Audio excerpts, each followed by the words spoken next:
Had dinner with Mrs. Crabtree last night and got up to her house, but it was empty. She waited until midnight, checked again this morning, then wired us. Who's the beneficiary on that life policy, George? Doesn't mean a thing. No? Why not? Well, only a couple of people know the policy exists.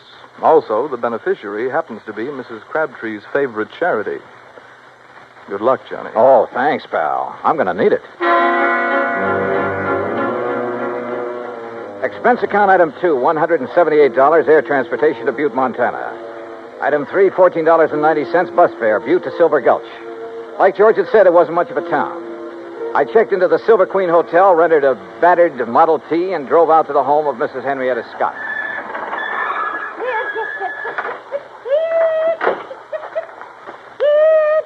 Oh, you startled me out of a day's growth. I'm sorry. Mrs. Scott? Yes. Oh, you must be from Grandma's trunk, yes. Beg your pardon? Grandma's trunk. They sent you, didn't they? Well, come along with me. It's in the house. Mrs. Scott, wait a minute. I'm afraid you've made a mistake. You mean you're not from Grandma's trunk? I don't even know Grandma. It's an antique shop in Butte. They said they'd send a man out to offer me a price for my hand-carved rosewood headboard. You're not him, huh? No. My name's Johnny Dollar. I'm an insurance investigator. Well, why didn't you say so right off? Come on inside. I suppose you're here about poor Mercedes Crabtree. God rest her soul. Yes, that's right. Is she still missing? Rest her soul. Sit down anywhere. Oh. No, not there. Well, settee. That's it. You comfortable now? Fine, thanks. The sheriff and a couple of men who work for Charlie Greenpaw were out looking for her most of yesterday. They're at it again today, but they won't find her. Leastwise alive. Well, can you think of anyone who might have reason to kill her? Well, now that's hard to say. Most people in this town right now, they ain't got no use for her. They say she's stopping progress. Now, just what do you mean by stopping progress? Well, Charlie Greenpaw's busy getting some of the old buildings fixed up so they're livable again. He's planning on turning the whole town into a tourist attraction. Uh-huh. Well, Mercedes, she won't hold still for it. She won't let him set foot on any of her land. Won't sell none of it, neither. Does she own very much of the property around here? Little more than half of Main Street. Mm-hmm. And the thing that Charlie wants most, the Silver Belle. The Silver Belle? Richest silver mine in Nevada. Leastways, it was once. George Crabtree discovered it. Yes. When the vein ran out, he's killed trying to find it again. After that, the mine was closed. Mrs. Scott. Of course, the town closed down when the mine did. Mrs. Scott, were you with Mrs. Crabtree the day someone tried to shoot her? No. She was walking up toward her mine, alone. Thought it was just a stray bullet. Just where is this mine? Oh, you can see it from the window right behind you. It's about halfway up the hill yonder. Here, you come over here and take... Well, I'll be first cousin to a stink bug. Why? What is it? Up there on that hill going toward the mine. It's Charlie Greenpaw and Slim Richards, the sheriff's deputy. Now, I wonder if they think she's down inside that mine. A few minutes later, I caught up with Greenpaw and Richards. They'd stopped near a large, newly painted no trespassing sign about 20 yards from the mine's entrance. I introduced myself. Mr. Dollar, you see that sign says no trespassing? Yeah? Well, folks around here take the signs Mrs. Crabtree had put up mighty seriously. That right, Slim? Sure is. You mean you're not going in there, Greenpaw? Well, now, we didn't say we weren't going in. We just thought we'd better consider it before we did anything hasty. But she could be dying in there. Providing she's in there. Right, Mr. Greenpaw? That's right, Slim. Now, Dollar, you want to go on in? Why, there's nothing to stop you. No, sir. Not a thing.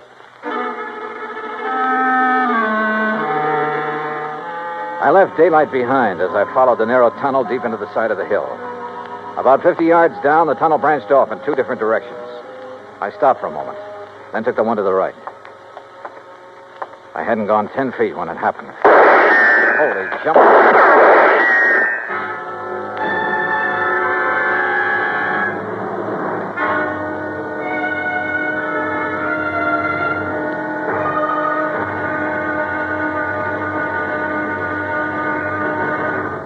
Act 2 of yours truly, Johnny Dollar, in a moment. It is a rare event when a young man decides to leave civilization behind and hide himself away in the steaming jungle, just so he can help his fellow humans in a remote corner of the world. The late Dr. Tom Dooley did just that when he left the United States to help the sick, and starving jungle people in the little kingdom of Laos in Southeast Asia. Dr. Dooley's story is well known to nearly everyone. And all over the world, people talk of his little jungle hospital on stilts. That's where he treated the dread diseases of the jungle and trained native medical technicians so that they might help their own people. Dr. Dooley wrote and lectured to many people so that the work of his medical assistance program, Medico, might go on. It was not easy for someone so young and so talented to give up the bright lights of the city and plant himself down in an unknown jungle just for the purpose of helping unfortunate people he didn't even know. But through Medico, Dr. Tom Dooley wanted to help people. He wanted to help people to help themselves.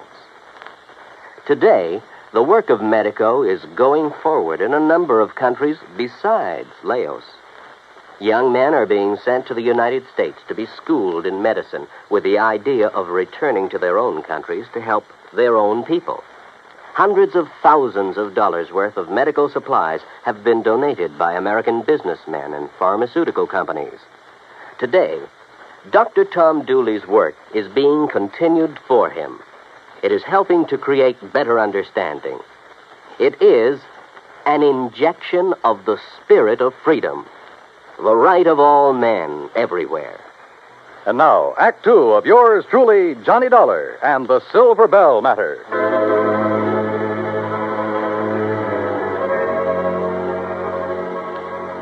I wasn't alone in the mine, that was for sure.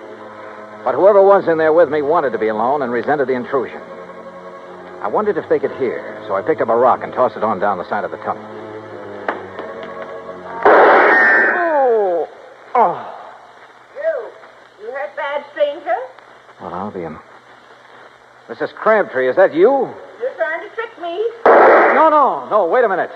My name's Johnny Dollar, insurance investigator. I've got a bead on you now, mister. So don't you move till you can prove what you're saying. Oh, no, I don't intend to. What are you doing in my mind? Looking for you. Your friend, Mr. Morton, is worried about you. Oh. Walk up this way, Mr. Dollar, but you be mighty careful about it. Yes, ma'am, I sure will. You say my Doc Morton sent you all the way out here? That's right, ma'am. Your friend, Mrs. Scott, wrote to him. I declare. It seems forgot she even knew. You know Murdoch? No, ma'am, I've never had the pleasure. Oh, he's such a fine gentleman. I remember years ago when I first met him. Oh, he was so kind and understanding. Hey, what's the matter? Oh, crazy fool thing I did coming in here and falling. Hurt myself bad, too. Mr. Dollar, you're just going to have to carry me out. It'll be a pleasure.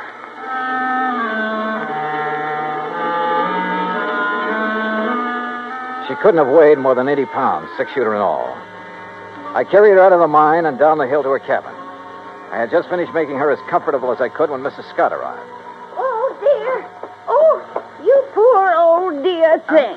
You ever hear such thick garbage, Mr. Dollar? Woman, stop looking like you buried me yesterday and run and get the doctor to take care of my ankle. Your ankle? Well, what's the matter with it? Well, it's busted. Ooh. Now, why do you think Mr. Dollar had to carry me? Oh, dear. Is there a doctor in Silver Gulch? Doc Weaver, he's pretty old, Oh, but he's he's... doctored me for almost 40 years.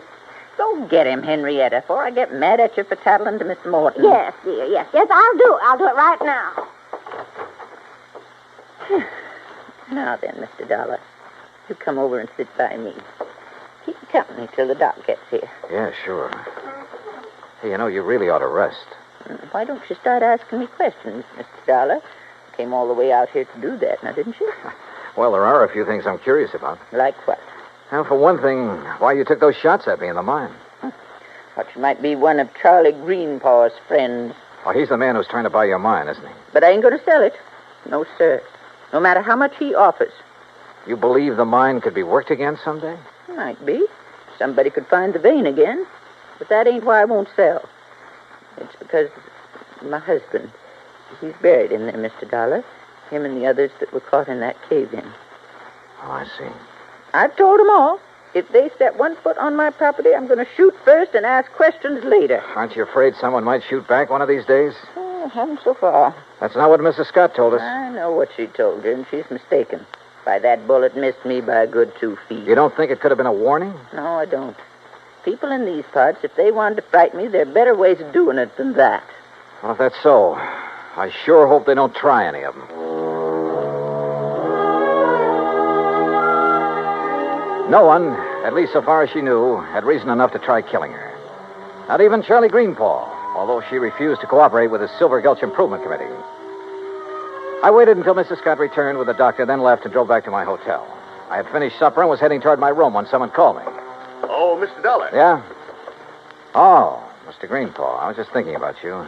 That's so? Yeah. I was wondering why you hadn't thought to take a look in the Silver Bell mine when you first heard that Mrs. Crabtree was missing. Well, to tell the truth, I'd left the search up to the sheriff until today.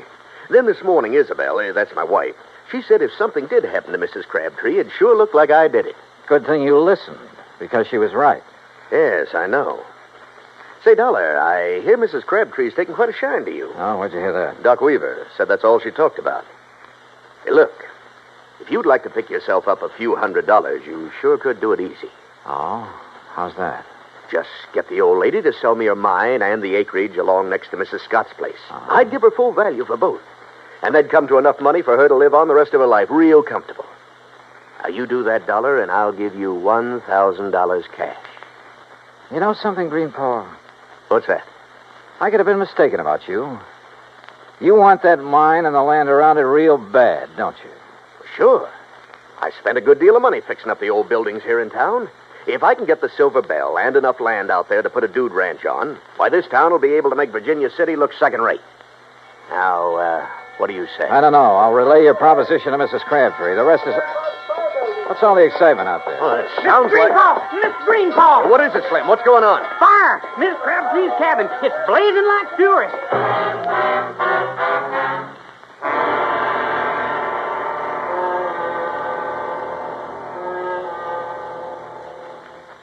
Act 3 of yours truly, Johnny Dollar, in a moment. For thousands of years, the oceans of the world have taken their toll of the treasures of the people who live near them or travel over them in calm and in storm.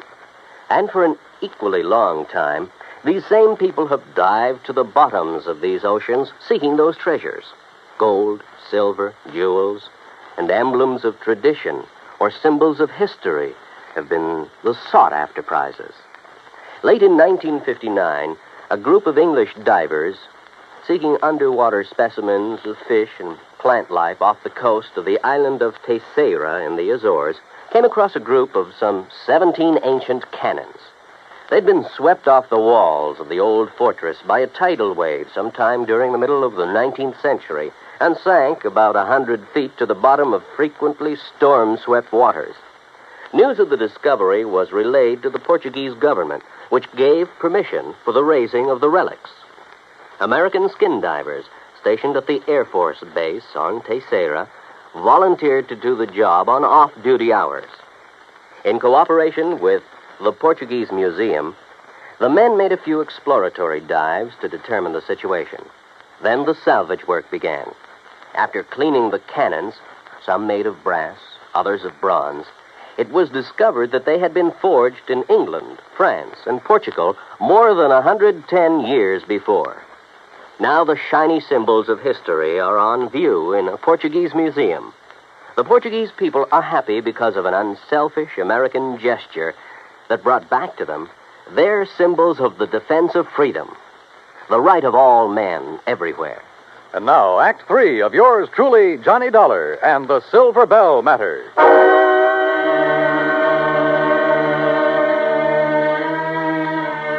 By the time we reached the cabin, it was all over. For a moment, I was afraid Mrs. Crabtree hadn't managed to escape.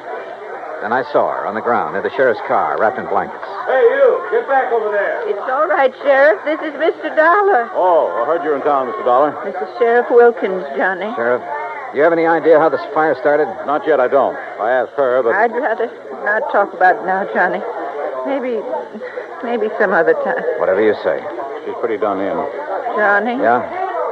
You tell Mr. Greenpaw. Tell him I'll sell. Will you do that for me? Well, look, I'll talk to you about it in the morning. No.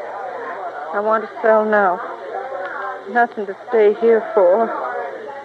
Nothing. We'd better get her down to Mrs. Scott's place. Doc Weaver's giving us some morphine. You go ahead, Sheriff. I'm going on back to town. Sure. See you later, Dollar. Oh, Mr. Dollar. Is she going to be all right? Yeah, I think so. Greenpaw, do you have a map of this area, including all the land you're planning on buying? Not on me. It's down at the office. You want to see it tonight? Yeah, I sure do.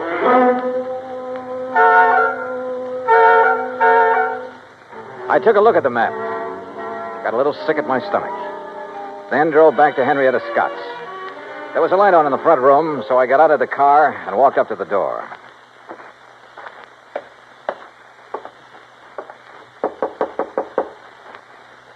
Yes, who is it? Johnny Dollar, Mrs. Scott. Oh? Well, isn't it a little late to come calling, Mr. Dollar? I mean, after all, Mrs. Crabtree is sleeping sound, and I'm all ready for bed. I want to see Mrs. Crabtree. I want you to wake her up. Well, I just couldn't do that. The doctor told me she should have as much sleep as she can get. Yeah, you took his orders a little too literally, Mrs. Scott. Why, whatever do you mean? I mean trying to burn her house down with her still in it. What? Yes, she trusted you. She thought you were the only person she could trust. Then when she found out different, she decided to sell her land and get away from here. Why, that's a pack of the biggest lies I ever did hear. Now, what reason would I have for wanting to hurt the poor old dear? Money. Money? You own most of the land adjoining the Crabtree property, including that around the Silver Belle. Greenpaw wouldn't buy your land unless he could buy Mrs. Crabtree's. When she refused to sell, you decided to see that property changed hands the hard way. If that's so, why would I be so concerned about her? Now, why would I write Mr. Morton telling him she'd been shot at and then wiring when she disappeared? Why? To protect yourself. You purposely missed her that day. You had to set up your alibi. You've got no proof. No, you're right. I haven't. But Mrs. Crabtree has. She knows who and what started that fire in the cabin. Now, get out of my way. No. Oh. Mrs. Crabtree. Mrs. Crabtree. Huh? What is it? All right, Mr. Dollar. You move away from her. Not until I find Move out. away now, or I'll shoot. Oh, well, when you put it that way, Mrs. Scott, I'll have to. You were right about me missing her on purpose. Anybody's lived up here long as I have, they don't miss with a rifle good as this one. Mr. Dollar? Mr. Dollar, she started the fire. Mercedes, you shut up. You try and make me. Maybe I will, like I should have before. You see that... Oh, no, you don't. No. Give me that rifle, Eddie. No. Why? Why did you have to ruin it? Why? Somebody had to. You okay, Mrs. Crabtree? Yes. Did I do good getting her attention? You did just fine.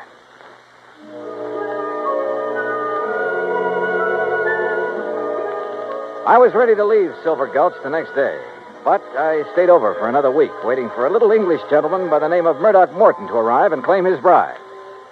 Yeah, just about everybody in Montana came to Mrs. Crabtree, Mrs. Morton's wedding. Everybody, that is, but her old friend, Mrs. Henrietta Scott. Expense account total, $317.10. Yours truly, Johnny Dollar.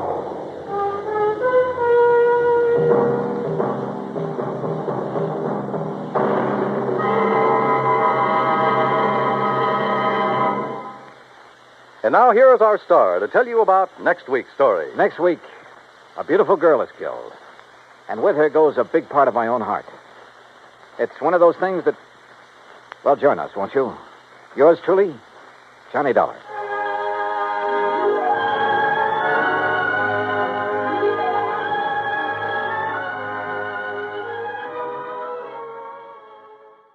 From Hollywood, it's time now for... Johnny Dollar. Randy Singer, Johnny. Oh, hi, Randy. How's the New York City Police Department these days? Well, the department's fine. Me, I'm not so sure. Well, then maybe I'd better run on down there and cheer you up a bit, huh? Yeah, you'd better come down here on account of Mary Grace Marshall. Hey, how do you know Mary Grace? The point is, you do. Well, matter of fact, I just got back from a weekend in that town of yours. Yeah, Mary Grace and I had a ball. We took in a couple of shows, did the nightclub routine. Yeah, I know. Even spent Sunday afternoon together out at the... What do you mean, you know? Johnny, your little girlfriend's been murdered. What? Yeah. Randy, have you got any leads, anything to go on? Yeah, Johnny, plenty. Then I'll grab the first plane. Yeah. You'd better.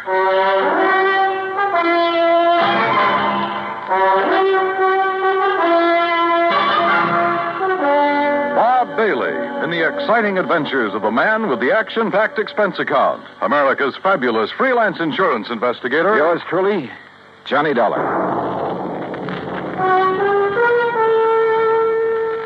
Act one of yours truly, Johnny Dollar.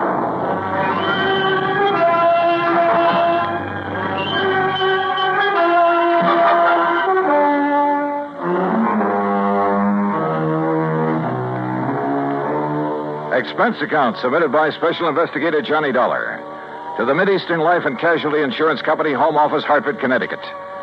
Following is an account of expenses incurred during my investigation of the Mary Grace matter.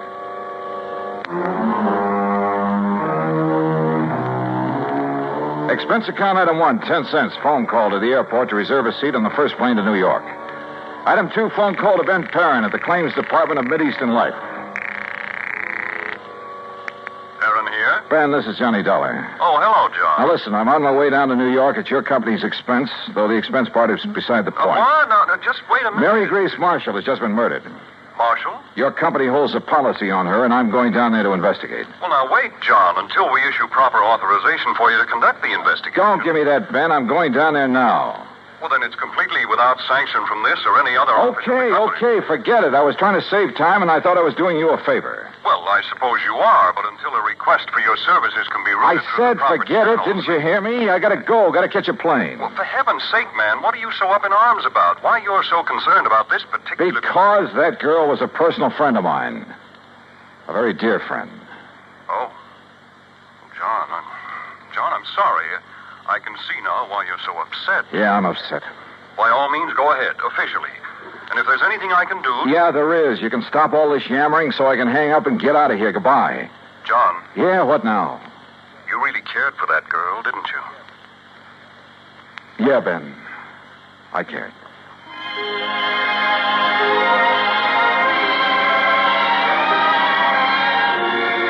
Expense account item 3, $9.20. Cab to the airport and plane ticket to New York. The trip down there gave me time to think. And thinking about it hurt. Mary Grace Marshall. Tall, brunette, and very beautiful. And as straight a girl as I'd ever known.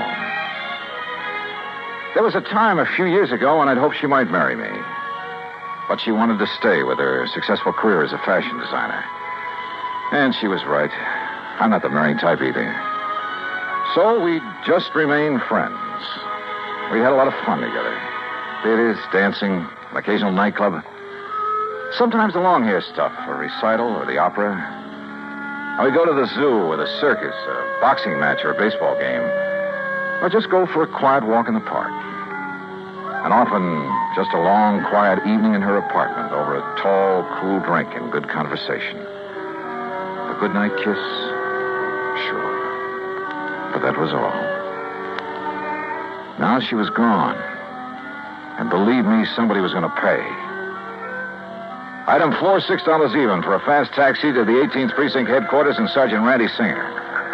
Come on in, Johnny. Close the door. Sure. Hi.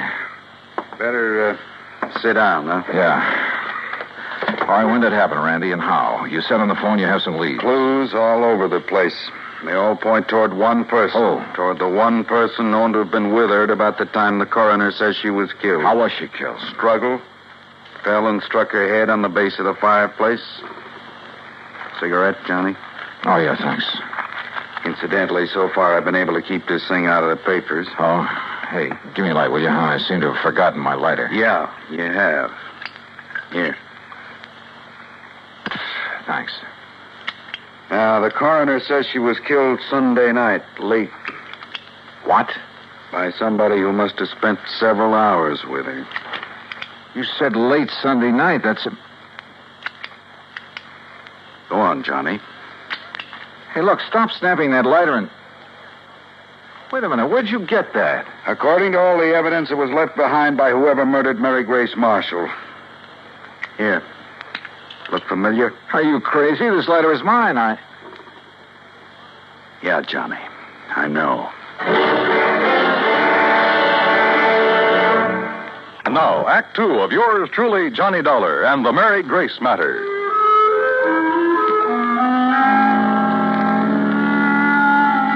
Mary Grace Marshall, an old friend, a very dear one, murdered in her New York apartment on East 77th Street. Sergeant Randy Singer, my old friend at 18th Precinct Homicide, had called me immediately.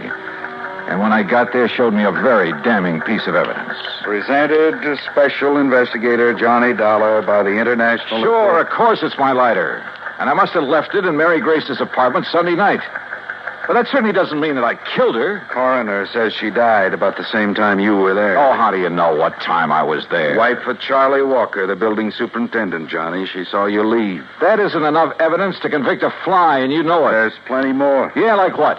Your fingerprints all over the place. Well, sure, I told you. Cigarette butts, same brand you smoked. So what does that A prove? lot of them, Johnny. Like a very nervous smoker. Well, I was with her all evening. Doing what? Oh, now, look, Randy, surely you can't be serious. You can't think for a minute You that look, Johnny, this is my case, nobody else's. I'm keeping it that way. I've kept it out of the papers. I think you know why. Oh, sure I know why. Because we've been buddy-buddy for so long, you want to be sure that if anybody hangs me, you will, for old time's sake. I asked you what you were doing. Well, let me tell you something, Randy. That girl meant a lot to me. What were you so doing shut Sunday up and night? tell me what other evidence you have, what you know that can help me find out who... I'm sorry, Randy. Sure, it's your job. I'd probably do the same thing to you under the circumstances. If you didn't, I wouldn't have any use for you. But don't you see...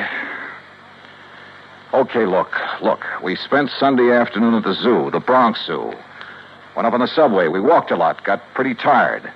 I promised her a dinner at the Chambord over on 3rd Avenue. But she said she had some food at the apartment, so we went back there.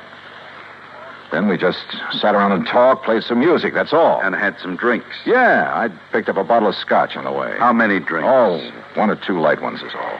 Sorry, Johnny, that bottle was nearly empty. But that's him. Who discovered the body? Mrs. Walker, wife of the apartment super. The one who saw you leave shortly after hearing the screams that made her... Screams? Yeah, that made her finally go up and look in the Marshall girl's apartment. She's crazy, Randy. You're lying. Can you prove it? I'd like to talk to that woman. I think she's off her rocker if she told you she... What'd you say? I think you ought to see her. Huh? But if I'm your big suspect... Well, sure you are. Until you can help me prove I'm wrong. We drove over to the place on 77th Street in a prowl car. Everything was exactly as it had been when I'd left Sunday night, except that there were signs of a struggle, as Randy had said. A chair and a lamp had been knocked over, the hi-fi shoved aside when she'd fallen at the fireplace.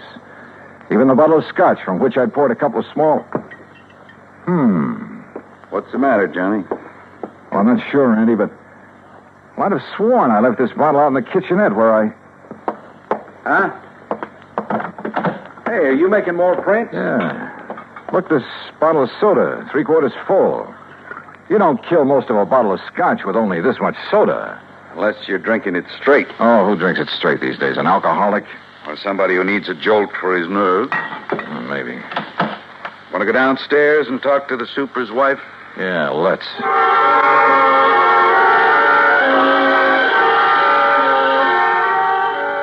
The superintendent's wife turned out to be a living doll. Young, pretty, with too much makeup. The sort who looked like she decided to get out of the chorus line for a quieter life as the wife of a building superintendent. I noticed a peculiar, spicy kind of odor when she first let us in, but thought nothing of it at the time. Now, you're sure this is the man you saw leaving Miss Marshall's apartment, Mrs. Walker? I was standing right here in this doorway. It was after I heard her screaming up there, around midnight. You're sure you heard her scream? Well, my husband heard it first. He woke me up, pounding on the wall between our bedrooms. Well, didn't he get up to investigate? Oh, no, the lazy... Well, he's been sick. He's still sick. But then I heard the screaming, so I run into his room and asked him what to do. Go back to bed and forget it, he says. It's probably just a party upstairs. Then you went up and found the body, huh? Well, first I tried to sleep, but I kept thinking I heard noises. From upstairs? Well, no. You're sure? It was like maybe my husband was getting up or something. Go on. Well, finally, about 2 a.m., I went up to her apartment. When she didn't answer my knock, I let myself in. And there she was, dead. Who called the police, you or your husband? Him? Huh. Besides, I told you he was sick. He still is. I'd like to talk with him. Oh, sure. If he's sober enough. Come on. That was a funny crack. If her husband really was sick. She led us toward the rear of the apartment, and I mistakenly started to enter her bedroom. That peculiar odor again, only more pronounced. And believe me, it was an arpege. Here, mister, this way. Her husband's bedroom was pretty much of a mess, untidy, with pictures of bathing beauties, calendar art, and some striking pictures of Mary Grace Marshall plastered all over the walls. This room had an odor about it, too, of stale booze. Here you are, Charlie. No, I tell you, I don't want any more of that stuff. Well, you seem to think it'd make you feel better. I did? What did you... Oh, the cop again. That's right, Mr. Walker. And this is the guy I seen coming down from your girlfriend's apartment after all the screaming. His name's Johnny something. You actually heard screaming up there, Mr. Walker? Yeah, awful racket. Woke me up. Scared me. What do you mean? That poor girl up there. All alone. Only she wasn't alone. But then it stopped. I figured maybe I'd been wrong. Had a nightmare or something. Yeah, sure. A dream about her. You think about me for a change instead of dreaming about that dame. Shut up. Talking about her, dreaming about her, sneaking around to have a look at her when she came in and out. I tell you. If you wasn't sick, I think you'd sneaked up there and done her in because you couldn't have her. Will you take her out of here? It wouldn't be the first time a drunken bum has killed somebody because... Shut up! Mrs. Walker, I thought I told you this man was supposed to be kept quiet. Oh, well, now, look, Doctor, Yet I walk in here and find this sort of thing going on. Go on, all of you. Out of here while I attend this man. Just a minute, Doctor. Out immediately. This is a heart case complicated by a very serious virus infection. Doc, if I can have just one minute. Later, officer. I must save this man's life. Come on, Randy. You too, Mrs. Walker. Sure. He's been getting alcohol again, strictly against my order. Now, look here, Mrs. Walker. No, wait. Huh? Come on upstairs with me again. Oh? What'd you think of? A couple of things, Randy, that I believe will clinch this case so fast. Come on. Act 3 of yours truly, Johnny Dollar, and the Mary Grace Matter.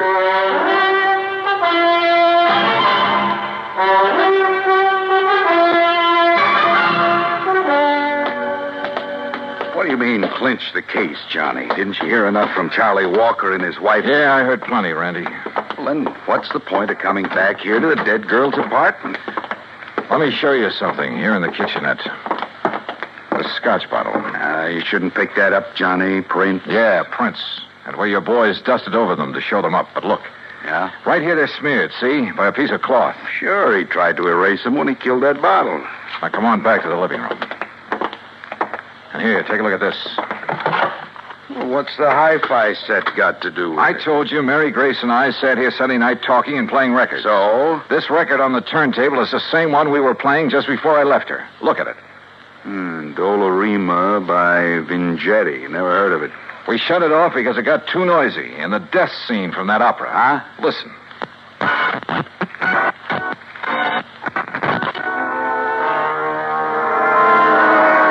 Yeah, here it is.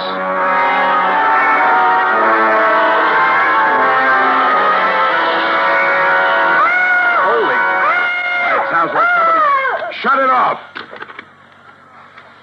I'll be darned. Sure. The screams that Walker and his wife said they heard. And that record's what gave him the idea. And now it's a matter of pinning it on him. All right, what have you got for his motive? Motive? Are you kidding? Didn't you see those pictures of all those beautiful those babes he has on the wall of his room? And the pictures of the Marshall girl? All right. He was gone for Mary Grace, talked about her, dreamed about her, had her pictures all over his room, but she wouldn't give him a tumble. All right. All right. So he hits the bottle heavier than ever on account of this frustration over the Marshall girl. Wouldn't be the first time that sort of thing has happened. Happens all the time. So if he can't have her, he's going to kill her. You see my point? Yeah, and it's well taken, Randy. All right. Last weekend, you're taking his dream girl out on the town, having a good time with her, doing all the things he wished he could do. Go on. Well, it's too much for him, driving him out of his rum-soaked mind. Then he hears that screaming on that opera record. It gives him the idea. He wakes up his wife so she'll hear it, too, so his wife will think somebody's getting killed up there. But he doesn't let her go up there, right? Sounds good, Randy. After his wife goes back to bed, that's when she saw you leave, he goes up there and kills the girl. But if he was as sick as he appears to have been... John, the time like that, a man gets superhuman strength. Strength of a madman, they call it. And listen. I'm listening. His wife said she thought she heard him walking around, remember? I remember. So that's it. She finally got up, came up here, and found the body. So naturally, she tied it all in with the screams her old man woke her up to hear. And that suited him perfectly. She couldn't help but alibi for him. Come on, let's get downstairs again. I realize, Johnny, it's all circumstantial, and I still have to pin it on him. Or her. But I'll hold him on suspicion. Or her. The same circumstances would work just as well for Walker's wife if she were the killer.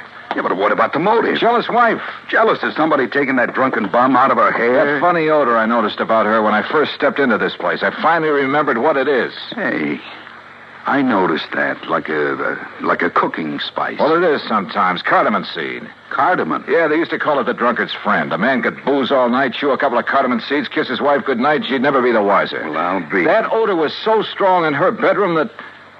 Well, maybe she's the lush, huh? Hey. And tried to make the same thing out of her husband, on the excuse it would make him feel better. You mean he isn't a heavy drinker, Doctor? No, he is not. Doctor, you said he has a heart condition. A very serious one. Complicated by a... Yeah, I know.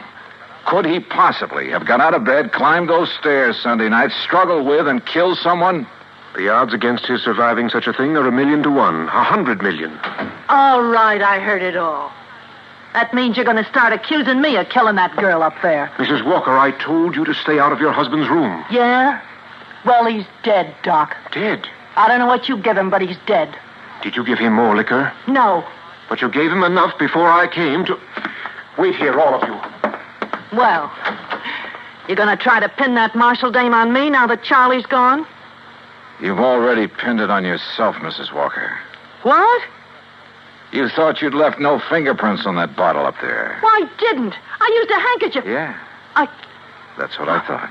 But, no, wait a minute. I didn't mean that. Too late, I'm afraid. Oh, no, it ain't. Put down that gun, Mrs. Walker. All right. So I killed that dame on the second floor. And if I have to kill you,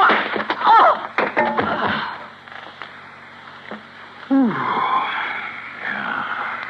Thanks, Doctor. It's quite all right, sir. Well, Randy, there's your killer. Happy? Yeah.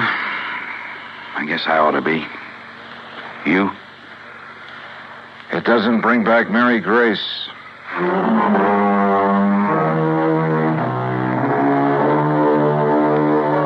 Expense account total, including transportation back to Hartford?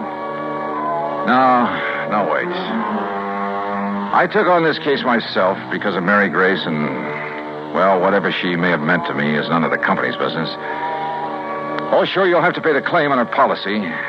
But let it go at that, will you? The rest is on me. I want it that way. Understand? For old time's sake. Yours truly, Johnny Dollar.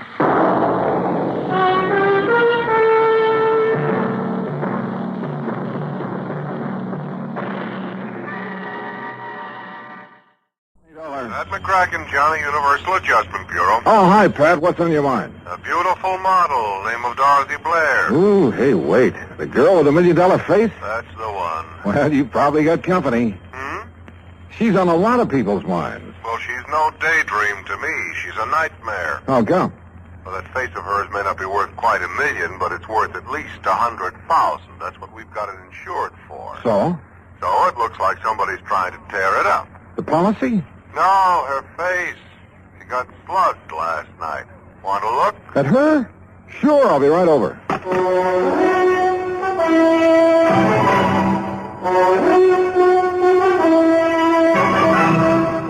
Bob Bailey in the exciting adventures of the man with the action-packed expense account. America's fabulous freelance insurance investigator. Yours truly, Johnny Dollar. And now, Act One of yours truly, Johnny Dollar.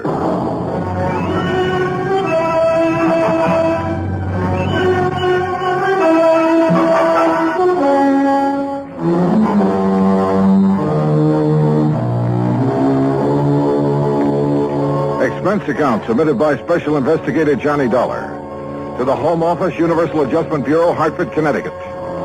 Following is an account of expenses incurred during my investigation of the model picture matter. Expense account item 1, $1.20 for a taxi from my apartment to your office, Pat, where I picked up Dorothy Blair's address, then headed for New York. That's item 2, $36.20. I arrived at her apartment just as the doctor left. Even with a couple of bandages on her face, I think you got a bargain, Pat, insuring it for only $100,000. I guess I'm lucky, Mr. Dollar. My doctor says there won't be any permanent scars. Well, just what happened, Miss Blair? Well, I came home last evening about dinner time. I opened the door to my apartment here and started to reach for the light switch. Then suddenly I saw a shape beside me in the dark. And? Before I could do anything, he hit me on the side of the head. I think it was a gun. It stunned me and I fell to the floor. Then what? I remember hearing the door slam. When I could get on my feet and turn on the light, whoever it was had gone. I see. You think it could have been a burglar looking for money or valuables? I don't think it was a burglar, Mr. Dollar. You mean you have some idea who it was? Well? Jerry Dunsmuir. Who's he? A fashion photographer. A creep, Mr. Dollar. Oh? The real article, believe me. They ought to put that guy's eyes in jail. You modeled for him before? About a year ago. I swore I'd never do it again, and I didn't. Until yesterday. Yeah, well, go on. Jerry'd gotten a commission to do a spread on winter fashions. He wanted to make some street shots with me in tweeds. Things like that. Street shot? Well, I figured the street would be a lot safer for me than his studio. But it didn't turn out that way, huh? No. After the second picture, he started in again with the same old line. And he's not very subtle, believe me. So? So I walked out on him. He didn't like it. But is that enough reason for him to break into your apartment and slug you? It wouldn't be for most people. But like I say, he's a creep. Yeah. Okay, Miss Blair. Thanks. I'll have a talk with Dunsmuir. And that was easier said than done. I took a cab to his address. That's item 3, $1.60. But his studio was locked up tight. So I contacted my old friend, Detective Lieutenant Al Rico at 18th Precinct Headquarters. You think you got troubles, Johnny? Try some of mine on for size. Oh, like what, Al? Like an unsolved murder I got tossed in my lap. Oh, that one I've been reading about. The girl up in... Yeah. Edith Summers. No lead. Oh, sure, a real fat lead, except it's no good. Her ex-boyfriend, Ed Chatsworth. Lots of motive, but no case. Alibi? Airtight. So I got troubles. Now tell me yours. Mine? Well, I'm trying to get a lead on a fashion photographer named Jerry Dunsmuir. Dunsmuir? I never heard of him. How come you're interested? Dorothy Blair got slugged last evening. Oh, yeah, the girl with the $1 million face. I heard about it. She thinks Dunsmuir might have done it. I went up to his studio to have a talk with him, but it was locked up. Well, I'll have her files checked, but if we had anything hot on him, I think I'd remember. Yeah. Well, it was just a chance. Excuse me. Rico. What? Yeah. Okay, I'll be right down. That was about your Jerry Dunsmuir, Johnny. Oh? A couple of my boys have found him. Great. Yeah. They found him floating face down in the river. Act Two of yours truly, Johnny Dollar, in a moment. And now, Act Two of yours truly, Johnny Dollar, and the model picture matter.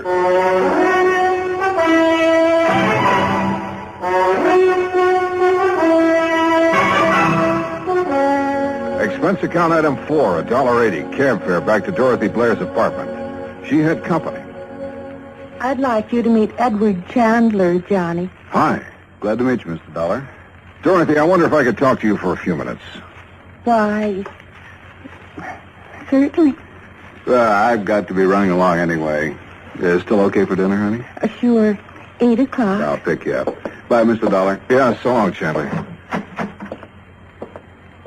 Dorothy. Did you talk to Jerry Dunsmuir? Now, look, you say Dunsmuir tried to get a date with you when he was taking some fashion shots of you on the street yesterday. That's right. He was pretty persistent about it. That's putting it mildly, John. And you think Dunsmuir is the one who was hiding in your apartment and slugged you last evening? Yes. I think he must have been the one. Why, who else could it have been? And why are you asking me all this again? There's nothing you haven't told me, Dorothy. Of course not. Why? Well, the police just fished Dunsmuir's body out of the river. He was murdered? I haven't seen the medical examiner's report yet, but it's a good bet. People don't usually go for a swim with all their clothes on. But who could... Johnny, you certainly don't think I had anything to do with it. I didn't say that, Dorothy. But your tone of voice, the question. Look, I'm telling you the truth, Johnny. Can you prove it? I can prove the part about him taking pictures of me yesterday.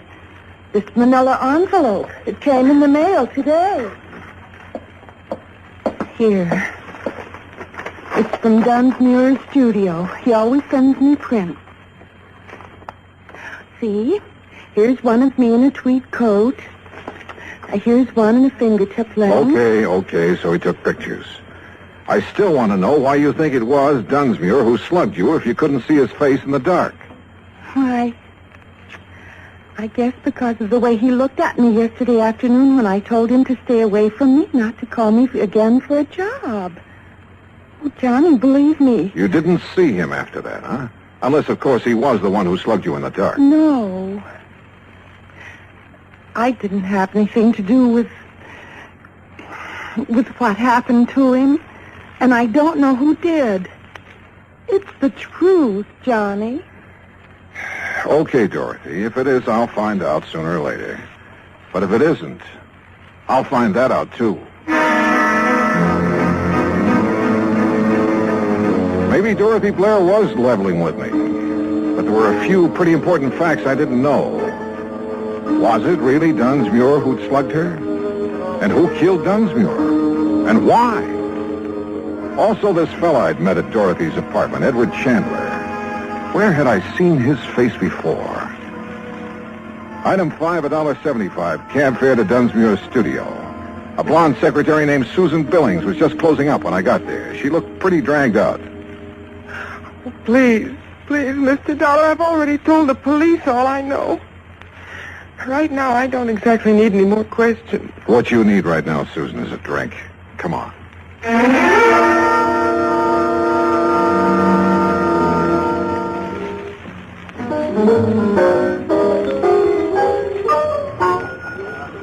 Feeling better, Susan? Oh, yes.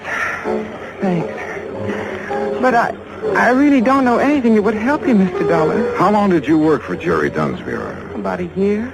And you can't think of anyone who would have reason to kill him? Nobody. You know he had quite a reputation for being sort of eager with some of the models. That was a long time ago, Mr. Dollar.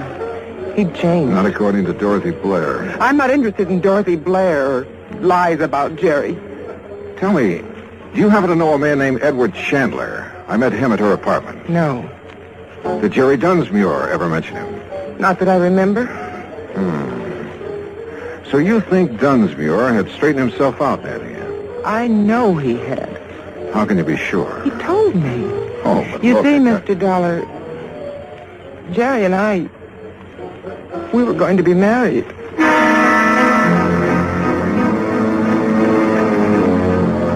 Either Dorothy had been lying to me about what kind of a guy Dunsmuir was, or else Susan had been living in a dream world. Either way, I was fresh out of leaves. I headed back to Lieutenant Rico's office, hoping I'd find some there.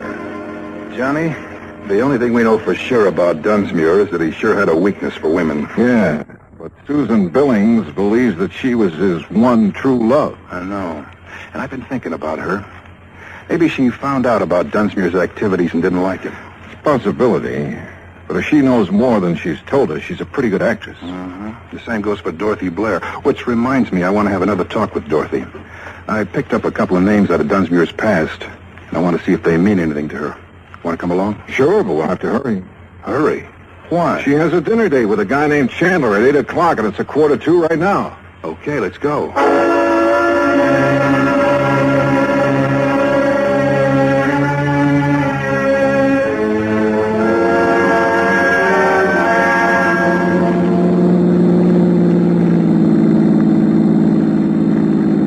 There, that's her apartment house right ahead.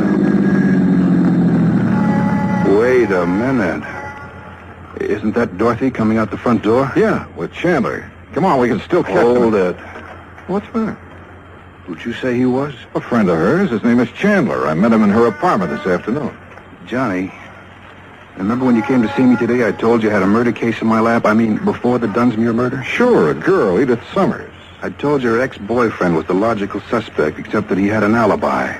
Ed Chatsworth. Oh, hey, wait a minute. I knew I'd seen that guy's picture somewhere. It was in the paper. Dorothy introduced him as Chandler. But his real name is Chatsworth. And now it turns out he's a friend of Dorothy's.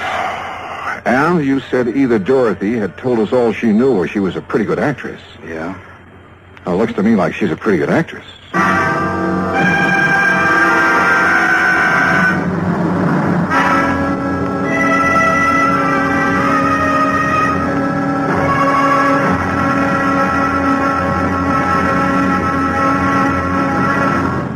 Act 3 of yours truly, Johnny Dollar, in a moment.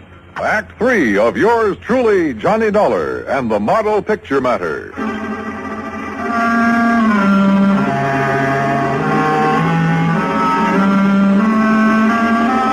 Well, it had started out as a real simple assignment, but it hadn't stayed that way long. All of a sudden, we had two murders on our hands, and it looked like there was a connection between them. Now, watching Dorothy Blair leave her apartment with Ed Chatsworth, we realized that she was somehow right in the middle of them. They're driving off in his car. Gonna tail him, Al? That won't be necessary. Ever since I questioned Chatsworth about the Edith Summers killing, I've had a tail on him. No, Johnny, what we better do right now is start putting some pieces together and see what they add up to. Okay. The first victim was Edith Summers. Killed in her apartment, the Blackton Arms. And you figure that her ex-boyfriend, Ed Chatsworth, had the motive. Well, we heard that Chatsworth wanted to drop her, but she wouldn't drop. But you say he has an alibi. Two people swear he was out of the city the day that she was killed. All right.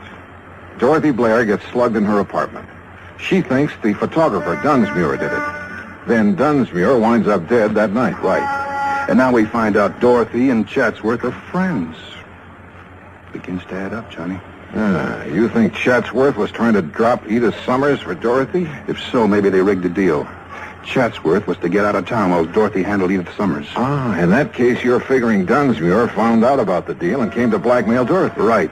She won't go for it, so he slugs her. Then either she or Chatsworth, or both of them, decide to close Dunsmuir's mouth for keeps. It's a possibility, Al. Yeah.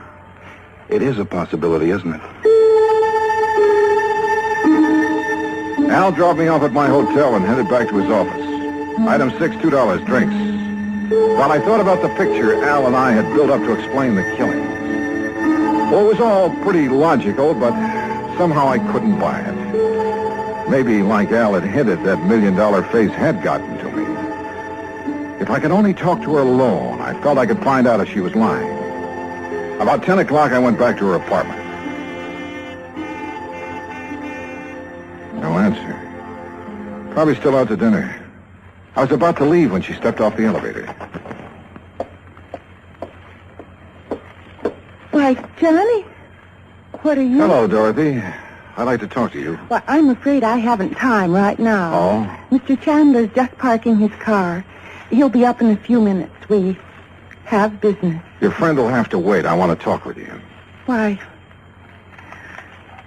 All right. For just a minute.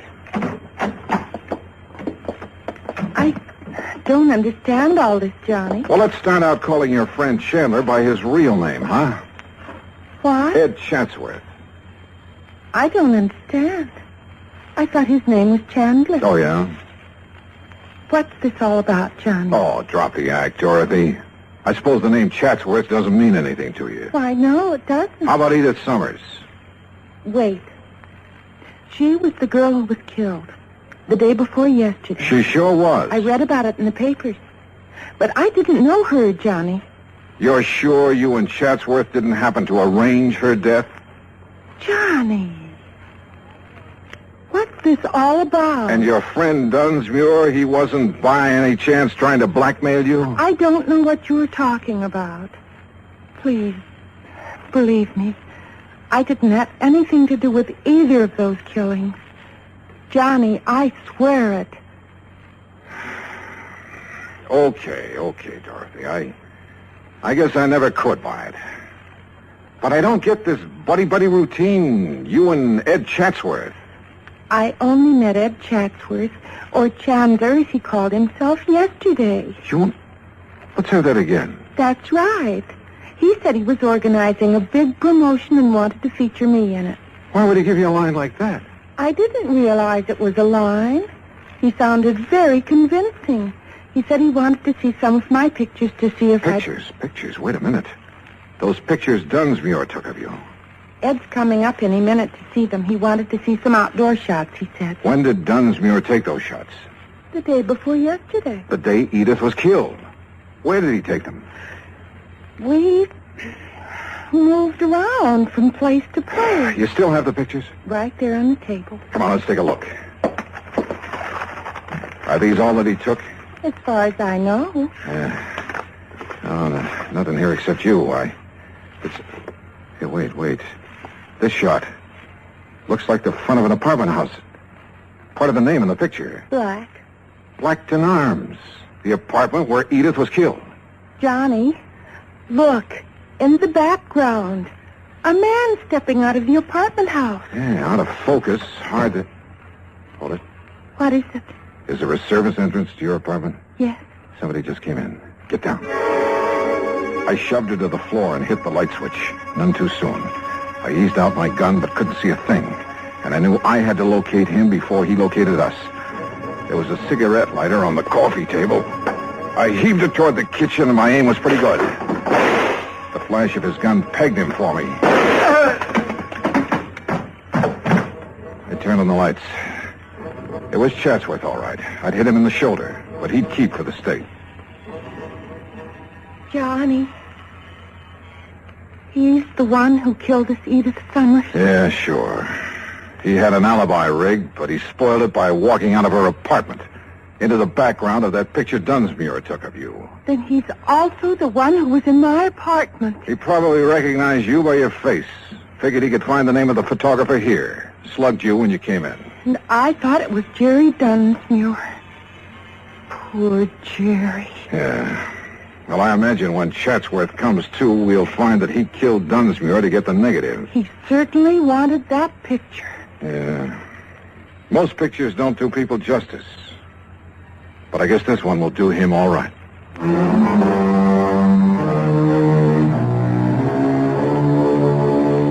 Item 8, $36.80 transportation back home.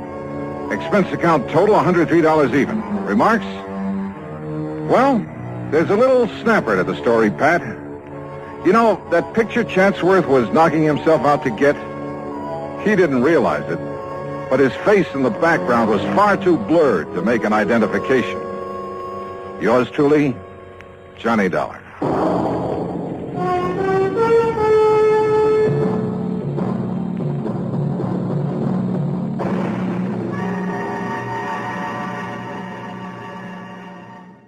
From Hollywood, it's time now for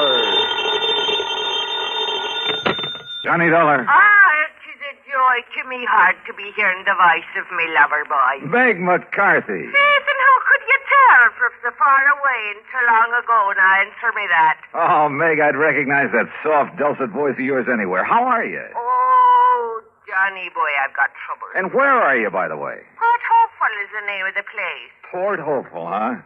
You just can't stay away from the sea and ships and sailing men, can you? And whose leg would you be after trying to pull now? Port Hopeful, Nevada. Nevada? Right out in the middle of the desert.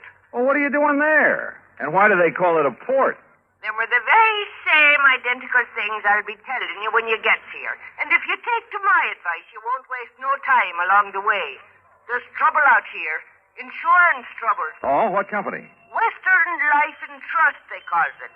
The very same identical company that's insured the life of this blessed man what's laying dead at me feet. Dead at your feet? Meg, you don't mean... Just a minute. If you're by way of implicating that I done him in, you're just an evil-minded, suspicious young... Oh, forgive me, sweetheart boy. Huh? Well, you was worried about me, wasn't you? Well, certainly, of course. God love you, but me skirts are clean.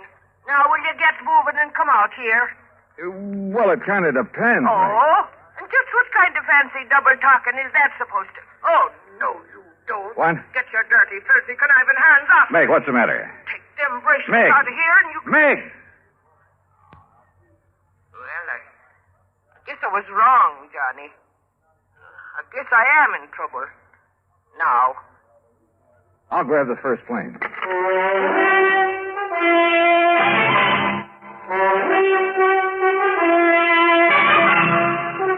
Bob Bailey in the exciting adventures of the man with the action-packed expense account. America's fabulous freelance insurance investigator. Yours truly, Johnny Dollar.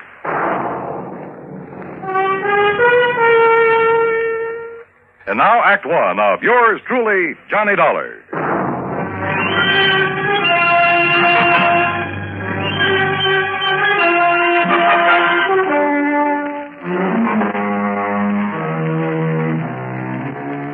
Expense account submitted by Special Investigator Johnny Dollar to Western Life and Trust Insurance Company, San Francisco office. Following is an account of expenses incurred during my investigation of the Alkali Mike matter. Expense account item 1, 375, telephone call to Bill Kemper at Western Life and Trust, who talked only long enough to order me onto the first plane for the coast. Item 2, 153.50, transportation on a late-evening flight to San Francisco. Item 3, the next morning, 4:25, cab from the airport to Bill Kemper's office in the Lawson building. Ever hear of Alkali Mike Murphy, Johnny? Yeah, sure, Bill. At least I think so. Isn't he the kind of legendary character who found so much gold somewhere out here? Over in the Black Rock Desert, Nevada. Yeah, a place called Port Hopeful? That's right. The original Alkali Mike had been the skipper of a sailing ship before he got the lust for gold back in the last century. Yeah, well, what about him? Finally found it. Plenty of it. Out there in the desert near the little town of Winnemucca. And? Built himself a regular palace out of rocks from the nearby mountains, named it Port Hopeful. Settled down to spend the rest of his days enjoying his money. But then he died. Legend says it was suicide. Yeah, well, what's that got to do with you or me or the company? Alkali Mike Murphy, Jr., his son, who spent the last 40 years living there. But now he suddenly died. And how he died affects payoff on the insurance policy we wrote him. Oh, how much? $200,000, straight life. Ah, Beneficiaries? 2 nephews, 1 niece, and an old housekeeper, all sharing equally, provided, of course, that one of them didn't help him on his way to the great beyond. And you think maybe one of them did? $50,000 apiece is a lot of money, Johnny. Which one? I'll grant you it's only a hunch. But if I were you, I'd make a pretty careful check on that housekeeper. Meg McCarthy? She's an old... Oh, yes, what do you know about this McCarthy woman? Oh, plenty, Bill. Then you think my hunch is right? No. What? Because if it is, I'll handle this case for nothing. But according to the police officer... What's more, I'll quit the insurance business. Item 4, 1320, cab to the airport, plane fare and incidentals to Reno, Nevada. There I rented a car, that's item 5, and headed north and east on Route 40. After about 165 miles of nothing but sagebrush and cactus, I pulled into the town of Winnemucca. I dropped off my bags at the Motel Winnemucca, then headed for the local police headquarters. I was introduced to a Sergeant Otis Framley. There's no point in driving out to Port Hopeful, Mr. Dollar. We've got the number 1 suspect right here. Picked her up last night. Her? Meg McCarthy? Right. And you suspect her of what? Murder. If she didn't poison old Alkali Mike, I'll eat my shirt. Then you'd better decide right now if you want it baked, boiled, or fried. Where is she? In her cell. Come on. You mean you've got some reason for thinking she didn't do it? I know Meg McCarthy. Yeah, but don't you see she's the only one who was anywhere near him? Besides, look at the motive. Yeah, suppose you tell me about it.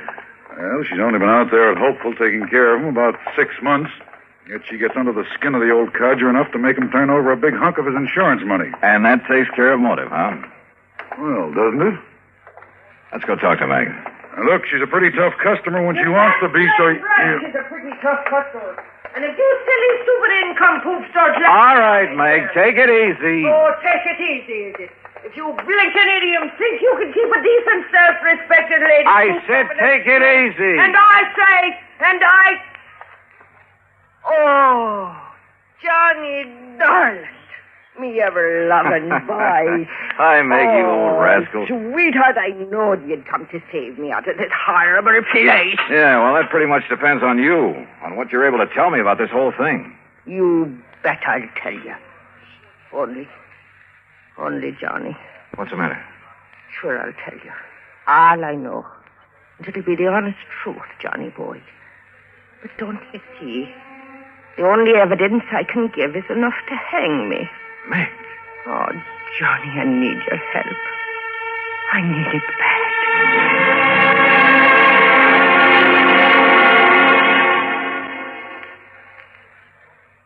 Act 2 of yours truly, Johnny Dollar, in a moment. And now, Act 2 of yours truly, Johnny Dollar, and the Alkali Mike Matter.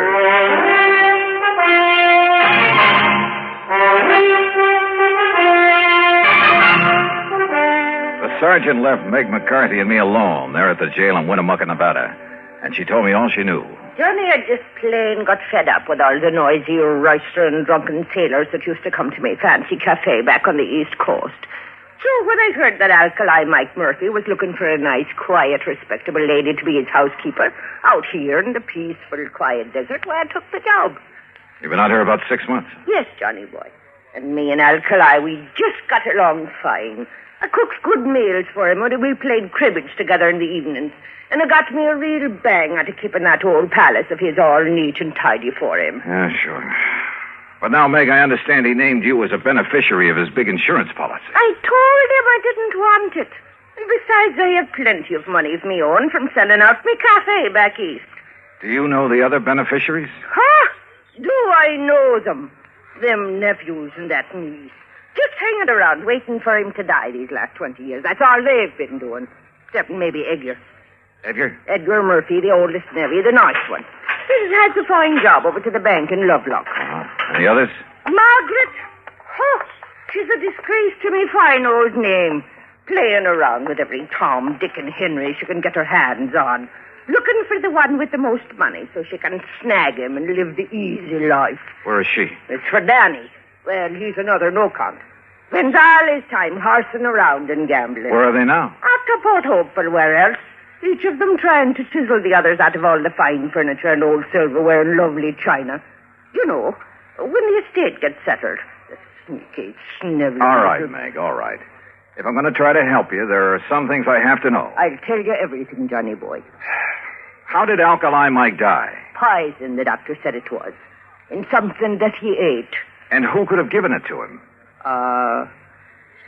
There's the trouble, darling. Huh? I was the only one with him. I was the only one ever touched his food. Could it have been poisoned before it was brought into the house? No, never. Everything I bought for him and me come from the markets right here in Winnemucca. Besides, Johnny, I always had the same things he did. Even the day he died? Yes. Even that same fateful morning. Well, did the doctor say what the poison was? Yes. Quinititani. Quintanogen? Yes, that was it. Sulfur or something. Quintanogen sulfonate? Yes, it chances sulfonate. Now, that's strange. Because if I remember correctly, that's related to one of the old Indian arrow poisons. Ah, but Johnny, there ain't been no Indians around here for years. At least the wild ones. Look, Meg, I want to go out to that so-called palace, Fort Hopeful, but I want you with me. Well, of course, lover. Only how can I get out of this jail? Let me worry about that. It took the help of a local attorney that set him $500. But I managed to get Meg out of the clink, as long as Sergeant Framley stayed with us, that is. We headed out across the desert over a road that should have been traveled only by jeep. And finally, after about 60 miles of it, we came into a bare, rocky valley. And there in the middle of it sat the palace, Fort Hopeful. Only it should have been called Fort Hopeless. Ain't it a beautiful spot, Johnny boy? It was an atrocity, a huge, rambling jumble of native stone badly cemented together. There were almost as many doors sagging on their hinges as there were windows, as though the whole place had been put together one room at a time. Windows were set in at cockeyed angles, and most of them were dirty. 3 fairly new cars were parked out in front. The relatives, Dollar. They've been here ever since the old coot died, like a bunch of buzzards. Yeah, I know what you mean. Well, come on, let's go in. Yes, and see how they've messed up our lovely palace whilst I've been languishing myself away in that hoot car. Hey, look, Sergeant, if old Alkali was murdered. Of course he was. How else would he get that poison? Well, how about these relatives? That's what I've been trying to tell these harebrains. All right, Meg, please. These bird-tailed idioms around here seem to think I'm the only one. Meg, shut up. Yes, dearie. You know I love you when you talk to me like that. Just like my dear departed husband, God. Yes, all right. Well, what about it, Sergeant? Oh, you mean his own kin? No, Mr. Dollar. People out here in this part of the country have too much respect for their own kin. Even when there's a lot of money involved? Yes, I even go so far as... What do you mean, Sergeant, bringing that killer back here? Well, it's this way, Edgar. Yes, Sergeant, how dare you? Now, look, it's all perfectly legal. Legal? This woman killed our uncle. Now, look, will you? Mr. Dollar here is an insurance investigator. Johnny Dollar?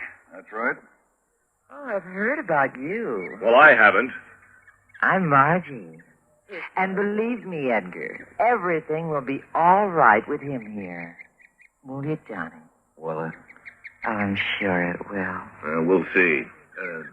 You want to come in? What do you mean, do we want to come in? You think we're going to stand out here on our feet all day? Why don't you drop dead? Oh, blatherskite. All right, Meg, come on.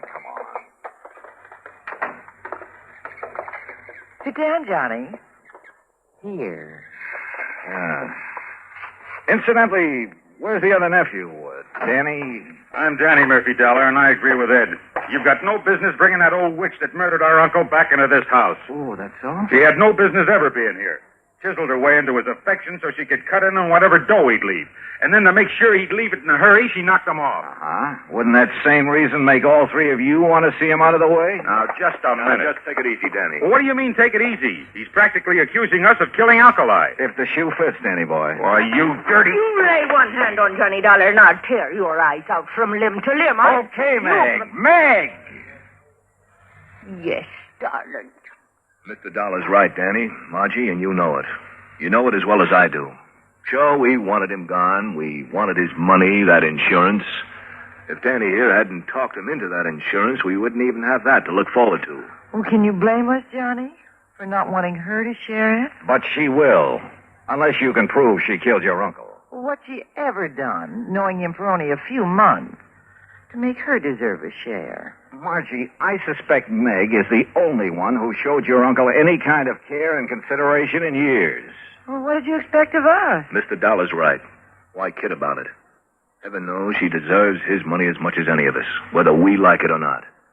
The fact remains, Dollar, somebody killed our uncle. And you've all carefully made sure that Meg would be suspect. Well, yes. Johnny. Look, I'm going to play a hunch that maybe he wasn't murdered at all. But the evidence, Dollar. What evidence, Sergeant? He was poisoned. Yeah, all right, we'll accept that. But I'm still going to play that hunch.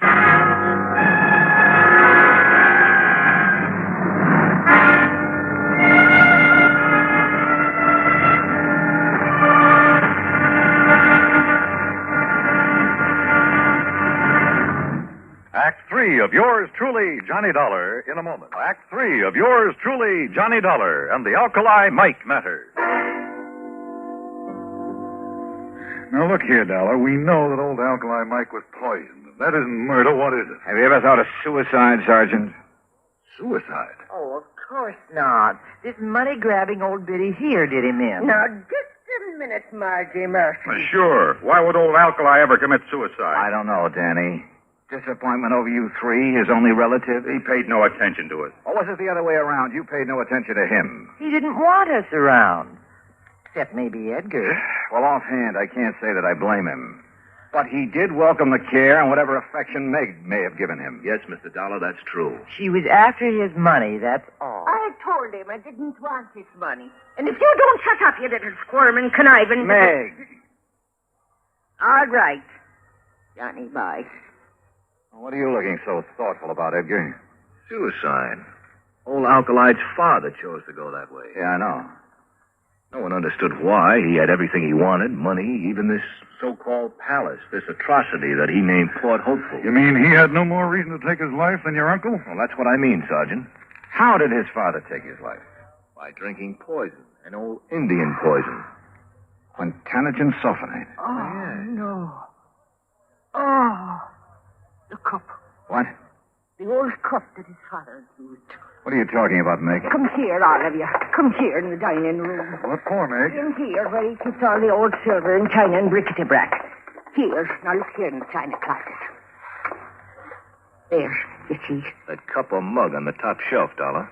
Is that the one his father used to drink the poison? Yes. But it's never been used since. Oh, no. No, Mr. Edgar, that's where you're wrong. What? Oh, saints preserve us. This is terrible. What is it, Meg? Get to the point. Yes, Johnny, but it scares me. Well? Every night after his dinner, Alkali, God rest his poor soul, he'd have his whiskey from one of the clay mugs on that shelf, a different mug every night. Yes, that's true. Except that never would he touch that one. The lavender one. Well, so what? Called it the death cup. Only he joked about it. But then the night before he died, he talked about it again. Let me see that mug. Well, I'll get it for you. He said it was making a superstitious old fool out of him. Here. He said his father drank from it and died. But that he would drink from it and live. That he'd show he weren't superstitious about it. Oh. Good heavens, look here. And I poured the drink for him. What is it, Dollar? Yeah, what is it? The heavy deposit in the bottom of this mug. Hard as a rock. But still the poison? Yeah. The same deep purple color of quintanogen sulfonate. After 40 years? Oh, I tried to wash it out, Johnny, before and after use. Oh, water wouldn't touch that stuff. Oh, that's why I thought it was part of the clay. But the alcohol in his whiskey would. Oh. It released enough of that poison to kill him. Oh, if only I'd have known.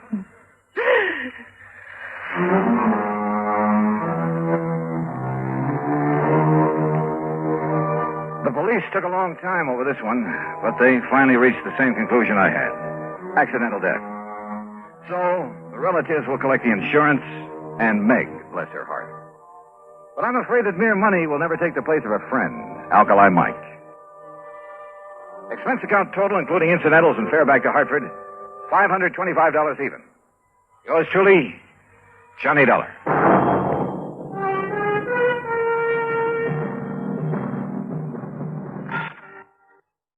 Frugal Man and... Johnny Dollar. Johnny, this is George Reed. Well, nice to hear from you, George. Especially when I have no assignment.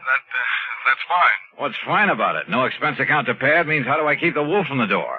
Unless, of course, Floyd's of England has the case for me. Huh? Well? Johnny. Yeah? Well, a few weeks ago, you were kidding at the time. Oh, now, George, how could I ever kid you? I'll let that one go. Yeah, you better. The point is, you rather jestingly asked me if instead of selling life insurance... Oh, no. Don't tell me. I'm afraid so. I'm afraid the company is saddled with what you might call a death insurance policy. You mean instead of insuring somebody against dying, you've insured him against living? Yes, John. Okay, Georgie. Say no more. I'll be right over.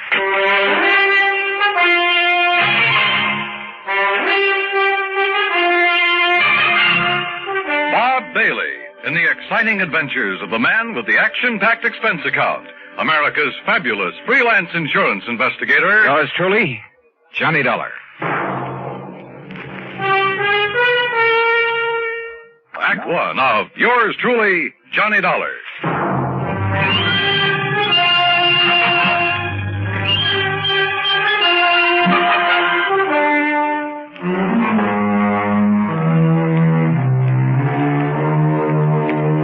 Expense account submitted by Special Investigator Johnny Dollar to Floyd's of England, American Office, Hartford, Connecticut. Following is an account of expenses incurred during my investigation of the Hope to Die matter.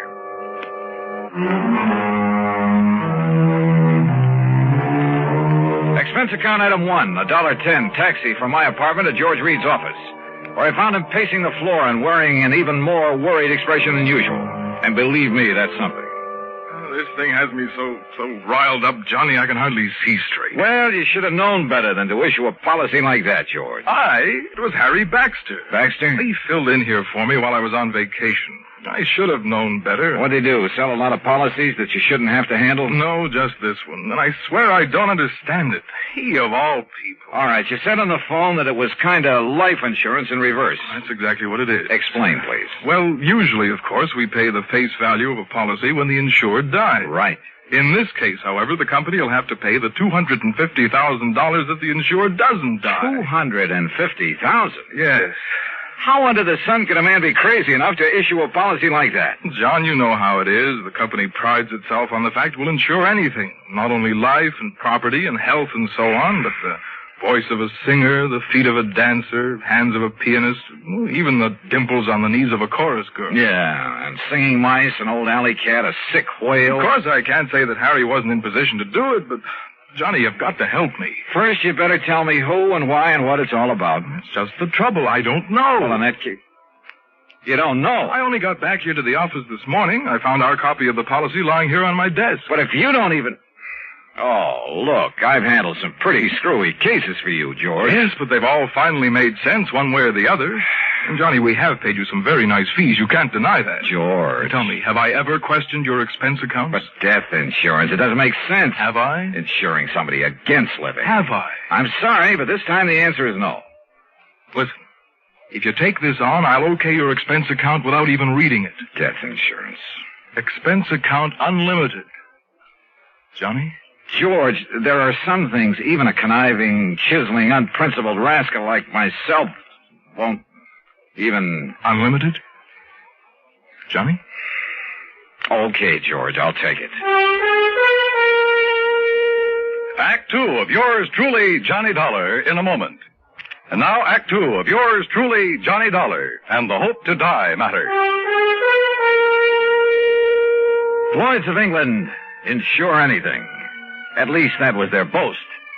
And now it looked as though it had finally backfired on them. Because somebody in the organization, some character named Harry Baxter, had issued not life, but death insurance. If it hadn't been for my friendship for George Reed, well, plus his promise of unlimited expense account, I'd have thrown the whole problem right back into his face, as it was. Thanks, Johnny, from the bottom of my heart. I'll never forget you for this. Believe me, George, I'll never forget you for this. And if you can get us off the hook... All I can do is try, so come on, give me the dope on it. Yes. Now, here. The name of the insured is Miss Mary Ellen Markham. Yeah, I got it. Where does she live? 514 East 52nd Street, New York City. Pretty fancy address. Yes. Okay. Now tell me why this Mary Ellen has insured herself against living. Well, that's the point, Johnny. She hasn't. Well, now, wait a minute. Albert Schwinner has. You mean somebody else took out this policy on her life? Or rather death? Yes. Holy.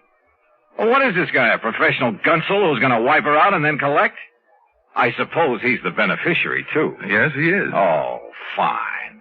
Well, come on, who is it? I don't know. As I told you, the policy was lying here on my desk when I got back this morning.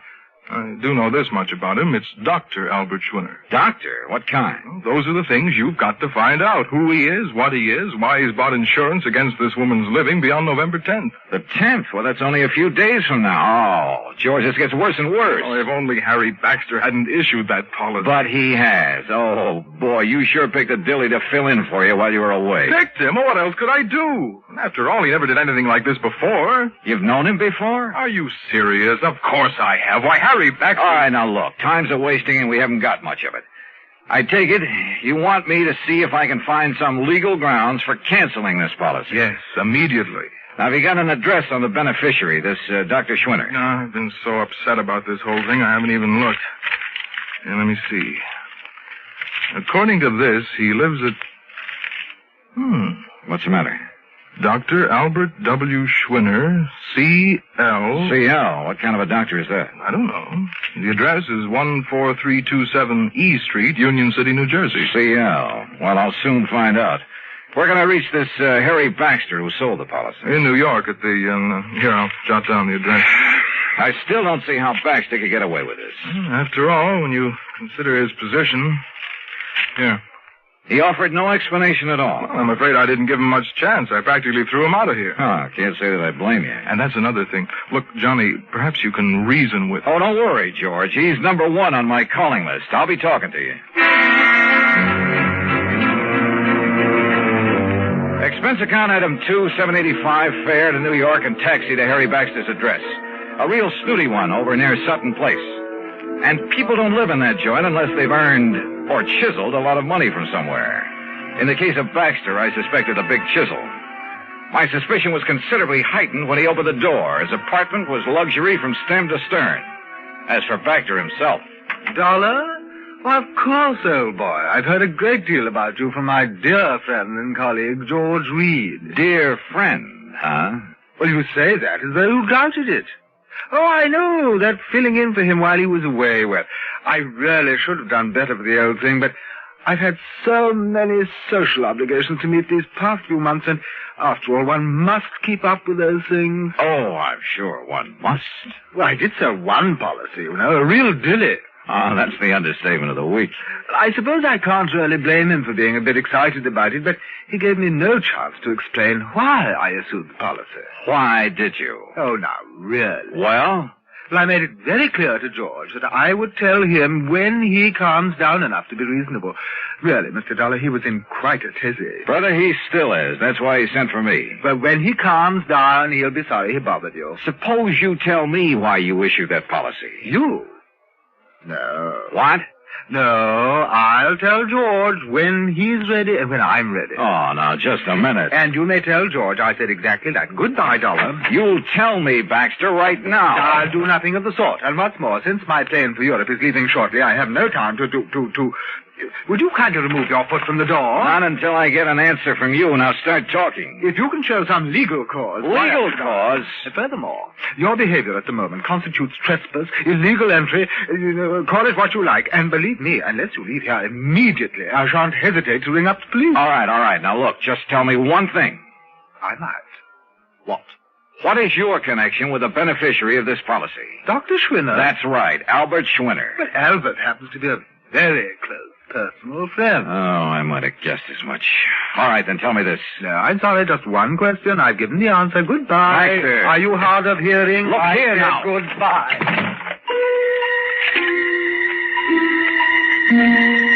Well, there was no point in trying to batter down the door of Harry Baxter's apartment, so I left.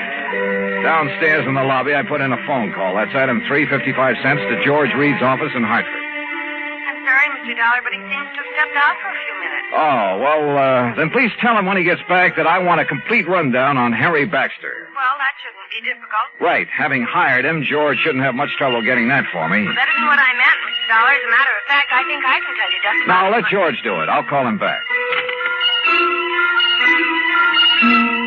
Item 4, 65 cents taxi to Mary Ellen Markham's apartment on East 52nd Street. A uniformed nurse met me at the door, told me I could stay with Miss Markham only a very short time, then led me into the bedroom. And there, carefully propped up in bed, lay a pale, wan, tired woman who looked to be 65 or 70. The room was full of flowers. You may leave us, Mrs. Haskell. I'll ring when I need you. Yes, Miss Markham. Sit down, Mr. Dollar. Thank you. I'm sorry I won't be able to speak with you very long. But as you can see... Yes, I can, of course. I'll get right to the point. You must know, I'm sure, that someone has just taken out a policy on your... Well, an insurance policy on you. Yes. It was so smart. And so helpful with Harry Baxter. Oh. You see, I am suffering from a rare, incurable disease of the blood. I'm sorry. I don't have long to live. A few days, perhaps. A few weeks at the most. Excuse me. This is such an effort. Well, you're getting the best of care, I trust. Yes. It's the very best. Now, what do you wish to know? You know a Dr. Albert Schwinner, don't you? I've known Albert for many years. We've been great friends. Then why does he take out a policy that indicates he hopes that you'll die? Hopes? I'll die? Yes. What else could it be? Oh, you don't understand. Don't you see? Schwinner has bought insurance against your living beyond November 10th. Yes. Yes. My 50th birthday. You mean to say you're... The reason so. Yes? I'm sorry. You mustn't. Oh, I know. I'm tiring you. Yes. But just one more thing. Your doctor, the doctor who's taking care of you. Albert. Albert? This same Dr. Schwinner? Yes. Now you must leave.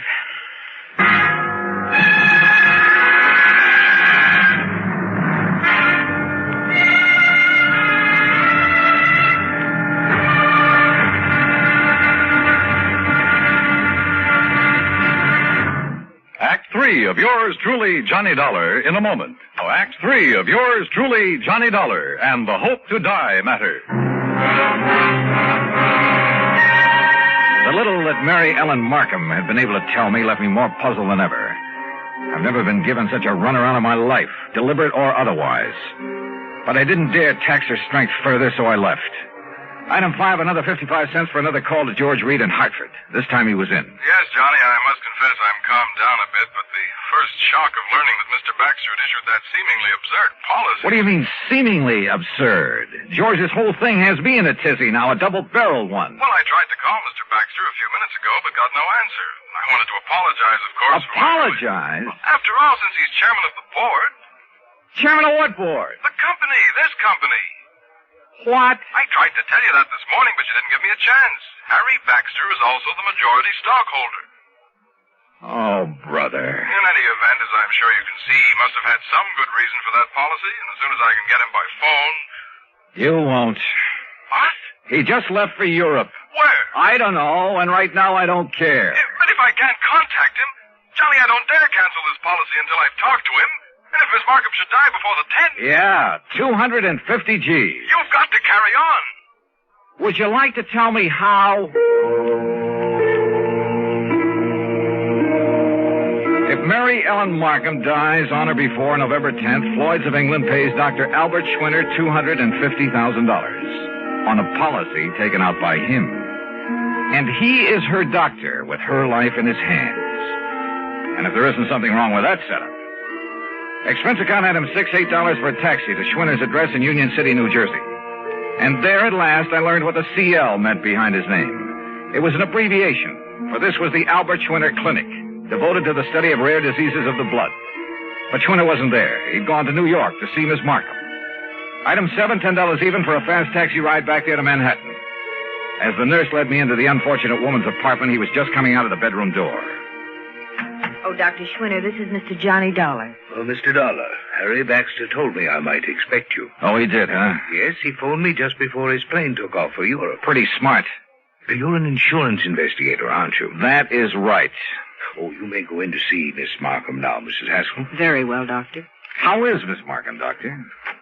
Much better, thank God. Oh, why do you say that? What? If she dies before this week is out, you stand to collect a cool $250,000, don't you? I? No, the clinic. Isn't that the same thing? Hardly.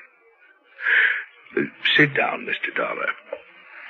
Now, you're concerned about the rather unorthodox insurance policy that Mr. Baxter issued. I certainly am. I think you better let me tell you the reason for it. I think you'd better.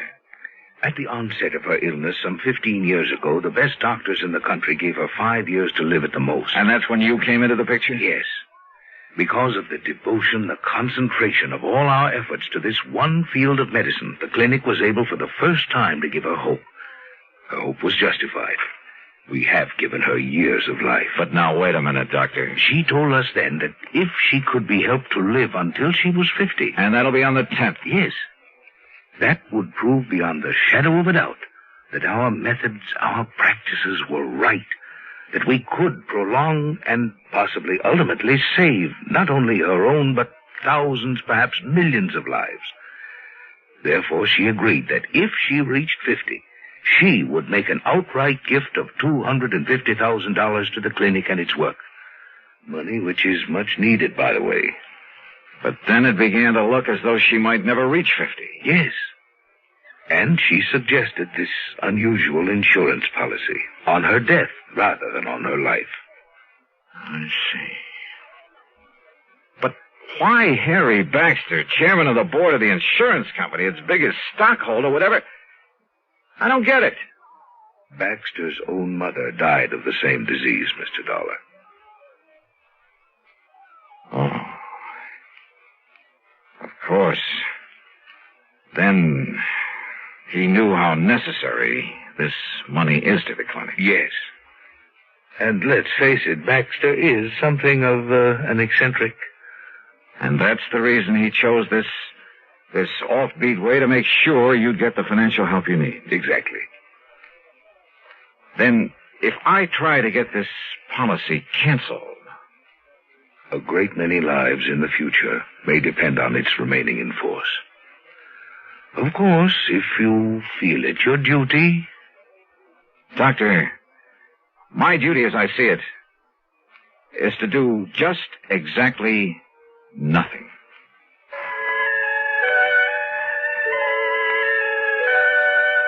Mary Ellen Markham did live to see 50, but only for a few days. Just long enough to make her gift to the clinic. Harry Baxter and the company? Well, Harry came back from Europe, and he said he found some, quote, mistake, unquote, in the policy that requires the company to pay off on it anyway. Eccentric? We should have more of them like that. Expense account total? Are you kidding? Yours truly, Johnny Dollar.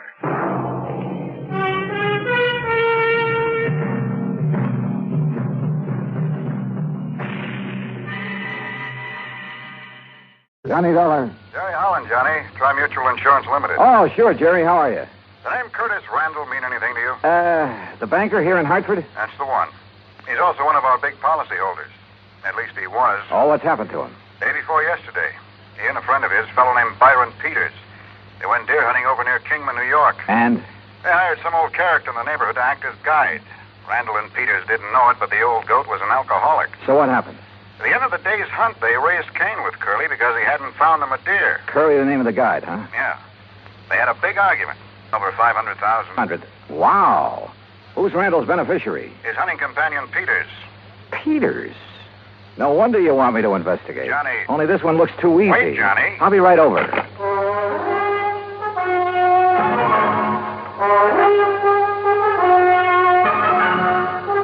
Bob Bailey in the exciting adventures of the man with the action-packed expense account. America's fabulous freelance insurance investigator. Yours truly, Johnny Dollar.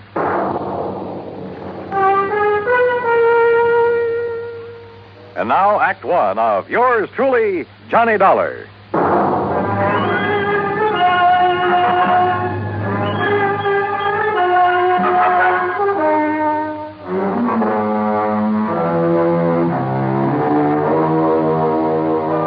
Expense account submitted by Special Investigator Johnny Dollar to the Tri-Mutual Insurance Company Limited, Hartford, Connecticut. Following is an account of expenses incurred during my investigation of the Hapless Hunter matter.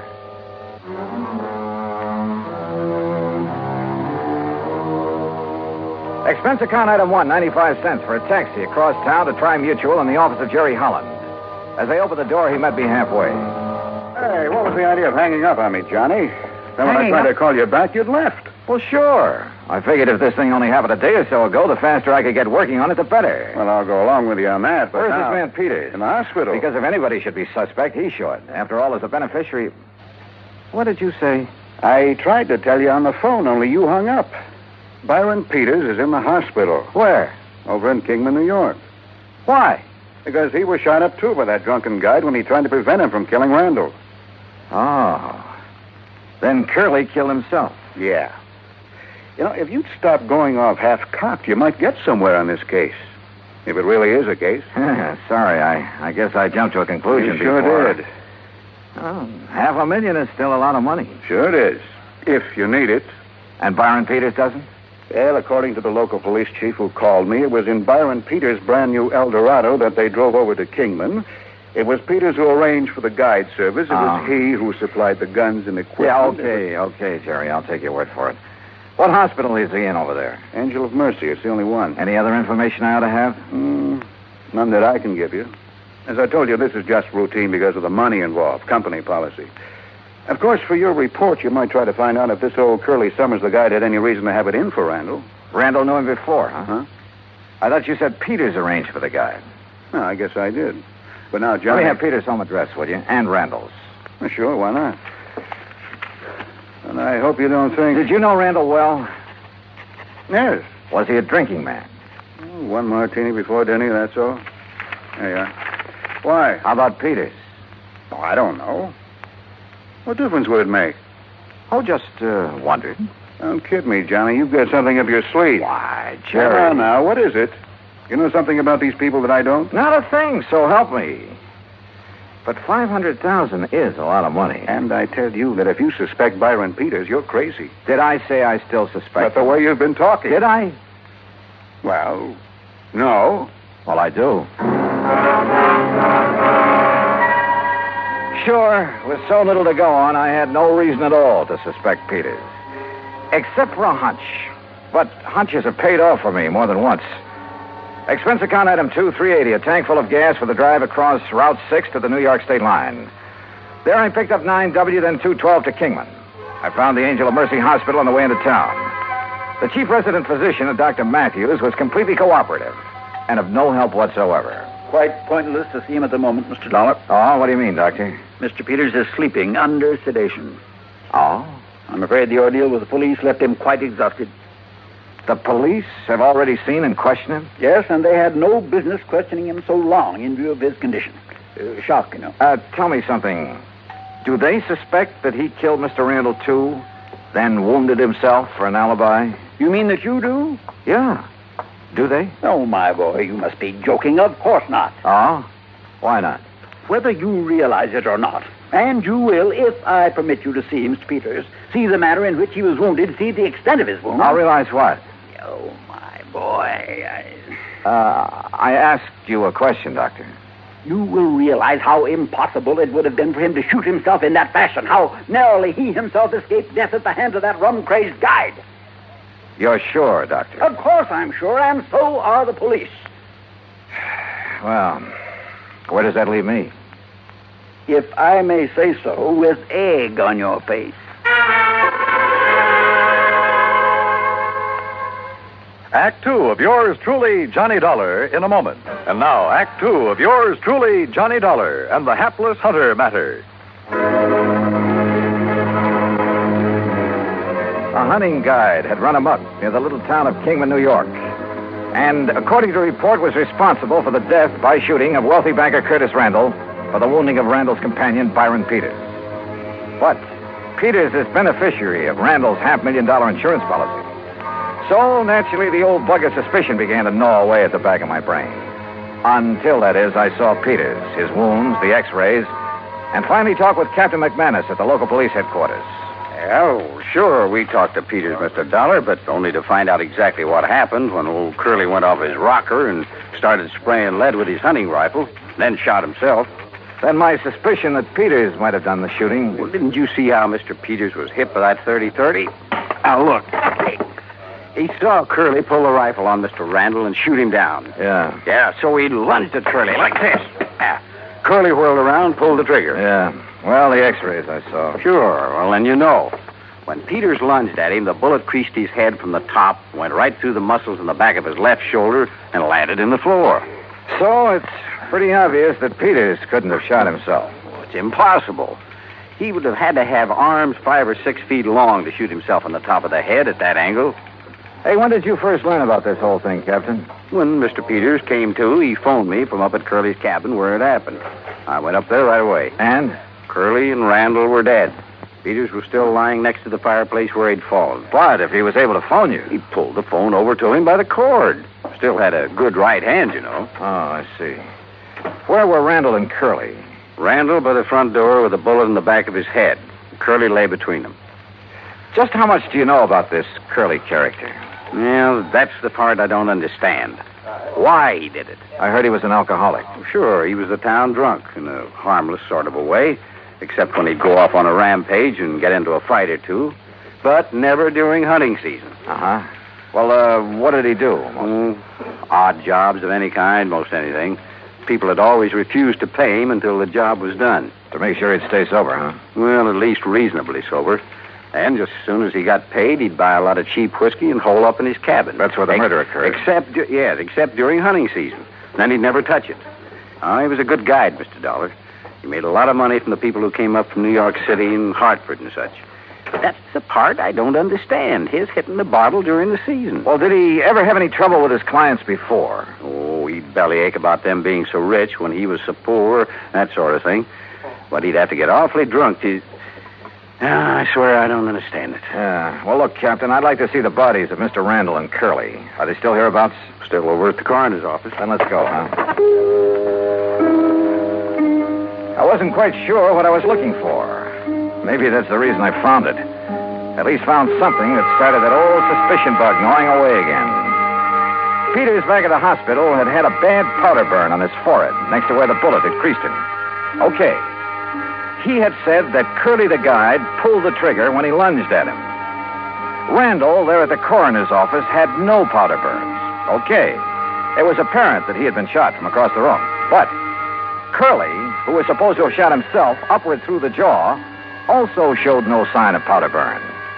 Sure, the bullet hole indicated he could have shot himself by holding the gun at arm's length. A .30-30's fairly short. But no powder burn. I said nothing of this to Chief McManus. Well, it pretty much bears out what Peters told me and I told you, doesn't it?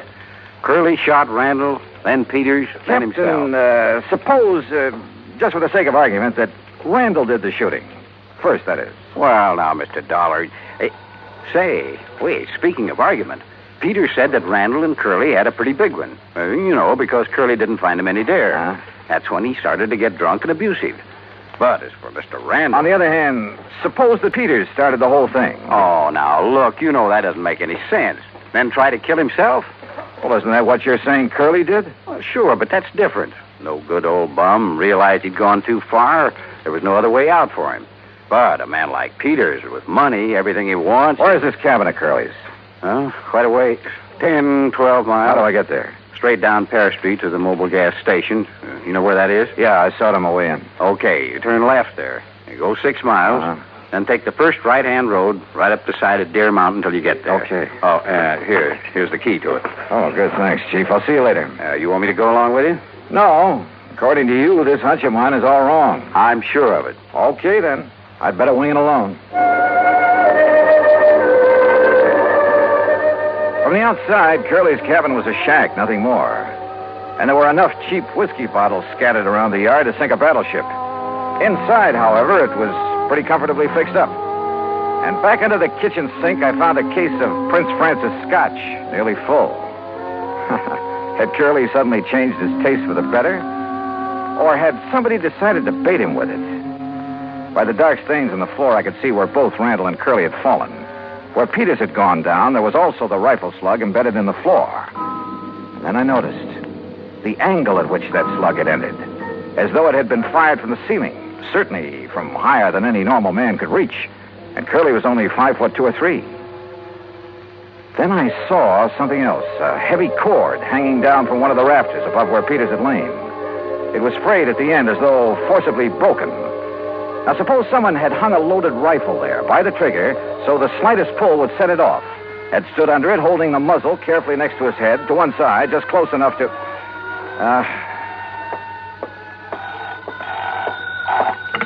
Yeah, hello. Mr. Dollar? Captain? Yeah, listen. Now, you may be right, though I still don't see how you can be. What do you mean? Look, I've got Dr. Matthews at the hospital here on this party line. You still there, Doc? Right here, Chief. Well, then you better tell Mr. Dollar. Well, it's about Mr. Peters. Yeah? He's left. Left? I thought you had him under sedation. I guess it didn't take hold the way I thought it would. Well, what happened? Well, he woke up and asked me who it was that had been here to see him while he was drowsy. Did you tell him who I was? Yes, and he seemed to drop off again, so I left him. A few minutes later, I heard his big fancy car pulling away. Doctor. I went back to his room and he was gone. Doctor. Listen, Dollar. Yeah, Chief. I don't know what it means any more than you do. But if I was you, I would get away from that isolated cabin. You see what I mean? Dollar? Sure, Chief. I'll leave right away. That was very smart, Dollar. Byron Peters? That's right.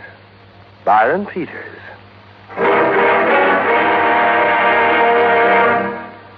Act 3 of yours truly, Johnny Dollar, in a moment. And now, Act 3 of yours truly, Johnny Dollar, and the Hapless Hunter matter.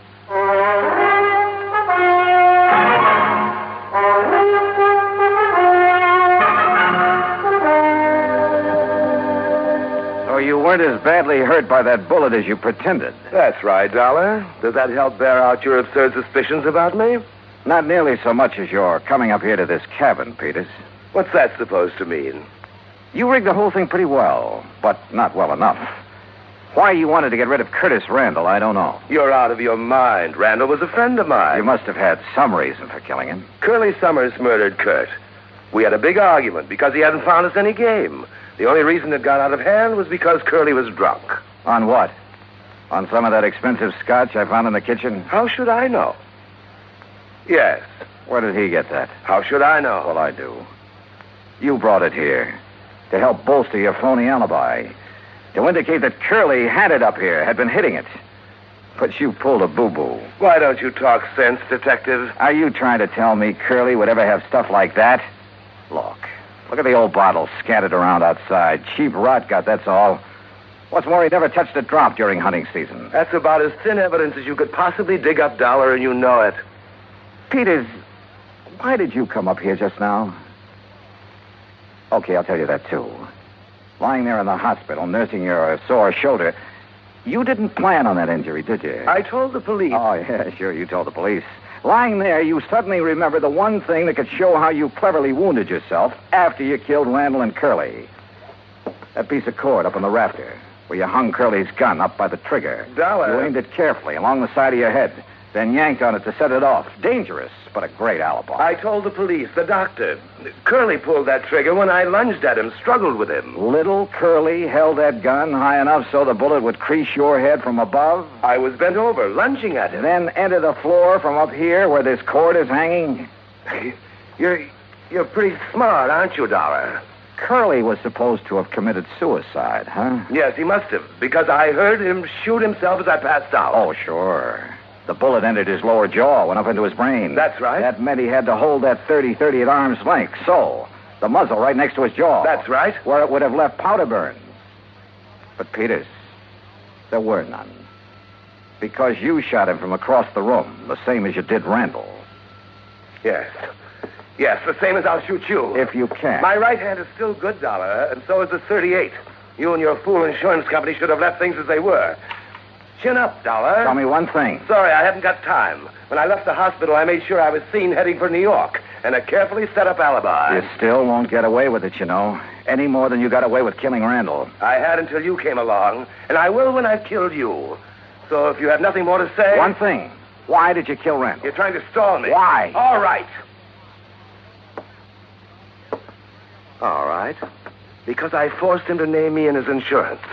I was the only one who knew about some shady operations in his early business career. Oh, the old story, huh? That's right. Blackmail. That's why he's been paying me off, supporting me, until recently. So you threatened to expose him? No. What would that get me financially? Then tell me this. No. I've got to get out of here to New York. Just one thing more. I don't know why you're trying to stall me, but it's no use. So if you have any prayers, Dollar... Sure. That Chief McManus standing there in the doorway will slug you before you pull that trigger. Oh, no, not that old chestnut. Why not, Peter? What? You... No, you...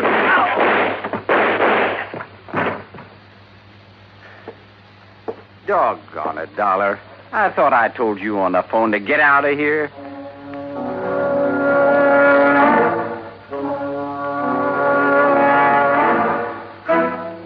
Expense account total, including gas to get me back to Hartford, $13.13. Remarks? Why? Why don't they ever learn? Yours truly, Johnny Dollar.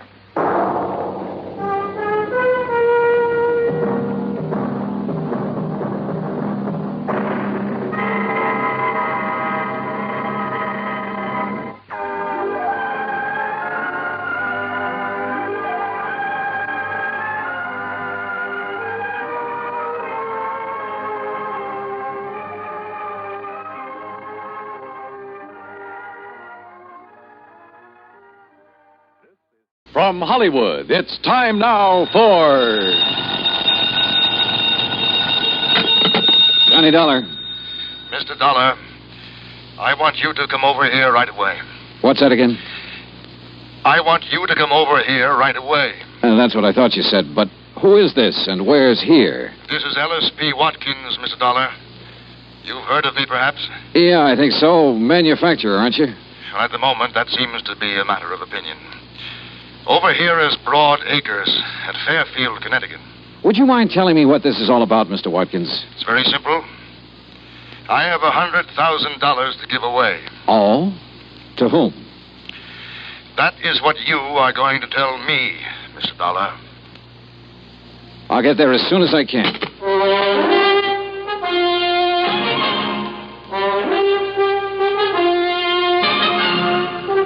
Bob Bailey in the exciting adventures of the man with the action-packed expense account. America's fabulous freelance insurance investigator. Yours truly, Johnny Dollar.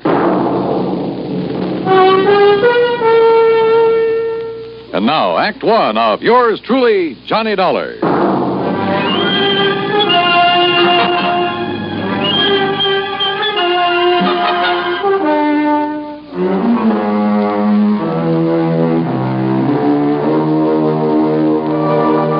Expense account submitted by Special Investigator Johnny Dollar to the estate of E.P. Watkins, Fairfield, Connecticut.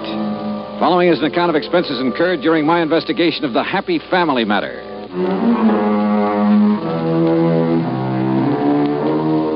Expense account item 1, $1.20 taxi from my apartment to the home office of the Universal Adjustment Bureau and Pat McCracken. Well, didn't take Mr. Watkins long to get in touch with you, Johnny. Yeah, I figured he must have got my name from you, Pat. E.P. Watkins holds a life policy for $100,000. Beneficiary was to have been his wife, but she died several months ago. Now he wants to designate a new beneficiary. You mean he wants me to tell him who the beneficiary should be? That's right. No, thanks. Now, look, You Johnny... look, Pat. I got tangled up in a family matter once before. I still have the scars to prove Johnny... it. Why doesn't Mr. Watkins pick his own beneficiary? Ordinarily he would, but in a case like this, it might take time. So what? From what I can gather, Johnny, Mr. Watkins doesn't have much time left to live. Oh? Okay, Pat. Item 2, $4.30 transportation by car to Broad Acres, the Watkins home in Fairfield. It was a big place, and it was old. I was shown into the library. E.P. Watkins was sitting in front of the fire. I could see that he wasn't well, but there was still a lot of strength in his face. Mr. Dollar, according to the medical authorities, I have somewhere between 1 week and 1 year to live.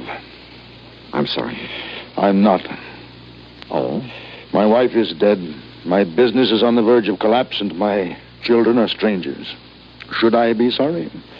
Well, I don't know. I have 3 possible beneficiaries. A daughter, Sheila, 28 years old. A son, Michael, 26, and another daughter, Elizabeth, 24. Well, why not have all 3 share equally? Mr. Dollar, had I wished to do that, I would not be calling on you. The others will be taken care of elsewhere in the estate, I suppose. There is no estate other than this insurance policy. Oh. Most of it has gone down the drain of an ailing business. The rest will be consumed in estate expenses. I see. Watkins' money should be kept in the Watkins family as I see it. But I most emphatically wish the money to go to 1 member and 1 member only. And the other 2, they're to be left out in the cold, huh? I did not engage you to examine my motives, Mr. Dollar. You have asked me a direct question, and I will give you a direct answer. Yes, I intend, as you put it, to leave the other 2 out in the cold. You say there are 3 of them, Sheila, Michael, Elizabeth. What can you tell me about them? Well, Sheila, who lives with me, she seems to think that she should be managing my affairs instead of I. Uh-huh. Michael seems to prefer the so-called life of an artist to assuming the responsibilities of the name of Watkins. And Elizabeth? Stubborn. Married to one James Lovett, who is quite convinced that he knows infinitely more about business matters than I ever did. Well, you seem to take a pretty dim view of all of them, Mr. Watkins. I do. I do indeed, Mr. Dollar. You know, one little item occurs to me. And what is that? Whichever two are left out aren't going to like it very much. Obviously. Which means they're not going to like me very much. Also quite obvious. So I intend to pay you a considerable fee. But you will earn it. Every penny of it. Act 2 of yours truly, Johnny Dollar, in a moment. And now for another episode in the life of Sergeant Donald Bellwether, my husband.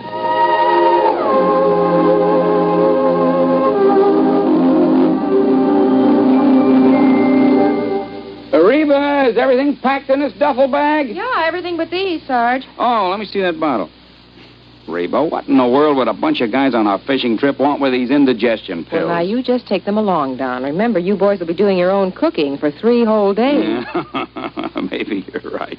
Oh, boy, I can hardly wait to pop some of those freshly caught fish into the pan. Mm. There, now. Everything's all packed. Yeah, well, we better get going. The fellas will be waiting. Well, I'll walk you to the car. Okay. I'll carry this bag. The rest of the gear's already packed. Here, I'll open the door for you. Oh, thanks, honey. Now, I'll just put this bag in the back seat. Okay. Now, kiss me goodbye right here on the front lawn so the neighbors will know I'm not leaving because we quarreled. Oh, you're so silly. Good luck, dear. Have a wonderful time. You really deserve this fishing trip. Well, is that all you got to say? I mean, you usually tell me to drive carefully, et cetera, et cetera. Well, this time I will not say a word. Oh. Okay, dear. Well, I guess I better be going. Hey, what's this note on the steering wheel? Dear Sergeant, on one holiday last year in the States, speed was a factor in 71% of the accidents. Drinking was a factor in nearly half. Accidents were most frequent early in the weekend. 82% of the accidents happened in rural areas, and the victims were usually the drivers. Your loving wife, Reba. I might have known you'd get to me somehow. Goodbye, dear. Oh, I'm going to miss you. I'm going to miss you too, Reba. And don't you worry. I'll drive safely. That's my Donald. That's my doll.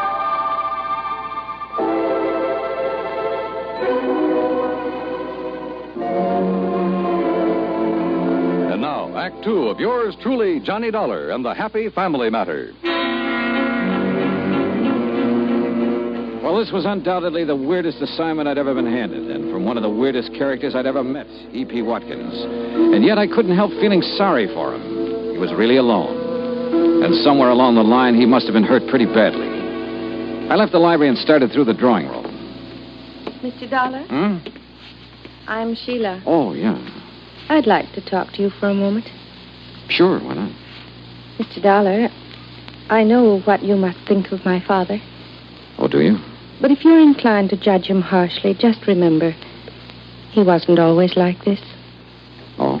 So very many things have gone wrong for him. Like what? Well, I'm afraid the main thing is his feeling that the 3 of us, Elizabeth and Michael and I, have let him down somehow. He seems to resent us so terribly. Why should he, Sheila? I'm not sure. I think he resents me because I'm not a man. Oh? You see, I'm the oldest. And in many ways, I'm more like Father than the others are. If I'd been a man, I could have, taken over for him. Yeah, I see. I've tried to do what I could. Help make decisions, that sort of thing. But I think he somehow resents that, too. Well, I gather it hasn't exactly been easy for you living here with him. Somebody has to. And the others have lives of their own. Mm-hmm. Speaking of the others, I'd like to talk to them. Where can I find them? Elizabeth and her husband live in Cranford, New Jersey. And Michael's in New York, in Greenwich Village. Okay. Thanks, Sheila. Outwardly, she was poised, but I could tell she was nervous, tense. Her fingers wouldn't stay still. She kept shredding bits of cellophane from her cigarette package. Yeah, she was under strain, all right, and I could understand why. Item 3, $8.40. Transportation in New York City to the Greenwich Village apartment of Michael Watkins. Mr. Dollar, you can tell Dad that I do not want that insurance money. Why not, Mike? Because it doesn't...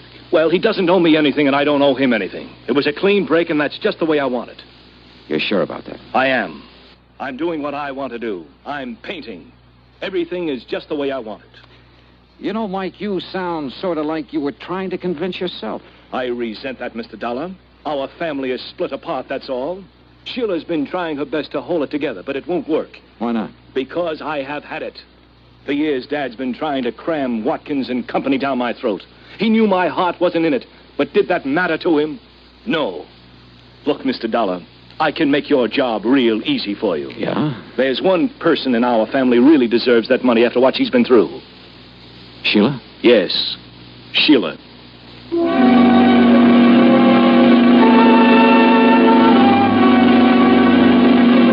Item 4, $6 even. Transportation to the Lovett's home in Cranford, New Jersey. Look, Mr. Dollar, if sending you here is some scheme of Dad's to force us into line, you're wasting your time, and so is he. Now, wait a minute, Elizabeth. After the way he's treated Jim. Relax, honey. That's all over and done with. Look, Dollar, I can simplify your job for you. Can you? Give the insurance to Elizabeth here. Why? Because then I can get my hands on it. Oh? Well, what would you do with it, Jim? Buy a controlling interest in Watkins and Company and put the business back on its feet. You once worked for Watkins and Company. Why did you leave? Because he's still running it the way he did 30 years ago. It won't work, and I wouldn't be a part of it. Jim tried, Mr. Dollar. He really did. But Dad wouldn't even listen to him. For years, he tried to get Mike to take over the business. But Mike prefers to be off in Never Never Land painting those lousy pictures of his. Now, Jim. They are lousy, and you know it, Liz. Look, Jim, you say Mr. Watkins didn't give you a chance to put your ideas into effect, huh? No. Finally, things got to the breaking point. Dollar, I sent him a written contract guaranteeing I'd raise the necessary financing. I asked for only 6 months in charge. Contract? But he wouldn't accept your offer, huh? No. Sheila begged him to sign. Finally, he sent word back for me to tear up the contract and get out of the company. I see. Well, Dollar, you've met all 3 of us now. Who's going to be the beneficiary? Sheila, or Mike, or Elizabeth?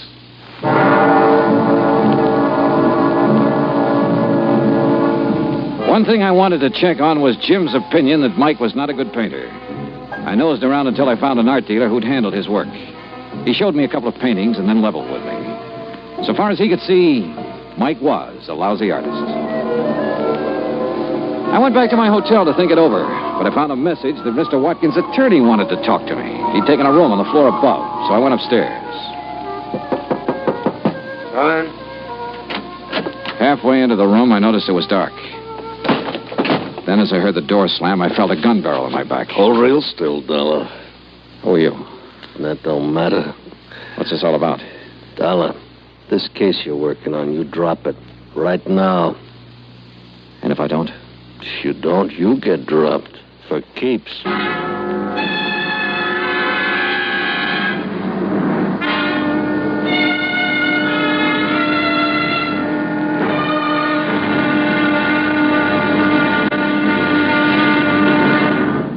Act 3 of yours truly, Johnny Dollar, in a moment. Do you know who said, "That man is free who is protected from injury"?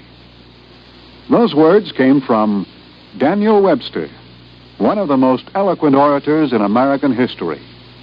Webster knew that a man could not be free unless he lived in a country which recognized his right to freedom and created laws to protect that freedom. A slave state may say that its citizens are free, but as long as a single citizen can be harmed by the whim of a country's rulers, true freedom does not exist. A man is free only if his rights to freedom are protected. Remember the words of Daniel Webster. They are part of your American heritage. The free man must be protected from injury. And now, Act 3 of yours truly, Johnny Dollar, and the Happy Family Matter.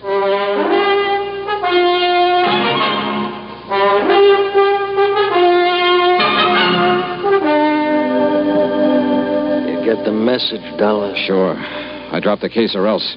Look, you're obviously not Watkins' attorney. The message was just a decoy to get me here. Who hired you to give me this warning? Don't get so nosy, Dollar. You got the warning. It's the main point. Just to make sure you get the message. I'd seen what was coming and ducked, then swung and knocked the gun out of his hand. He gave me a knee in the stomach that flat.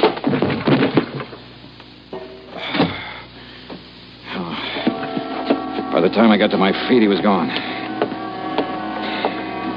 I turned on the lights and looked around. And then on a table, I spotted something that stopped me cold. The truth had been right under my nose all the time. I called the various members of the family, asked them to meet me at the Watkins home. When I got there, they were waiting for me. Mr. Watkins, Sheila, Mike, Elizabeth, and her husband, Jim. There was a stiff, chilly politeness in the air. There was tension, too.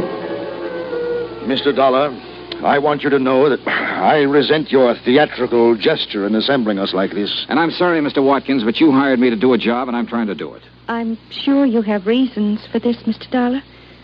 But you must know how painful this is to Father. Yes, I know, Sheila, but it's necessary. I don't see why, Dollar. I'm coming to that, Mike. Now, look, let's face it. This is not exactly the happiest family in the world. It's been torn wide apart.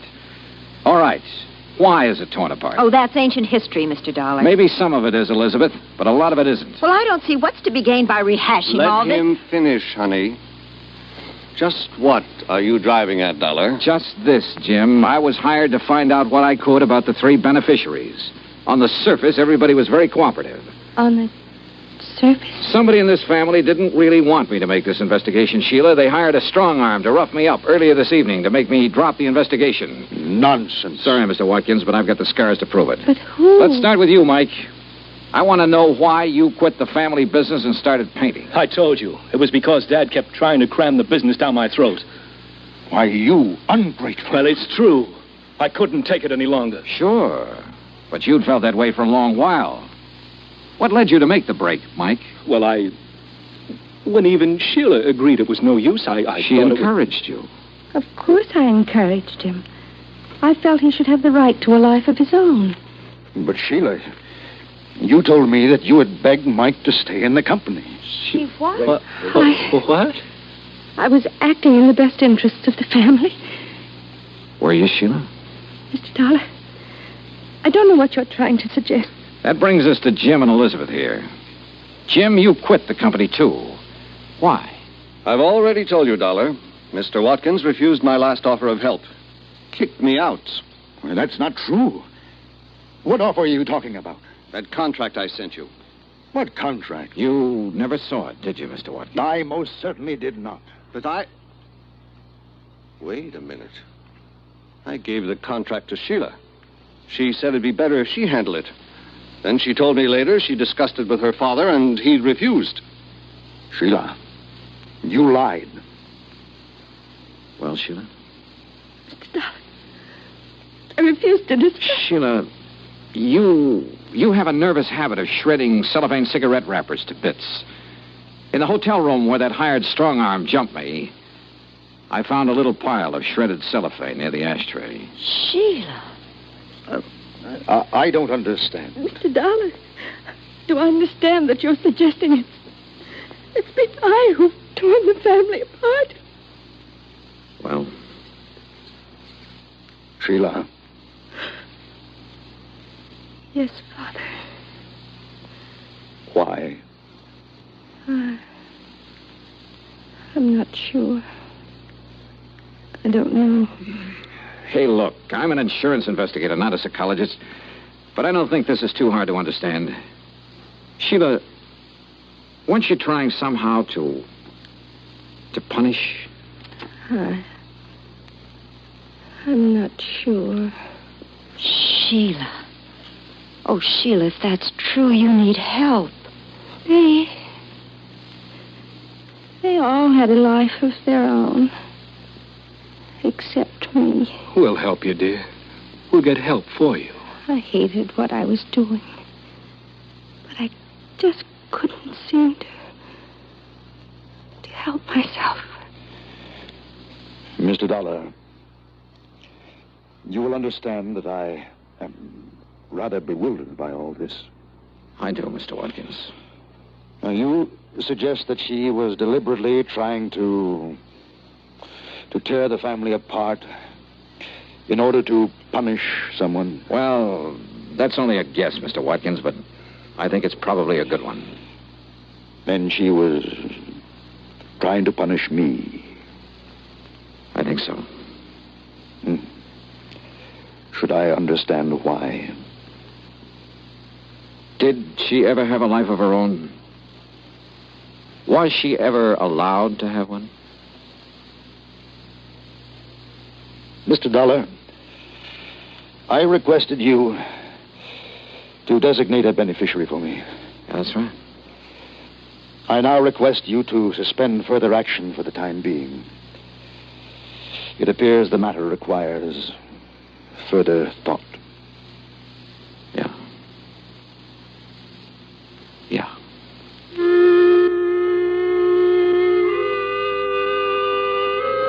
Item 6, $8.50. Transportation and incidentals back home.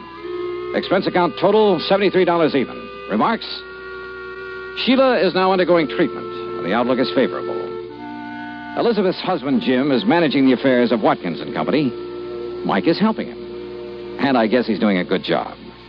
Mr. Watkins, well, he's still alive. And his doctor tells me that now the old gentleman has found some reasons to be alive, he'll probably be with us quite a while. And make all 3 of his children his beneficiaries. Yours truly, Johnny Dollar.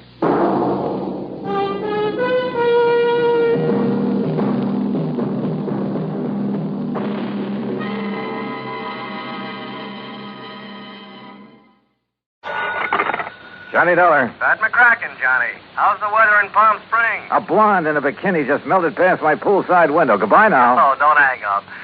Johnny, this job's just a few miles north of where you are. It'll take maybe a day to clear it up. Yeah, you said that last Christmas, Pat, and I got trapped in a blizzard. This season, I soak in the sun. Happy New Year. John, boy, we have a bonus list in this office. Your name could be on it. Near where I am, huh? It's a ghost town named Calico. An old prospector named Kringle is breathing his last up there. I thought old prospectors never died. He wants to change the beneficiary on his $50,000 policy, but a nephew, Ned Kringle, threatened suit if we let him. So you contact our agent, Gene Craig, in Barstow. Who's the new beneficiary? Carmen Kringle. Carmen? A borough. A borough? Yeah. If I don't hear from you, Johnny, Merry Christmas.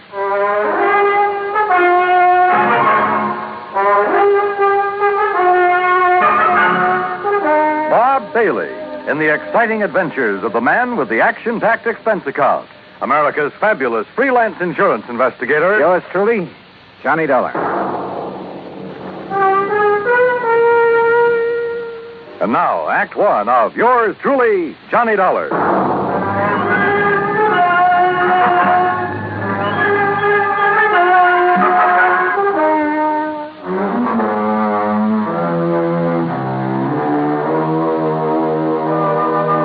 Expense account submitted by Special Investigator Johnny Dollar to the Home Office, Universal Adjustment Bureau, Hartford, Connecticut. Following is an account of expenses incurred during my investigation of the Carmen Kringle matter. Expense account item 1, $1.40. Telegram to Gene Craig in Barstow telling him where and when to meet me. Item 2, $50 even to Al Sterner for his charter plane to the ghost town of Calico. The guidebook says there's something about desert country that's good for the soul. And in spite of the air bumps, I got a panoramic view of the Great Mojave that took my breath away. The sun's setting rays hit the weird mineral stratas of the Calico Range and turned them into a patchwork of beauty. Night comes quickly in this country, and I turned to Al when a Christmas tree cluster of blinking lights appeared under our wings. By way of answer, he put the plane into a glide and set us down on the smooth surface of a dry lake bed.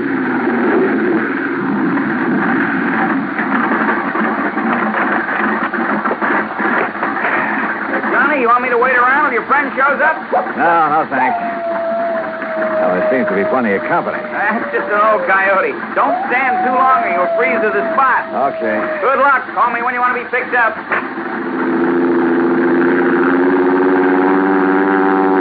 I watched Al's plane until it was swallowed by the darkness. Then suddenly I got that feeling in the hair on the back of my neck that I wasn't alone. The moon was up enough to make out shadows, and silhouetted in a circle around me was a strange collection of figures. One of the pack moved toward me, and for a crazy second, I thought I bumped into Santa Claus's reindeer. Then a car without lights came rushing at me. The headlights slammed on, and I got a glimpse of a donkey herd scattering into the night. All right, mister. Walk toward me, slow, with your hands high. I've learned never to argue with a Winchester 94, so I followed orders. I spotted the weaving headlamps of another car approaching and prayed it was the agent, Gene Craig. Close enough, Sonny. I can pop the rattlers off a sidewind at 60 yards, so don't you make no sudden move. He was maybe 60 with gray sideburns and a frosty goatee. A marshal's badge was pinned to his leather jacket. All right, now, mister. Marshal, that's all right. That's Mr. Dollar. Huh? I'm supposed to meet him earlier. I'm awfully sorry, Mr. Dollar. I'm Jean Craig. Huh? I couldn't get here until I drove Doc Spangler up to Chris. He's had another setback, Marshal. Yeah, some darn fool let down a rail on his corral, and Chris Kringle's whole herd got loose. He don't give a chuck for most of them, though, except Carmen. Now he's fretting because she's running wild. Almost had him tracked down when this here fella showed up. If you vouch for him, huh, Jean? You are Johnny Dollar, aren't you? Well, a frozen facsimile. Come on, I'll drive you into Calico. You tell Chris that I'll have his Carmen back in the corral before the moon's full. And, Jean. Yeah, Marshal. Tell the old sourdough to stay alive, will you? We need him around here. Sorry about mistaking you, Mr. Dollar.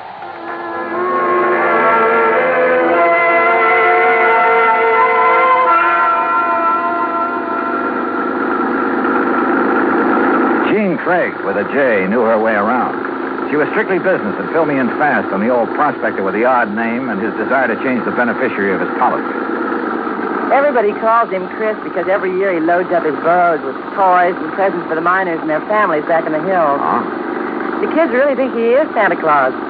I'm afraid it won't be a very merry one for them this year. Well, what makes everyone so sure Chris Kringle is giving up the ghost?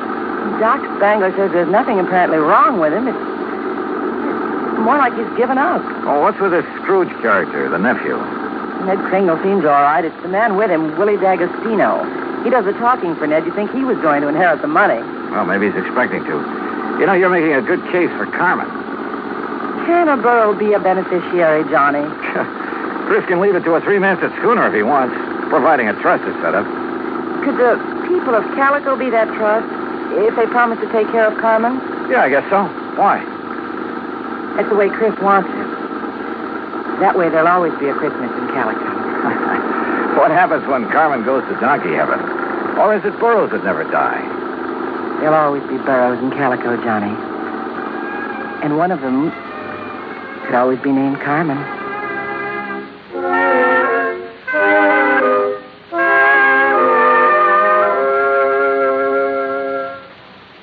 Act two of yours truly, Johnny Dollar, in a moment. Act two of yours truly, Johnny Dollar, and the Carmen Kringle matter.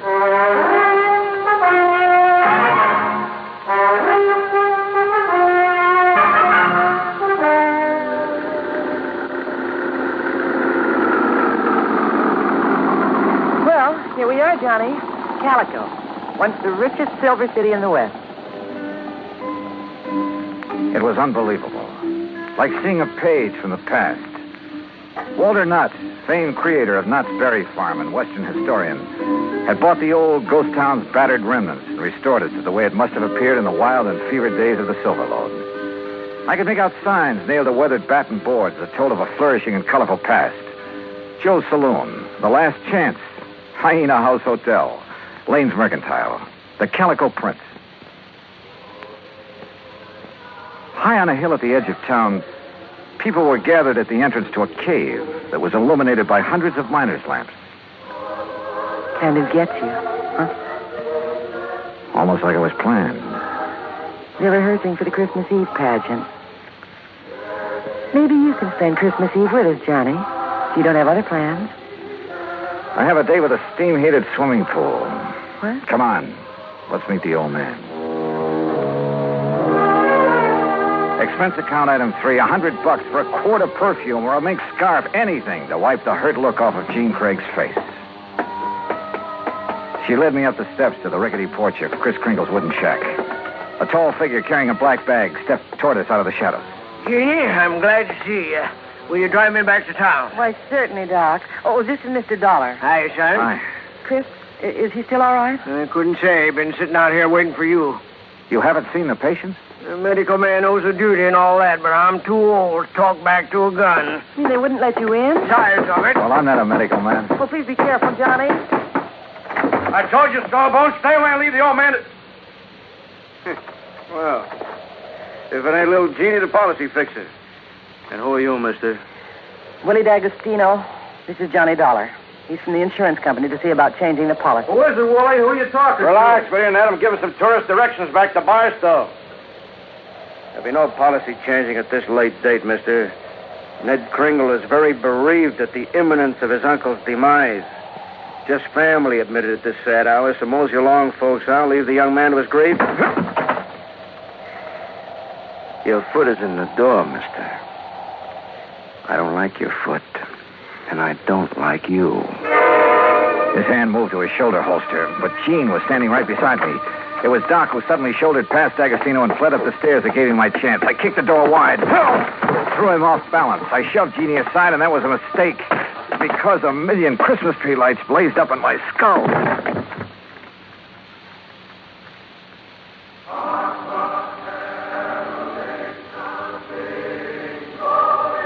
Then slowly the tree lights faded away, and I saw Jeannie fussing over me and looking worried.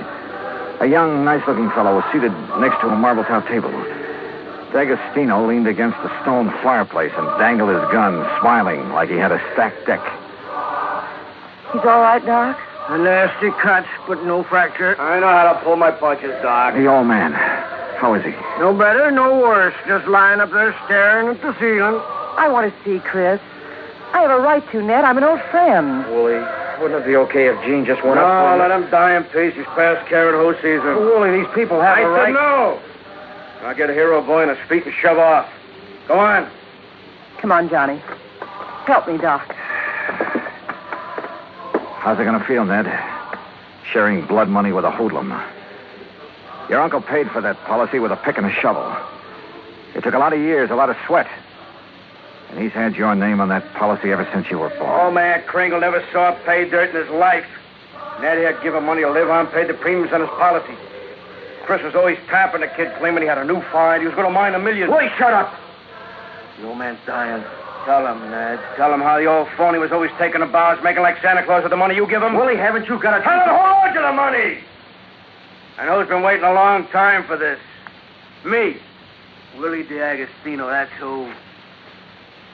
Is that true, Ned? Yeah.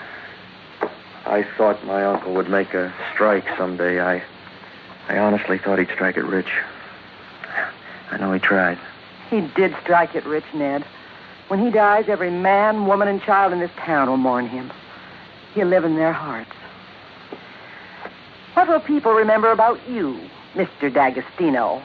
All right, get out and stay out before I... Willie, this rifle will make a hole in your belly big enough to pass a borax team through. So you just drop that gun. Well, I don't know what the shouting's about, but you're guilty of carrying sidearms and you're threatening violence, Mr. D'Agostino. And ain't nobody does that in Calico, as long as I'm the marshal. Now, you better get. Ed Noller, I love you. Oh, so let Gladys hear that. Well, I'll see how Chris is. Doc, tell the old buzzard that I got his Carmen back in the corral. Jingle bells and all. Yeah, nice work, Ed. Now, what's holding you, mister? Okay. All right, let's go, Ned. Let the squares have a round, huh? I'm going to stay here, Willie. I want to be here when Chris... Hey, that's a good idea. That way, no fooling around with the will, huh? Smart kid, that Ned. See you at the funeral, huh? I'll go up now. You were wonderful, Marshal. And you too, Johnny. Oh, yeah, sure. I take a nice sock on the head. Say, you folks better come up, too. Chris wants to say something. Oh, wait a second. I figured on this. The corral. Come on.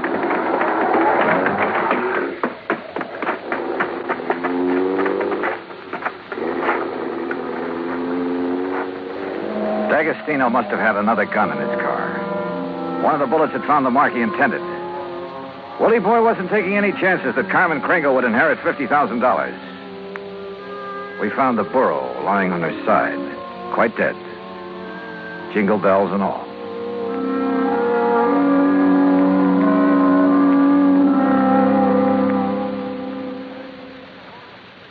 3 of yours truly, Johnny Dollar, in a moment. Oh, Act 3 of yours truly, Johnny Dollar, and the Carmen Kringle matter.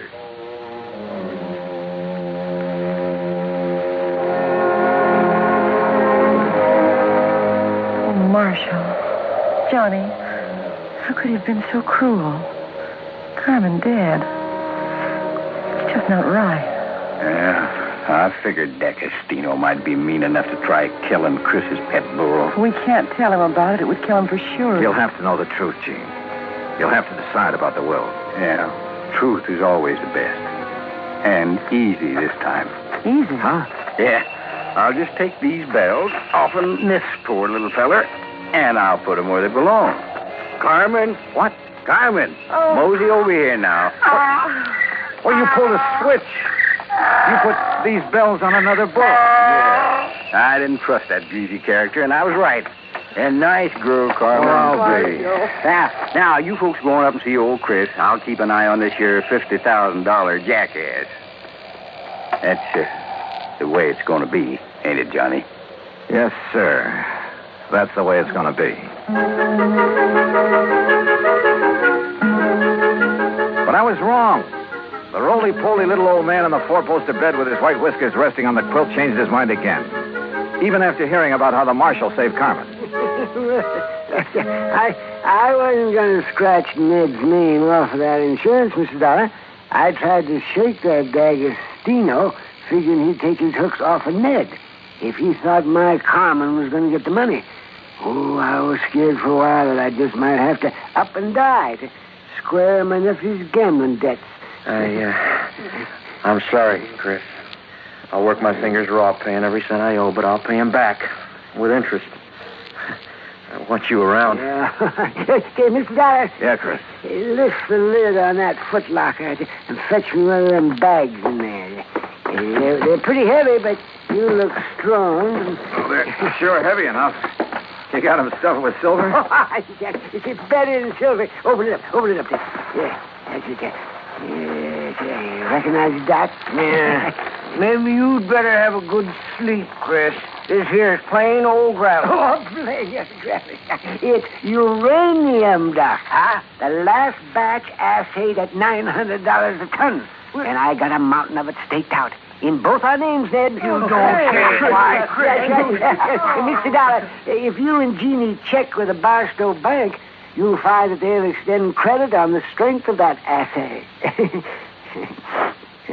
You reckon you can spend 2 days buying enough presents so as we won't disappoint the folks hereabouts?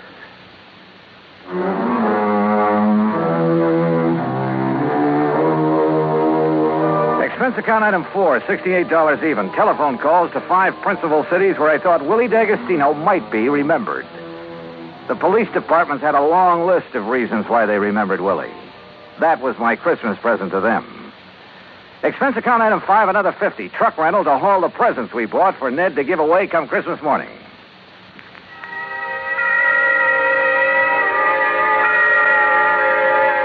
And then it was Christmas Eve. We sat on the Kringle's porch and watched the procession up to the Maggie mine.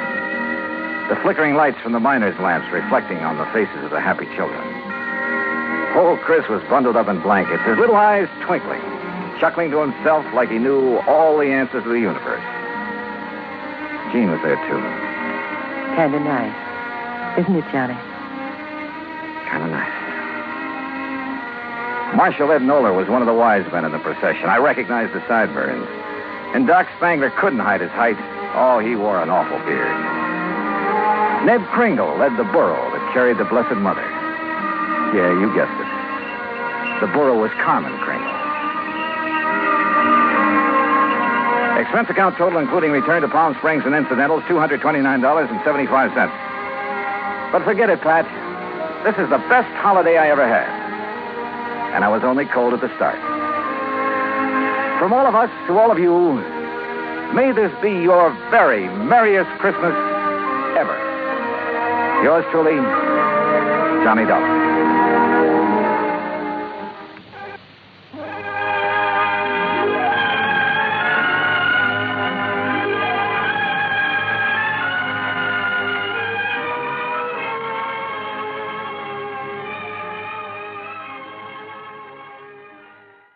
from Hollywood, it's time now for...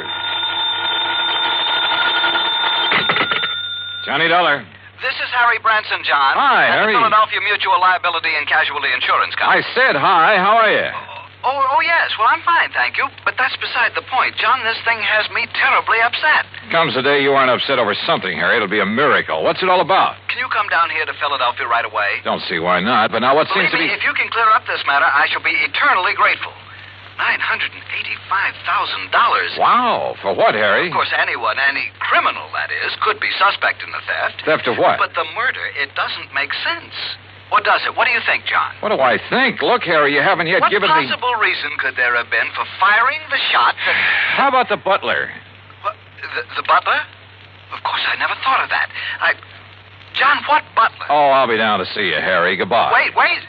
You mean you know something about this case that the police and I don't know? I don't know anything about it yet. I'll be down to see you. But in that case... Goodbye, Harry. But in that case, John, if you don't know anything about it, what leads you to suspect the butler? And what butler... John, you have me all confused. Then that makes us even. Bye. But, John... So help me. If it weren't for the big fat expense account I can foist on Harry Branson, well, here we go again.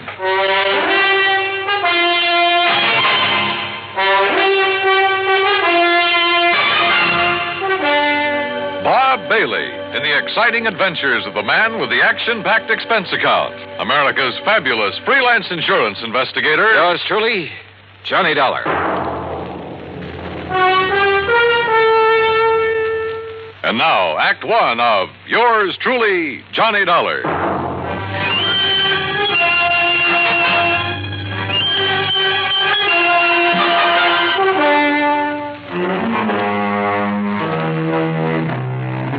Expense account submitted by Special Investigator Johnny Dollar to the Philadelphia Mutual Liability and Casualty Insurance Company, Philadelphia, Pennsylvania. Following is an account of expenses incurred during my investigation of the Ingenuous jeweler matter.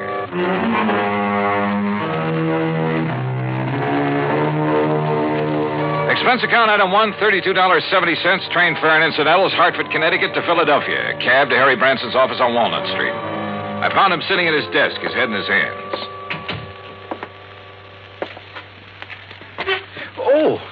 Oh, John, I'm glad you've come. Yeah. Well, how's your good health, Harry? My health? wait, As a matter of fact, it's fine, although I did have a touch of laryngitis last week. I could hardly speak about it.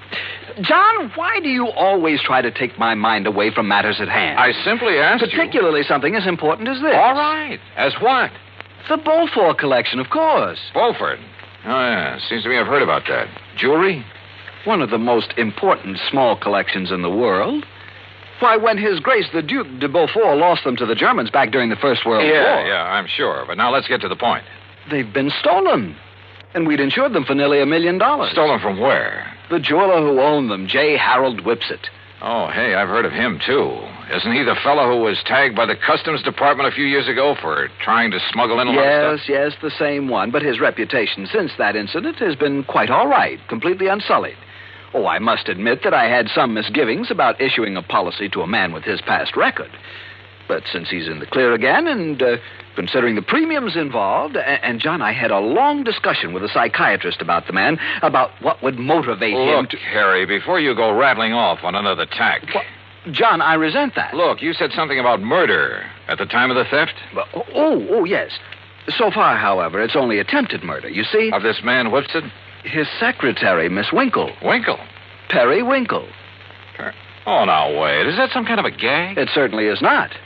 At first, when they arrived, the police thought she was dead. Well, where did all this happen? At the Whipsett office. It's on Chestnut Street. When did it happen? Just last night. Oh, dear, $985,000. And maybe a human life. Well, yes, of course. Now, tell me all you know about it, Harry. Well, the Beaufort collection contains several diamond and emerald brooches that date back to, let me see. Forget the dates. What I want to know is... No, the fact that all the stones were rather small and of conventional cut means that once they're remounted, no one could ever identify them. Well, what's that got to do with the date of the collection? Well, as I started to say... let's go over to the Whipsett's office. Oh, very well. Now, as I started to say, the date of the Duke de Beaufort's acquisition of these jewels... you say this Perry Winkle was badly hurt. How? She was shot by the robber. Now, as I started to say, the date at which the Duke de Beaufort... Tell me this. Was Whipson himself shot or shot at? No, and I'm sure he'll tell you all about that when you see him at his office. He's certain to be in this morning. As I started to say, John... John, going down, gentlemen. Yeah, thanks. Come on, Harry. Step in, please. Harry! As I started to say, John... John? Whether I wanted or not, during the 9-block taxi ride up Chestnut Street, I got the whole history of the Duc de Beaufort's jewels, from the time of the French Revolution to the present. That cab, by the way, is item 2, $1 even. What I did want to know was more about J. Harold Whipson.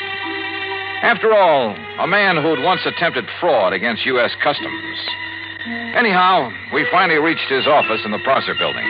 Present was Police Lieutenant Bart Stanley, with whom I'd worked a case 2 years ago.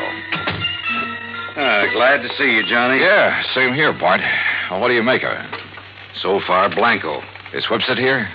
One of the boys took him down for some coffee. He needs it after what happened to him last night. The Beaufort jewels, huh? Yeah. Yes, I told Mr. Dollar all about them, Lieutenant. How the robber took nothing else, how the jewels themselves came into being, how back in the 80s... we've got work to do here. Well, after all... Now, look, Bart, this man Whipson, his reputation in the past... I know exactly what you're going to say. I might have thought the same thing, Johnny, if I hadn't seen exactly what happened. Tell me what did happen. Lieutenant, you look very tired.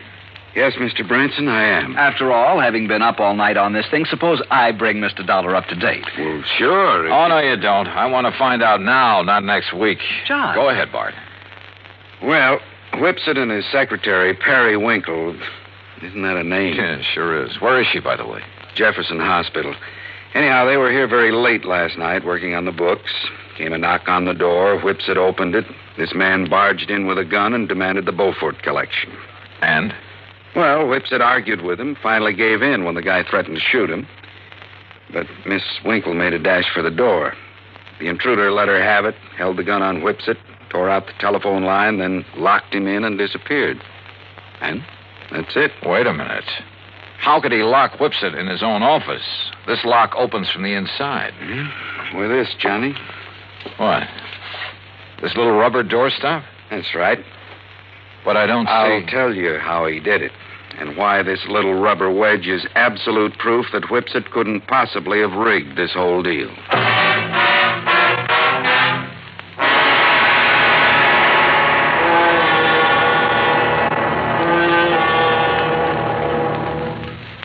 Act 2 of yours truly, Johnny Dollar, in a moment.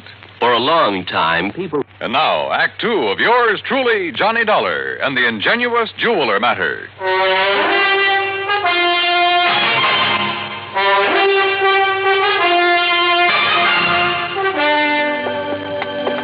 Look here, Johnny.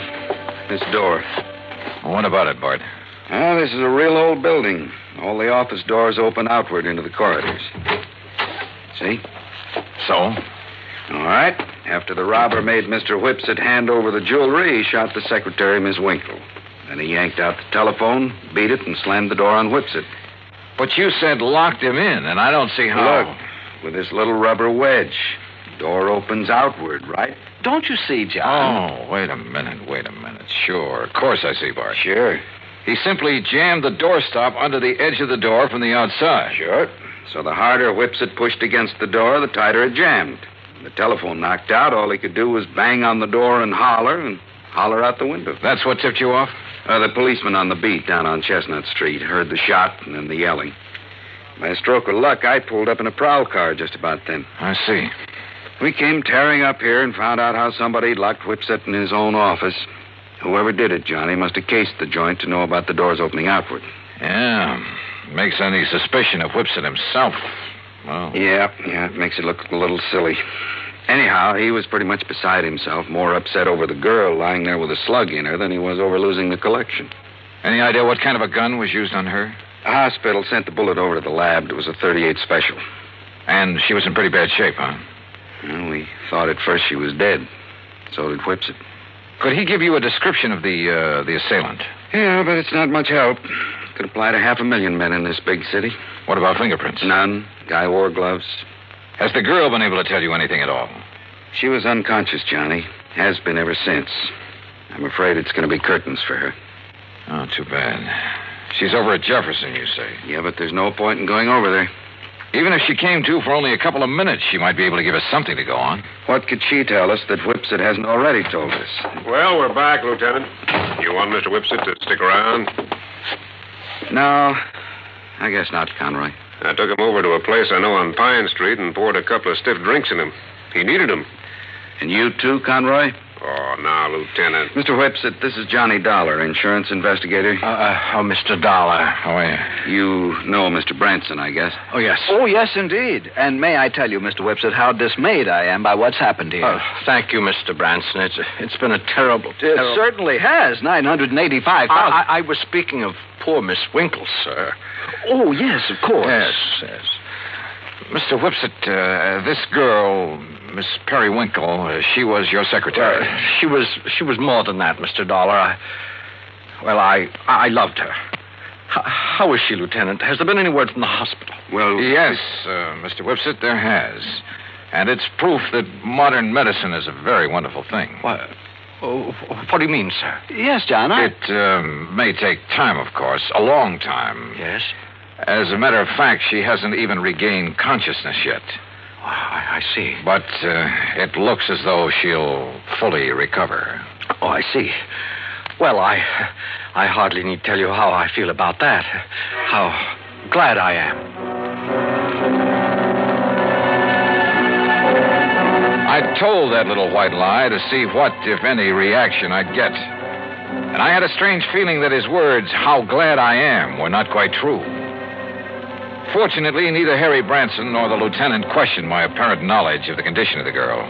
Even better, the lieutenant rose to the occasion. Well, as I see it, there's really nothing further we can do here.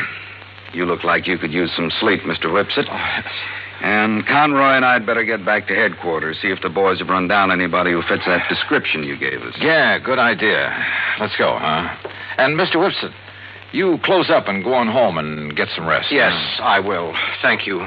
Thank you very, very much. You have no idea what a terrible shock this has been for me. Of course, you'll keep yourself available if we need you further. Oh, of course, Lieutenant.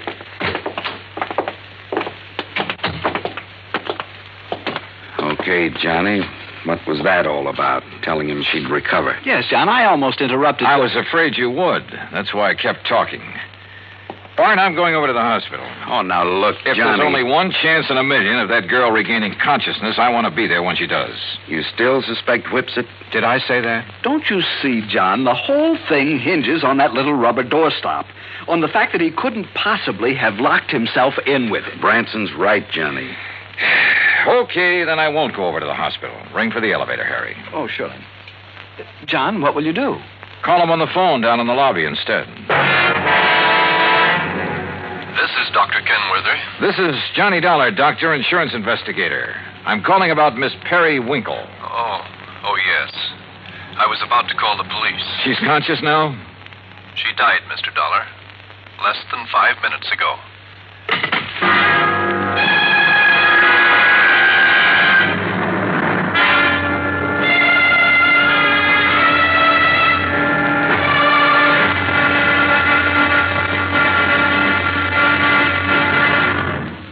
Act 3 of yours truly, Johnny Dollar, in a moment. Our flag, heaven. And now, Act 3 of yours truly, Johnny Dollar, and the Ingenuous Jeweler Matter.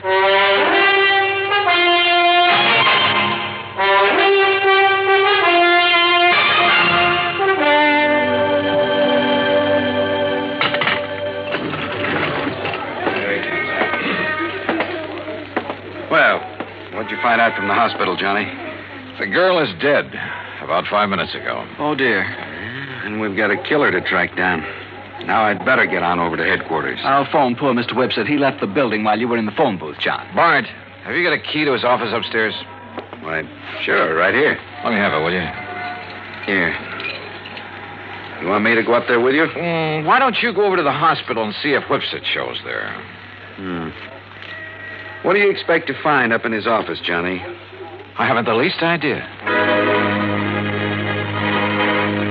Why kid about it? I didn't have the least idea what I expected to find, or even what I was looking for.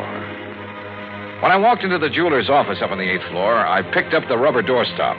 The one thing that proved Whipsit couldn't possibly have rigged the whole deal. But I somehow felt that if only that little wedge of rubber could talk. Then I noticed a funny sort of burr on one side of it. Just a tiny little rough spot. But it showed me where somebody had pierced a tiny hole through it. Why?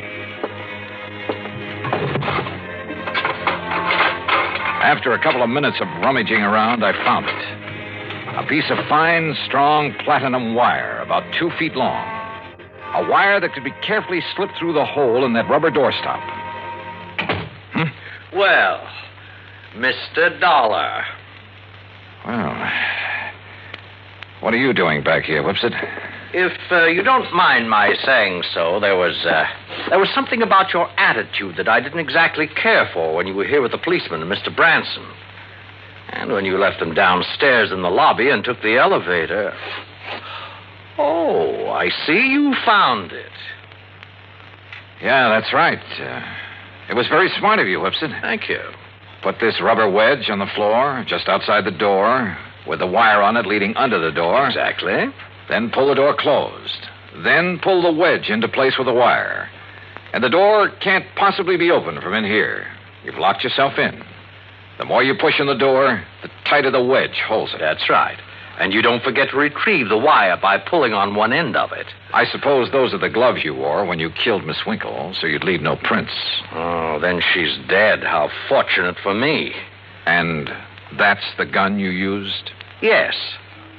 I'm afraid she was rather averse to my breaking down the Beaufort collection, melting down the mountings and secreting the stones at my home. And, of course, claiming the insurance money, but after all, nearly $1 million. Why are you telling me all this? Because, you see, this is also the gun that will kill you.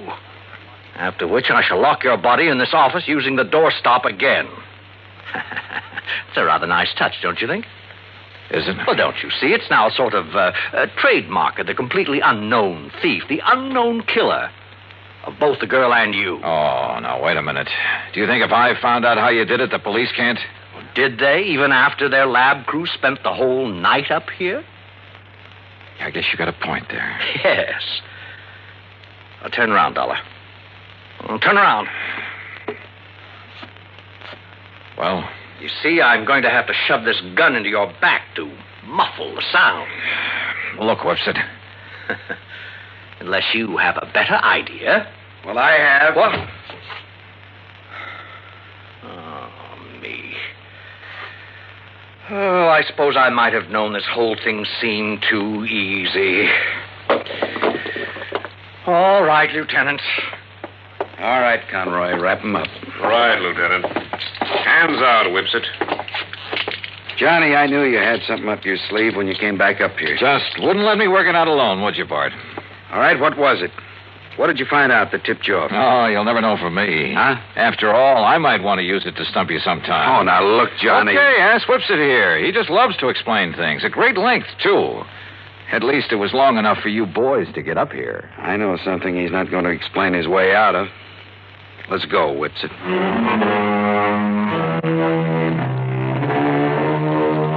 Harry, I think I'll have to figure out some way to pad my expense account even more than usual in cases like this. I mean, where a .38 slug nearly ends up in me. After all, fun is fun, a job's a job, but some of these laddies carry things too far. Come to think of it, I'll have to run down to New York again to appear against Whipsit. So, expense account total, including that and transportation back to Hartford and all the incidentals I could possibly think of, $181 even. Yours truly, Johnny Dollar.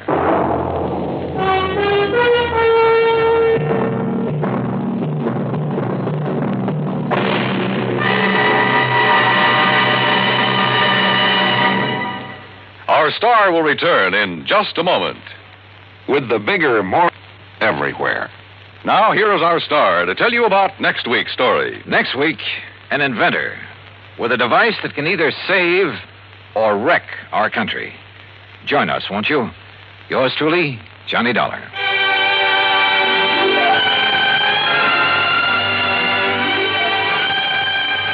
Yours truly, Johnny Dollar, starring Bob Bailey, originates in Hollywood and is produced and directed by Jack Johnstone, who also wrote today's story. Johnny Dollar. Don't you read, Johnny. It's Lloyd's of England. George, every time I hear your voice on the phone, I shudder. Well, I guess I have asked you to handle some rather out-of-the-ordinary matters for us. George, they have been so wild, crazy, impossible, I sometimes wonder if you ever issue a normal-type policy. Well, it's a very normal-type policy that I'm concerned about now, Johnny. It's the insured himself who has me worried. Okay, tell me all. His name is Joseph, spelled with an F. Joseph Hantler. He's an inventor, among other things. His invention is what we've insured. It's a device, I guess you'd call it, for making some kind of boron-based compound. Boron-based? The sort of thing the government is vitally interested in for its airplane and rocket fuels. Oh? No kidding. I think you'd better run over here and let me tell you about it. Can you? Right away? When you put it that way, George, yeah, I think I'd better. I'm on my way.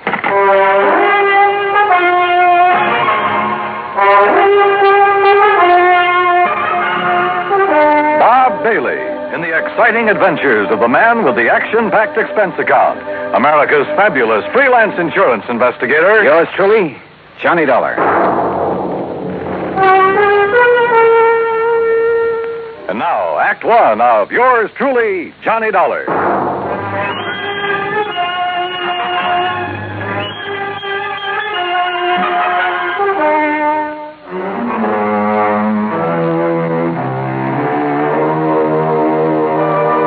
Expense account submitted by Special Investigator Johnny Dollar to Floyd's of England, American Office, Hartford, Connecticut.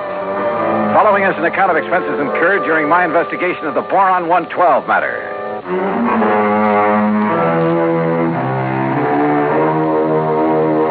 Expense account item 1, $1.10 cab from my apartment to George Reed's office. As I walked in, he motioned me to a chair, leaned over to the intercom on his desk, and pushed a key. Sit down, Johnny. Miss Larkin. Yes, Mr. Reed? Mr. Dollar is here. Would you come in, please? Oh, yes, sir. Well, George, what's it about this time? Glad to see you, Johnny. I gave you most of the story over the phone. Well, you only told me you've issued a policy to this man, Hantler, was it? That's right, Joseph Hantler. Yeah, and that you've insured some invention of his for, how much did you insure it for? $20,000. It's a piece of apparatus, Johnny, that he has spent over 7 years developing. Sit down, Miss Larkin. Oh, thank you. Apparently, it's a very complicated something or other. I never did know much about such things.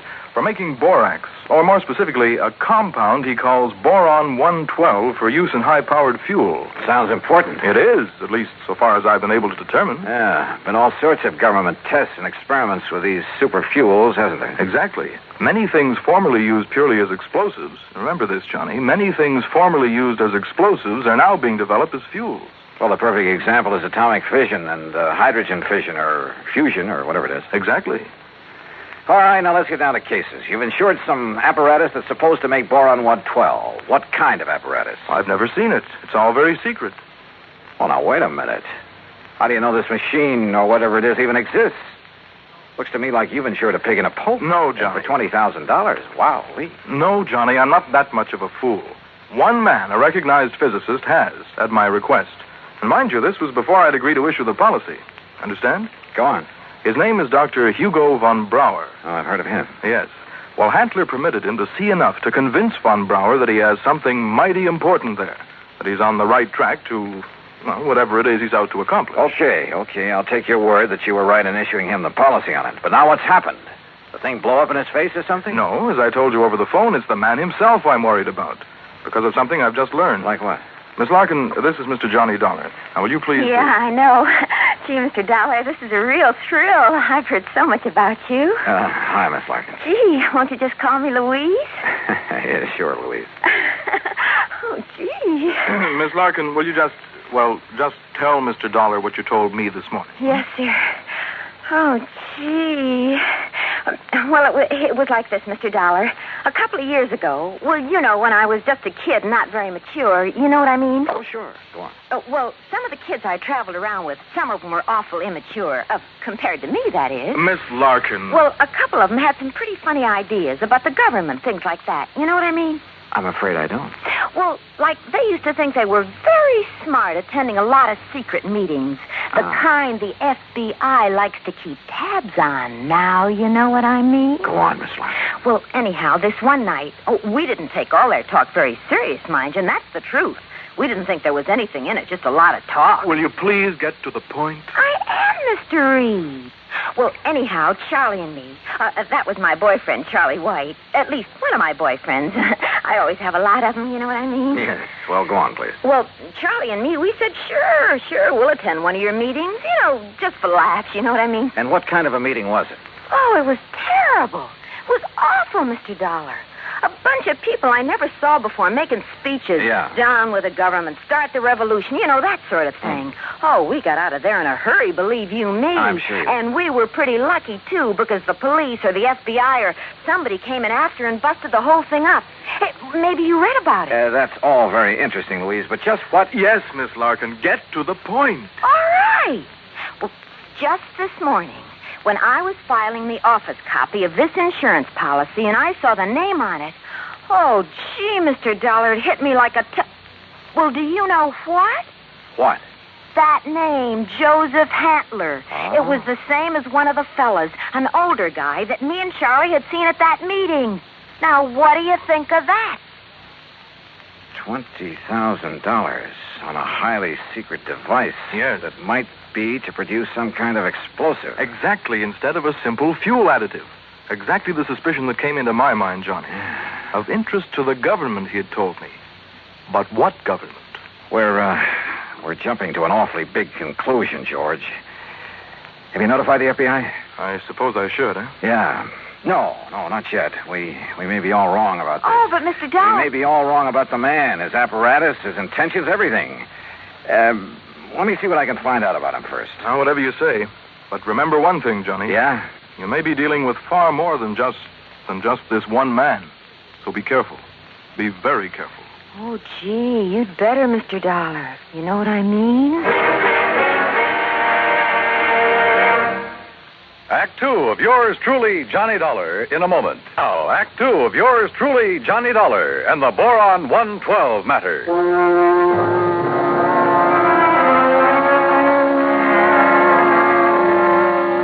Louise Larkin, secretary to George Reed at Floyd's of England, was certain she would recognize Joseph Hantler, the inventor who had ensured a secret process for making Boron 112. If, that is, he were the same Joseph Hantler she'd met at one time at a meeting of a subversive group.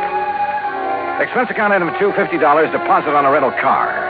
In it, Louise and I crossed the Connecticut River to East Hartford, went south to Hockenham on Route 2, then south and east on a seldom used gravel road that took us a few miles to the edge of a stream called the Salmon Branch. There in a little grove of trees, we found a windowless concrete block building, the so-called laboratory of Joseph Hantler. Gee, those directions Mr. Reed gave us were pretty good, weren't they? Yeah. Hantler certainly picked himself an isolated spot. Come on. Boy, this is exciting, isn't it? Now, just remember what I told you. If this is the man you met at that party line meeting, don't appear to recognize him. Just give me a slight nod to say yes or no. Yeah, but what if he recognizes me? Yeah, we'll cross that bridge when we get... Stop! Stop right where you are! Do you not see the signs on the fence? Keep out! Keep out! Yeah, Johnny, it's him. You're sure? Yeah, gee. Where did you hear me? I'd like to talk with you, Mr. Hantler. It is Dr. Hantler. Who are you? My name is Dollar, insurance investigator. And who is this woman? Just a friend of mine. So, what do you want with me? Well, I want to see the machine, the apparatus that Floyd's of England has insured for you. No, you may not. I'm engaged in highly secret work here. Work that is worthy only of my own great talents as a physicist, chemist, and inventor. Work for the government. Yeah? What government? What are you talking about? The United States government, of course. Suppose you let me see whatever contract you may have with them. I let you see nothing. I have no contract. Oh? And I do not have any patent on my converter. And why? Because either one would reveal the secret of this amazing device before I can turn it over to the government of this fine and glorious country. Yeah, sure. So that is also why I will not permit either you or anyone else to see inside of my laboratory. So leave. Immediately. Go! Get out of here! Dr. Hantler, if you'll just let us... No! Do you understand me now? Mr. Dollar. Oh, hey, now, wait a minute. What's that thing for? You are trespassing on my private property. If I shoot you, I am within my rights. Now leave. Now! Do you hear me? Come on, Louise. Gee, yeah. And do not come back here. Do you hear me? Never! Same man, huh? Oh, he sure is. Gee, that gun he pulled on you, I was scared, you know what I mean? Yeah, I know what you mean. Well, what are you going to do, Mr. Dollar? You know something, Louise? I'm not sure. But I was sure by the time we got back to Hartford. I took Louise back to George Reed's office. George was out to lunch, but I stopped long enough to telephone an old friend of mine, Lee Houck, at the local office of the FBI. Asked him to meet me for a bite to eat. Sure, Johnny. How about the Hearthstone? Anywhere you say. 1 o'clock? I'll be there. Well. I know what I'd do, Johnny. What, Louise? I'd tell the FBI. That's exact. Yeah, well, we'll see. I know what Charlie would do, too. Charlie? My boyfriend, I told you, Charlie White. Oh, yeah. Well, I'd better be on my way. He'd go out there and he'd kill that crazy old man. Well, Johnny, he just hates those people who are conspired to overthrow the government. Hey, look, tell George when he gets back to the Ever office. since we got drugged into that awful meeting of those awful people, why, he hasn't even seen those guys that persuaded he and I to go there that night. Louise. He says if he ever does see any of them, boy, what he'll do to them. Yeah, I'm sure.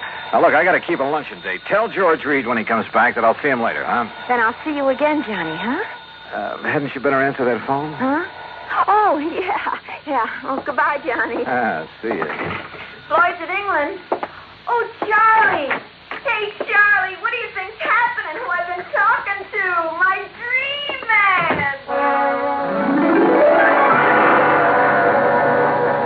Item 3, 7:20, lunch for Lee Houck and myself.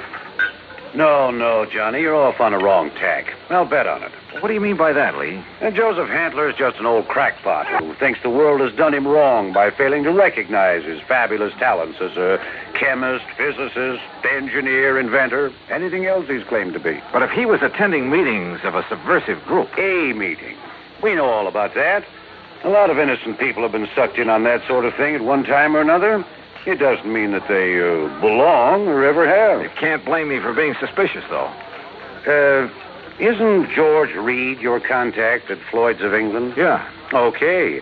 Even his kind of dumb little secretary, name's Louise Larkin. I know the girl. Even she was at one of those meetings before we cleaned them out of town. Not much gets by you boys. With one of her boyfriends, Charlie somebody or other. He's the kind you have to watch out for, Johnny. Young hothead. An easy recruit for a group like that, huh? More important, the kind who's liable to take the law into his own hands when it comes to fighting back at him. But you're sure old Handler is harmless? Sure. He's an erratic old coot, liable to blow your head off if he thinks you're interfering with one of his crazy projects. Yeah, he'd probably rob a bank if he thought he could get away with it to further one of his crackpot inventions, and would feel entirely justified. But believe me, he'd have no part of subversive activity. Hey, you said crackpot inventions. George Reed tells me Dr. Hugo von Brauer okayed this present project. That's a real sad one, isn't it? Huh? Von Brauer, one of the best minds in the country. Until that breakdown last fall. You mean that he's no longer... Holy smoke. Well, sure, Johnny. If George sold him insurance on Von Brauer's okay... Well, how does Handler keep going? Does he ever sell anything he develops? No, he probably lives off an old trust fund, something like that. Want me to check on it? No, wait till after I've seen him again. Somehow I've got to see that machine of his, see how badly the insurance company stands to get took. Yeah, Johnny. I think you better. Maybe he was right. Maybe the idea George Reed and I had cooked up, that the old scientist was working on some kind of bomb or explosive, was... Anyhow, my problem was to find out exactly what he was working on, what the company had blindly insured. So I drove out there again. To keep Handler from barging out with his gun, I blew the horn a couple of times as I pulled up alongside the fence. But there was no response to it. Good. Maybe Handler wasn't there. Maybe I could somehow get into the place, see for myself what was up. But suddenly, from inside the building came a couple of dull thuds. And then the whole thing began to bulge at the seams, began to...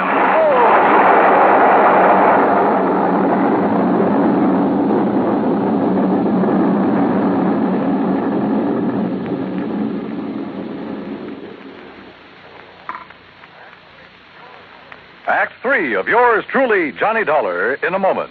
3 of yours truly, Johnny Dollar, and the Boron 112 matter.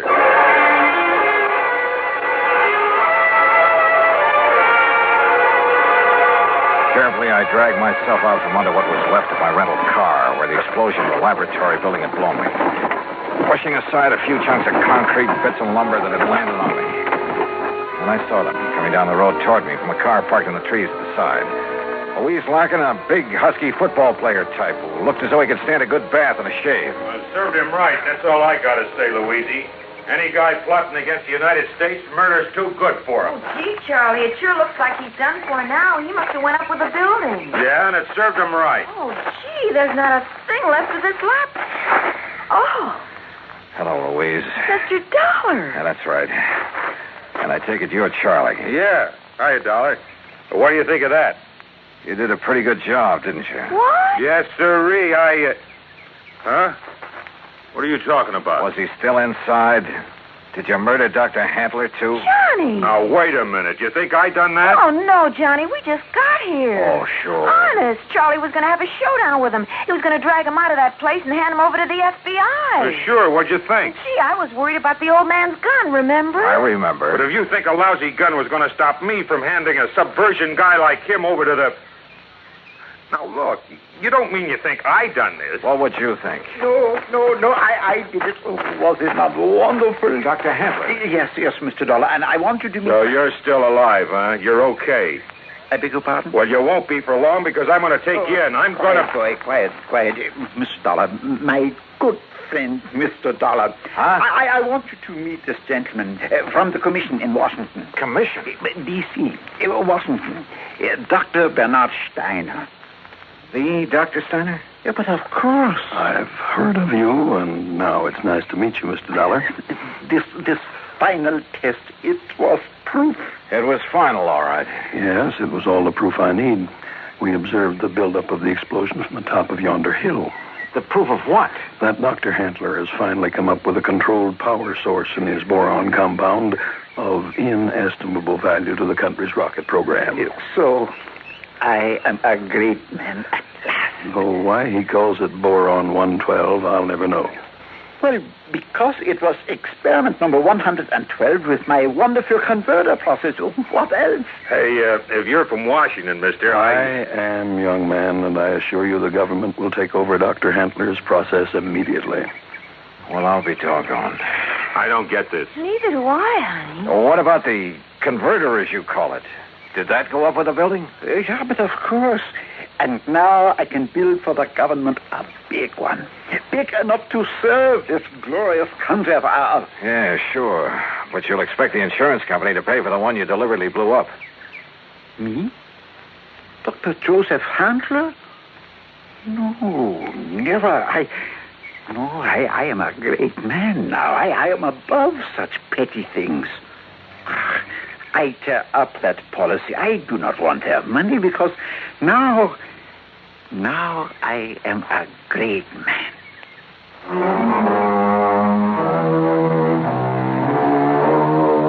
There you are, George. Full report. Payment on the policy is up to you. And if you do pay, at least it's in a good cause.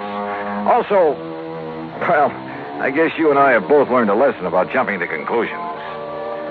Expense account total, including incidentals, replacement of the rental car, and transportation back to Hartford, $2,431. Yours truly, Johnny Dollar.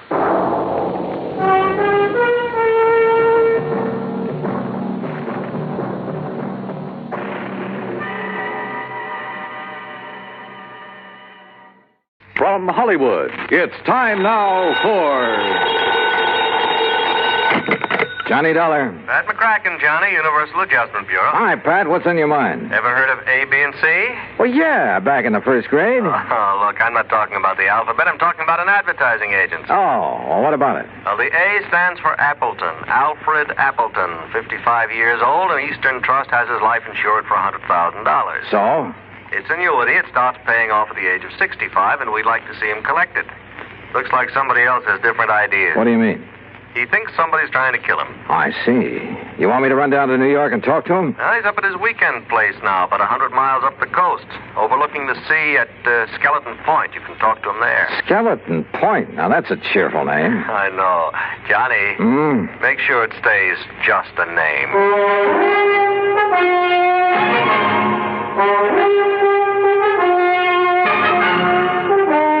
Bob Bailey in the exciting adventures of the man with the action-packed expense account, America's fabulous freelance insurance investigator. Yours truly, Johnny Dollar. And now, Act One of yours truly, Johnny Dollar.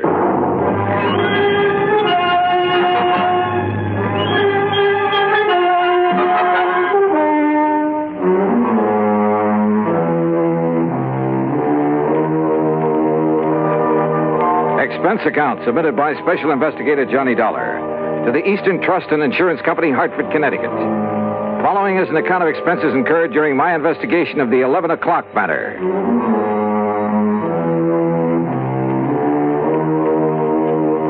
Expense account item 1, $8.40, gas and mileage on my car to Skeleton Point through a drenching rainstorm. The Appleton home, perched high on a cliff at the edge of the sea, was an old weather-beaten affair, but right now it looked mighty good to me.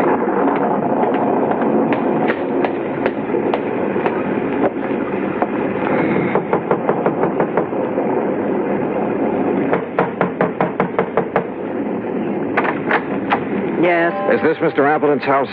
This is the Gregory house. Oh, I'm sorry. Mr. Appleton only leases this house. Oh, I see. Well, is he at home? I believe he's expecting me. You're Mr. Dollar? Yes. I'm Mrs. Gregory, the housekeeper. Come in. Mrs. Gregory had a strong, determined face and dark, metallic, piercing eyes. She took my coat and pointed to a door across the entry hall.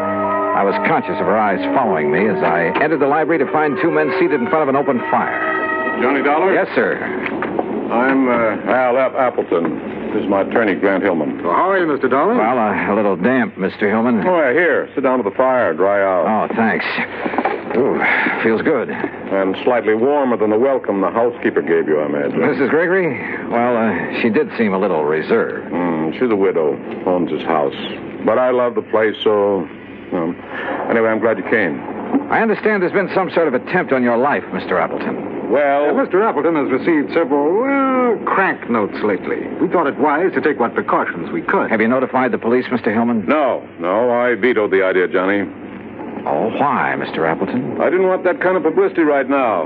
My advertising agency's right in the middle of landing a fat new account. Your agency is A, B, and C. That's right. Who are B and C? C is nobody. Tom Baker and I liked the idea of ABC, but we didn't have any other partners, so C just stands for company. Oh, this Tom Baker is your only partner, then? He was. There's some question as to whether he still is. I don't follow you. Al, I don't think there's any need to go into that now. I guess you're right, Grant. Anyway, I don't want to accuse Tom of anything until I've had a chance to go over the books this weekend. Al, did I hear someone at the door a moment? This is Johnny Dollar, Laura. Mr. Dollar, my wife. Oh, I see. How do you do, Mr. Dollar? Mrs. Appleton? Dollar, the crank letters Al has been getting are up in my room. I'll bring them down. Okay, Mr. Hillman. You'll stay overnight with us, won't you, Johnny? Now, haven't you imposed on Mr. Dollar enough, dear?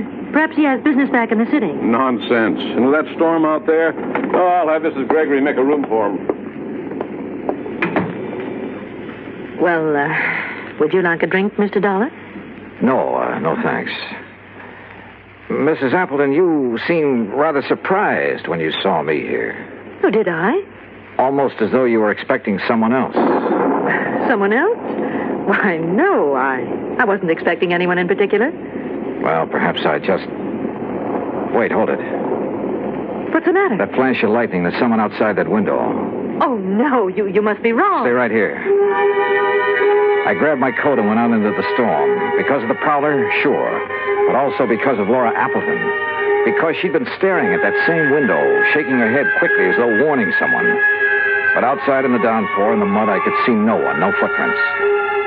Finally, I went back inside to the phone in the entry hall to call the local police. But the phone was dead. Maybe the storm had knocked down the lines. Yeah. Or maybe someone just wanted to make sure we'd have a nice, cozy weekend, undisturbed. And my hunch was, it might be too cozy for comfort. Act Two of yours truly, Johnny Dollar, in a moment. And now for another episode in the life of Sergeant Donald Bellwether, my husband.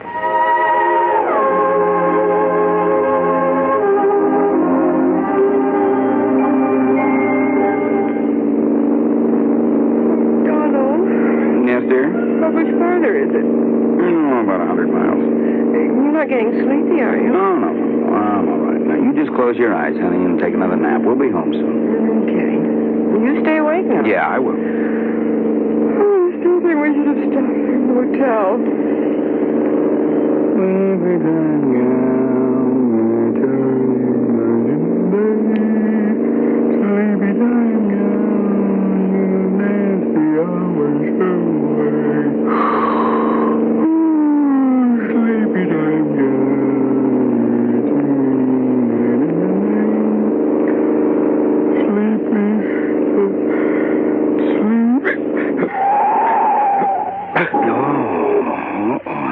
Enough of that. Darling? Huh? Darling, are you awake? What happened? No, nothing, Reba. It's all right. I guess I'm getting a little sleepy, that's all. I'm going to stop a while, take a little nap. It's a good idea. So what if we do get home later than we planned? At least we'll arrive in good health. Yeah, you're so right. About 1,800 American drivers lose their lives each year because they fall asleep at the wheel. Well, I'm just not going to make it 1,801. Are we parked far enough off the highway? Oh, yeah, we're way off the road, honey. I'll just take a nap for about an hour. I'll be refreshed, and we'll be on our way again, huh? All right, dear. Sir, I'm not going to make it 1,801. And you're not going to make it 1,802 either. Oh, that's my Donald. That's my doll.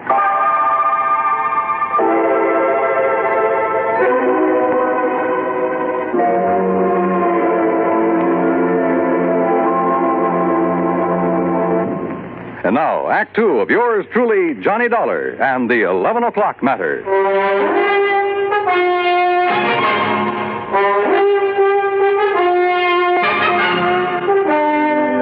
Did you see anybody outside, Mr. Dollar? In that rain, Mr. Hillman, I couldn't see 10 feet in front of me. Can you describe the face you saw at the window? Well, it was more of a silhouette. I couldn't even tell if it was a man or a woman. You sure you did see someone, Johnny? Yes, reasonably sure, Mr. Appleton. Come in. Your partner is here, Mr. Appleton. Tom Baker? Hello, Al. I thought I'd surprise you. I tried to call you earlier, but your phone was out. Well, this is a surprise. Well, I'd like you to meet Johnny Dollar. Hi. Tom, you're soaking wet.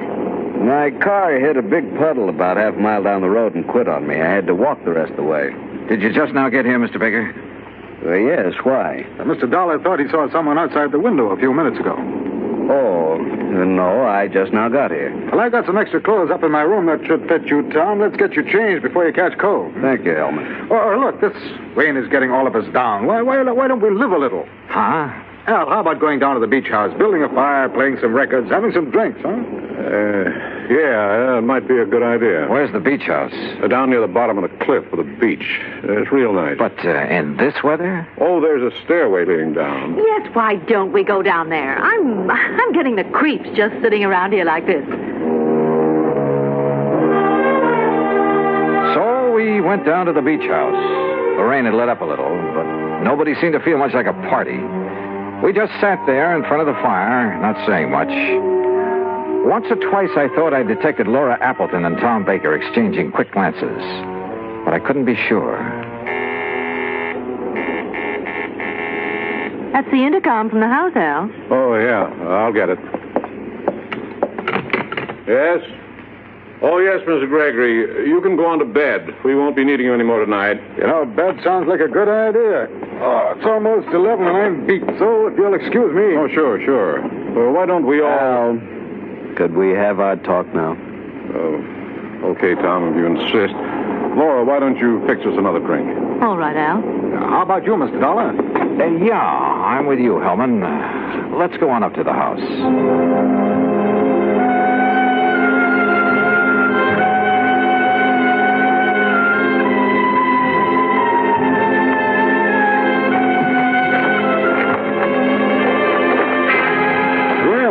The rain has let up. Yeah. Mr. Hillman, I didn't come with you because I was tired. I wanted to talk to you. I thought as much. Earlier this evening, Appleton said something about not wanting to accuse Baker of anything until he'd gone over the books this weekend. What did he mean? Well, I'm not really sure, Mr. Dollar. All I know is that Al seems to think he may have found some irregularities in the books of his advertising agency. Oh? Well, if there is anything wrong, I blame myself partially. How so? Well, I manage most of Al's affairs, but the agency has been running so smoothly, at least so I thought, that, well... I see. That's going to change as of right now. I didn't come up to go to bed either. I'm going to work on those books. Ought to take me about an hour. Just about 11 now. Will you be up by midnight? Yeah. I'd like to know what you find out. Oh, where's that light switch? I never could remember. Dollar. What is it? There's somebody else in here. Look out. What? Oh!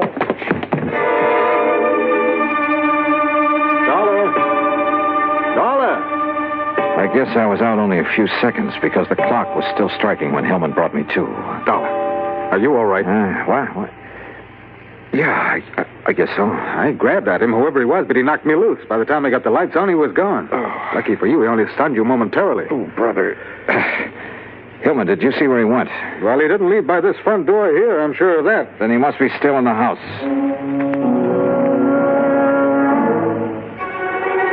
We worked our way through the house room by room. Finally, 10 minutes later, we stood by an open window in a back room. Well, there's our answer. He went out this window. Yeah. What is it? What's the matter? What? Oh, Mrs. Gregory. Yeah, Mr. Dollar was attacked by a prowler. A prowler? What? That's terrible. Where's the intercom to the beach house? We'd better tell Mr. Appleton. Right there on the wall. Ah. This button here? Yes.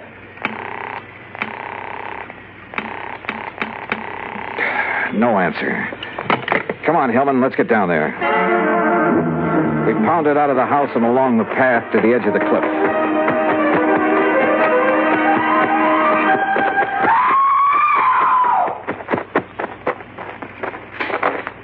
Then we found her, Laura, standing at the top of the wooden stairway. One section of the railing was broken away. We looked over the cliff. There was a body lying on the rocks down below. It was Al Appleton.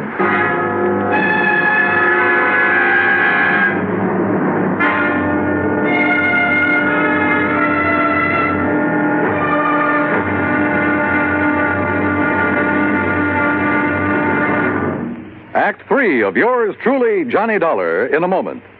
Do you know who said, democracy is based upon the conviction that there are extraordinary possibilities in ordinary people? Those words came from the American religious leader, Harry Emerson Fosdick.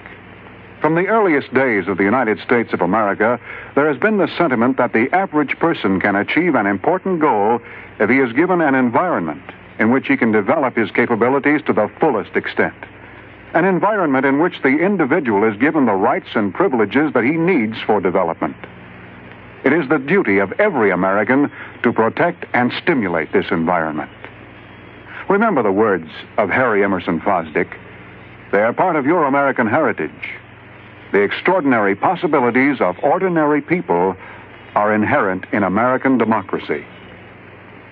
And now, Act 3 of yours truly, Johnny Dollar, and the 11 o'clock matter. We stood on the stairway at the top of the cliff looking down at Appleton's body on the rocks below. That is, Hillman and I did. Laura Appleton was in a state of shock, and we couldn't get much sense out of her. We had Mrs. Gregory take her back to the house, then Hillman and I got a flashlight and climbed down the rocks to Appleton's body. Dead, Mr. Dollar. We'd better not move that body until the police get here. Yeah. Let's see. His wristwatch stopped at 10 after 11. It's 11:30 now. Right. And because the clock was just striking 11 when I got hit over the head in the entry hall... Yeah, so then we must have spent 10 or 15 minutes searching the house for that prowler. Meantime, he or somebody else was shoving Appleton over the cliff. Somebody else? There were a couple of people with Appleton down at the beach house. Laura and Tom Baker. I'd forgotten about Tom. Where is he? Right now, Hillman, that's a very good question. We went back to the house. The phone was working now, so I put in a call to the local sheriff's office. But all the units were out on call. They'd send somebody as soon as they could. I started for Laura Appleton's room. Grant Hillman overtook me in the hall.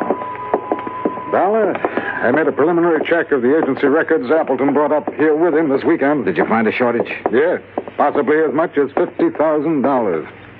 I see. Thanks, Hillman. Yeah, I'll see you later. Come in. Oh, Mr. Dollar. I'm feeling better now. I'm sorry to bother you with questions, Mrs. Appleton, but I'm afraid I have no choice. Yes, I understand. I want you to tell me exactly what happened. Well, I'll try. After you and Grant Hillman left the beach house, my husband and Tom Baker and I sat there a few minutes, and then Tom left. I see.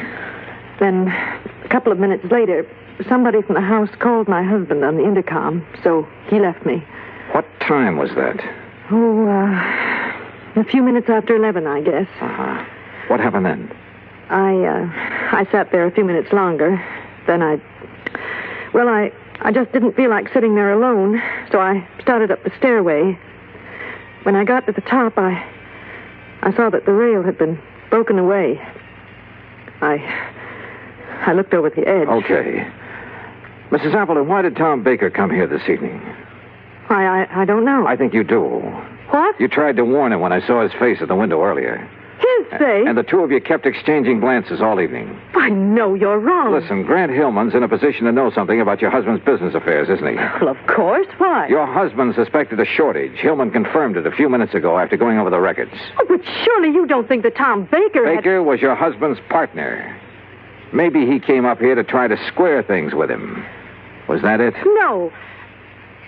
Oh, all right. Tom did come up here to talk to my husband. What about? I was going to ask for a divorce. To marry Tom Baker? Oh, I know it sounds sordid now after what's happened, but it wasn't that way at all.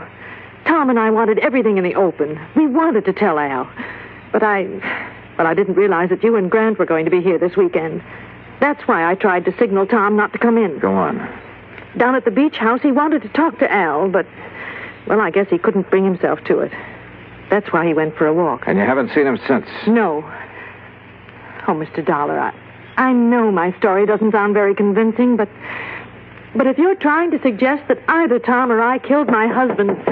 Yeah? Dollar, could I see you a minute? Oh, sure. I'll talk with you later, Mrs. Appleton. What is it, Hillman?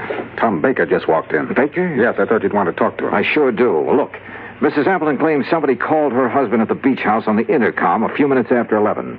If so, that's what lured him up to the top of the stairway. A few minutes after 11. Well, that's when you and I were searching the house. We ended up at the intercom last, though. Somebody could have had time to make that call. Now, wait a minute. Mrs. Gregory was near that room when we got to it. Yeah, I know. Why don't you question her, Hillman, while I see what I can get out of Baker?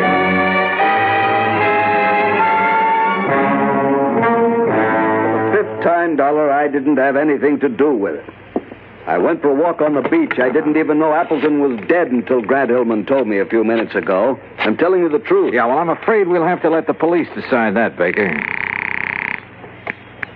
Sheriff Station, Maloney. Hello, Johnny Dollar at the Appleton place. I'm still waiting for one of your units. Oh, yeah, we're sorry, Mr. Dollar. We've had a lot of calls on account of the storm. Well, you're not the man I talked to when I called before. No, that was Harris. He went off duty at 1. He left me a message about your call, and we'll have somebody up there within 15 minutes. Okay, thanks. That's funny. Well, Mrs. Gregory denies making that call on the intercom, Dollar. Huh? Oh, yeah, okay, Helen. Well, what's the matter? Something that sergeant said over the phone. Hey, wait a minute. What time have you got? Why, 10 minutes of 1. Yeah?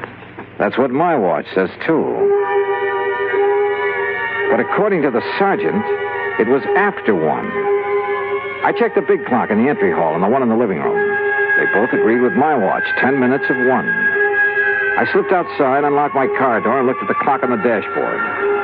It read 10 after 1. When I felt a gun in my back, I realized I'd come up with the answer a little too late. It's a pity, Dollar. I thought I had a foolproof idea, but I hadn't figured on your locking the car. So it was you hit me over the head when the clock was striking 11. Who called Appleton at the beach house, lured him up the stairway, and shoved him over. Then came back and reset my watch and the clock so I'd hear it still chiming 11 when you brought me to. I thought I'd only been out a few seconds. Actually, it was 15 minutes. Yes, but you're the only one who knows. Now get in the car. We're leaving. I started to get in, then kicked at the car door behind me. It swung and knocked Hillman off balance. Before he could recover, I nailed it. Oh! By the time he came to, the sheriff's patrol had arrived. And Hillman, you know, he wasn't one bit happy to see them.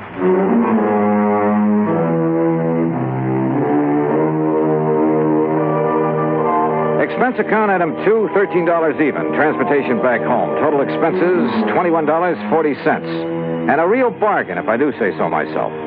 Remarks? Hillman's motive was money, of course.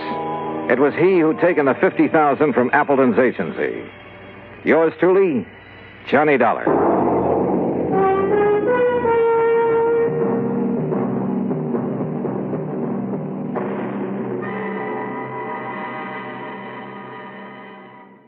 From Hollywood, it's time now for Johnny Dollar. Johnny, this is Vincent Price. I'm calling from Hollywood. Oh, sure. My name's Shirley Temple. Now, who is it and what? Really, Vincent Price? Do I sound like Mickey Rooney? Well, no. But now, tell me, Mr. Price. Now, look, the name is Vincent. Okay, Vincent. What can I do for you? Johnny, I have a little problem in connection with one of my paintings insured for $100,000. $100,000? You call that a little problem? This painting has suddenly disappeared. Oh, I see. What's the insurance company? State Mutual. Oh, well, they have a small branch office right there in Los Angeles. Yeah, I know, but Bert Parker, the man who sold me the policy and should take care of this matter, well, every time I've called him, he's been out. And I learned just this morning that nobody knows where he is. Okay, Vincent, I'll grab the first plane.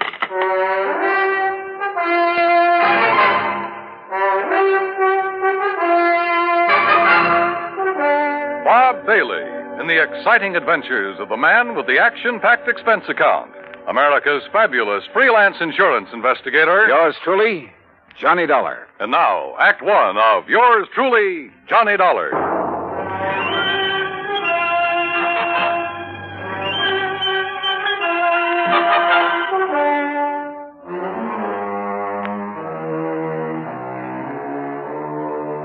Expense account submitted by Special Investigator Johnny Dollar to the State Mutual Insurance Company, Home Office, Hartford, Connecticut.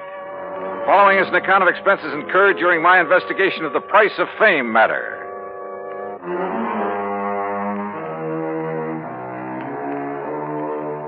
Expense account item 1, $178.50, plane fare and incidentals, Hartford to Los Angeles. By the time the big silver Constellation made its landing at the international airport, it finally dawned on me that I hadn't arranged with Vincent Price about where and how and what time I'd meet him. But as I picked up my luggage, I discovered a hungry-looking crowd of autograph hounds milling about the tall, gracious man I was looking for. Oh, sure. I'm glad to. Look, but just one at a time, will you please? I can't very well. All right, there you are.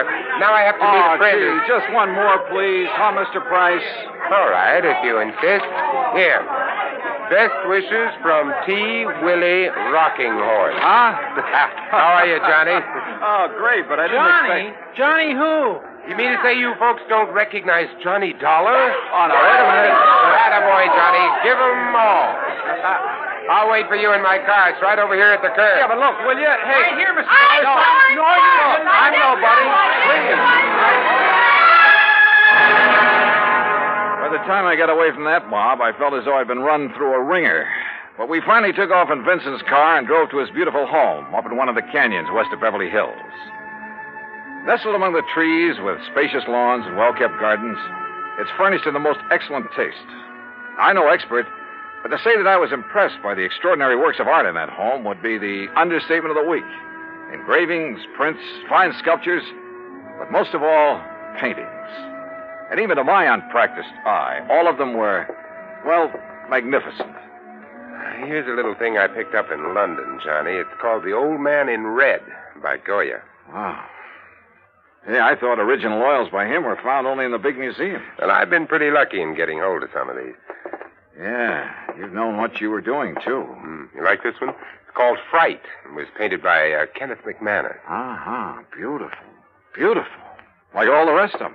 Thanks. How about this one here at the end? Night Wind by, I'm sorry, Vincent, I can't make out that name. You don't have this one lighted like the rest. No, that's to maintain its somber mood, Johnny. Oh. And that's what made it possible for the substitution of this copy to go undetected. That's a copy? Yeah, that's my problem. The $100,000 Night Wind by Jean-Baptiste has been stolen. This was left in its place. Oh, I see. It's not a bad copy, probably worth a couple of $100, but it's hardly a genuine Baptiste. Well, when did you discover this substitution, Vincent? When I returned from a lecture tour early last week. Oh, that's right. You've been traveling all over the country lecturing on art, Well, haven't let's you? call it talking about art, huh? Tell me, have you notified the police about this? Well, I suppose I should have. Well, I felt that was Bert Parker's job. And you haven't been able to reach him over at 4 State Mutual? As I told you on the phone, he hasn't been in his office for some time. Vincent, have you any theories about who might have done this? Yes, I'm afraid I have. Why do you say it that way? Very few people knew I'd gotten hold of this Baptiste, only some close friends and a couple of art experts. So? And the place was not broken into during the time I was away. Of that I'm sure. Well, go on. Well, the family and servants kept very close track of anyone who entered the house while I was gone. You have a list? Yes, I do have a list. Here. Good. Alfred R. Hawkinson. That's an electrician who came to do some wiring. He wouldn't know a Rembrandt from a Mickey Mouse. Ann M. Schumann. A music teacher. Loves music, hates painting. What about delivery boys, people like that? They never get beyond the back door. Go on, read on. That next one is Ben, the gardener. You can forget about him. And Bert L. Huh? Yeah, Bert Parker. He was here twice. What for? Well, ostensibly to check on some of the paintings he'd insured. The first time, on the 11th, Mrs. Price was with him while he poked around. On the 15th, she had to leave to keep an appointment. And just when he left the house, nobody seems to know. Oh, brother. Are you thinking the same thing I am? Now, look, Johnny, I haven't known Bert very long, and, well, he seemed like such a harmless little old fuddy-duddy. As for his knowledge of art... Yeah, I wondered about that. Well, he was perfectly satisfied to take my evaluation on the 2 or 3 things he'd insured. So, well, Johnny, I may be all wrong. Vincent, a thing like this may only happen once in 1,000 years. In any event, the company will certainly make good your loss. Well, with a work of art, it isn't really the money that counts. And, Johnny, listen. Look, I may have jumped to a completely unjustified conclusion about Bert Parker. Oh, yeah? Sure. Well, let's go down to his office and see. We'll return to Johnny Dollar and the Price of Fame matter. That's Vincent Price in just a moment. And now, Act 2 of yours truly, Johnny Dollar and the Price of Fame matter. A priceless original oil painting, stolen from the home of Vincent Price, famous radio and picture star. One of the few people who'd had the opportunity was the man who'd sold him the insurance on it, Bert Parker. Together, we went to Parker's office at 4 State Mutual in downtown Los Angeles. It was on the 16th that Mr. Parker phoned in to say he wasn't feeling very good and wouldn't be in for a day or two. Hey, it was on the 15th that he was at your house, Vincent. Yes, that's over 2 weeks ago. And you haven't heard from him since, Miss Pritt? No, Mr. Dollar. We've tried calling his apartment, but since there hasn't been anything really pressing here at the office... What's the address of his apartment, please? Well, it's out in Westwood, 1308 Pandora Avenue. Look, Vincent, I'm going out there. I'll call you if I find... You're going to need transportation, aren't you, Johnny? By the highest price chauffeur in the country? Sure, why not? Oh, before you go, Mr. Price, I wonder if... if I could have your autograph. Well, why didn't you get Johnny Dollars, Miss Britt? He loves to give them. Oh, yes. Oh, no. No, you don't, Vincent. Let's go. It took a little persuading, but the landlord at Bert's apartment finally let us into his 4-room suite. It was empty, except for a few old clothes, and it was obvious that he'd packed and left in a hurry. I rummaged around in the closets, tables, bureau, for a clue as to where he might have gone, and came up with nothing. You give up, Johnny? Yeah, Vincent, I'm afraid so. I poked around that desk some more after you'd finished with it and found this wedged in behind a drawer. Oh? Travel folder. Paris. Yeah, it looks real fresh, too. Minor Travel Agency, Beverly Hills. Well, what do you think? Pretty much of a long shot, Vincent. But they do pay off sometimes, don't they?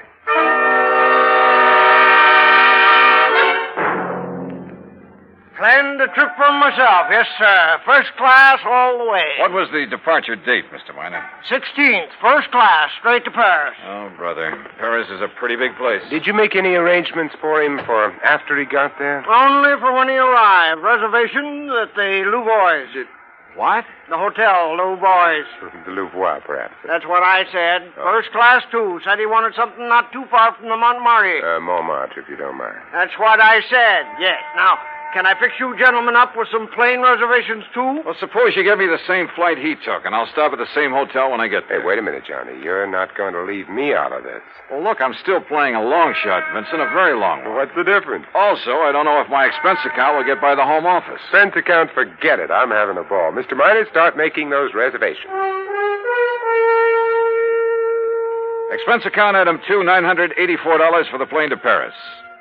Well, it turned out to be the most interesting flight I've ever made because of the company of Vincent Price. An amazing conversationalist. He could talk about anything, including art. And he has a tremendous sense of humor. So, as he put it, we had a ball from the time we took off in L.A. till the time we sat down in Le Bourget. Item 3, 5:20 American, taxi into the Hotel Louvois, where the manager was, somewhat helpful. Oh, mais oui. The Monsieur Parker leave us but only 2 days ago, after some slight misunderstanding about l'addition, the deal. Yeah, you mean he was running out of money? Monsieur, I did not say that. That's what you meant, isn't it? You know where he spent his time around here? But of course. His business, he say, took him constantly to Montmartre. Where in Montmartre? Who is to know? That's like saying somewhere in Brooklyn. Brooklyn? Perhaps you know my cousin. Johnny, he was... Johnny, I just got an idea. Shoot. Works of art, even very good ones, are sometimes sold in rather unorthodox ways. They go through some rather strange hands. They're not always sold over the counter, so to speak, by reputable dealers. You know what I mean? Yeah, but how to contact the kind of people who might... You got any ideas? Why don't you just go on up to our suite and sit tight for a while, I'll see what I can dig up. You are keeping something from me, Vincent. Mm-hmm. But, Johnny, there are some things even funk keeps from Wagnalls. I'll see you later.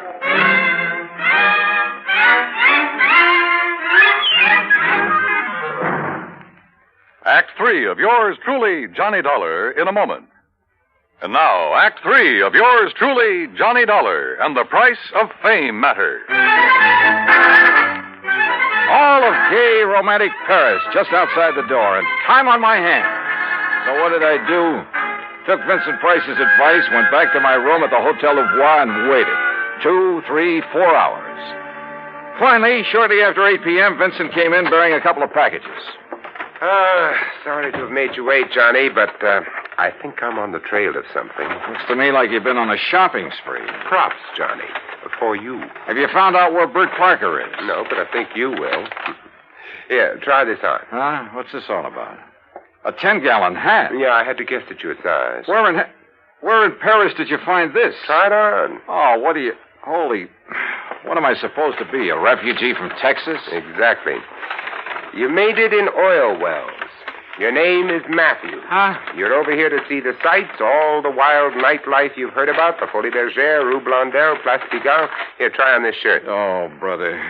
Look, I don't know what this is all about, but hadn't we better get something to eat? Try it on. If you don't take me to one of the world-famous restaurants in this town. Maybe tomorrow. Huh? Yeah, that's good. That shirt's going to be all right. What do you mean tomorrow? Here, now, stick this genuine simulated imitation diamond-type stick pin in the front. Wait a minute, I'll do it for you. Yeah, what the Sam... There you are, and with this big hunk of glass on your finger. There, now, look at you. Oh, you look. I'm hungry. Well, maybe you'll even get food where you're going. Now, where do you think I'm going in this rig? To a little joint on the Rue Blondel called the Bal Macabre. Now, what am I supposed to do there, if I go there? Sit around. Look prosperous. And see what happens. Oh, Vincent. Remember, you made it in oil. Millions. Yeah, but Vincent... Also, you're interested in art, and your name is Matthew. Look, will you... On your way, Johnny. The taxi that's waiting for you out front knows exactly where to take you. The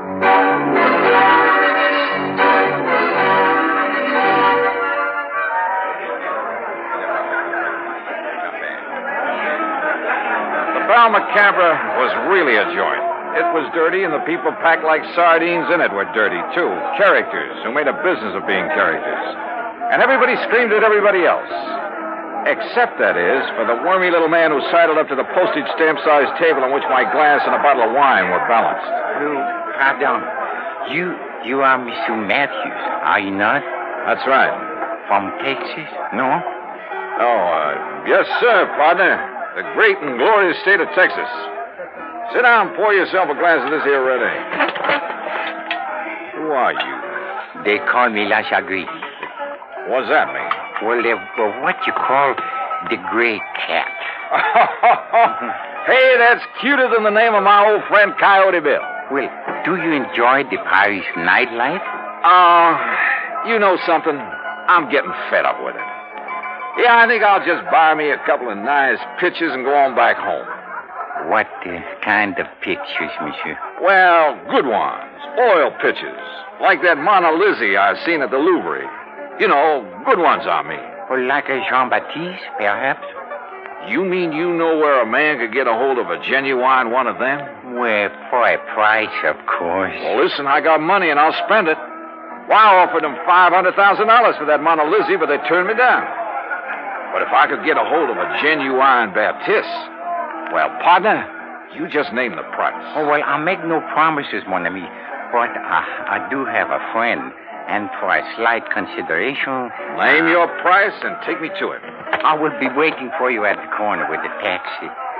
That is what you call okay? Okay. I shall be waiting. I'll be there, partner.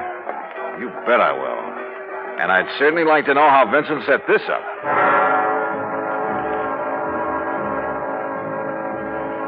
The taxi dropped us off at one of the most disreputable-looking apartments in the whole of Paris. My friend, who called himself the Gray Cat, looked carefully around before entering the front door. Then we climbed 4 flights of a dark, musty stairway. No, remember, my friend, you are not to pay the price he asks at first. If you like, I will make the arrangements for you. Now, that would be right friendly of you, partner. But how would you come out on this? Well, all I ask, monsieur, is 10% of what you pay. And maybe a little extra from him for bringing me up here? Oh, monsieur. Oh, now, don't give me that, partner. I've been around. I'm wise to how you fellas operate. But if I can get a hold of a real, genuine Baptiste... You will see.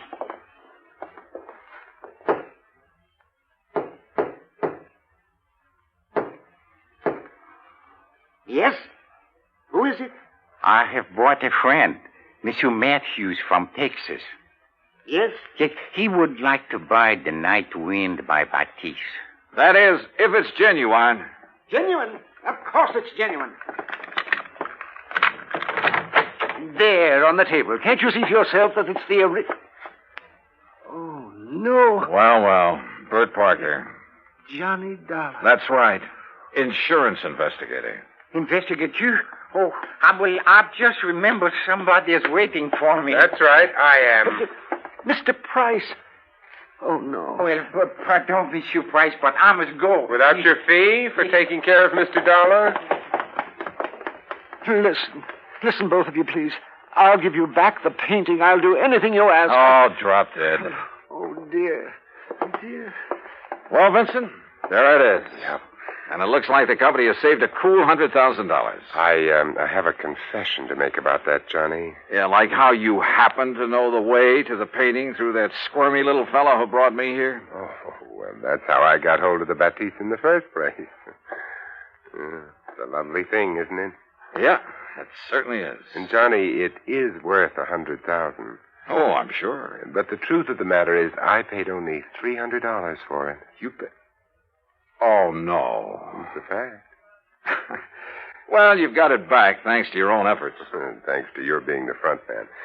If I'd tried to get it back myself, these people would have run like scared rats. Oh, sure. Just tell me one thing, will you? Why aren't you an insurance investigator? Well, you know, it's every man to his own. Well, after all, why aren't you an actor? Let's get out of here.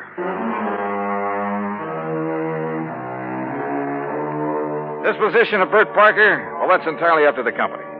Vincent, now that he has the painting back, doesn't care one way or the other.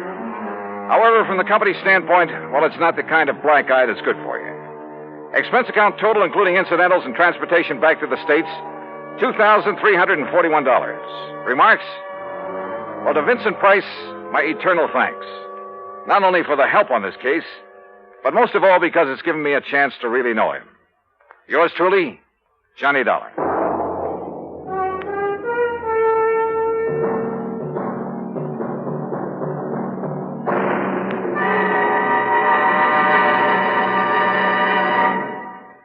Our star will return in just a moment. Now, here's our star to tell you about next week's story. Next week, the heart of sunny southern Jersey, and a case that took a very sudden, very strange twist. Join us, won't you? Yours truly, Johnny Dollar.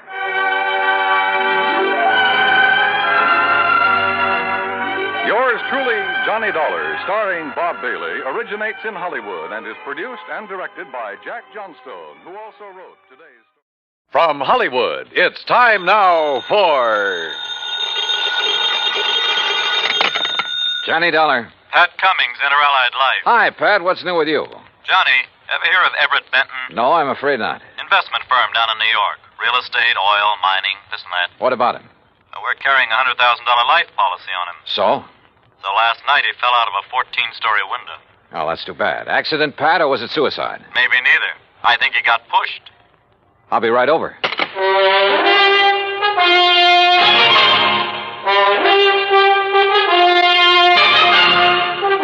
Bob Bailey in the exciting adventures of the man with the action-packed expense account, America's fabulous freelance insurance investigator. Yours truly, Johnny Dollar.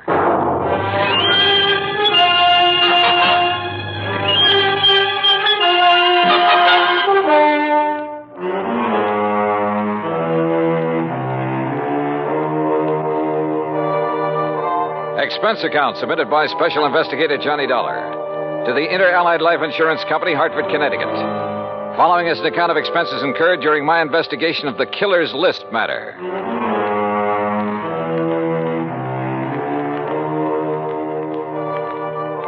Expense account item 1, $1.20 for a taxi from my apartment to the offices of Inter-Allied.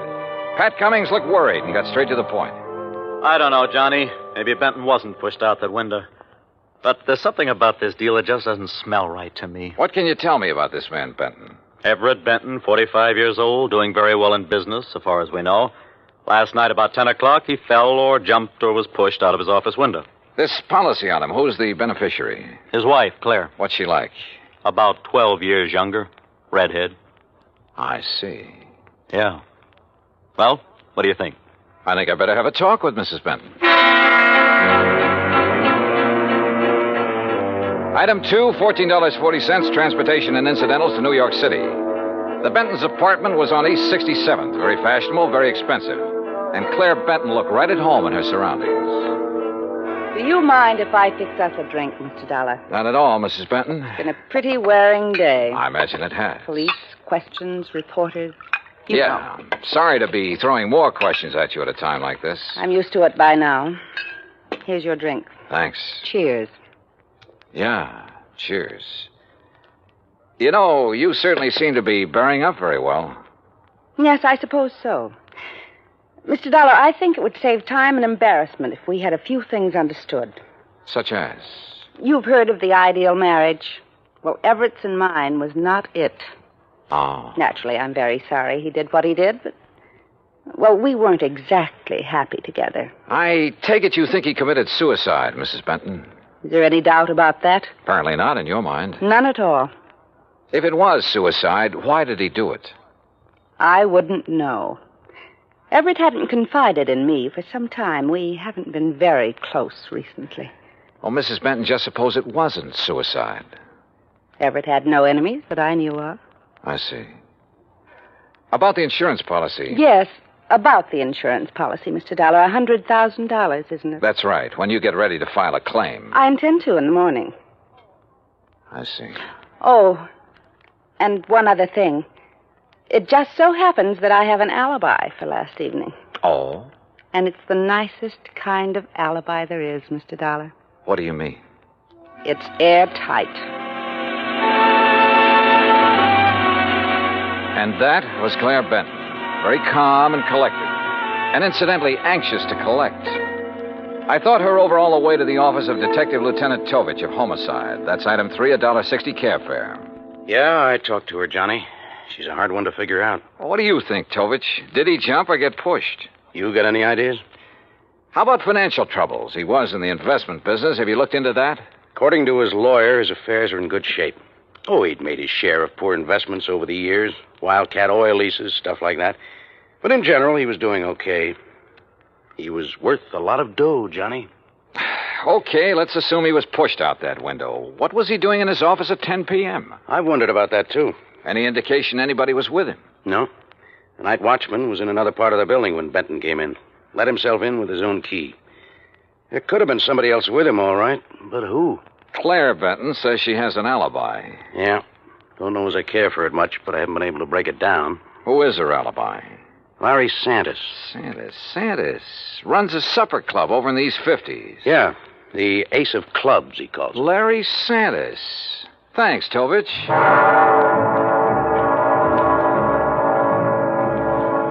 So I went calling again. But this time it was different from my visit to Claire Benton. In the first place, Santis didn't offer me a drink, and in the second place, he wasn't very friendly. Look, Dal, I already told the cops that Claire was here in the club last evening. All evening? Until midnight. Out in the bar? Most of the time. What difference does it make? How about the rest of the time? We were talking here in my office. Just the two of you? Just the two of us. Now, look, Dal, What it boils down to is you've each got alibis for one another, huh? That's right. Now, look, nosy boy, Claire didn't kill Benton. At the moment, I wasn't thinking so much about her. Well, wait a minute. If you're trying to pin this on me... You and Claire have been pretty friendly, Santis. She benefits to the tune of $100,000 by Benton's death. Look, Dollar, you're blowing smoke in the wrong direction. I like the arrangement the way it was. Why should I try to change it? Well, that's a good question. So just let it drop. You get me? You got nothing to worry about, Santis. If you've got nothing to hide. I don't want this kind of publicity. It's bad for my business. You know what's wrong with you, Dollar? You got nose trouble. Yeah, occupational disease. You better just get over it. Sometimes it turns out to be fatal. Act 2 of yours truly, Johnny Dollar, in a moment. And now, Act 2 of yours truly, Johnny Dollar, and the Killer's List matter.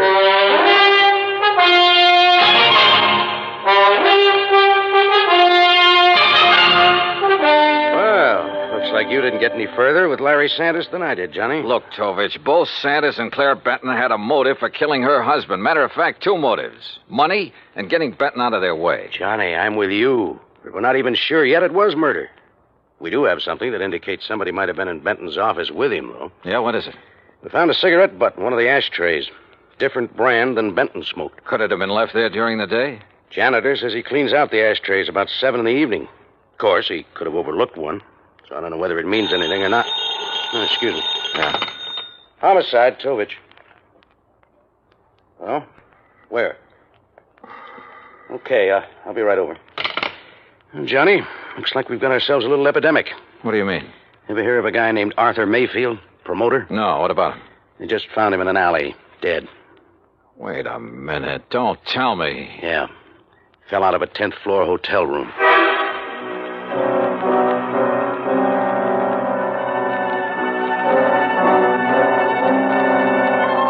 Lieutenant Tovich and I went over to the West Side Hotel where Mayfield's body had been discovered.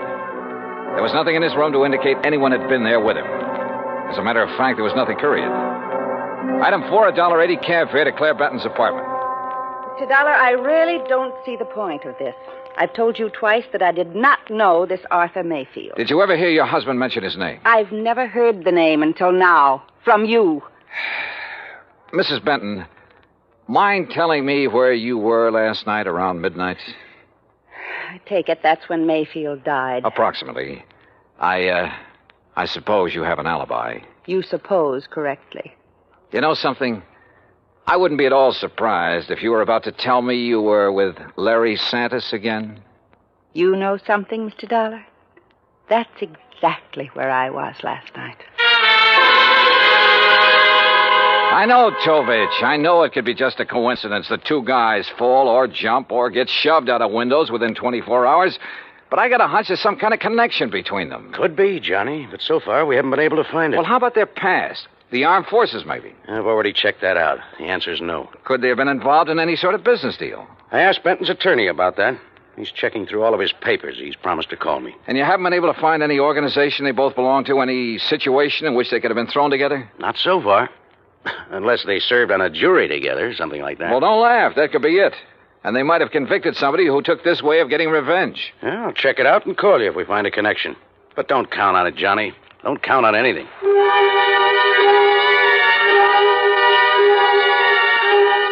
I went back to my hotel room and stretched out on the bed while I rehashed the whole deal in my mind. I thought about Claire Benton and Larry Santis. I didn't trust either of them. But as Tovich had pointed out, it was another thing to prove it. Okay, coming. Yeah? Mr. Dollar? That's right. You're investigating the murders of Benton and Mayfield? Well, I don't think they've been officially described as murders. No, but they are, Mr. Dollar. I'm certain of it. Who are you? My name is Alvin Whiting. I have some information that may be of value to you. May I come in? Come in. Thank you. If you don't mind, I'd like to look out the window a minute. You're being followed? I don't know, but it wouldn't surprise me. What is this information you have, Mr. Whiting? A couple of years ago, 3 men got together and bought an oil lease from a man named Tom Nolan. Did you ever hear of it? No. Well, he was a very eccentric man, hot-tempered, violent. He needed the money badly, so he sold the lease, which then was little better than worthless.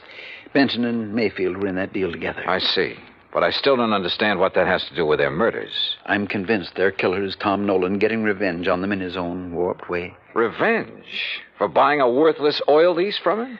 Last week, oil was discovered on that property, a lot of it. The property is now worth millions. Ah. I think that Nolan, with his twisted way of looking at things, probably feels that he was cheated out of that property. You're suggesting that this Nolan isn't quite all there, huh? Exactly. That's exactly what I mean. What's your connection with all this, Mr. Whiting? I'll tell you what my connection is, Mr. Dollar. I was in on the deal with Benton and Mayfield. I was the third man. Ah. So, you see, if my suspicions are correct, if Nolan is the killer, then I'm the next man on his list.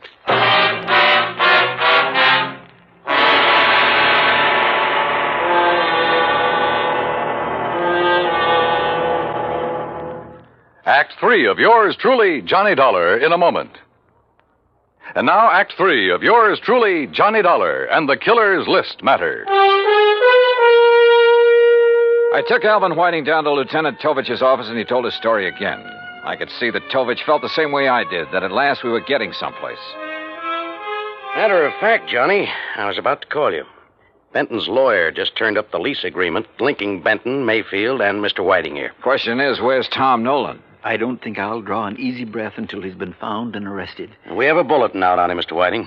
One thing we found out, about a year ago, he served time for assault and battery. Oh? Mr. Whiting, I'd suggest you take every precaution until we pick up Nolan. Don't worry, Lieutenant. I propose to remain in my apartment until you apprehend him. I'll post a man in the building to look after you. Thank you, sir. Homicide, Tovich. Oh, what's the address? Right. Thank you. We've located the little hotel where Nolan's been staying. Come on, Johnny.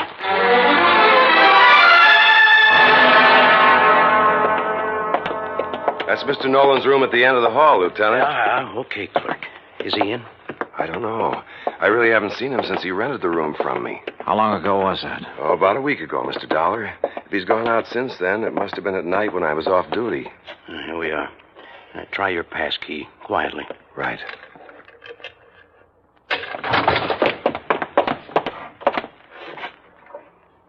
Well, gone. Bag and baggage. Yeah. Room's been used recently, though. Hey, in this ashtray, cigarette butt. Same brand we found in Benton's office. Doesn't prove anything, but it might tie in. Yeah, Tom Nolan could be our boy, but where is he? You say he rented the room from you, clerk. What did he look like? Oh, middle-aged, as I remember. Bushy hair, sort of a wild look to him. Fits the general description Alvin Whiting furnished us. And the mugshot I pulled out of the files. Well, all we can do now is rig a stakeout for him here, and then wait. Lieutenant Tovich posted a couple of men in Nolan's room, and we went back to headquarters. While he was getting out another bulletin, I went through Nolan's record. Assault and battery, resisting arrest. There was no doubt he was a violent sort of guy. And with the indication Whiting had given us that Nolan was a little unbalanced, the weird revenge motive might fit. Then something in the records caught my eye. I went back to the office of Larry Santos at his supper club. Oh, look, Dal, I told you the last time you were here. Now, I got a few things to tell you, Santos. The two murder victims, Mayfield and Benton, went in on a business deal with a man named Alvin Whiting. All right, so what? They bought an oil lease from Tom Nolan. All of a sudden last week, that lease got real valuable. Alvin Whiting figures that Nolan's the killer. Says he's not all there, and he was trying to get his own strange kind of revenge. Look, Dollar, what's all this got to do with me? That's what I want you to tell me. Look, I don't know anything about any of them. Last year, Nolan was arrested for assault and battery. According to the police records, the man who put up bail for him was you. Okay, so I put up bail for him. Look, Tom Nolan's my uncle, Dollar. Sure, he's offbeat, but he's harmless. Assault and battery? Harmless? So he beat up a guy. That doesn't mean he'd kill anybody. How'd he get mixed up with Benton, Mayfield, and Whiting? Well, he was broke. I asked Benton's wife to get her husband and the others interested in buying Tom's lease to get him some dough.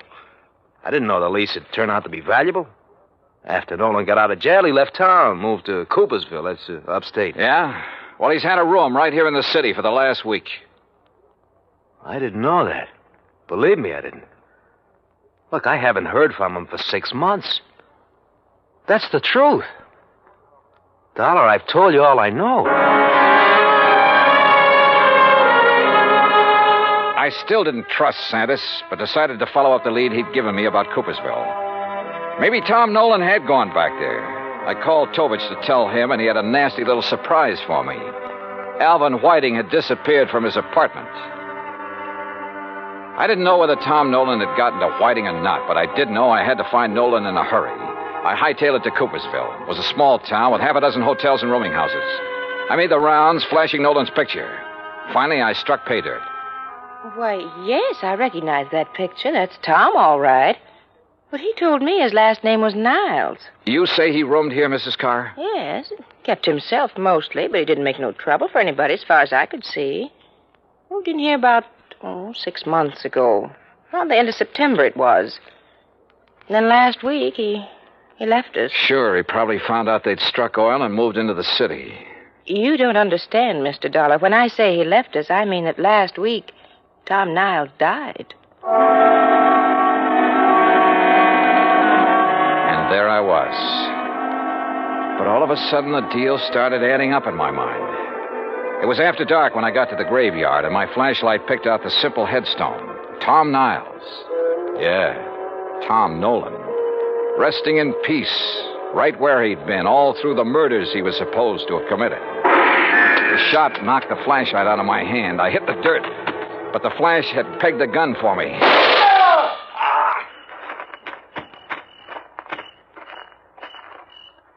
Well, Alvin Whiting. Oh, Dollar, my arm. Oh, don't worry. I'll get you a doctor, Whiting. I want you to be in good shape to stand trial. How'd you work it? Hire some drifter to rent that room back in New York under Nolan's name? Some character you picked up in the park? Oh, you've got to understand. I had to have the money. I was in debt. I was desperate. You almost got the money, too, didn't you? Yeah, it almost worked. You rigged the story that Nolan was the killer, that you were on his list of victims. That way you end up in sole possession of the oil lease. If I'd only known he was... Yeah. Never try to frame a guy who's already dead.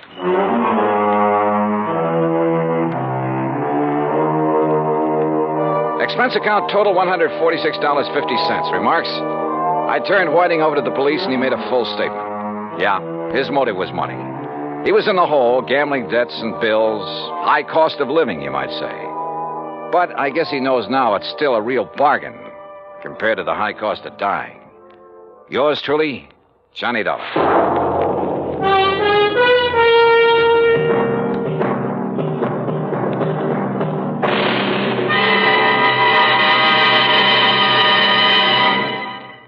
Our star will return in just a moment. Now, here is our star to tell you about next week's story. Next week, Dame Nature takes a hand and helps me solve a crime. Join us, won't you? Yours truly, Johnny Dollar.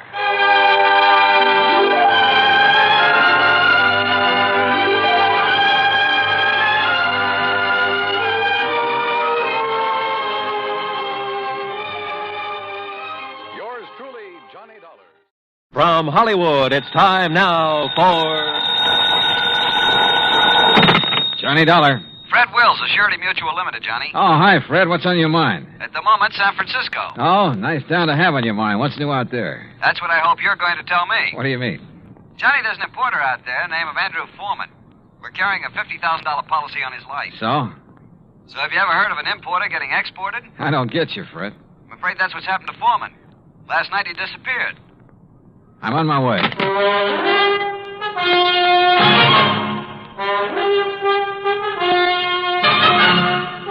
Bob Bailey in the exciting adventures of the man with the action-packed expense account, America's fabulous freelance insurance investigator. Yours truly, Johnny Dollar. And now, Act One of yours truly, Johnny Dollar.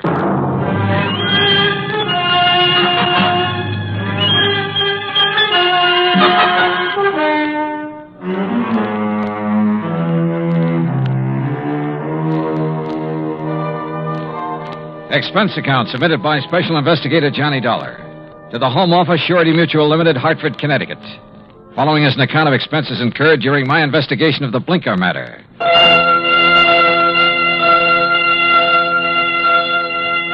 Expense account item 1, $178.50, transportation and incidentals to San Francisco.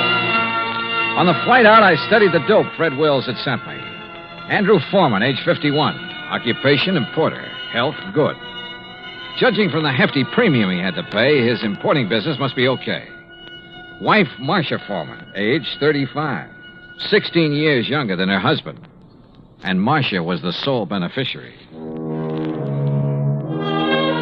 My plane landed about 8 in the morning. An hour later, I was at the Foreman's apartment. It was spacious, modern, with a lot of glass, and the kind of view of the bay that you had to pay plenty for. Yeah, there was money written all over the place, and Marcia Foreman looked right at home. I'm just having coffee on the terrace, Mr. Dollar. Won't you join me? Oh, thanks. I could use some. Out here. You've sure got a beautiful view here. Yes. I never get tired of watching the bay, the ships. There's always something going on. Oh, here you are. Thanks. What is it, Mr. Dollar? Oh, I'm just looking up the bay. Alcatraz? Yeah. Such a grim-looking place. Yeah, it's a real exclusive club. But I managed to get a couple of new members into it. I don't think I care for the kind of job you have, Mr. Dollar. Trouble wherever you go. Suppose we talk about your troubles. All right. I told the police all I know when I filled out the missing persons report. But I'll go over it again for you. If you don't mind. Your husband disappeared the night before last. Yes, that's right. What time? I'm not sure. Oh? Around 9 o'clock that night, somebody came to see him. A strange sort of man. How do you mean strange? Well, he was dressed in rough clothes, a seaman's jacket. He said he was an old friend of my husband's. Did he give you his name, Mrs. Foreman? Only Blinker. Blinker? Yes, he said that's what everybody called him. I guess because he kept blinking his eyes very rapidly. I see. Well, I showed this Blinker person into the den where my husband was and left the two of them together. Uh-huh. A few minutes later, my husband came out and told me he was going to drive Blinker downtown and find him a hotel room. So I went to bed. I was tired and went right to sleep. And? Well, my husband and I have adjoining bedrooms. When I went in to call him yesterday morning, he was gone. The bed, it hadn't been slept in. I called his office thinking he might have decided to work late, but they hadn't seen him. Then you called the police? Yes. Mrs. Foreman, had your husband ever mentioned this man Blinker before? No, I'm quite certain he hadn't. Can you describe him? Well, he wasn't above medium height. Age, maybe in the 40s. A scar on his right cheek, a thin nose, and dark, rather beady eyes. I'm afraid that's the best I can do. Well, considering that you only got a brief look at him, I'd say that was a pretty complete description. Mr. Dollar, do you think this person Blinker could have done anything to my husband? I don't know, but I'm sure the police are looking for him. Just one more question, Mrs. Foreman. Suppose Blinker had nothing to do with your husband's disappearance. I'm afraid I don't follow you. Oh, well, what I mean is, can you think of any reason at all, why your husband might want to disappear? No, Mr. Dollar. Absolutely not.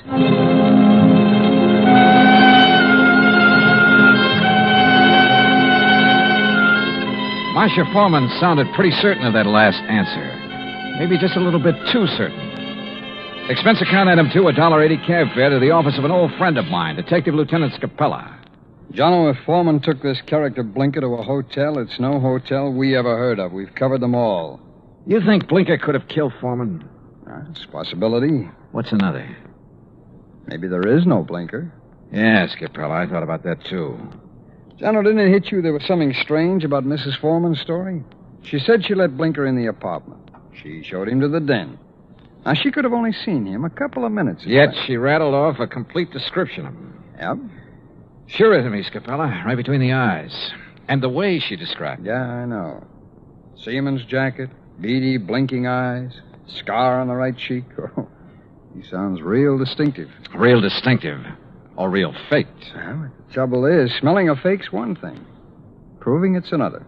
What have we got for a motive? For one thing, $50,000. She was Foreman's sole beneficiary. It's interesting. That's real interesting. Excuse me, Jim. Capella. Oh? Oh, yes.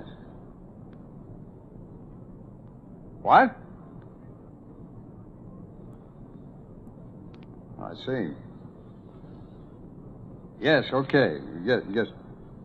All right, thanks, Mr. Arnold. Jono, looks like we better back up and start all over. What do you mean?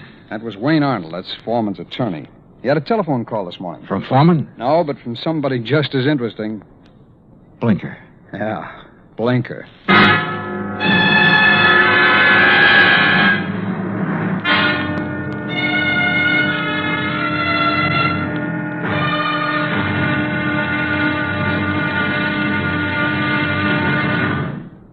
Act 2 of yours truly, Johnny Dollar, in a moment. And now, Act 2 of yours truly, Johnny Dollar, and the Blinker matter. Like Scapella said, we had to back up and start all over again.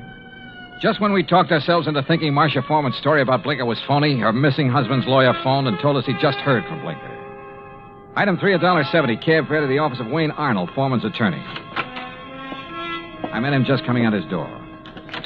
Did you wish to see me? Mr. Arnold? Yes. I'm Johnny Dollar. Oh, yes, the insurance investigator. Mrs. Foreman told me you'd been questioning her. Look, I'm sorry, but I'm in rather a hurry. I have an appointment, and I'm late for it. Sorry, but this will only take a minute or two. I was in Lieutenant Scapella's office when you phoned a while ago about this man Blinker, Mr. Arnold. Oh, yes. When did you hear from him? Just a little while ago. I called Marcia Foreman right away, and she thought I ought to call Scapella. What did Blinker say on the phone? It was a strange conversation. He sounded nervous, excited, almost out of breath. Said he wanted money, $10,000. If he didn't get it, he'd... And that's as far as he got. He stopped suddenly, said he'd contact me later, then hung up. What do you make of it, Mr. Dollar? I don't know. Could be he's holding Foreman for ransom. That's what it sounded like to me. I take it you don't know this Blinker. I never heard of him until Marcia told me about him showing up night before last. Okay. Just one more thing, Mr. Arnold. How long have you been Foreman's attorney? 3, 4 years. Why? Any reason you know of why he might want to disappear? None that I can think of. Another woman, maybe? I doubt it very much. How about his importing business? As far as I know, it's in excellent shape. Okay. Thanks, Mr. Arnold. Mr. Dollar. Yeah? This man Blinker, why would he have it in for Andrew Foreman? Good question, Arnold. Sorry I don't have an answer to it. I went down the elevator and outside. I stopped at the corner to get some cigarettes, and that was my first lucky break. Because just as I was leaving the counter, I saw Arnold come outside. And the way he looked up and down the street made it plain he wanted to see if anybody was watching him. He got into his car and drove off. I grabbed a taxi, that's item 4, and trailed him. He drove into Golden Gate Park and stopped. I got out down the road and worked my way toward him behind some bushes. Pretty soon, a woman came over and got into his car. I couldn't hear what they were saying, but I didn't need to. Because when I saw the kiss, I got the message. The woman was Marcia Foreman. I went back into town and waited for Marcia outside her apartment door. She showed up about half an hour later. What? Why, Mr. Dollar. What is it? Is something wrong? Yeah, something's real wrong, Mrs. Foreman. I want to talk to you. All right. Come in. But I've already told you all I know. The story you told me about this man, Blinker, there's no such person, is there? What? You and Arnold made it up. No, that's not true. What about you and Arnold, Mrs. Foreman? I don't know what you're talking about. Well, then tell me, did you enjoy your visit with him in Golden Gate Park an hour ago? Oh, that. Yeah. Well, all right, Mr. Dollar. Wayne Arnold and I have... Well, we've been in love for some time. Did your husband know? I'm not sure. We were trying to find the right time to tell him. I don't think he'd really have cared very much. Oh. My husband and I haven't gotten along very well the last year or two. I guess I really didn't know him when I married him.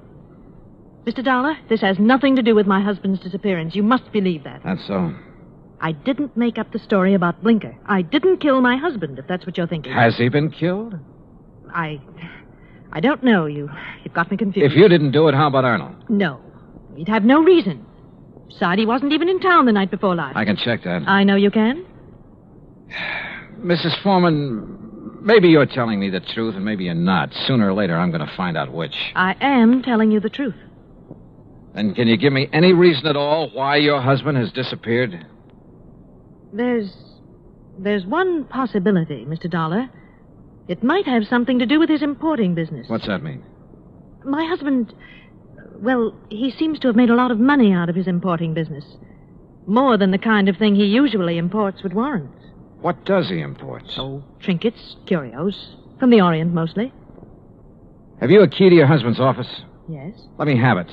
I want to take a look around. I went over the papers in Foreman's office and found out his last shipment had come in 3 days ago on the Indian Princess. Mrs. Foreman had said Blinker was wearing a seaman's jacket. I headed for the waterfront, but the ship was gone. Near the pier was a beat-up eating place called Gus's Cafe. A woman with an apron came over. She was about 6 feet tall and almost that wide. What can I do for you, buddy? I want to talk to the owner, Gus. That's me. You're Gus? Short for Gussie. What's on your mind, buddy? Johnny Dollar. I want some information. You a cop, buddy? No, I'm not a cop. You look like a cop. Now listen, that freighter that shoved off from this pier, the Indian Princess. Docks there regular. You know any of the sailors from her? Just about all of them. They all come in here. Hey, look, Gussie. Gus. Okay, Gus. You ever happen to hear of a sailor named Blinker? Sure.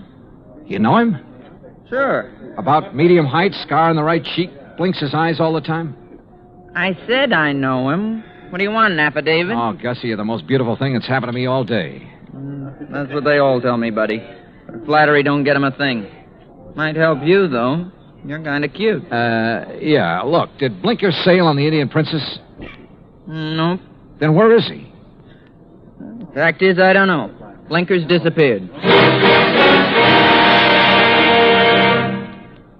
Act 3 of yours truly, Johnny Dollar, in a moment. And now, Act 3 of yours truly, Johnny Dollar and the Blinker Matter. Then you don't have any idea where Blinker is now, Gus? Not the slightest, buddy. Oh, great. Then I'm right back where I started from. Blinker was mixed up in something, all right. What do you mean? The Indian Princess docked the other night. Blinker come in here for a cup of coffee. That's one thing the sailors around here all miss when they're out to sea. My coffee. There's no one makes coffee like me. Why, there's nobody on the whole coast. Yeah, I know. About Blinker now. Well, he seemed pretty pleased with himself. Said he was onto something good. Did he say what he meant by that? No. Just sat there looking pleased with himself. Oh, yeah. He showed me the elephant. Said it was going to make him a lot of money. What elephant? He had a carved elephant about 6 inches high. Must have picked it up somewhere. Maybe he was going to sell it. I don't know. Foreman imported curios from the Orient. His last shipment came in on the Indian Princess. That elephant could have been part of it. Foreman? Who's he? Never mind. Well, I wonder where I go from here. I wonder what I'm going to do with all Blinker's stuff if he don't show up for it. Maybe I'm... What did you say about Blinker's stuff? What stuff? I got a back room where I let the boys keep their gear when they're ashore. You've got Blinker's things there now? Sure have. Why didn't you tell me? You never asked me. In the back room, I went through Blinker's sea bag. Near the bottom, I found a carved elephant. An ordinary-looking elephant, until I twisted one of the legs loose. It was hollow, and inside a little paper packet full of white powder. Suddenly, the whole deal slid into place, and just as suddenly, the whole deal made me slightly sick. Now I wanted to see the rest of those elephants real bad. According to the records in Foreman's office, the shipment was in a warehouse. I went outside and over to the pier. Johnny. What? Oh, Gus. Come here a minute, Johnny. Look, I'm in a hurry. Thanks for everything. I'll see you later. You got time to see this? Over here, near the pier. Wait a minute. Yep. It's a body, all right. One of the boys just fished it out of the water. I sent him to call the cops. Looks like it's been in the water quite a few hours. Gus? Yep. It's Blinker, all right. I knew I had to work fast now. I headed out on the pier for the warehouse. Once I thought I heard footsteps somewhere behind me. I stopped and listened. There was no sound.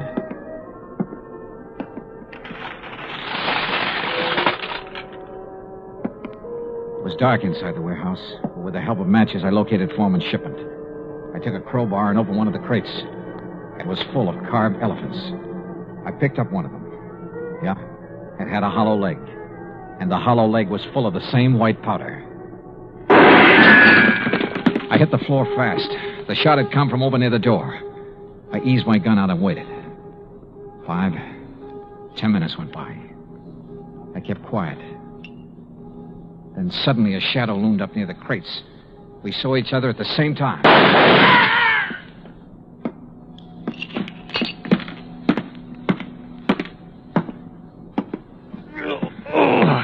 My shoulder. Well. The missing man himself, Andrew Foreman. Look, Blinker found out what you were importing in those carved elephants. He tried to blackmail you. I don't know what you're talking about. Oh, sure. You probably told him you'd pay off. That's when you drove him downtown night before last. Then you tried to kill him, but he must have got away. I tell you... You called your lawyer, tried to put the squeeze on through him. But he had to hang up in a hurry. You were probably getting close. You finally caught up with him, didn't you, Foreman? Look, you've got no proof of anything. Why should Blinker try to blackmail me? Like I say, he found out about the narcotics in those hollow elephants. It was put there without my knowledge. You have no proof I was involved. You know, Foreman, it doesn't much matter. You've got even bigger troubles than that staring you in the face. I don't understand. Blinker's body has been recovered from the bay. I wouldn't know anything about that. You've got no proof of that either. No. There were 2 bullet holes in Blinker. 5 will get you 10. The slugs in him came from this gun of yours. The gun? Yeah. This is something that can be proved. Well? All right. I just didn't have any choice.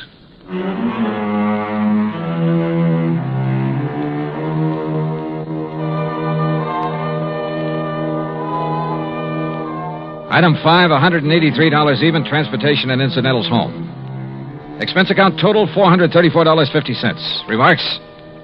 Andrew Foreman made a complete statement to the police. The murder case against him is open and shut. So, it looks like he's going to beat the narcotics rap after all. The hard way. Yours truly, Johnny Dollar.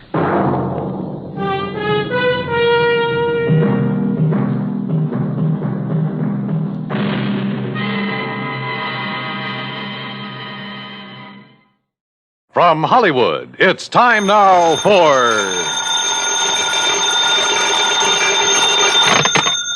Johnny Dollar. Johnny, this is Ed Barrett at Tri-State Life and Casualty in New York. Oh, hi, Ed. How are you? A little sick at the moment. Oh, what's the matter? I was planning to go up to the fishing lodge of a friend of mine over the weekend. Tommy Hargrave. Oh, but now you've had to call it off, and, brother, I know exactly how you feel. No, Johnny, I don't think you do. Look, Ed, I'm a fisherman myself, and when something interferes with going... What was that? I just received word that Tommy had a car accident up there. Car rolled over on him. He was killed instantly. Oh, I'm sorry, Ed. Yeah. And company policy being what it is, since he carried $70,000 in insurance, double indemnity, since there was an accident involved, well, I got to order the usual investigation. Yeah, sure, I see. Who's the beneficiary? His wife, Mary. They get along all right? No, as a matter of fact, Now, look, Johnny, don't get any crazy ideas. Just go on up there and help her all you can. Oh, sure. Where, Ed? Place is called Shadow Hill, near the little town of Bethel. New York? Yeah, up in Sullivan County. The police department is a man named Skinner. Police? If everything's okay? It was Skinner who called me, that's all. Oh, yeah. Okay, Ed, I'm on my way.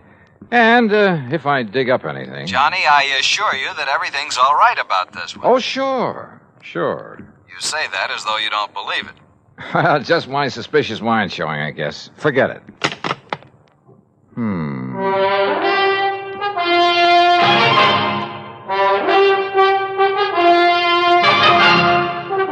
Bob Bailey in the exciting adventures of the man with the action-packed expense account. America's fabulous freelance insurance investigator. Yours truly, Johnny Dollar.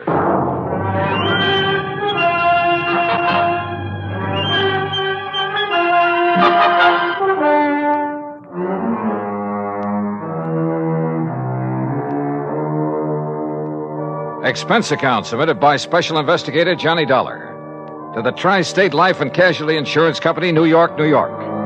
Following is an account of expenses incurred during my investigation of the gruesome spectacle matter. Expense account item 1, $620, fare and incidentals, Hartford to New York. Item 2, $50 deposit on a rental car. I swung north, crossed the George Washington Bridge, then picked up Highway 17 through Goshen with its famous racetrack, through the summer resort town of Monticello, then past White Lake, a good fishing spot, to the little town of Bethel. It really isn't much more than a crossroads, a couple of filling stations, a general store and post office, and Emmer's Hotel, where I park my bags. Shadow Hill, however, turned out to be a beautiful summer lodge, sitting high above the edge of a nearby private lake.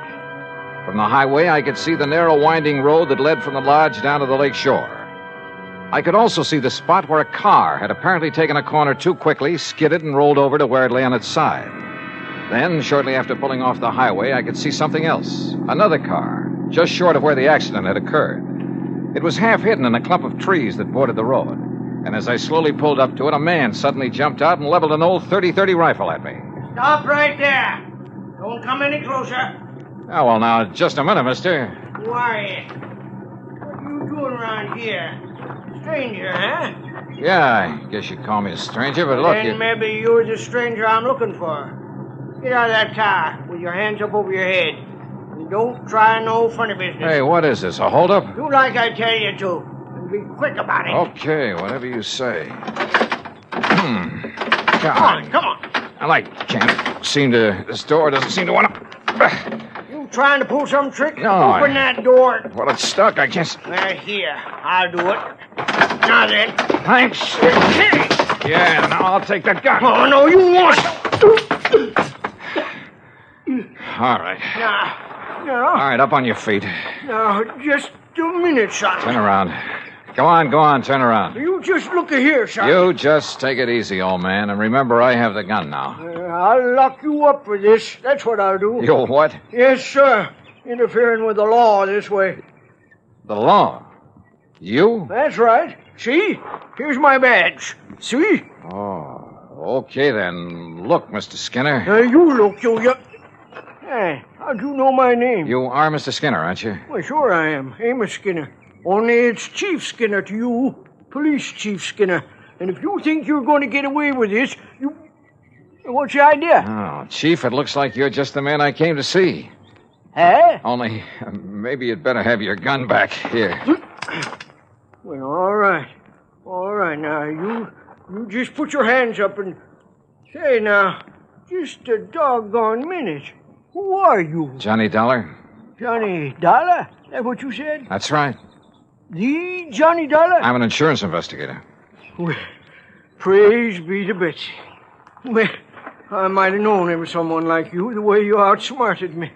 Banging the car door gets me that way. Oh, I'm sorry about that, Chief. Well, Johnny, I'm real proud to meet you.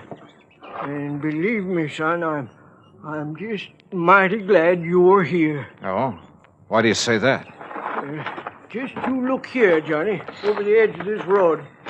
Look. You see it down there? That car? Is that the car in which Mr. Thomas Hargrave was killed? Oh, you know about that? That's what I came here to investigate. Well, all right then. Now, you listen here to me, Johnny. Well? I'm the one that telephoned down to Mr. Hargrave's insurance company down to New York. So I understood. I did it as a favor to Mary. That's his wife. On account of she was so broke up and all. Never did like her, but she was pretty upset. Very considerate of you, Chief. And I told the insurance company just what I told everybody else. That Tommy Hargrave took this turn in the road too fast. Now, you see the turn right above here? Yeah, that's a sharp one. Well, he took this turn too fast and skidded off the side, and the car went over and pinned him underneath it, and that was that. Killed him. Well? Well, all right. Now, Johnny, I just come over here from old Doc Walton's. It was down to Doc that I took Tommy's body yesterday just after it happened. And you know why I come back here? Well, I can think of one good reason. Yeah. From something you just told me. Yeah. And from what I can see of the car down there. Yeah, well, it was because I suddenly started thinking, how could a man who knows this road so well ever make a mistake of... Hey, what were you going to say? Well, Chief, that car was coming down the road, down from the lodge, wasn't it? Yeah, that's right. That means he made a left-hand turn right here. Correct. The car went off the road, fell on its side, and leaned right where you landed, right where you see it, right on top of Tommy Hargrave. That car is a sedan. Yeah, that's right. And even from here, I can see that the windows are all closed, except for the one next to the driver's seat. Correct. But now... Then it's obvious it didn't roll completely over. No, sir. It just flipped over on its side and slid down there. And yet you say that Tommy Hargrave's body was under it. That's right. Under the right side of the car where we practically had to dig it up. Hey? Uh-huh. Can you tell me how he could have fallen under that side of the car, windows closed? Johnny. Yeah. Tommy was murdered. That's what. And the car pushed over on him to make it look like an accident. And Johnny, you proved it. A couple of other things we've got to prove, Chief. Hey? Like what? Who murdered him? And why? Act two of yours truly, Johnny Dollar, in a moment. Our flag now numbers 50 stars, and behind each star there stands yet another flag, representing one of the 50 states. Rhode Island's state flag is white with an anchor, first used as a colony symbol in 1647. The motto Hope was added in 1664, when the government was organized under a charter from King Charles II. A circle of 13 gold stars were added for the original 13 colonies. This is the flag of a unique colony and state, which carried out a most noble experiment in freedom. The Royal Charter of 1663 reads, "To hold forth a lively experiment, that a most flourishing state may stand and best be maintained with full liberty and religious concernments." Rhode Island's state flag, the flag of the 13th state to enter the Union, was adopted on May 19th, 1897. And now, Act two of yours truly, Johnny Dollar, and the gruesome spectacle matter.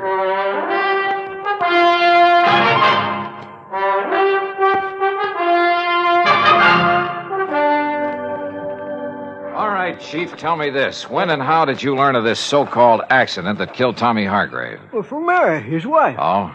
It was like this, Johnny. I was sitting down at Bob and Ernie's and... Who are Bob and Ernie? Well, they run that mobile gas station down the highway you pass on the way. Oh, go on. Well, we were just sitting there talking about the Hamiltonian and all the money... What do you mean, the Hamiltonian? Well, you know, the big harness race they run down to Goshen every year. Oh, yeah. Why, it's world famous. Bigger than the Kentucky Derby. Yes, I know. Go on. Well, we was talking about how much money Barney Marson has made taking bets on those races, and we... Oh, Chief. You mean you have a bookie here in Bethel? Well, now, John... And that you, as chief of police, condone such goings-on? Well, now, we... Oh, I'm surprised at you, Chief. Oh, well, it's just a little sort of harmless betting is all. Oh, sure. Every man's entitled to a little... Well, you know how it is. Yeah, I sure do. Now, let's get back to the subject. Yeah, sure. Well, like I say, we was sitting there talking, and we seen Mary Hargrave driving by on her way back from New York, where she'd gone to do some shopping that day. She wasn't here when it happened? Well, no, sir. She couldn't have been. You're sure? Well, like I told you, she was in New York. Anyhow, she drove on up here, saw what had happened, and drove right back to tell us at the gas station. We came up here, dug Tommy's body out from under, took it down to Doc Walton's office, and that was it. How carefully have you inspected that car down there? Well, that's what I was about to do when you come. All right, come on. Let's take a look at it. Well, sure. Have you any way of proving Mary Hargrave was actually in New York? Proving? Well, no, I guess not. Hey, look here, Chief. Huh? Keys are still in the ignition, but the ignition's turned off. You're right, Johnny. You're right. This car wasn't rid over the side of the road. It was pushed. Here, let's see if we can get this door open. Yeah, I'll give you... Now, let's see if some of this... Yeah, very good. Well, what are you doing with that handful of dust? Well, it's not very professional, but some of this fine dust ought to bring out any fingerprints on the steering wheel, and we'll be... Yeah. No prints there that I can see. No, you're right. Chief, this wheel has been carefully wiped off. So whoever did it... Huh? What'd you find? Did Tommy Hargrave wear glasses, spectacles? Tommy? No, sir. What? Come on, Chief. First thing I want is a look at his body. At Doc Walton's, you say? That's right. Then let's go.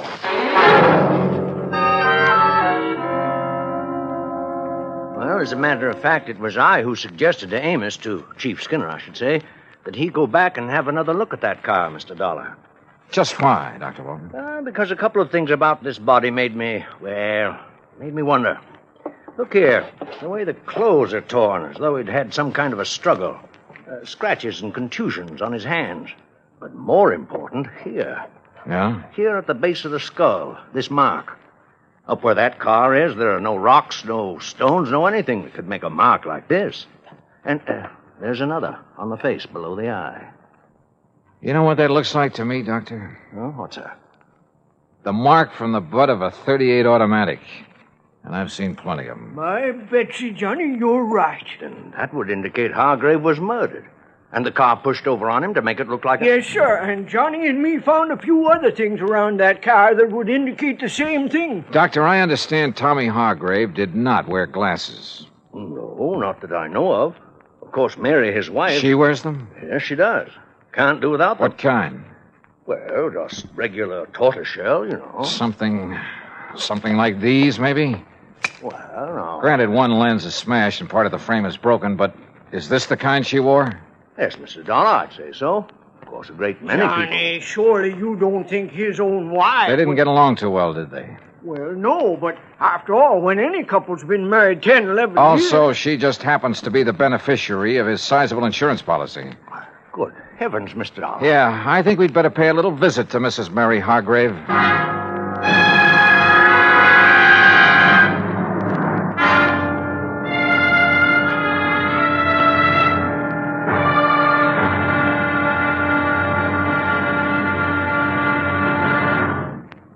Act 3 of yours truly, Johnny Dollar, in a moment. Many times in the history of mankind, nations have pooled their forces to exert a greater strength against a common aggressor. This happens not only in the face of a world war, but between such giant holocausts, as during the Boxer Uprising in China in 1900. 6 nations combined their forces to come to the aid of their citizens. In the thick of the fight, undaunted by devastating enemy fire, Chief Bosun John McCloy of the United States Naval Contingent distinguished himself by meritorious conduct above and beyond the call of duty. For his valorous action, he was awarded his first Medal of Honor. But a man of action doesn't get the job done because of possible awards. It is the spirit of his code of conduct that guides him. John McCloy was guided by that code again and again. In June 1914, during the Mexican campaign, when the government of the United States was put upon once more to aid its persecuted citizens, Chief Bosun John McCloy was constantly risking his life. Our landed troops were in danger of being annihilated on the beach at Veracruz, when McCloy voluntarily filled 3 picket launches with riflemen and led them along the seafront to draw the enemy fire. Though badly wounded, he remained at his post and gallantly directed his part of the campaign. For this action, Chief Boatswain John McCloy was awarded a second Medal of Honor. But he hadn't been concerned with medals. His only concern was conducting himself as a man should, and that is according to the code of the American fighting man. And now, Act 3 of yours truly, Johnny Dollar, and the gruesome spectacle matter. The three of us, Dr. Walton, Police Chief Amos Skinner, and I, drove up to the lodge outside the little town of Bethel, New York, to see why Mrs. Mary Hargrave had killed her husband, made it look like a car accident. That is, if she did it. And what little evidence we had pointed right straight at her. The obvious fact the car had been pushed over on him after he was killed. The marks showing he'd struggled for his life, had been struck with the butt of a pistol. The fact he and his wife hadn't got along too well, that she was his beneficiary. And finally, there were the glasses I'd found in the car. My Betsy, I wonder if she found out you were here, Johnny, and has flew the coop. Isn't that her car in the yard? Yes, Mr. Dollar, it is. All right, then. If she is here, well, sir, I'll arrest her right on the spot. No, let me handle this. But, Johnny... I said please, let me handle it. Yes? Oh, Dr. Walton and Chief Skinner. That's right. And this here is Mr. Johnny Dollar. Oh, yes, Mr. Dollar. Mr. Barrett at the insurance company phoned that you'd be here. Won't you come in? Well, Surely. Thank you. I'm sorry to have been so slow in answering the door, but I seem to have mislaid a pair of my glasses. Yeah, that, Johnny? I'm blind as a bat without them. Won't you all sit down? Thank you.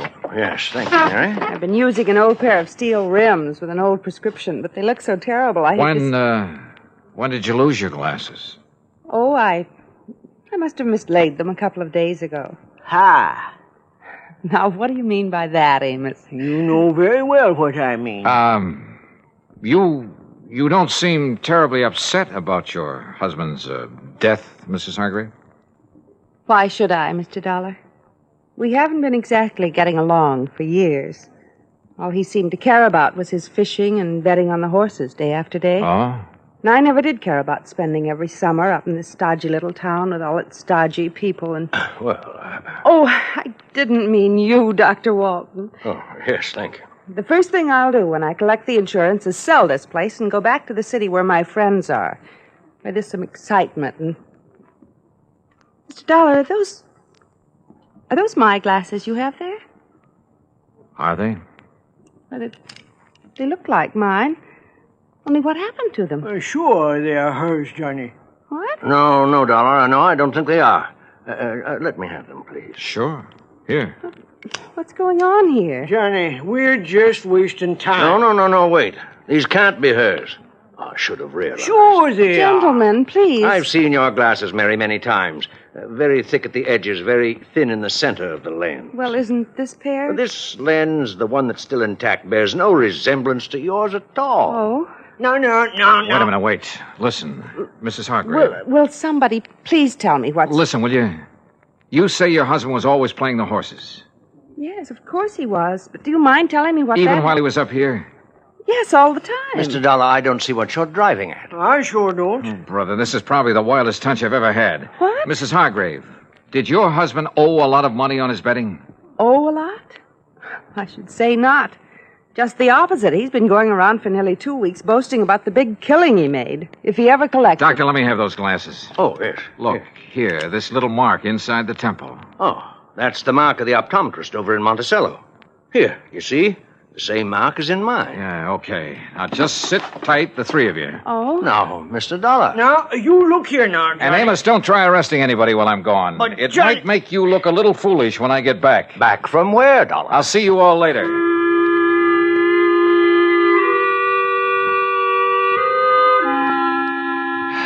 Well, that's really just about all there is to this case. Oh, except, of course, for the fact the optometrist in Monticello had no difficulty at all in matching the glasses I'd found with the prescription of... Yeah, you guessed it. They had belonged to the bookie Chief Skinner had told me about, Barney Marston. Of course, Barney wanted to put up a fight when we faced him with the facts. But then he couldn't seem to explain the various and sundry bruises he was carrying around. until we reminded him of the fight he'd had with Tommy Hargrave. Yeah, he'd killed him and pushed the car over on top of him. The reason for it all? Simple. Tommy had won a cool $25,000 from him. Had threatened to put him out of business if he didn't pay, which he couldn't. So, Barney killed him and tried to fake the accident. And you know something? I have a sneaking suspicion Chief Amos Skinner isn't going to stand for any bookies operating in Bethel, New York from here on out. Oh, and Mary Hargrave found the glasses she'd mislaid. Expense account total, including mileage on the rental car and the trip back to Hartford, $148 even. Yours truly, Johnny Dollar.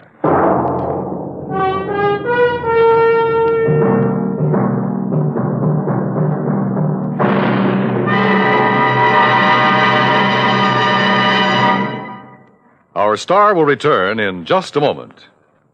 Our flag now numbers 50 stars, and behind each star there stands yet another flag representing one of the 50 states.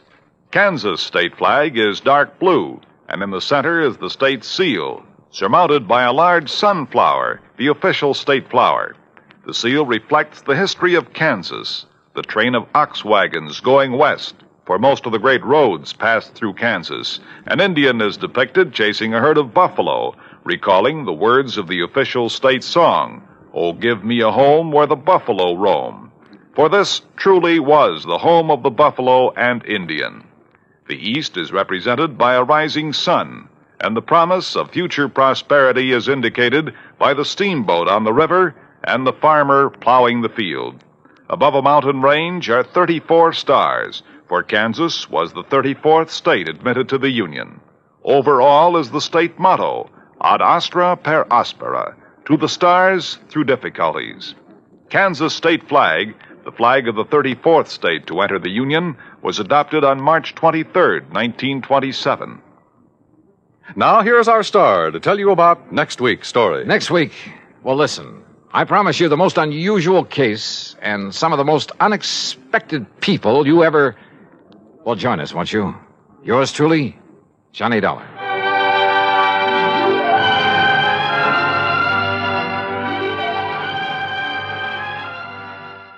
From Hollywood, it's time now for... Johnny Dollar. Mr. Dollar, my name is Parley Barron. I'm calling from Hollywood. Hollywood? What insurance company, Mr. Barron? None. You handle all investigations for Eastern Liability and Trust. Yeah, I guess I do. Well, I am sure that they'll be calling you in shortly. What about, sir? A little matter of embezzlement. Oh? Nearly $10,000 that's been stolen from the Berkeley Furniture Manufacturing Company there in Hartford. You're connected with Berkeley Furniture? No, actually I am not. Then what's your connection with this embezzlement? I suggest you check with Berkeley and, of course, the insurance company. Of course.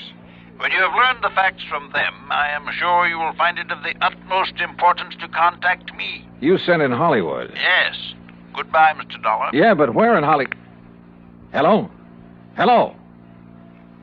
Oh, he's a lot of help.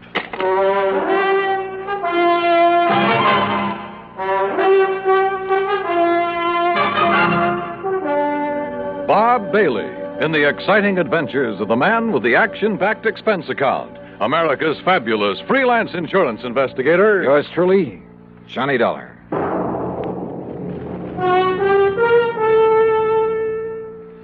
And now, Act One of yours truly, Johnny Dollar.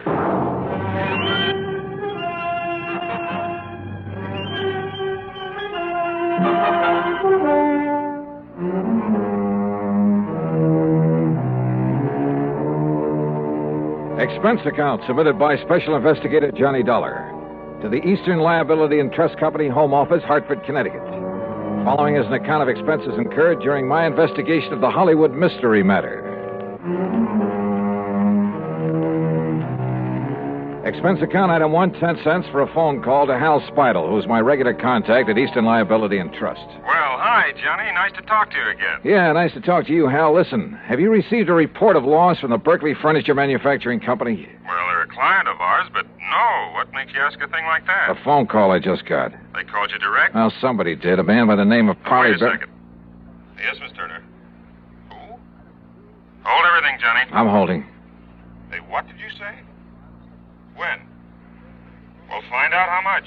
Johnny. Yeah? You've got an assignment, boy, and it's Berkeley Furniture Manufacturing Company. Embezzlement? Yes. 10,000? But how you found out about it? Listen, they just found out about it themselves, so get on over there and see what goes, will you? Hal, will do.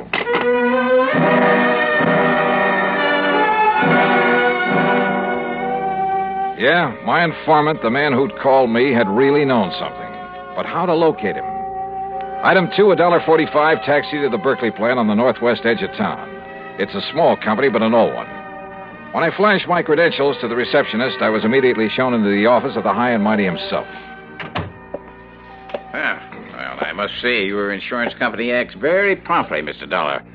Sit down, sir. Thanks, Mr. Berkeley. I'll get straight to the point, sir. We've suffered a considerable loss. Yeah, so I understand from Hal Speidel at Eastern Liability and Trust. $10,000, wasn't it? Oh, yes, nearly $10,000. But I don't recall mentioning the amount to Mr. Speidel.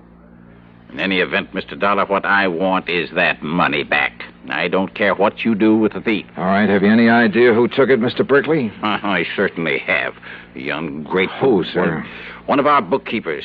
A gentleman who has been with the company over 30 years. What are you smiling about, Mr. Dollar? Well, he's stolen this money from you, but you still call him a gentleman. Because I always thought he was.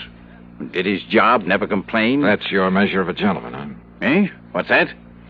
How much money did he earn, Mr. Berkeley? $65 a week. What difference does it make? Just wondered. An old man living alone was plenty for him. Unless, of course, he was gambling, something like that. Gambling? Him? Of course not. He never had enough money. Trouble at home, maybe? Is he married? No. He'd never be able to support a wife. After 30 years with your company? I paid him as much as I thought he was worth. Yeah? Or as little as you thought you could get away with? That is really no concern of yours. Return of the money is. All right. Where does he live, Mr. Berkeley? In a small apartment on the north side of town. And when did you last see him? Yesterday morning. Said he had to see his doctor in the afternoon.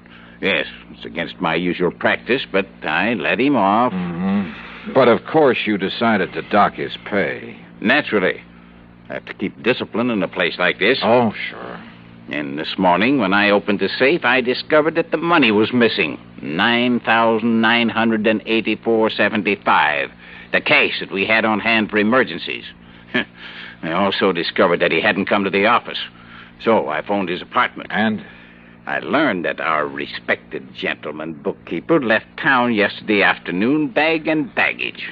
That doesn't necessarily mean that he took the money. I'd like to know why not. Well, was he the only one who had access to the safe? Of course not. All of the bookkeepers have. How many of them? Others, I mean. 3. But you think for 1 minute they'd dare take that money and then come back here and face me? Maybe you got a point there. What? Have you notified the police of this loss? No. I prefer that the whole thing be kept as quiet as possible for the sake of my company's reputation. Please, remember that, sir. Whatever you say, Mr. Berkeley. That's why I have no desire to prosecute him, why I'll refuse to even file charges, as long as I get the money back. Yeah. Now, what's his address? 11231 North Maple Street. 11231. But as I told you, he isn't there. He's left town. Yeah, you told me. How old a man is he? In his 60s. But what difference does that make? Oh, and, Mr. Dollar. Yeah? Just how did you happen to know about this so soon? I mean the amount that was stolen. From somebody who called me on the phone. Oh? Somebody who apparently knew a good deal about it. If I can locate him, get in touch with him, he can probably be a lot of help in running down this... Come to think of it, you haven't told me what his name is. The bookkeeper? The embezzler? Yeah. Baron, sir. What? Yes. Parley Baron.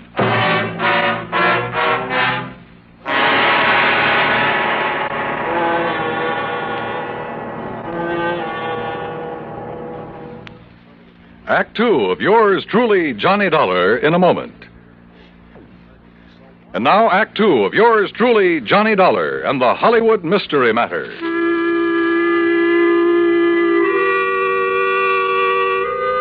So the embezzler of the $10,000 was Parley Barron, the same man who'd called me on the phone. Apparently called me before the company even knew the money was missing. And he'd had the audacity to inform me that I should contact him. Yeah, somewhere in Hollywood. Which is like saying the needle is somewhere in the haystack. Item 3, $250 for a taxi to the little apartment house on North Maple Street.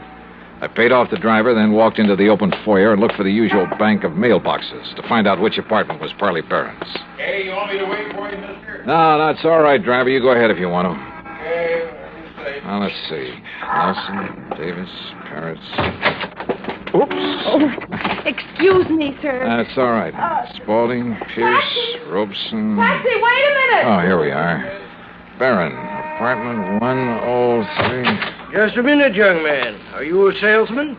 Oh, no. I was just looking up the apartment number of Mr. Parley Barron. Well, he ain't here, mister. You're sure? No, sir. He left here bag and baggage yesterday afternoon. Any idea where he went? No. Who are you? Cops or something? Here. My credentials. Johnny Dollar Insurance. Yeah, that's right. Now, look, I want you to let me into his apartment. Well, yes, sir. Right this way. Something wrong, Mr. Dollar? No, just a routine investigation. No. Well, I was sure he'd done nothing wrong. Oh, why do you say that? Why, nice, quiet old man like him, why should he? Only excitement he ever has is when his niece comes to visit with him. His niece? Yes, sir. Name's Virginia. Jenny Lockhart. Wonderful girl. Sort of drops in here to look after him once in a while, cook him a good meal. Now, here we are.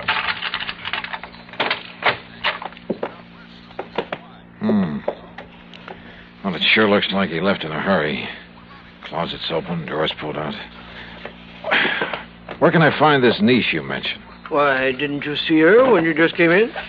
That girl who bumped into me down in the lobby, that was Jenny Lockhart? Well, must have been.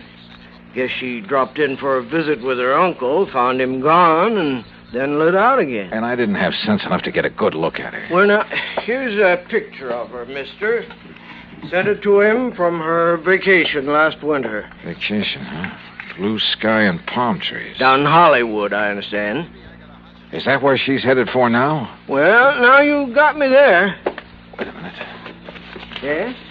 What's that you picked up, mister? Well, it's a note, I guess. Yeah, it's addressed to her. Ginny, my dear. The doctor you had me see has finally told me the truth. Is this his handwriting? Yeah, that's his, all right. He's finally told me the truth. I have less than a week to live. Oh, my. And so, for the first time in my life, except for some happy moments with you, I'm going to really live. Make up for some of the things I've had to miss all these years. Well, say now. Yes. You may have some idea where I've gone, but please, please, dear, don't try to follow me. Your loving Hollywood. Yeah, like I said, that's what... And she ran off with the taxi I had. Oh, you want me to call you a taxi, mister? I sure do, brother, and fast.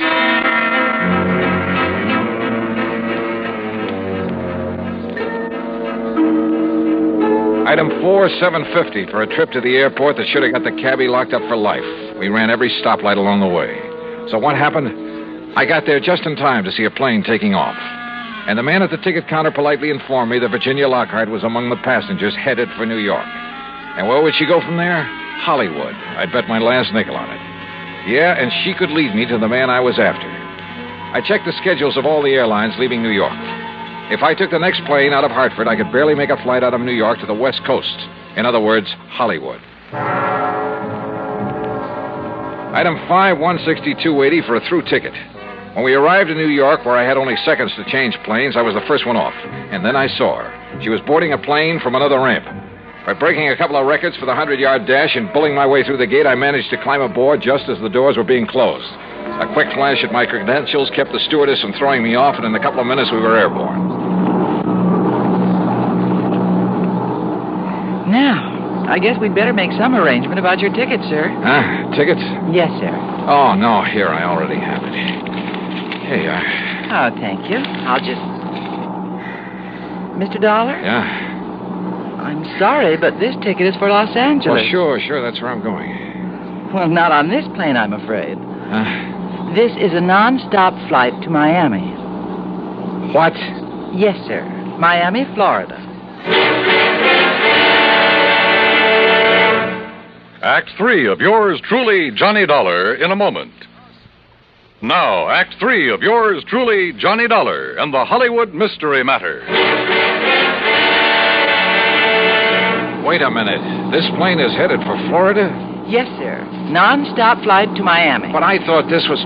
Look, I gotta get to Los Angeles, to Hollywood. I'm sorry, Mr. Dollar. Oh, not half as sorry as I am. So what do I do now? Well, I'm afraid there isn't much you can do. So why don't you go up in the cabin where there's one extra seat and, well, just relax and enjoy it. Okay, miss. Great. I'd been so sure it was Virginia Lockhart I'd seen climb aboard this plane, that she'd lead me to her uncle in Hollywood, to wherever he was in Hollywood. So what happened? I was stuck aboard a plane to Miami. All right, I took the advice of the stewardess and walked forward into the cabin to find a seat. And for once, luck was with me. The one vacant seat in that whole plane was right next to... Yeah, you guessed it. To Ginny Lockhart. But why Miami? Could she possibly know that I was on the trail of Parley Barron? Was this a trick to lead me off his trail? I decided there was only one thing to do. Play it like I hadn't the least idea in the world who she was. And at the same time, see if I could learn anything from her.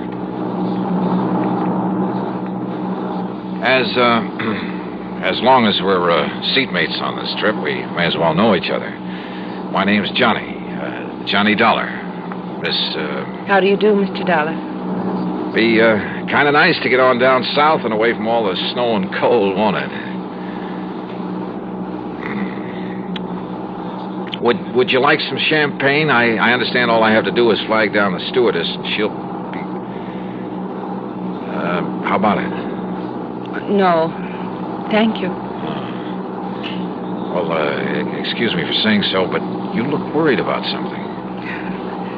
I'm sure it wouldn't interest you. No, maybe not. But, sometimes it does a lot of good to cry on somebody's shoulder, and since we'll probably never see each other again after this trip, and, well, I have a good broad shoulder. Thank you, but it's not necessary. Oh, sorry, I didn't mean to.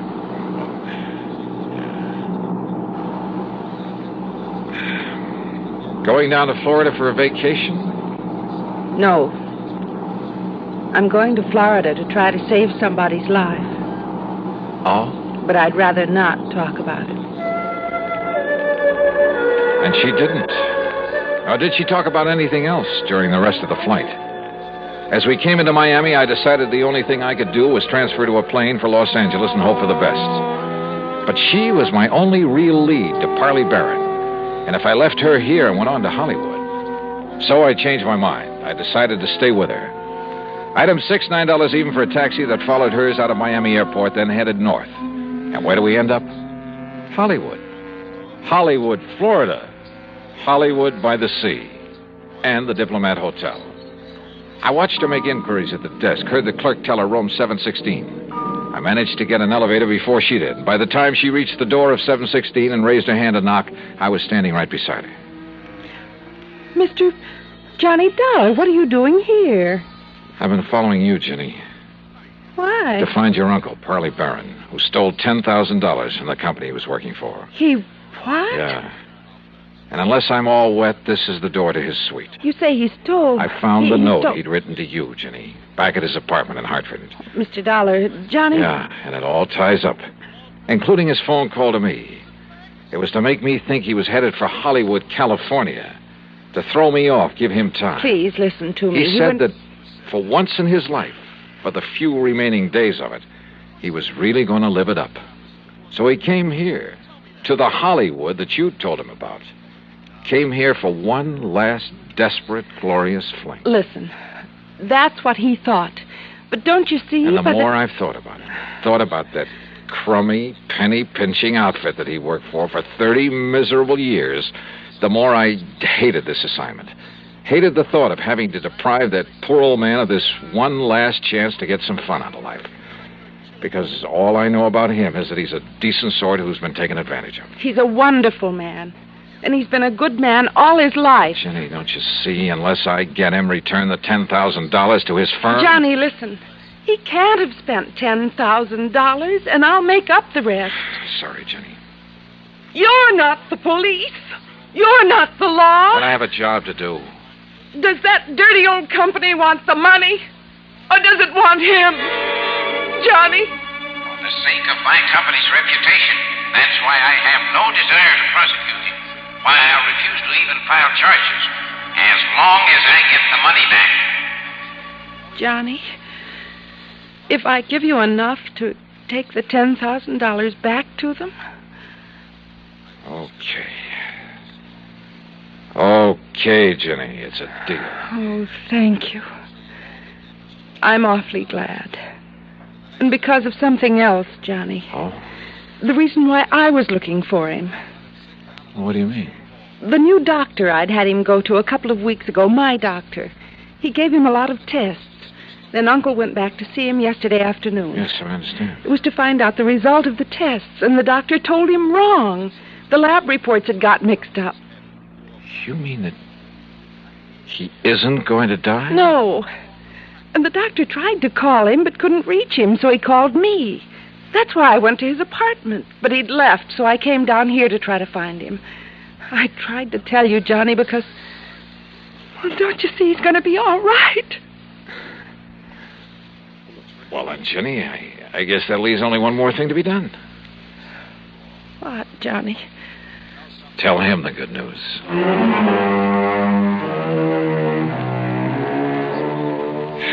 Oh, I don't know. Maybe I'm just a sucker for a good-looking girl. And maybe this makes me an accessory to the crime. But you know something? And you can blame it on the holiday season, anything you like. I don't care. Expense account total, including the trip back to Hartford. Well, a happy new year to you, too. Yours truly, Johnny Dollar.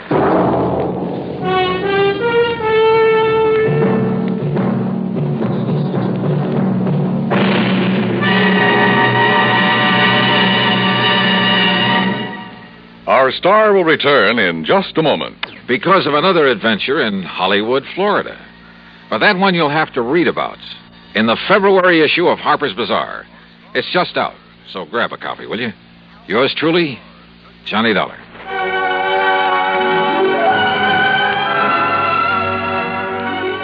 Yours truly, Johnny Dollar, starring Bob Bailey, originates in Hollywood and is written, produced, and directed by Jack Johnstone. Heard in our cast.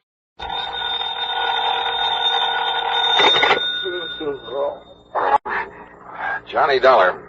This is Carol Carson, Mr. Dollar. Oh? You don't know me, and I'm sorry to be calling so late. What time is it, anyway? About 1 a.m. A friend of yours, Mr. Ralston, mentioned your name to me yesterday. What, Ralston? He said you were here in New York for the weekend and mentioned your hotel. Look, Miss Carson, is it? Yes, Carol Carson. Yeah, it's nice talking to you and all that, but it is rather late. When I realized what had happened a few moments ago, you were the first person I thought of. Maybe you can help me, Mr. Dollar. I need help badly. What's the trouble? I'm at the apartment of Everett Reed on East 67th. Could you come over? Any particular reason? Yes. I think I've just killed him, Mr. Dollar. I'll be right over.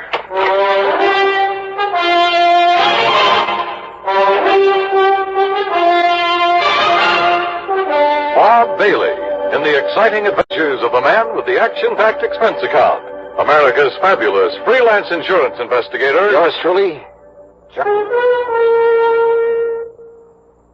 And now, Act One of yours truly, Johnny Dollar.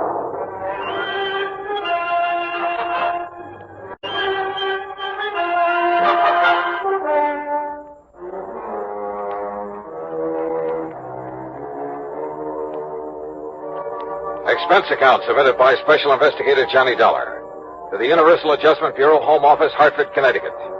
Following is an account of expenses incurred during my investigation of the Deadly Doubt matter.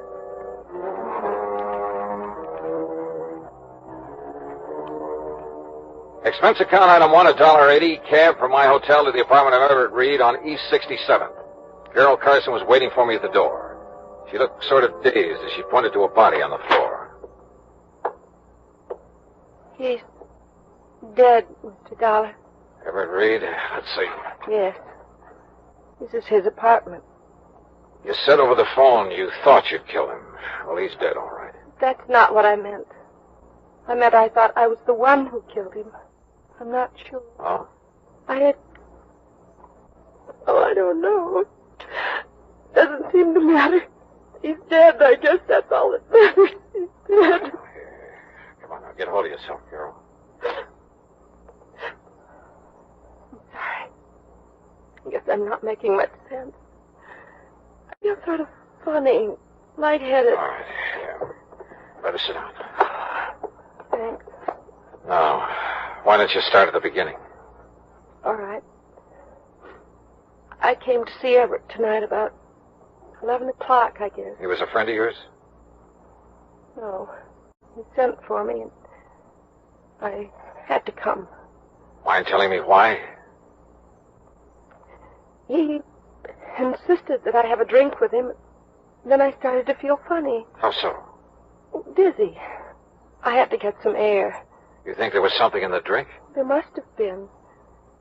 He didn't want me to leave, but I had to. What time was that? Around 11:30, I think, a little before, maybe. Go on. I wandered around the streets. I was in kind of a daze. How long were you wandering around? It seemed like a long time. Then what? I came back here to the apartment. I had a terrible headache. I remember walking in the door and... Well, that's all. That's all? What do you mean, that's all? That's all I remember. I must have passed out. When I came to, I was lying on the floor, and that gun was near my hand. In front of me was... That's when I called you. That's all you can tell me? I'm afraid so. It isn't much, is it? Sure isn't. Mr. Dollar, I can't believe I killed him. I couldn't have... Now, look, Carol. You say you left this apartment a little before 11:30. The police medical examiner will be able to tell the approximate time of death. If you weren't here at that time... But that's just it, Mr. Dollar. I don't know how long I was on the street. It seemed like a long time, but... Well, my head was spinning and everything was pretty hazy. Now, look, you gotta remember where you went. Try to think. Oh, it's no good.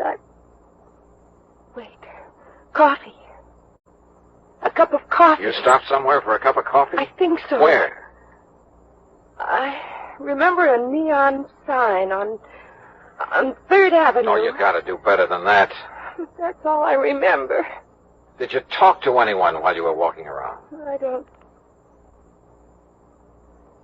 Yes. Yes. Somebody was following me, I think. A man. He was following me for quite a while. He told me his name. Ted? No, Tom. Yes, it was Tom. What did he look like? Curly hair, I remember that. Dark eyes. Oh, look, that description fits thousands of guys in New York. I know, Mr. Dollar. The whole story, well, it doesn't sound very convincing, does it? I called Detective Lieutenant Mike Tovich of Homicide, and he was there 10 minutes later. He was still questioning her when I left. Item 2, $1 drinks for me, while I thought about the whole deal. Of all the guys in New York, why did she have to pick on me? But yeah, I'd do what I could to help her. Because that story of hers, it sounded so phony. It just might be true. Act 2 of yours truly, Johnny Dollar, in a moment. Yours truly, Johnny Dollar, and the Deadly Doubt Matter. Item 3, $2.20, a telephone call to Pat McCracken at Universal Adjustment Bureau. Yeah, Everett Reed had been insured by one of Universal's member companies, so I got myself officially assigned to the case. Then I went to work, checking out Carol Carson's story, what there was of it, and it wasn't much. All she'd remembered was wandering around the streets, getting a cup of coffee somewhere on 3rd Avenue, and being followed by a guy named Tom. I started checking every joint on 3rd Avenue from 60th to 70th Streets. An hour and a half later, I hit pay dirt at Eddie's Bar and Grill. Yeah, I think I remember all right. Carson. Carol Carson. Her name don't mean nothing, but from the description you give me, yeah, sure, I remember now. I remember thinking she looked kind of funny when she walked in, like she was in a daze or something. All right. Now, what time was it when she came in here? I don't know, 2 or 3 hours ago. That's not good enough. Was it 11? 11:30? Midnight? Well, what? Well, make it around midnight, maybe. What's wrong? Yeah. You sure about that? Well, as far as I can remember, I kind of remember somebody in the doorway after she come in, but I didn't know if it was somebody with her or not. All right, what happened then? So she asked for a cup of coffee, so I poured it and set it down in front of her, so she left. She what? Yeah, got up and left, still acting sort of funny. I see. How much of her time can you account for then? Huh? I mean, how long was she here in your place? No more than about 1 minute, Mac. Oh, great. Item 4, $1.80, cab fare to police headquarters and Lieutenant Mike Tovich in homicide. Look, Johnny, you're not trying to tell me I should buy an alibi like Carol Carson's, are you? So it is pretty vague, Mike. Vague enough to be true. At least she was telling the truth about going into that joint on 3rd Avenue for a cup of coffee. So she's covered for 1 minute out of 2 hours. 2 hours? She said she went to Reed's apartment about 11 o'clock. Right. The medical examiner says time of Reed's death was between 11:30 and 12:30. She called you at 1 o'clock. But if she can prove she was out of that apartment for that hour... She's only proved she was out of it for a minute plus the time it took to get to 3rd Avenue and back. Say, 5 minutes each way. That'd still give her plenty of time to kill him. But if we could find this guy named Tom, she says that was following her around, maybe he could prove she was out of the apartment during the time of the murder. Oh, sure. That was a real helpful description she gave us. Curly hair and dark eyes. Yeah. Look, Johnny, so you're taking a liking to her. That's too bad, but don't let it make a fool out of you. Mike, did Carol tell you why she went to Reed's apartment? No, she wouldn't talk about it. She also wouldn't explain a lump she has on the side of her head. Lump she has? Yeah, we think she got it fighting with Reed. What do you know about him? Bad boy. A big gambler. And the way we heard, he'd been winning pretty big lately. Maybe somebody he won from couldn't pay off, except with a bullet. Yeah, maybe anything, Johnny. Prove it, and I'll listen. Who did Reed run around with, you know? Usual crowd, Johnny.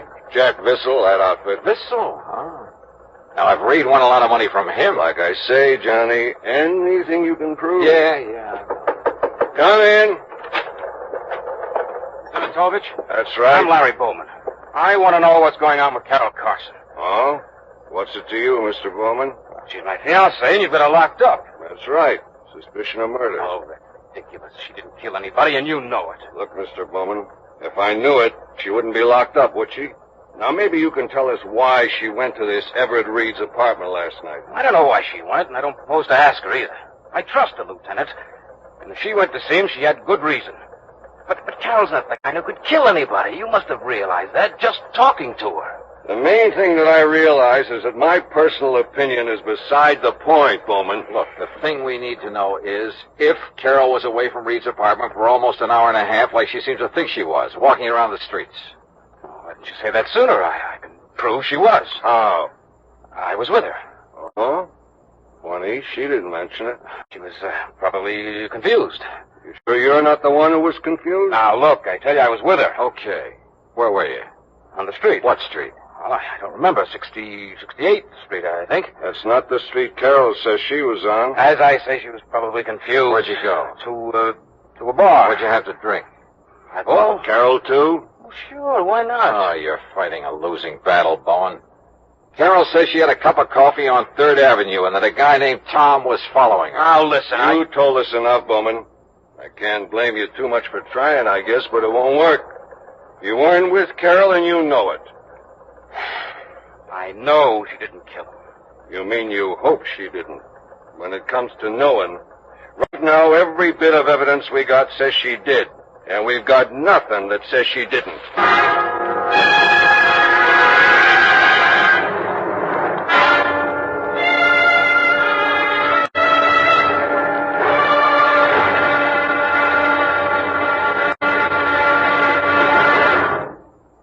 Act 3 of yours truly, Johnny Dollar, in a moment. Yours truly, Johnny Dollar, and the Deadly Doubt Matter.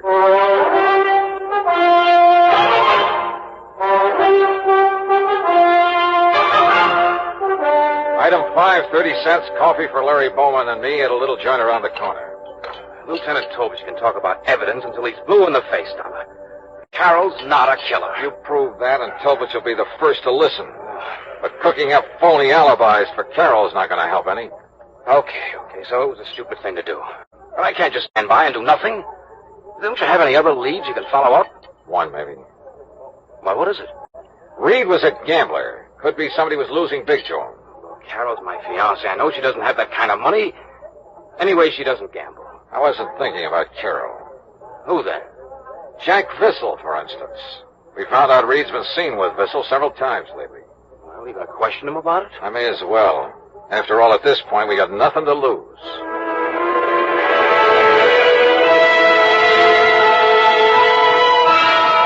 You're barking up a wrong tree, Dollar. What reason would I have to kill Reed?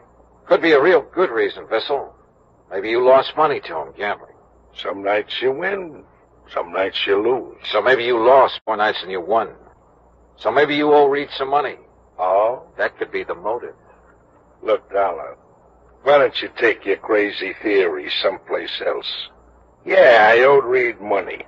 I owed him all of 2 bits. Now, is that enough to bump him off? So, I started making the rounds along 3rd Avenue again. But I got nowhere. Nobody remembered seeing her, and nobody remembered the guy named Tom, the one she told me had been following her. 2 hours later, I gave up. I was beat. I went back to my room and flopped on the bed. Yeah? Okay. Yeah? Johnny Dollar? That's right. Who are you? Well, I'm the guy you've been looking for. What? My name's Tom. That ring a bell? It sure does. Are you the one who was walking around the streets with Carol Carson? That's right. I'm her alibi. So I bust my neck trying to find you, and it ends up with you finding me. Well, I read in the papers it looked bad for Carol unless they found the guy who was with her. You didn't show up any too soon, believe me, brother. How long were you with her? Oh, I figure at least an hour. I kept following her, and once in a while she'd stop and talk, but she seemed kind of dazed. Apparently Reed put something in her drink. Anyway, I finally gave up. I figured if it was that tough to get acquainted, what's the use? But you're willing to swear you were with her for an hour? Why, at least. From around 11:30 to after 12:30. That clears her. Come on. Item 6, $1.80 cab fare to headquarters. Tom repeated his statement, and Carol identified Tom as the man who'd been following her. So, it looked like it was all over. I guess I'll never be able to thank you enough, Johnny. Well, if it hadn't been for you... Well, let's just say I'm the stubborn type, Carol. Once I believed your story, I had to follow through on it. It's hard to realize I'm free. It's been like a bad dream. Yeah. I'll bet Larry Bowman's glad it's over, too. Have you called him yet? No, I'll call him from my apartment. Johnny, all I can say is thanks again.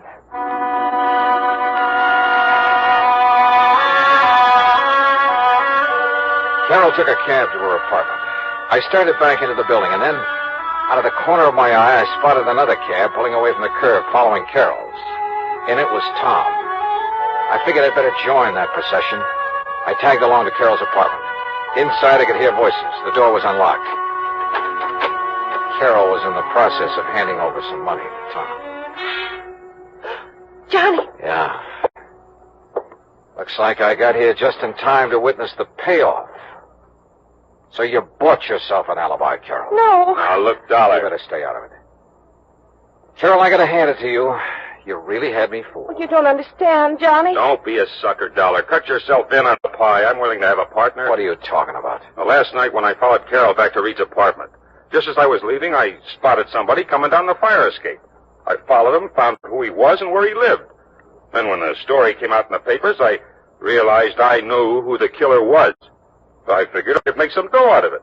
But not as long as Carol was in jail. Johnny, just now when he wanted money to keep him from telling the police, I didn't know what to do. I thought if I gave him what I had, it would keep him satisfied until I could figure out... Larry! No! I spun around, but it was too late. Oh! I kicked at the open door. It struck Larry's arm, deflected his shot. Before he could shoot again, I nailed him. Oh.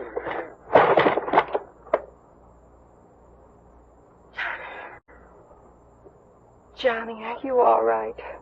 Yeah. Larry Bowman's the killer. I guess I was afraid of that right from the start. You see, Larry'd been gambling with Reed and losing to him. I tried to make him stop, but he wouldn't. Finally, he lost more than he could pay. So you went to Reed's apartment to try and square it, huh? Reed told me maybe something could be worked out. When he put something in my drink, I realized what he meant. That's why I got out. And Larry entered the apartment when you were away, killed Reed, slugged you when you came back, and planted a gun on you. I guess so.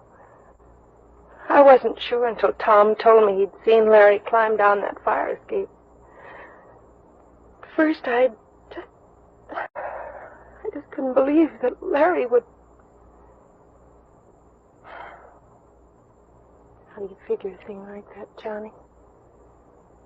How do you figure it?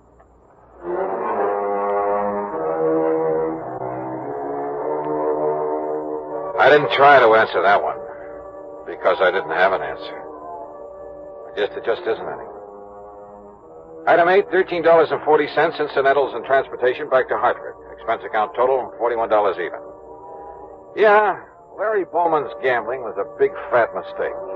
First with Everett Reed, then in trying to frame Carroll. I guess that's the trouble with gambling.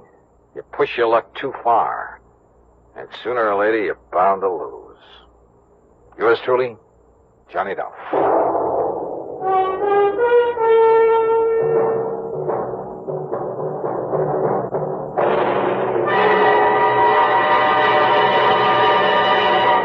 Our star will return in just a moment.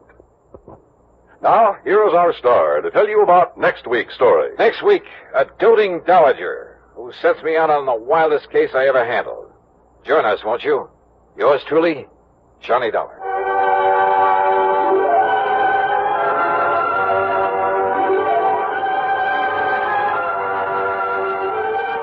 Yours truly, Johnny Dollar, salutes station KRMG in Tulsa, Oklahoma.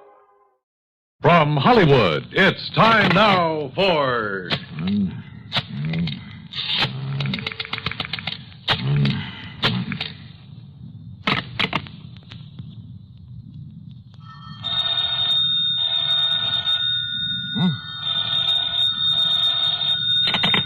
Johnny Dollar. Betty Lewis. Hey, it worked. Sure it does. So hang up that extension. Come on back here in the living room. We'll finish up our cocktails and be on our way. Yes, sir. How about that, Johnny? Where'd you learn that trick of making your own phone ring? And the extension, too. From the man who put the extension in my apartment. Yeah, it's kind of a line check. You dial that number and hang up. Then if both phones ring, you know the extension is okay. Oh, what do you know? Yeah, there's another line check number that you can dial. I forgot what it is, and all you get is a busy signal. It could be an awfully cute gag sometime, you know, on somebody who didn't know about these numbers. Yeah. Oh, let's finish our cocktails and go... Huh? Oh, I'm sure you didn't make it ring this time. I kind of left your number with my call service. Oh, no, so Johnny. Maybe I'd better take it. Huh? Now, listen. If that's some insurance company, well, you can just tell them they'll have to wait until tomorrow. Sure. This is the third time in a week that we've tried to have dinner together. First, it was that Curly Waters who tried to kid you. Oh, no. Take it easy. Maybe this call's for you, one of your faithful boyfriends. Oh, well, then maybe I'd better answer it. Well, just leave it to me. I'll scare him off. Johnny Dollar. Burton Wells at Masters Insurance and Trust. Oh? I've got to see you, Johnny, here at the office, right away. Well, look, I have a date, Bert, so can't whatever's bothering you wait until some other time? Listen. Huh? You have a date, huh? Yeah, that's right. We're just about to go out for dinner. No. Johnny, unless you get over here right away, you may find you have another date. What? A date with death. Well? Okay, Bert.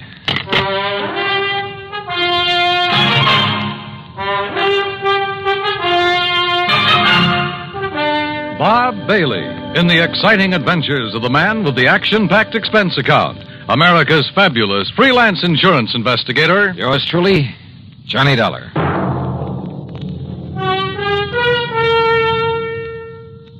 And now, Act One of yours truly, Johnny Dollar.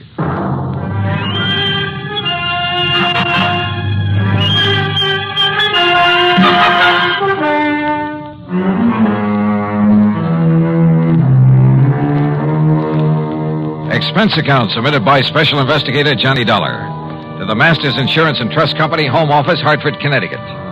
Following is an account of expenses incurred during my investigation of the date with death matter.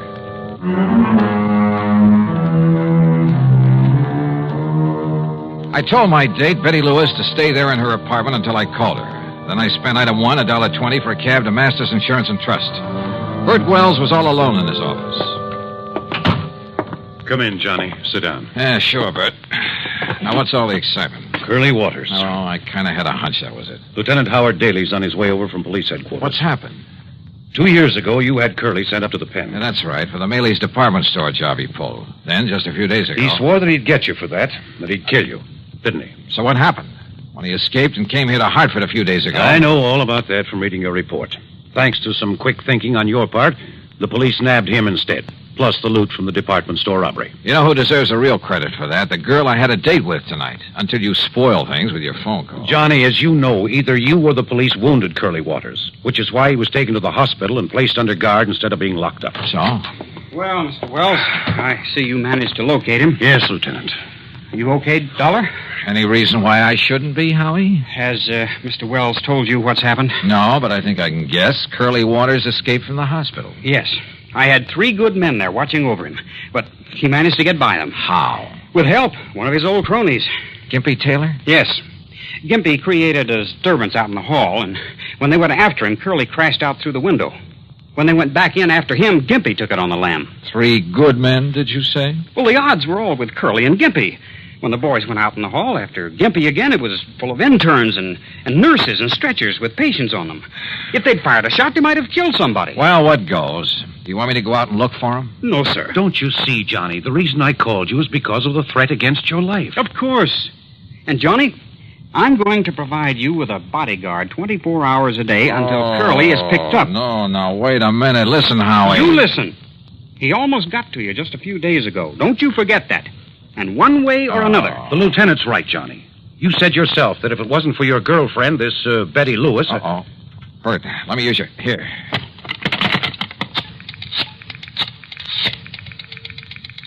You said one way or another, Howie. That's right. And, yeah, maybe through your girl. Is that who you're calling? Yes. Are you sure she's at home, Johnny? That's where I just left her. And I told her to stay there, not to move until she heard from me. Johnny. Oh, if Curly Waters ever... Come on, Betty. Pick it up.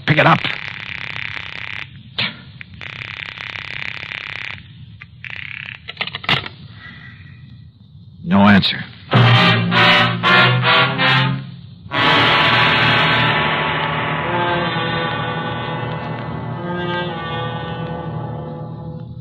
Act 2 of yours truly, Johnny Dollar, in a moment.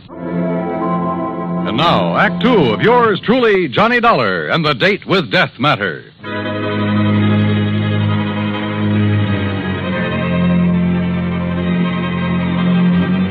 Curly Waters, killer, on the loose again. I left Betty in her apartment. I told her to stay there. But when I tried to call her on the phone, no answer. Lieutenant Howard Daly and I took the elevator down to the street to his prowl car.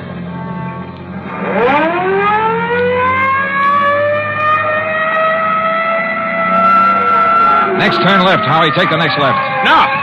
We'll make it the one after that. But it's one way, the wrong way. Yeah, but it'll give us a shortcut. After a couple of blocks. Hang on, Johnny. Hold.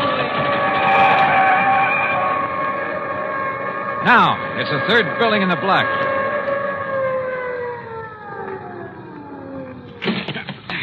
Lead the way, Johnny. Where's the elevator? Come on, forget it. The stairs are quicker. Johnny, if Curly has got to her... Don't say it. Haven't you got a key? I have not. Stand back, Johnny. I'll see if I can smash it open. Wait a minute. Betty. Wait, look, it's open. Betty, are you...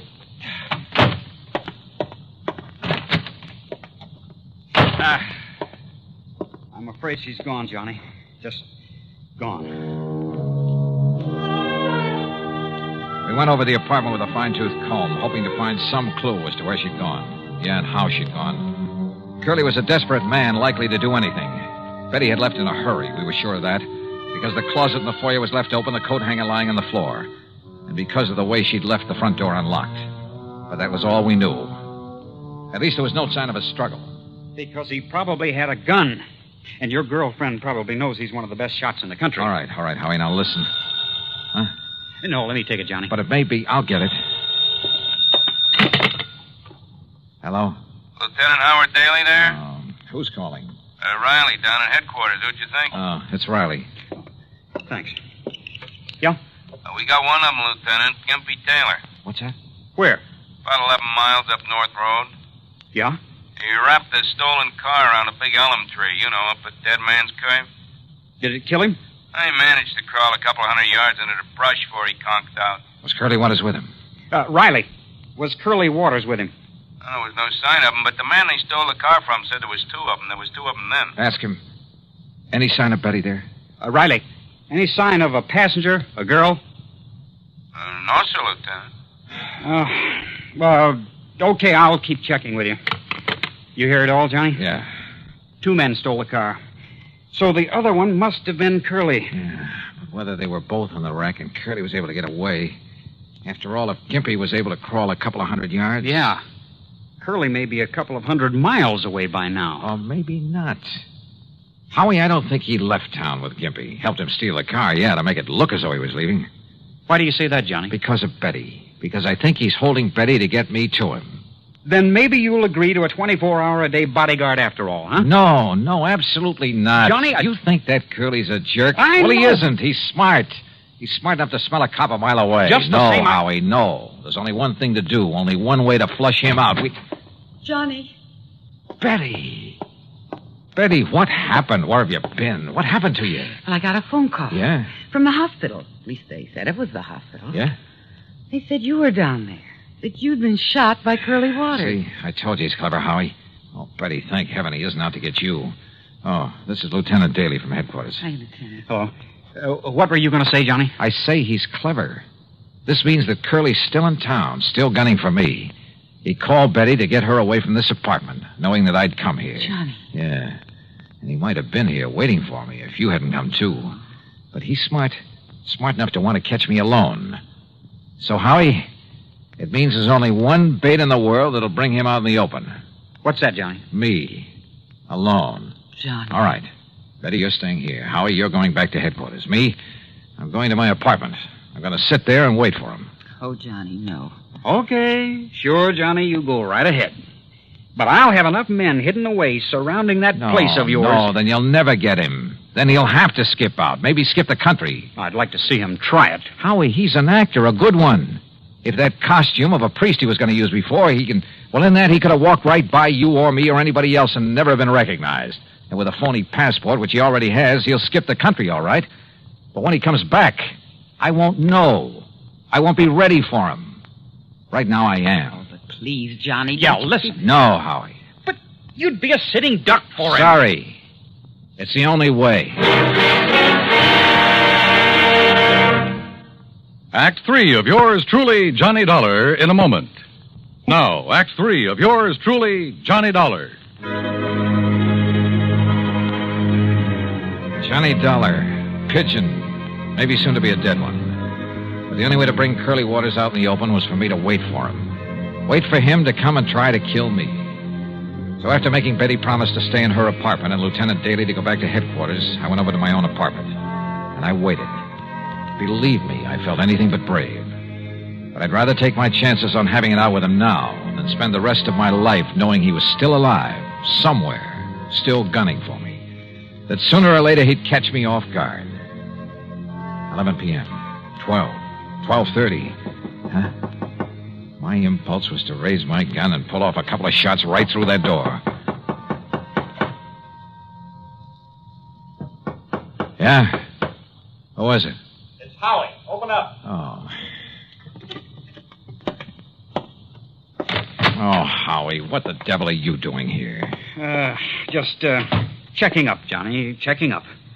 You got a bunch of your boys scattered around out there? No. Those bodyguards you were talking about? No, Johnny, but listen, will you? Sitting here alone, waiting for him, you're taking too much of a chance. Can't you get it through that thick skull of yours? I tell you, it's the only way to make him show himself. And I tell you, it's the surest way in the world to get murdered. You don't think I'm able to take care of myself, huh? I didn't say that. Well, then? I'm a cop, Johnny. I just can't let you do this. Oh? You mean you're worried that maybe you'll be set down to pounding a beat again? Oh, no, you crazy fool. I'm worried about you. Won't you change your mind? No. Now you better leave, Howie, and for heaven's sake, don't come back again. But unless I do, how can I tell? How will I know? Oh, you'll know. If he does come, and I'm sure he will, if you don't scare him off. I hope and pray he doesn't. Well, when it's all over, I'll call you. Johnny, if he kills Oh, go you... on, Howie, will you? You're just holding things up. And don't tell me he doesn't know you've come here. So go on, baby, beat it. Okay. And you give me your word that you won't come back until I call you. But what if he gets you? Your word on it? Okay, Johnny.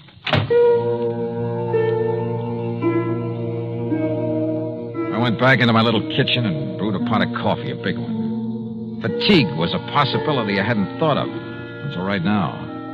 But maybe Curly Waters had. Yeah, he probably thought of a lot of things, a lot of tricks. Because at least one thing was sure, after what happened a few days ago, he knew that somehow he'd have to get me off guard. I hoped and prayed that Howie would keep his word, would keep his men away from the whole area. That he himself would stay away, not even call until this whole thing had come to a head. Then I heard it. It was at the back door of my apartment, the kitchen door that led to a fire escape. Fortunately, I'd turned the light off in the kitchen. I could sneak in without being seen. Johnny. Oh. Johnny. Betty, get in here quick. Oh, why did you come here? Oh, Johnny, I've been crazy with worry. Didn't the lieutenant have brains enough to put some men around your place to keep an eye on you? I threw an old tin can out the window, and when they went to investigate, I sneaked out the back way through the alley. Betty, you're insane to have come here. Don't you see if Curly comes and there's a lot of shooting? You think I could just sit there knowing what might happen here any minute? Knowing that if Curly got lucky or something... honey, I don't know what to tell you. And I can't send you back without a police guide. And if the police come around, it'll only keep Curly away. I've just been sitting here hoping that Howie will have sense enough not to come back again. Again? Oh, yeah, he got worried about me, too. And... Wait a minute. Johnny, it's Curly. Oh, Johnny. Yeah, maybe it is. All right. Go on into the bedroom here. Come on, Betty. Johnny. Now, stay there. No matter what happens, stay there. You understand? Stay there. Please, dear. Yeah, who is it? Howie, open up. Oh. I told you, Howie, you idiot. You would... Just don't try to raise that gun, Dollar. Curly. Drop it. Drop it, Dollar. Now, over there. Sit in that chair. Yeah, I guessed right. You sent the cops away so I'd come after you, but I had to be sure. That's why I've been sitting in an empty apartment across the hall all afternoon, all night, to make sure. That's how I knew what the lieutenant's voice sounded like. Real clever boy, Curly. All right. I'm not going to waste any time. That dumb lieutenant might try coming back again, and I'd have to kill him, too. So, Dollar, I'm not even giving you time to pray. You're pretty sure there aren't any cops planted around here, aren't you? I'm not only sure, but Gimpy Taylor's wife is spotted where she can see him if they try to come around. Yeah? Just what do you think she could do about it? One shot into the alley across the street, and they'd forget all about you. Dumb cops. All right, tell me, Curly. Forget it. Goodbye, Dollar. No, don't answer. Not a word, Dollar. Not a word. Curly. Just hang it up slow. Curly, listen. What? Who is that? How should I know? Curly, listen to me. Hand me that phone. And don't move. Move? With that gun on me here. Curly? Yeah? Who is it? Myrtle, Gimpy's wife. Myrtle? Now listen, Dollar isn't alone. He what? In the bedroom, waiting for you. Listen, is the door to that bedroom open? No, it isn't. What goes, Curly? Quiet. Now listen to me. If the door of that bedroom starts to open, don't wait. Start shooting. Hey, Dollar, hold this phone. Keep the line open. And don't move out of that chair. Mind telling me why? Quiet. Quiet.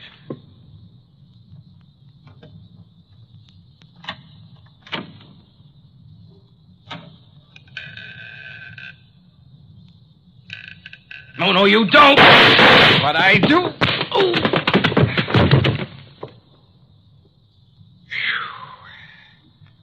Okay, Betty.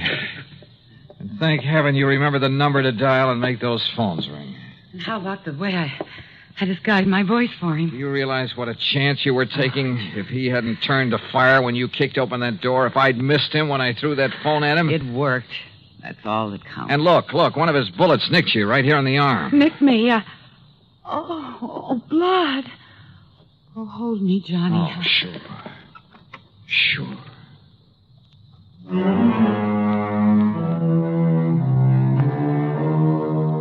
Yeah, Curly's back in the clink. And this time to stay. When the necessary papers were signed, I hauled him over to the state pen myself. So, expense account total, including transportation, $47 even. Ready? Ready, Lewis? Well, I'll tell you this. If I were the marrying kind, believe me. Yours truly, Johnny Dollar.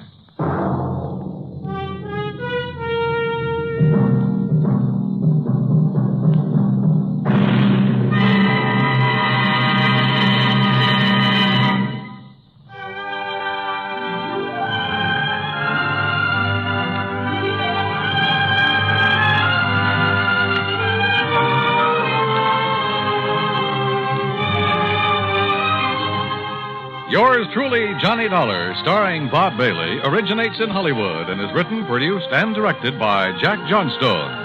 Heard in our cast were Lucille Meredith, James McCallion, Russ Thorson, Sam Edwards, and Herb Vigran. Be sure to join us next week, same time and station, for another exciting story of yours truly, Johnny Dollar.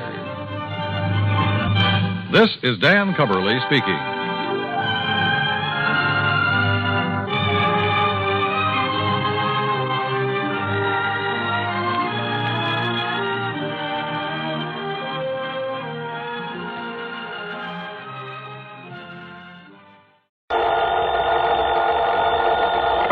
Johnny Dollar. Art Engels, International Life and Casualty. How you doing, Art? Hey, listen, Johnny, are you free to take something on for us? Arthur, my boy, as long as a nice, big, wealthy company like yours just can't wait to pay my expense account. Now, Johnny... Plus a sizable fee for my superlative services. Okay, what's it all about? Murder, fraud, arson? No. Okay, then what? I don't know. Oh, you want me, but you don't know what for. That's right, yeah. Well, that's a switch. Actually, Johnny, it's one of our very important clients wants you. Art, that's not a switch. He has demanded that you and only you be sent over to see him. But he hasn't told you why. That's right. Uh-oh. Now, what do you mean by that? Well, I mean, the last time I took on one of those I don't know why matters, I got slugged, shot at, and thrown off a bridge. Well, Johnny... But okay, Art. I'll run on over and see you.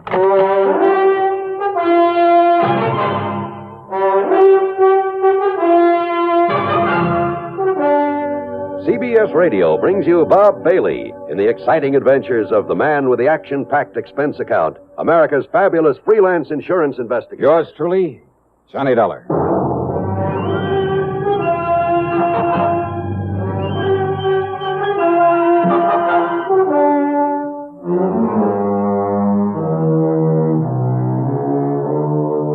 Expense account submitted by Special Investigator Johnny Dollar to the International Life and Casualty Insurance Company, Hartford, Connecticut office. Following is an account of expenses incurred during my investigation of the Phony phone matter.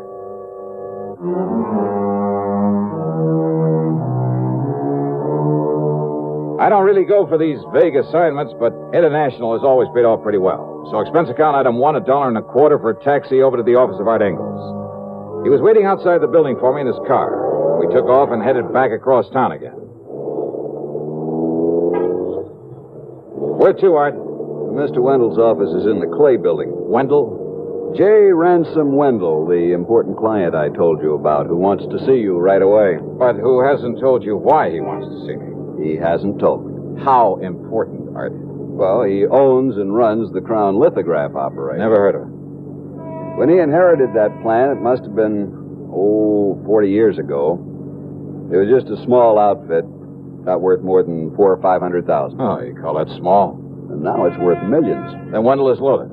He certainly is, Johnny. And that means he carries a lot of insurance. One of our biggest accounts. Life insurance on himself. How much? $500,000. Wow. Insurance on his wife for the same figure. Policies on his home, his cars, plant, personnel. Well, I make no bones about it. Even if his calling for you is only to satisfy some sort of a whim, we can't afford to turn him down. Some sort of a whim? Yeah. You mean it could be? Yeah. Johnny, he's so used to having his own way. You know, because of all his money. Oh, wait now. Hold everything. Yeah. J.R. Wendell. Alimony Wendell? That is our boy. Married 5, 6, 7 times? Had 1. And always to some delectable dish he picked out of the chorus line of a nightclub on some Broadway show? That's the one, Johnny. Marries him, finds out all they want is his money, pays him off, then goes ahead and does the same thing all over again. Oh, brother. But according to the newspaper stories a couple of years ago, he swore he was through with those gold diggers, that he'd never again pay off another one of them. Mm-hmm. So what happened? What happens? 9, 10 months ago, he puts a ring on that dancer, Levon Laverne. Yikes. Whereupon she promptly puts a ring in his nose and starts making the usual dent in his bank account. Oh, now, you don't think his wanting to see me has anything to do with his trouble with this Levon Laverne? Oh, now, Art, I want to... We'll soon find out, Johnny, because this is his office building.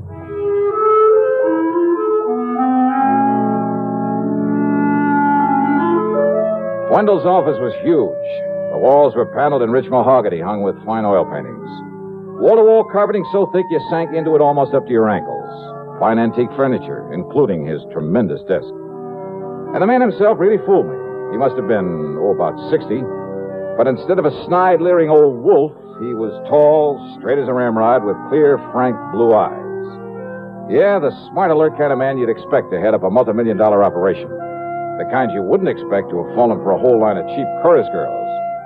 But then, of course, you never can tell. Yes, Mr. Ingalls, Mr. Dollar. It's my wife, Levon, that I'm concerned about. But since it has nothing whatsoever to do with her insurance at the moment. Well, now, Mr. Wendell... Ingalls, I'm much obliged to you for bringing Dollar to me. If I need you further, I'll let you know. Well, if I can be of any help in this No. Dollar and I can handle this alone, so you just run along. Okay. Whatever you say. I'll be in touch. Yes, so I heard. All right, Johnny. You let me know just... Goodbye. All right, Dollar. Well, now, look, if there's no insurance involved... Oh, there isn't. I hope there won't be. I'm quite sure there won't be. Nonetheless... You say this concerns your wife? Yes. Yes, it does. Well, far be it from me, Mr. Wendell, but I had a notion you were through with marrying all these pretty young girls. I made some bad mistakes, Dollar. 7 of them, to be exact. Cost me a lot of money, a lot of heartache. Took a lot out of me. Well, let's face it, I pretty much made an old fool of myself. Instead of paying off those girls, those leeches, to get free of them, I should have... I at least profited by the mistakes I made. What do you mean, sir? I mean Levon. Young, beautiful. Maybe she is no mental giant, but she's made me a good, a loving, a devoted wife. Well, I'm glad to hear that, Mr. Wendell. But now what's the problem? Fear. Fear? Yes, Levon's. But fear of what, sir? Fear, Mr. Dollar, of being murdered.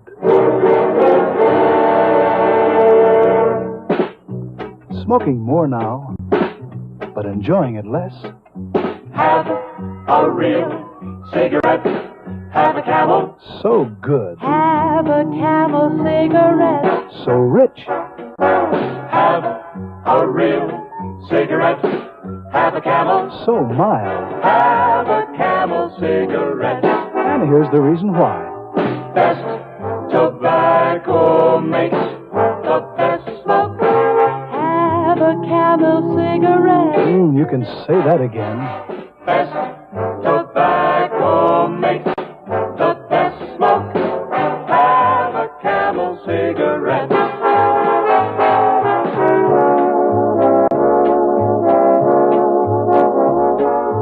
If you're smoking more these days, but enjoying it less, then change to Camels, the best-tasting cigarette of all. Have a Camel! Start to really enjoy smoking again. And now, the second act of yours truly, Johnny Dollar.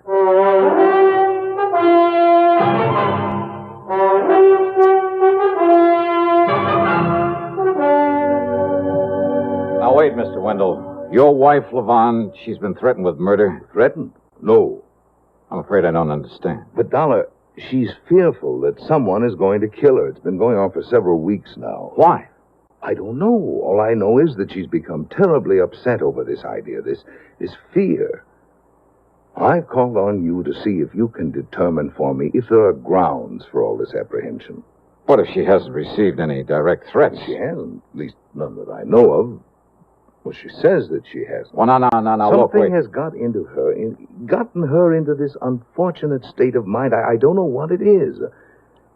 But I hope you can find out for me. Hey, you sure you shouldn't have called in a psychiatrist?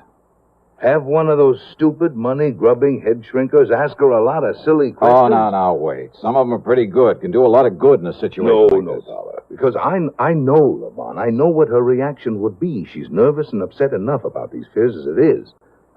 But you, posing as an old friend, as our guest there at the lodge. Your lodge, Mr. Wendell? Yes, over on the Peekabuck River above Farmington. It's a little place we keep as a sort of retreat, a place to get away from it all. I see. When I left the house here in town a few minutes ago, I told Levon we'd meet her there for lunch and start the weekend a little early. We, huh? I told her you're an old friend.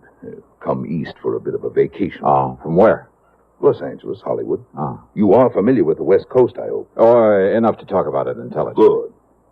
Well, then why don't we leave right away? Mr. Wendell... We'll stop at your apartment so you can pick up some clothes, then we'll head on up to the lodge. Excuse me. But now look here, Yes, sir, I'm... Mr. Wendell? Miss Barker, have my car brought around, please. Yes, sir. I'll be gone until Monday. Have a pleasant weekend, Mr. Wendell. Thank you. Well? Well, I still don't quite understand what you expect me to do up there at your lodge.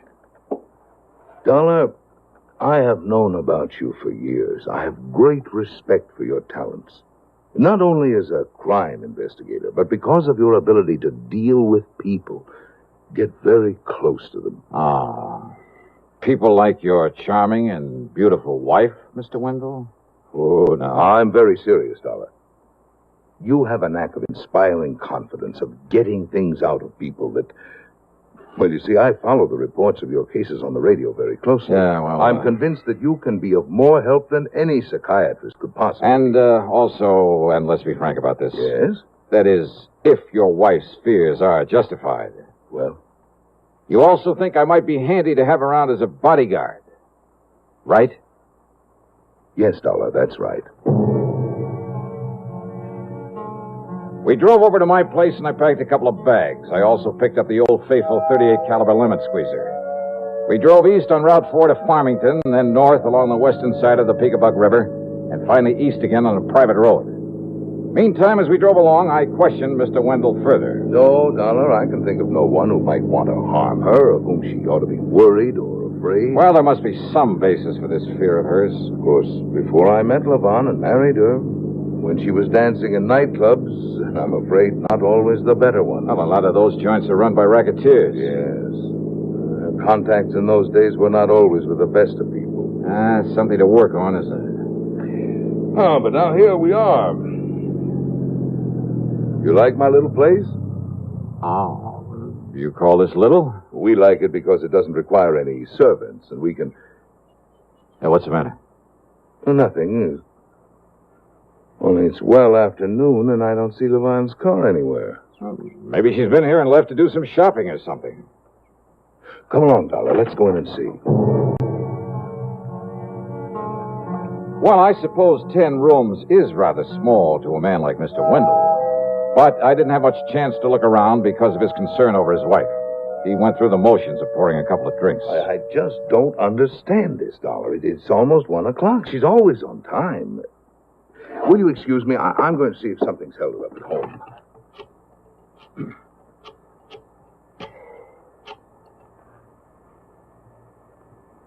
Oh, Levon. I'm just silly, I suppose, but I'm here at the lodge with Mr. Dollar, and I was beginning to get worried about you. Why, you weren't here when we... Visitor? Anybody I know? Vonnie, you sound worried about something. What is it, dear? Vonnie? Vonnie? Hello? Hello? Hello? What's wrong, Mr. Vonnie, that sound I heard, what was it? Hello? Hello? Vonnie, what is it? What? All right, now, Mr. Wendell, what happened? I don't know, Mr. Dollar. She gave a strange kind of a gasp. Yeah? I believe she dropped the telephone. There was a thump, a heavy thump. Okay. Operator. Operator, give me police headquarters in Hartford. Make it a homicide.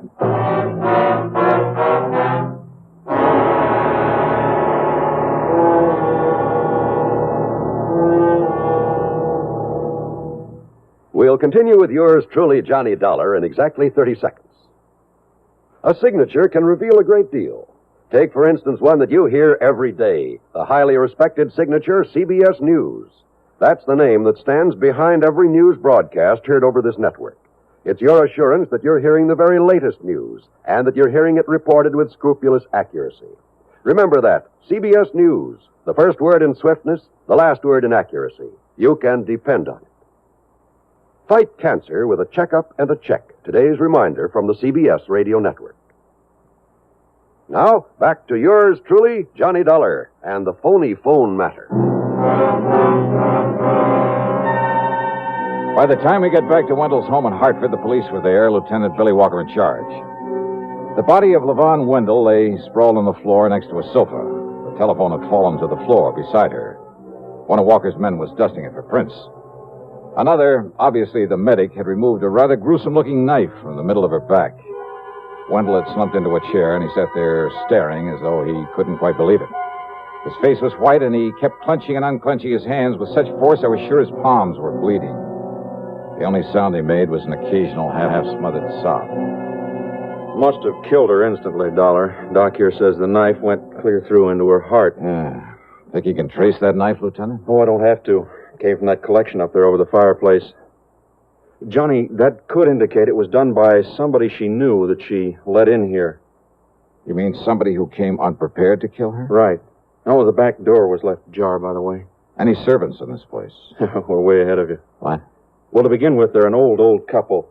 Neither one of them could have had the strength to do this. Oh, where are they? They were given the weekend off. How do you know that? One of the boys who knows them saw them at the station early this morning. Oh. Said they were heading down to New York to see some relatives. Yes, we let them go, Lieutenant, because we planned to be up in the country for the weekend. Okay, Mr. Wendell. Only we hadn't. If only there'd been someone here when whoever did this. Easy now, sir. A visitor, she said. She told me over the phone it was a visitor. Yeah, if only she'd I been heard able you to say tell that. me who it was before. Dollar, you gotta find him. You gotta find this killer. Don't worry, Mr. Wendell. We'll do everything we Spare possibly... no expense. I'll do anything. I'll give you anything you want, but you must find him. Yeah, your attorney, Mr. Wendell. Dollar, I don't care what it costs or what you have to do. My attorney? He'll have to be notified of this immediately. Who is he? Oh, Spidle. Hello, Spidle. I'll take care of it as soon as I can pull myself together. Now, look, you can't be of any help at the moment, so why don't you just sit down and, better still pour yourself a drink. A drink? Yeah, do you good. Go ahead. Yeah, perhaps you're right. Perhaps that's... Lieutenant. Oh, wait a second, Johnny. You sure of that, Mac? Okay, I'll take your word for it. Sure of what? Johnny, the only prints on that phone are hers. You'd think in a household like this, unless somebody wiped them off just in case. Of course, Lieutenant. Look, I'll see you later. I borrowed Mr. Wendell's car without bothering to ask him for it. I drove to the office of lawyer Spidell, all on a big fat hunch. And I thought he might be able to help me with a better understanding of the whole Wendell setup. You know something? I don't think he'll ever know how much he did help me. Well, as long as you were there with him at the lodge and heard the phone conversation with her. Why, yes. Of course, it's too bad, Levon going like this, but, Dollar, I can't say I'm at all surprised. And, by the way of being cold-blooded about it, well, it saves Wendell the trouble and expense of another divorce, more alimony. Yeah. Dollar, he is one of the most clever, the most ruthless businessmen I've ever known. Yet these girls, one after another, have been able to take him for so much. And you don't think this one would have lasted? Huh? I'm certain of it. But I thought he and Levon were getting along pretty well. Oh, I suppose he may have thought so. I don't see why, though. Oh, what do you mean? Some of the others were pretty expensive while he was married to them. They all were afterward, but none of them compared with Levon. Did you ever see one of her lavish nightclub parties? No. Why, the other night, last Tuesday, I just happened to be in the Purple Cat over in... Now, mind you, I'm not a nightclub habitué. Mr. Spidell, I think I'd better be going. Oh? But I thought perhaps I could be of help to you. Oh, you've been plenty of help. After all, I know the names of many of the gangsters with whom this girl was formerly associated. Oh, I'm sure you do. Any one of whom might be a possible suspect. More so than Mr. Wendell himself? Wendell himself? Think that over. But you were with him there at the lodge. You heard him talking to her on the phone when it happened. That's so? Of course. You yourself are his perfect alibi. Am I? Yeah. That telephone conversation. So item 2 on the expense account is 10 cents for a phone call to my favorite gal friend, Betty Lewis. As I expected, she was willing to go along with a little stunt I had in mind that might blow this whole murder case wide open. By the time I got back to Wendell's home, the police and his wife's body were gone. And he'd calmed down all right. There were several empty glasses at his elbow. You were right, Dollar. I've pulled myself together enough to realize that what's happened has happened. Oh, I forgot to call my attorney, as you suggested. I'll do it right away. No. Wait, I want to talk to you. Yes? Besides, I'm expecting a call myself on that phone. Oh, you made some progress? Yeah, quite a bit, I think. Well, good. I understand that as a businessman, you're pretty ruthless. Doesn't sound nervous upset to me. What? And you know, that phone conversation there at your lodge was pretty smart. Will you please start making sense, Dollar? I was pretty dumb. I should have realized you couldn't have dialed this number from up here. Just a minute. Sorry, I want to get this call. Dollar! Hello?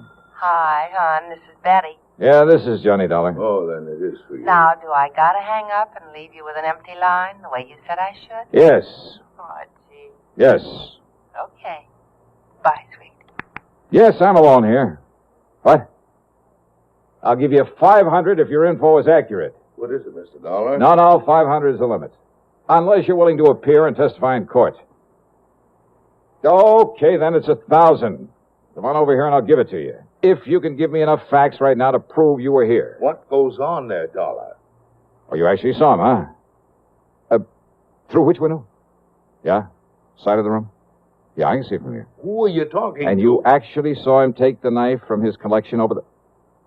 Yeah? Yeah. Then he what? The back door? Yeah, I got it. His own car, huh? Well, sure, to his office in time to meet me there. Hang up that phone, Dollar. Excuse me, I've... Hang it up. Yeah, sure. So somebody saw me. Somebody saw me, killer. But when that informer comes here to collect the money you promised Mr. Wendell. Dollar, he's going to get exactly what you're going to get. A bullet in the head. You see this gun? Well, now, Mr. Wendell, my name isn't Matt Dillon. What? But if you think you can outdraw me...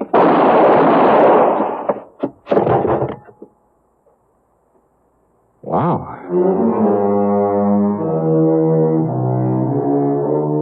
Well, I hope Wendell never finds out that my phone conversation with a mythical informer was just as phony as his. His talk with his wife after he'd killed her. Had left her there at the telephone at his home. Had set me up for an alibi at the lodge. But then what's the difference where he's going? Expense account total? $1.35. Oh, let's talk about the fee on this one. Yours truly, Johnny Dollar.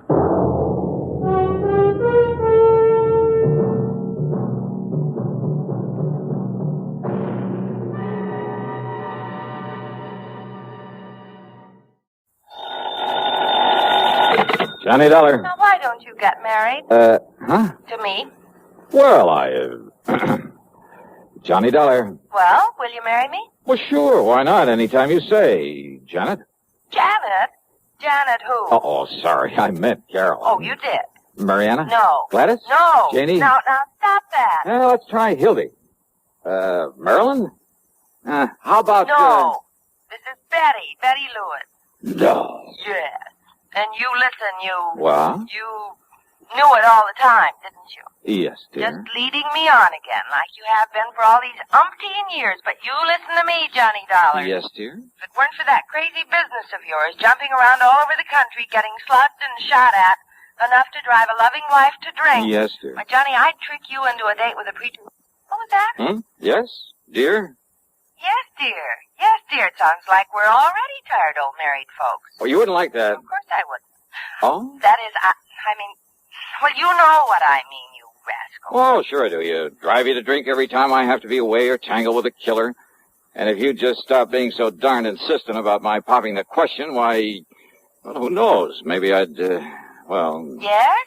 If I did stop trying so hard to land you, you'd what, Johnny? I decline to answer on the grounds it might tend to incriminate Oh, you. honey, you're such a big, heartless dope. Sure I am. And I'm such a shameless hussy for admitting the way I feel. But if you ever do decide to become a normal human being, get into some safe, sane, honest business that only Johnny, Yes, sweet? I'm afraid it's about business that I really called you. I mean insurance business. Oh, my entire ego just flew out the window. Well, what is it, hon? I've got to see you right away. Betty, I'll be out there at 13325 East Maple No, Drive before... no, honey, I'm not at home.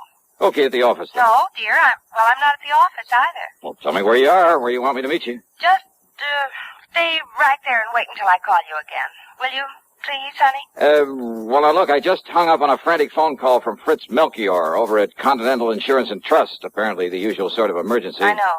Huh? No, I mean, I'm sorry, but this is so important, honey, and since it concerns me, and if anything were to happen... Happened to you? Betty. Johnny, dear, I can't talk anymore right now, but wait. Wait until I call you and tell you where to meet me. Hey, now listen, Betty. I'll call you. No, listen. Something very funny about this.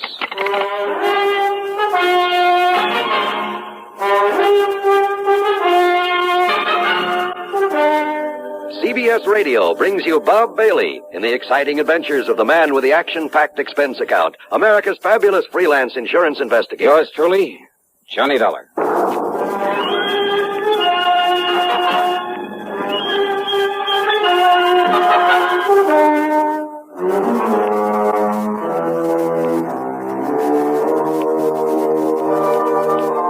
Expense account submitted by Special Investigator Johnny Dollar to the Continental Insurance and Trust Company, Home Office, Hartford, Connecticut. Following is an account of expenses incurred during my investigation of the Mystery Gal matter. There was something very strange about that call from Betty Lewis. Except for the end of it, I'd almost exactly the same conversation with her only a couple of days before, almost word for word. Oh, sure, the marriage talk has been going on for a long time. And why kid about it? If it weren't for this crazy, sometimes risky job of mine, I'd ask that girl to marry me in a second. And maybe someday... But she knows all that. She knows why it just doesn't make sense right now for either of us to think about it. We've agreed to that. So why bring it up again at a time when she actually had some important matter involving insurance on her mind? Important enough to stall me on whatever it was that Melchior at Continental Insurance and Trust wanted me for. I waited for her to call me back. Yeah, I waited over an hour, and then finally, though she told me she wasn't home or at the office, I called her house. No answer. I called her office, then to see if they knew where she might be. Much to my surprise, the switchboard operator told me she was right there, had been there all day. Betty Lewis? Yeah, hi, hon. Listen, I thought you were going to call me back. Johnny, hi, dear. Well? Fancy hearing from you at this? What was that about calling you back? And I thought you weren't in the office. Oh, whatever made you think a thing like that, Johnny? Are you kidding? Are you? You said you weren't when I talked to you about an hour ago. Oh, gee. I might have known this would happen sooner or later. So many girls on the string, you can't even keep track Betty. of. You talk to one, probably even propose to her, and then you lose track of which one it was. Are you trying to tell me you didn't call me on the phone an hour and a half ago? You trying to tell About me... some insurance matter, some emergency? Johnny, you're kidding. You had to see me right away, that you'd call me back about where to meet you? You're serious, aren't you, hon? I'm dead serious. So let's cut out all this nonsense and... But I didn't call you. You're sure of that? Well, sure I am. The last time I talked to you was day before... What's this all about, dear? Honey, I'm sorry, I gotta hang up. Johnny, is something wrong? Yeah, I'm afraid so. I'll call you later. What, dear? What is it? I wish to heaven I knew.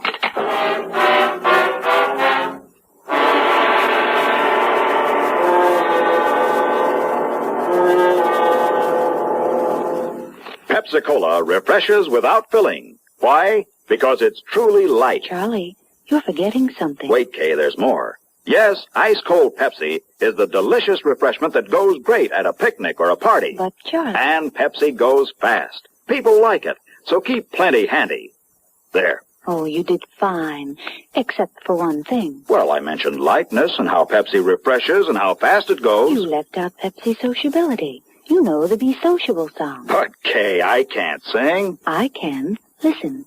Be sociable, look smart, keep up to date with Pepsi.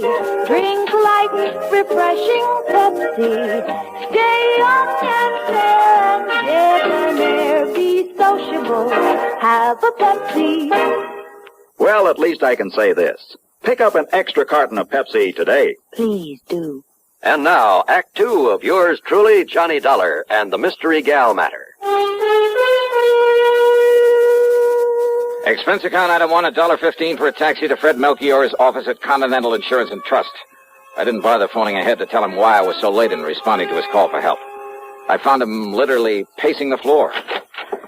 Oh, Johnny, thank goodness. Yeah, hiya, Fritz. Only I didn't expect you in here so soon. Sit down. Is everything all right? So soon, did you say? What? And here I was, all set to apologize for not having got here when I was supposed to, nearly 2 hours ago. Well, as long as you called me back and asked if you might go right on over. I called you back? Why, yes, of course. And I agreed with you it was best not to waste time coming here for the facts of the case. No, wait a minute, Fritz. So I told you all about it. Though I still think it shouldn't have been gone into on the telephone. Tell me about what? But since time was so important, and since you're going out there right away might...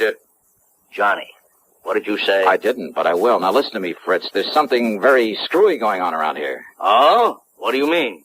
You called me on the phone about an hour and a half, maybe 2 hours ago. Yes, you that's asked me if I'd come on over here and see you. Yes. Now, you said you were still in bed, but that as soon as you could get shaved and dressed and a cup of coffee, you'd come on over here. Okay, so far so good. And then? Well, naturally, I waited for you. Yeah? But then after half or 3/4 of an hour when you didn't show up, oh, and believe me, this matter is so urgent, so pressing, so important. Matter? No, wait, let's not go into that just yet. So what happened when I didn't appear? I decided I'd better call you again, but I didn't have a chance. Why not? Why not? Well, you know why not. Because you called me back. I did, huh? Well, yes. And as I reminded you a moment ago, you suggested that instead of wasting time coming here to the office... Only Fritz. Yes? I didn't call you back. Now, why do you say a thing like that? Of course you... Didn't? No. But Johnny... But it's pretty obvious somebody did. Oh, but I'm Yeah, sure... Somebody who tried to make you think it was me, who must have succeeded pretty well. But that's Johnny, I hope you're not joking. I am not. Because I'm certain, absolutely certain, I mean, well, how could I mistake your voice after all these years? It looks like you did, though, doesn't it? Well, then, who was it that called me and told me it was you and asked me for all the details on this case that I want you to handle for us? Brother, I wish I knew. And then when I told him where to go and whom to see, he agreed to get on it right away. And I, thinking it was you, oh, no. No. Oh, good heavens. Now what? Well, this all means that you haven't been out there to see him. Our client, I mean, out on East Maple Drive. Who, Fritz? Oh, good heavens, Johnny. Oh, if we're too late. Well, come on, we've got to get out there and see him. Yes, right away. Yeah, sure, anything you say. But first, would you mind telling me who this client is and what's bothering him? No time, Johnny, no time. No, you just come along, and I'll tell you all about it on the way.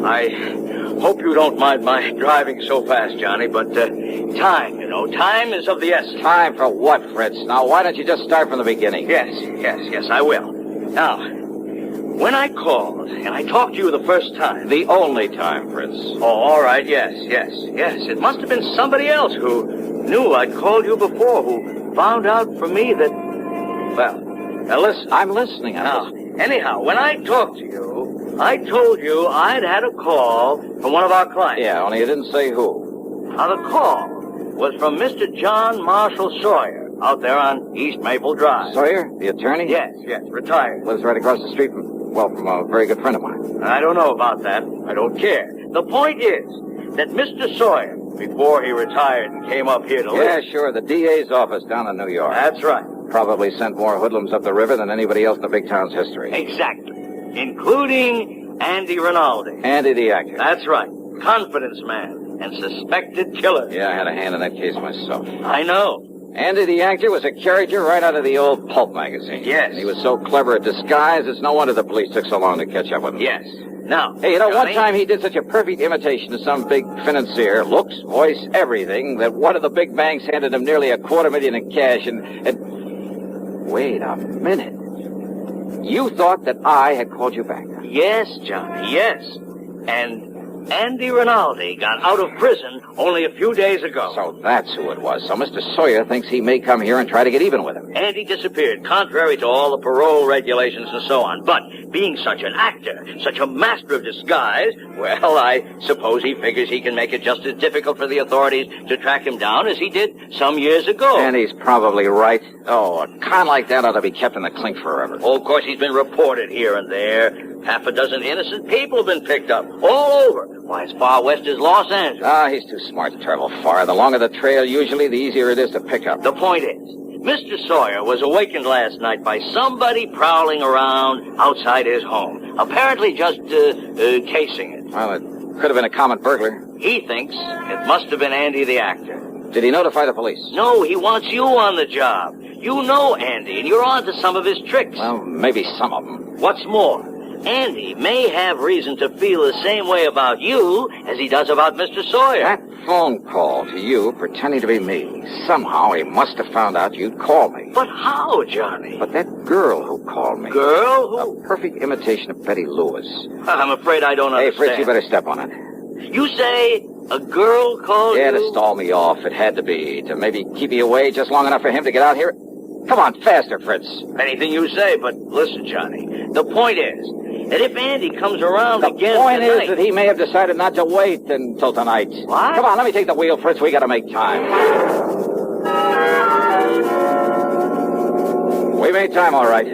But all along the way, I kept reminding myself that if those phony calls had been meant to delay me, they couldn't have hoped to keep me away for long. In other words, Andy the actor was ready to take care of Mr. Sawyer right now. I hoped and prayed we wouldn't be too late. Sawyer was an old man, hardly a match for a killer. All right, now, here we are. And now look, Johnny, the front door of his house is wide open. Now, that isn't right. Come on, Fritz, don't waste time talking about it. Oh, no, we're too late. Fritz, flat against the wall. Stay flat against the wall. No. Look. What? The body fallen there in the doorway. Yeah.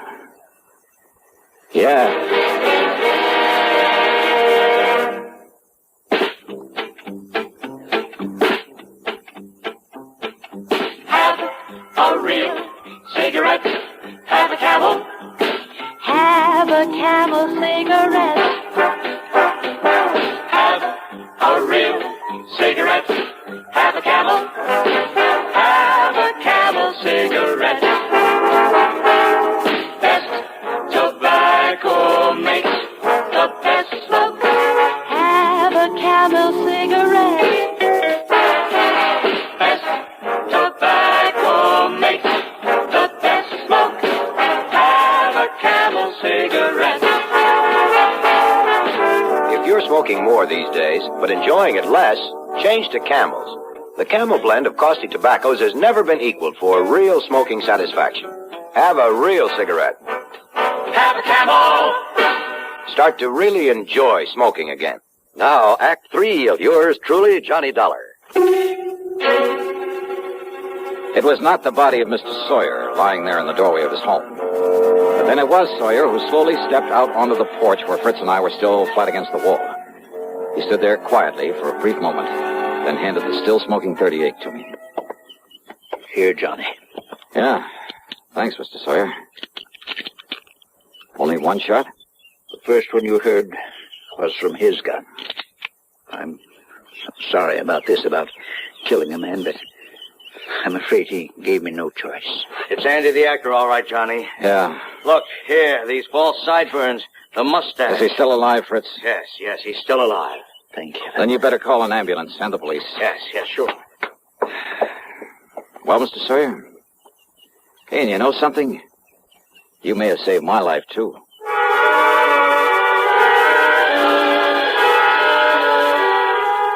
I followed the ambulance into the hospital in the hope Andy, the actor, would come, too. There were some things I wanted to ask him about the girl, the actress, who'd call me on the phone to hold me at my apartment until he could carry out his planning as Mr. Sawyer. But Rinaldi stayed unconscious, so I took a cab back to my place. That's item 3, $1.50. As I walked up to the door, a man from the phone company came around the side of the building. Hey, excuse me, aren't you Mr. Johnny Dollar? Yeah, that's right. Oh, I've been hoping you'd come home. You want to check your phone for me now? Oh, something the matter with my phone? Oh, there sure was. Huh? Yeah, somebody put a tap on that line of yours. You wouldn't have any way of knowing it, but So that's we it. have ways of knowing down at the phone company. Yeah, so that's how Andy and the girl, whoever she is, got to know our voices. Yeah, a lot of people think they can get away with tapping a phone line, Yeah, but sure. believe me, Mr. Dollar, they can't get away with it for long. They took off the line in the basement. You have any idea who might have done it? Yeah, and no. What? Well, Andy, the actor, for one. What's But that? who the girl is? Hey, Mr. Dollar, what are you talking about? Oh, nothing you need to worry about. Oh, sure, whatever you say. But now if you'll go inside and dial somebody and see if you get them okay. You see, I got a handset still hooked up to it. Yeah, I'll do that. Oh, and the cops have already been notified, so if they come around asking questions... Okay, thanks.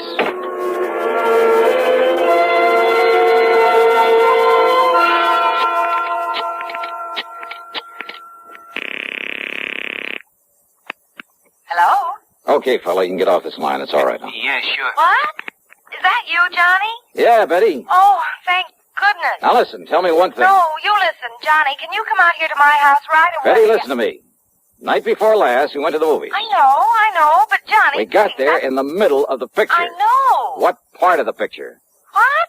If it was you with me, you know what part of the picture. Well, it was right when Jimmy Stewart walked up to the front of the courtroom to the judge.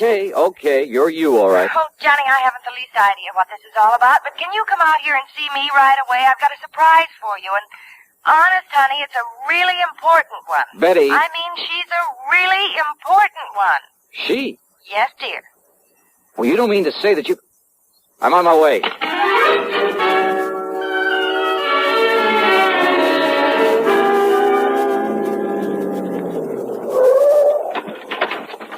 Hi, dear. Come on, into the house. Now listen, Betty, if this is some kind of a Oh, gag... honest engine, honey, cross my heart, but listen. Yeah? I came home from the office early. Uh-huh. I had to walk the last couple of blocks because I ran out of gas. Yeah?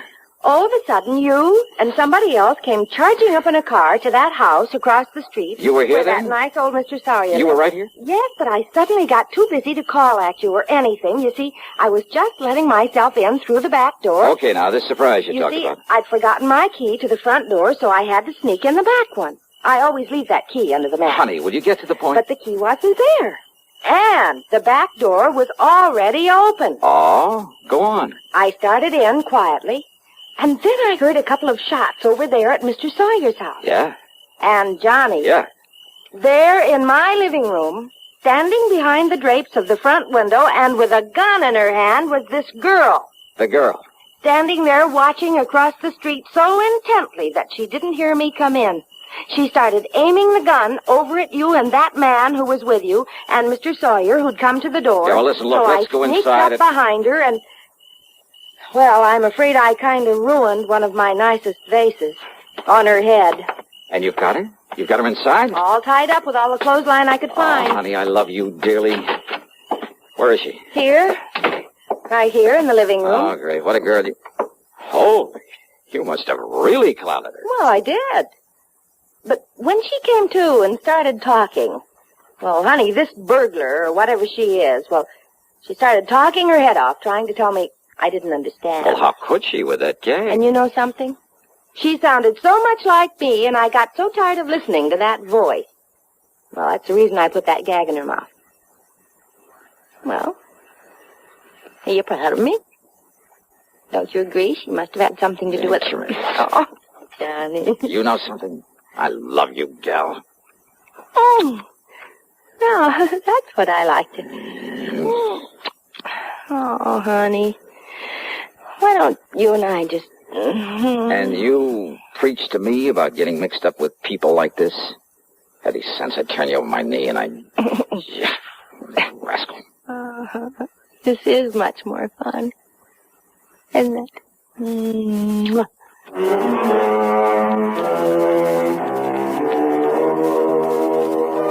What a gal. And maybe someday... yeah. Expense account total including... that's funny. Something or someone seems to have somehow diverted my attention for the moment from anything as trivial as an expense account. Trivial? Yours truly, Johnny Dollar.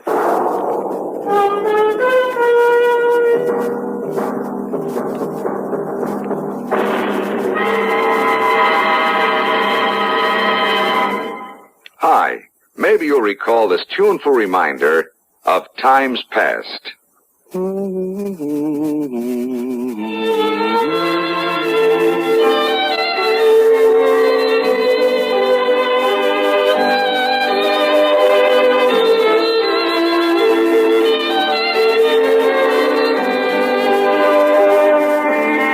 This is Dennis James with something else worth remembering. It's this.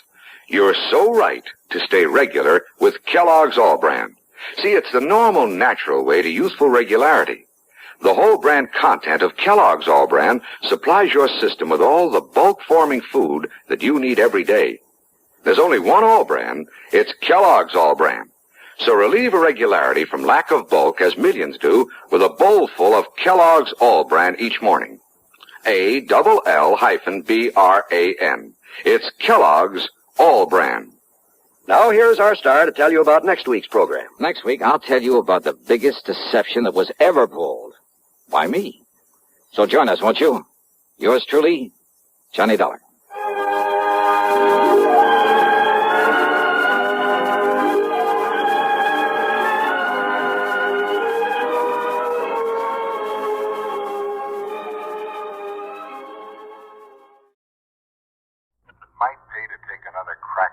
Diamonds along about now. Hey, Ted, you mean you got some kind of a lead on him? No, I'm afraid not. Oh. But I just got hold of some information on Rocky Harris. Yeah? I told you after his probation was over, he disappeared. Yeah, you told me. But now, in view of this new information, plus the fact that you probably know him and his habits better than anyone else, and since Rocky is the only one who knows what he did with those diamonds... Hold everything, Ted. I'm on my way down to see you.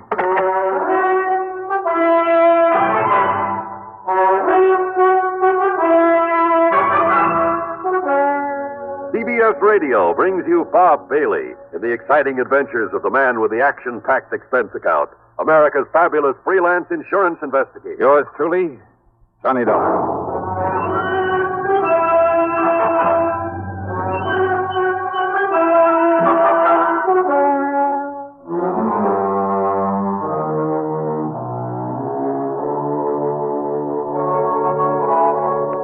Expense account submitted by Special Investigator Johnny Dollar to Eastern Liability and Trust Company, New York City office. Following is an account of expenses incurred during my investigation of the man who waits matter. Sure, I and I alone could take the credit for Rocky Harrison's trip to Sing Sing over 7 years ago.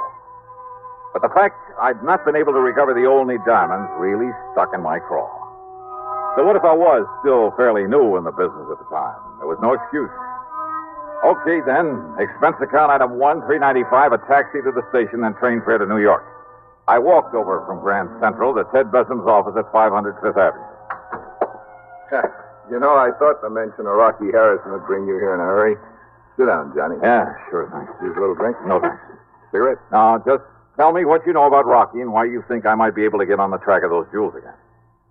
Well, during his trial, Rocky played it smart. He knew you'd pinned a robbery on him, so in order to draw a light sentence, he admitted everything. Except what he did with those diamonds. Well, apparently he and his lawyer managed to convince the jury. Oh, that cock and bull story about his having had them stolen from him, that's a lot of hogwash. You know it, and I know it. Rocky was far too smart for anything like that, and too dangerous.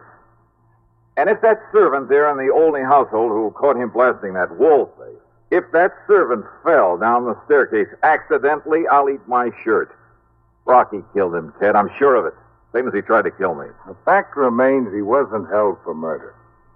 The jury believed his tale about losing the diamonds, and he got away with a short term. All right, now let's... During his 2 years probation, he behaved like an angel. He got himself a job, worked hard, lived modestly, saved his money, and he was a big disappointment to the police who hoped he might lead them to the stone. But, of course, he didn't. Right. And I'm afraid by now even the cops believe his story about what happened to him. Yeah, well, I don't. Anyhow, probation over. He dropped out of sight. Yeah, so you said over the phone. The cops apparently figured he'd moved somewhere else and breathed a sigh of relief. But you figured otherwise, Ted? I guess I think the same way you do, Johnny. Probably because of my work in narcotics before I got into the insurance business. Yeah. And sometimes we'd hunt for years all over the country for some character, only to find he was right underfoot all the time.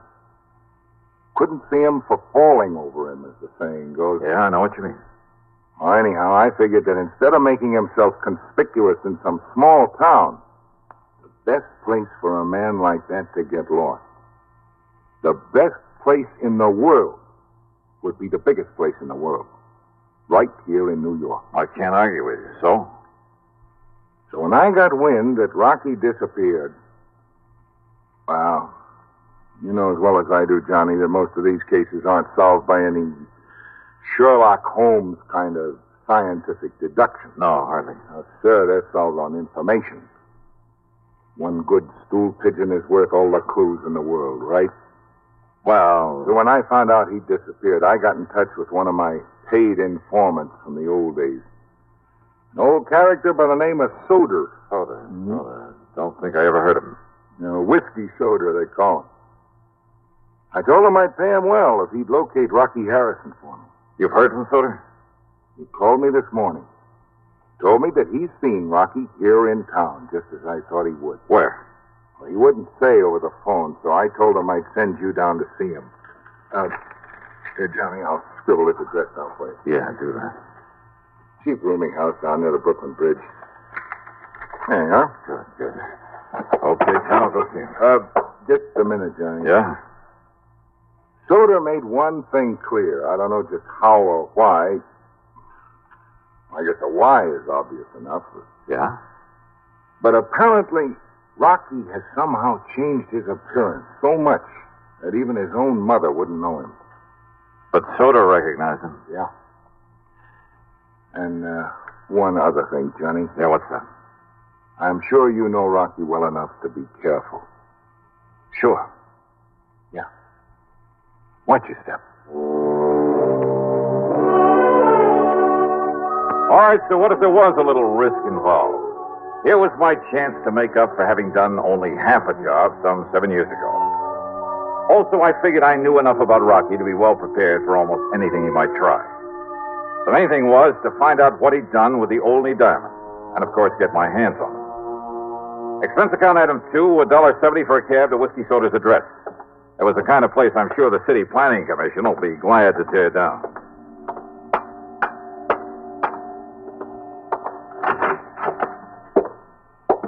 The word manager was scrawled across the door in the hallway marked with the number 1.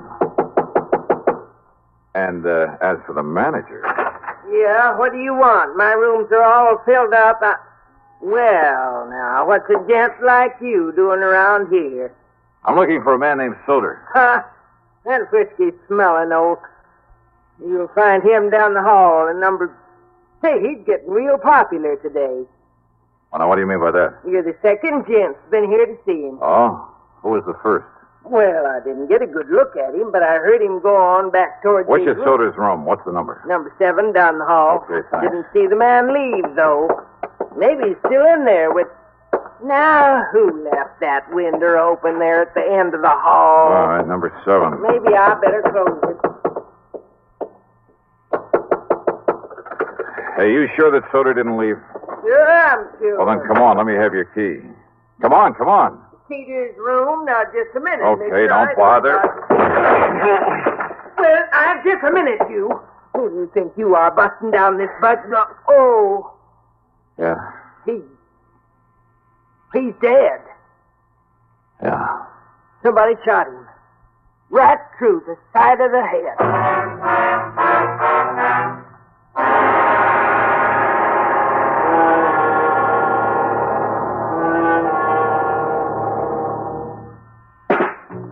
Smoking more now, but enjoying it less. Have a real cigarette. Have a Camel. So good. Have a Camel cigarette. So rich. Have a real cigarette. Have a Camel. So mild. Have a Camel cigarette. And here's the reason why. Best tobacco makes the best smoke. Have a Camel cigarette. You can say that again. Best tobacco makes the best smoke. Have a Camel cigarette.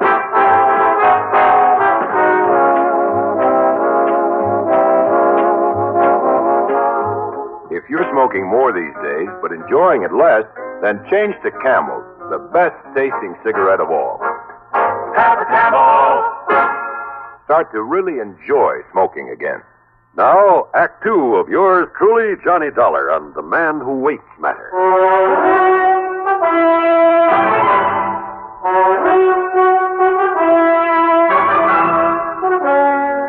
Right through the side of his head, right in front of his left ear. That's right. But I didn't hear any shot. I've been up front in my room all afternoon. Because whoever did it used his pillow to muffle the sound. One of my best pillars, too. Look here. Look what it's done to it. The man who was here before, what did he look like? Huh? Well, I only looked out of my room in time to see him coming in here. I didn't get a look at his face. You said he was a gentleman, a gent. Yeah, but I didn't really. I think he had gray hair. What about his height and build? Well, now, I don't know. I was up front. Now, how old was he? Look, I told you, mister. I don't know. Okay, here. There's a 5 spot for your trouble. And for calling the police. Sergeant Randy Singer at the 18th. Police? And my name is Johnny Dollar. Dollar? That's right. The one that's on the radio? You call the police. Tell them I'll contact them later.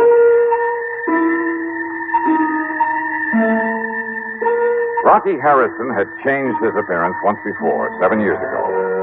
He'd never known how I'd got on his trail. The only one who did was Randy Singer at the 18th Precinct. But I'd found him by using the same corny trick that he had used. Maybe that trick might work again, if he'd return to his old haunt. All right, then, item 3, a bucket of quarters at the nearest drugstore for some goop to plaster down my hair. Item 4, $1 for some black hair dye.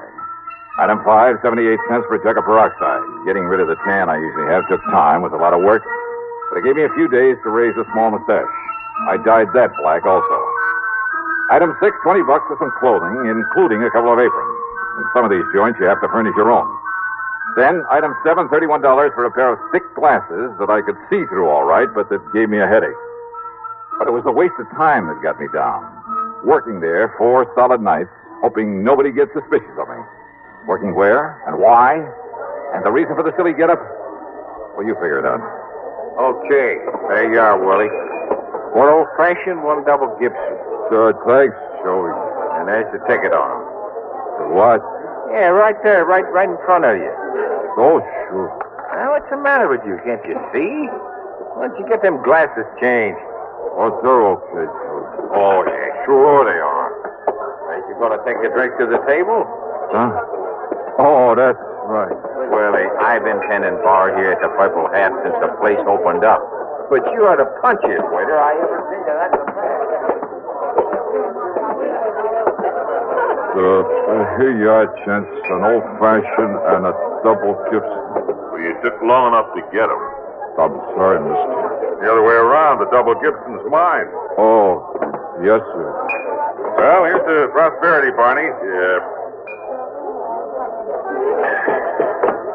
So, would you just like to order dinner now? No, later. Yes, sir. I'll wait then. Yeah, you do that. All right now, Rocky. Waiter. Yes, sir. Go get yourself a drink. It's on me. Well, sir, I'm afraid the management would exactly like it. Okay, then just for moose. We'll call you when we want another one. Yes, sir. Now, Rocky. Barney, you fool. Don't you ever call me that again. Call me Hilton. Sorry, slip of this tongue, Mr. Rocky Harrison. Oh, it was luck. Dumb luck. He'd been in there alone 3 nights running, but believe me, I hadn't recognized him, wouldn't have recognized him now if his pal there at the table hadn't slipped up and called him by name. Since probation, he disappeared for only one reason, to change his appearance completely. He'd grown a beard, a full head of hair, and he bleached it almost white. He'd put on 20 or 25 pounds, had his buck teeth fixed, and it made a big difference. What's more, of course, I hadn't seen him since he'd been sent up the river. As for his pal, Rocky had called him Barney. Sure. Bernard Little, one of the cleverest big-time fences the NYPD had ever known about, on whom they'd been able to pin absolutely nothing. Sure, it was a natural. Rocky had the jewels stashed away somewhere. Barney knew it and was willing to recut them and fence them out for him. Maybe if I was real lucky, I could nail them both. During their meal, I stayed close to them as much as possible, but it got me nowhere. Whenever I was in hearing, their conversation was meaningless. That's right, Barney. Just tell him that Edward Tilton said it. Of course, Mr. Tilton. Be glad to use your name. I'm certain they'll do all right by you. Yeah, what's more, they were both trying to make it oh so plain that Rocky's name was Edward Tilton. And I wondered, had Rocky by any chance seen through this corny disguise of mine? But apparently not. Okay, waiter, here you are. Thank you, sir. I'll have you changed in a minute. It's all right, boy. You can keep the change. Thanks very much, sir. Well, shall we get up? Shall we leave, Mr. Tilton?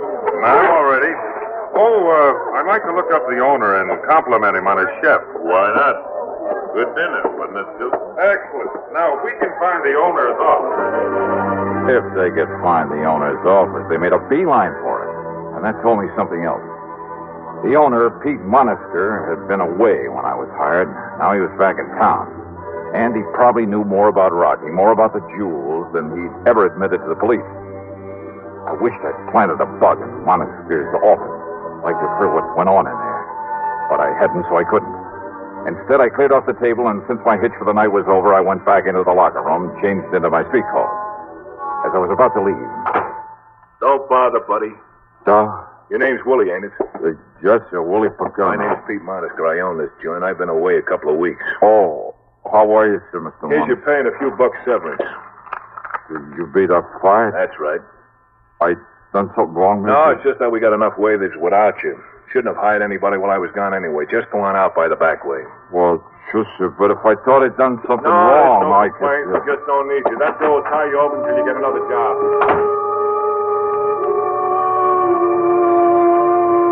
I should have known, but I didn't. Not at the moment. Not until I left by the back door, started out through the long, dark alley.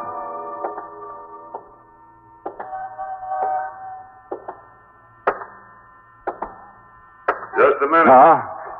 You're the waiter we had tonight, aren't you? Yeah, that's right. You made a real good waiter. Real good, see?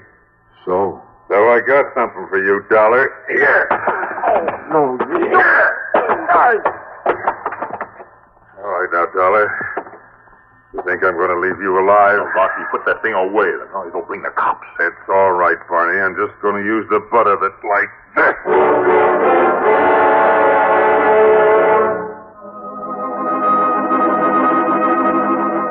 I vaguely remember something crashing down on my head.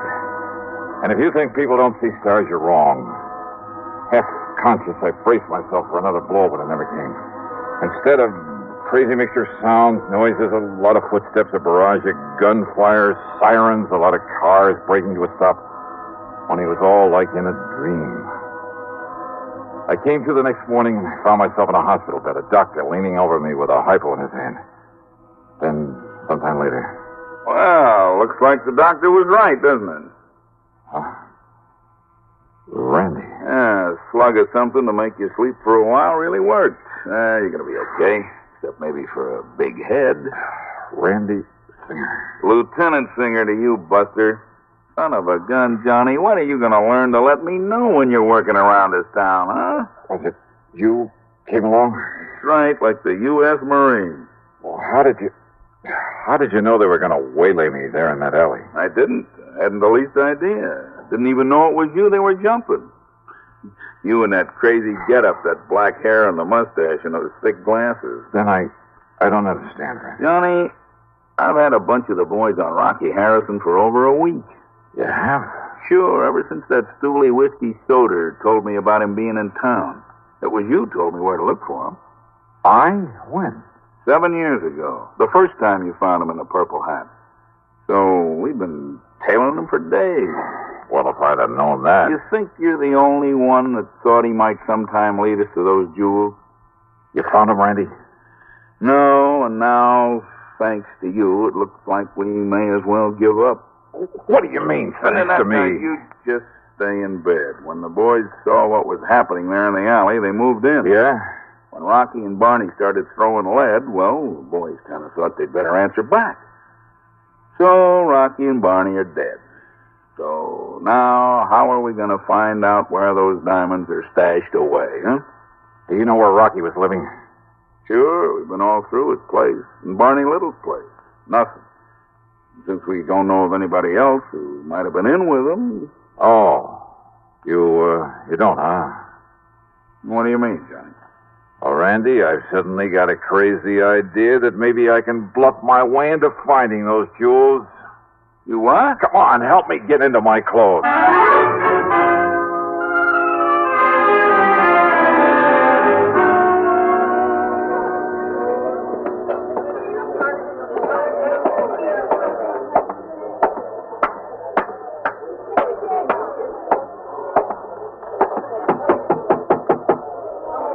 Yeah, who is it?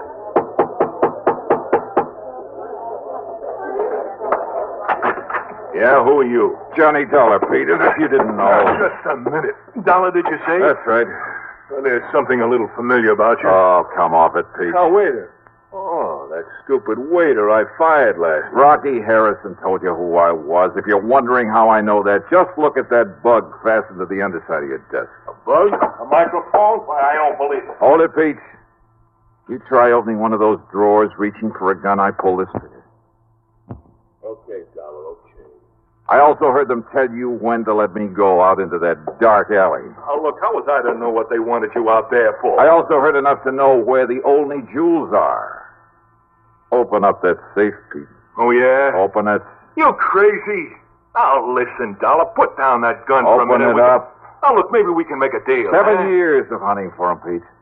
So it's become an obsession with me. Maybe it has made me a little crazy. Now, listen, yeah, I was you crazy enough to put on that phony disguise to get into this place to find Rocky Harrison. Listen, Dolly, all you right. make a deal. So I'm crazy enough to blast you down and blow that safe if I have to. You understand that? And there's nothing, you or anything else, that's going to keep me from getting those jewels. First you go. No. Yes. You mean it? Oh, yeah, Pete, I mean it. Well... Okay, Dollar. I'll get you the rocks.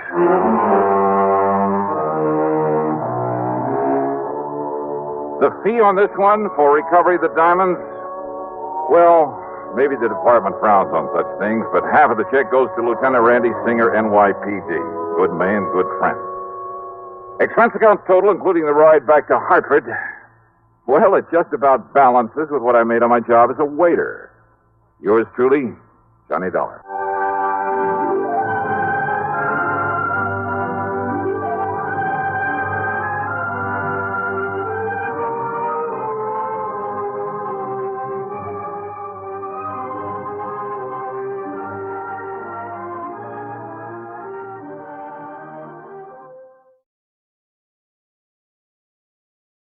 The Greater Southwest Insurance Company office in Kingman, Arizona. The following is an account of expenses incurred during my investigation of the Red Rock matter. Expense account item 1, $1.70 for a telegram to Jake Kessler, giving him my flight time. Item 2, $169 even, plane fare and incidentals, Hartford to New York to Las Vegas, Nevada. Early the next morning, then, Jake was there at the Vegas airport waiting for me. Tall, angular, well-tanned, wearing jeans, a denim shirt, high-heeled boots, and a broad-brimmed hat. Well, he looked like he should have been riding a range pony instead of a car. We headed east on 95 through Boulder City, then south toward Kingman, Arizona. All right, now, Johnny, now that we got the how-to-dos over with, I better tell you why I called you out here. Hey, you said something about a murder, Jake. We'll know for sure when we get down to Kingman. Now, back in 52, Johnny, a couple of boys named Ralph Garrett and Jerry Bisbee were doing quite a bit of prospecting around these parts. Gold? Gold, silver, copper, anything they could find. So how they ever joined up together, nobody could rightly understand it. Why do you say that? Well, Ralph was okay. Not much money, but a nice wife, home, family. But Jerry Bisbee, well, the town had been hoping he'd go somewhere else for years. Ah, I see. Anyhow, one day they set out to pound the rocks up near the town of Chloride over near Mount Tipton. A month or so later, though, Jerry Bisbee came back to Kingman alone. Oh? Folks asked him where Ralph Garrett was. He said Ralph had left him to go out and get a job in California. And left Bisbee with the rights to all their claims? Now, that wasn't even talked about. Not then. Yeah, well, go on, Jake. Anyhow, Ralph's wife claimed it was all a big lie, that Bisbee had taken Ralph out there in the desert and killed him. But why? Why did she think that? Claimed Ralph almost hadn't gone on that particular trip, that he'd gotten suspicious of Bisbee, that he was scared of him, and that Ralph wouldn't have just up and left her like that. Well, did she tell this to the police? Sure did. So they looked around all over the state, even notified the boys over in California, but nobody couldn't find a sign of Ralph. I see. So then she got a hold of some relative she has over in the state's attorney's office over in Phoenix. And, Johnny, before you knew it, Jerry Bisbee was up on trial for murder. Oh, but on such flimsy evidence and without a body. Sure. Jerry was acquitted. Now, like I say, that was back in '52. But we only paid off the insurance on Ralph about a year ago, lacking any legal proof that Ralph was dead until that statute of limitations said he had to be here or something. Yeah, I know. But now about this man Bisbee. Does he still live in Kingman? No, Johnny. As soon as that trial was over, he sold his little place, left town, and never come back. And with no actual proof that he'd killed his partner. Now, just a minute. Yeah? Didn't your Eastern papers carry anything about that big windstorm we had out here last week? Windstorm? Biggest one we've had in years. Must have blew 70, 80 mile an hour. Johnny. Oh, yeah, I guess I did read something about that. Sure you did. Yeah, I remember now. That wind uncovered the bones of a man who'd apparently become lost somewhere out here in this desert some years ago. Lost, huh? What do you mean? There's something the papers didn't say, Johnny. There was a bullet hole in the back of the skull. Oh? From exactly the same caliber as the old Winchester 94 Jerry Bisbee'd always carried with him. Then it looks like the skeleton is Ralph Garrett's. Murdered and buried out there by this Jerry Bisbee. Well, now there's only one person can identify that skeleton for sure, Johnny. Who's that? Young Doc Blessing. And if we're lucky, we will find him awaiting for us in Kingman.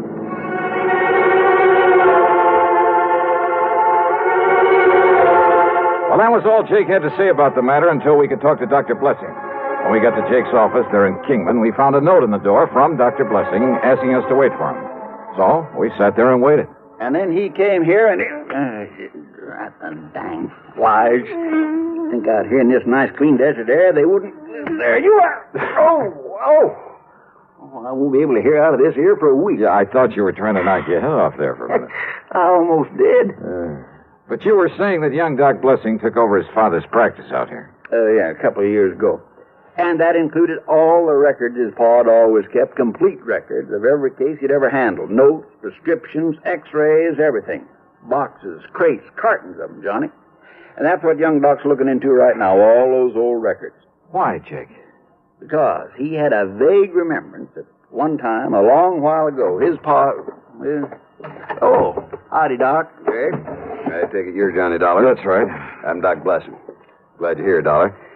Jake, I've been over at police headquarters. And you found something, Doc? Yes, Doctor.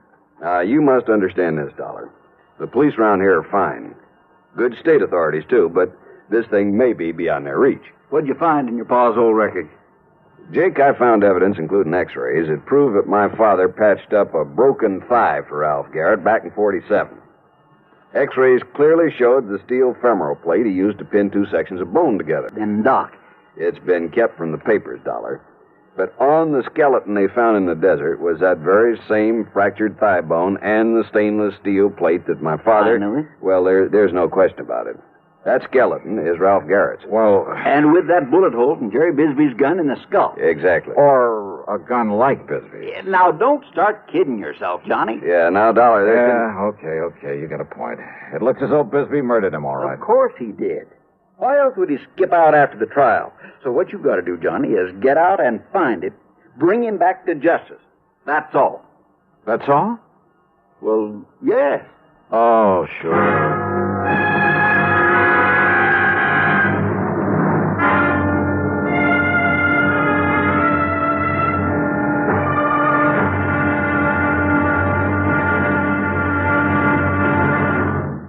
time you refresh, enjoy a frosty, ice-cold Pepsi-Cola. Sociability, Charlie. All right, Kay, how's this?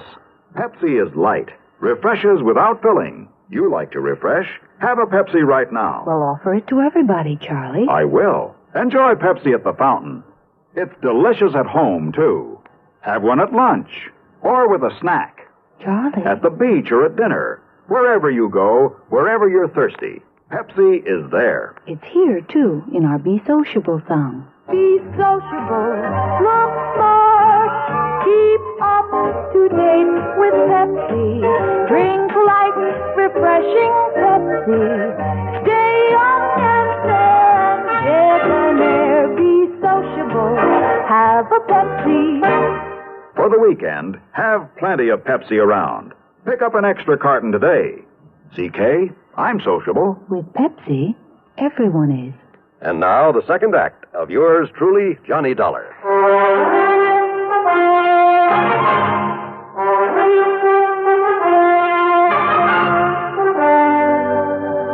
Now, Jake, you say that right after his trial, Bisbee left town. And no forwarding address, and I don't need to tell you nobody's seen hide nor hair of him since. Well, what happened to the rights to the mining claims? Sold them out, didn't he, Doc? That's correct. Did he get much money for them? No. And, of course, he had to share and share alike with Ralph's widow. Hey, Doc, you say you just saw the police. Yeah, Dollar, and of course they're certain, too, that Bisbee murdered Ralph Garrett. On the strength of the evidence I was able to provide for him. Uh-huh. Any idea how they plan to proceed? Yeah, I assume they've notified the state police and that they'll put out bulletins all over the country. All of which will take time, of course. Yeah, in other words, they have no idea whatsoever where Jerry Bisbee might be by now. Well, after all, Johnny, after all these years. Yeah. Bisbee may have gone anywhere after he left here, and since he alone had knowledge of his guilt at that time. Yeah. So all I have to do is perform a slight miracle and... Hey, wait, you say that he was a prospector while he was living here in Kingman. That's right. Well, what else did he do? Well, he kind of worked some of the mines now and then, enough to keep him in food and clothes and tobacco's all. And liquor, of course. He was a heavy, disagreeable drinker. But that's all. It's the only work he knew. Now I got some house calls to make. If I can be of any further help. Yeah, well, maybe that gives me an idea. Yeah? No, you go ahead, Doc. I can work on it right here. Very well. Don't hesitate to call me. What's this idea, Johnny? Just let me use this phone. Well, sure, go ahead.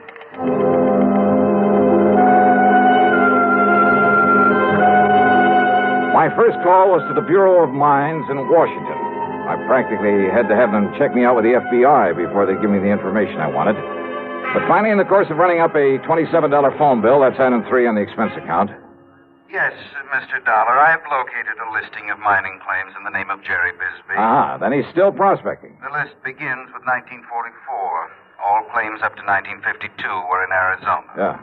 Would you like me to read them to you? No, thanks. What I'm interested in is recent claims, and I've got a suspicion they won't be in Arizona.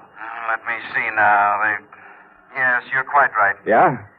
Within the past few years, he's apparently been doing some prospecting in the state of Nevada. Where? Well, in several rather widely separate...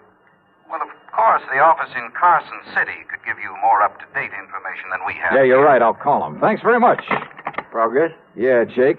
It looks like maybe we're getting somewhere. I knew you would, Johnny.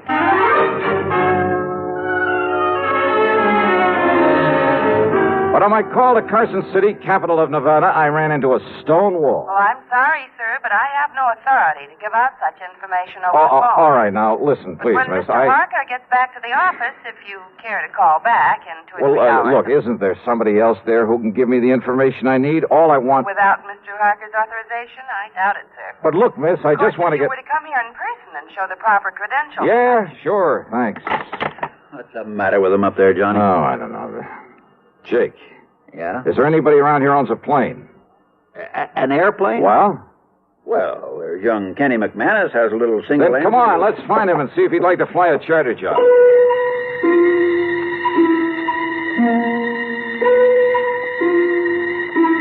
Expense account item 4, $175 to Kenny McManus for the use of his plane and his service as pilot. Only I'm not so sure I would have chartered that particular plane if I'd taken time for a real good look at it before we started off. Yeah, with 2 passengers, a full load of gas, and my luggage, it was hardly...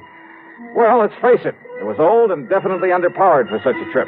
We missed the tops of several mountains by only inches along the way. But somehow, shortly after noon, we landed in the Nevada capital. Item 5, a buck to one of the lads at the hangar for a ride into the local bureau representative. Mr. Harker was somewhat reticent until I mentioned one word. What was that, Mr. Dollar? Murder, Mr. Harker. I want this man Bisbee for murder. I see. And I'm certain I can be of help to you. And now, thanks to Mr. Harker's cooperation, I finally really got on Jerry Bisbee's trail. Item 6, $50, deposit on a rental car, and I headed due east. I headed for the lively old ghost town of Virginia City. I didn't know I was also heading into one of the most dangerous situations in my whole career.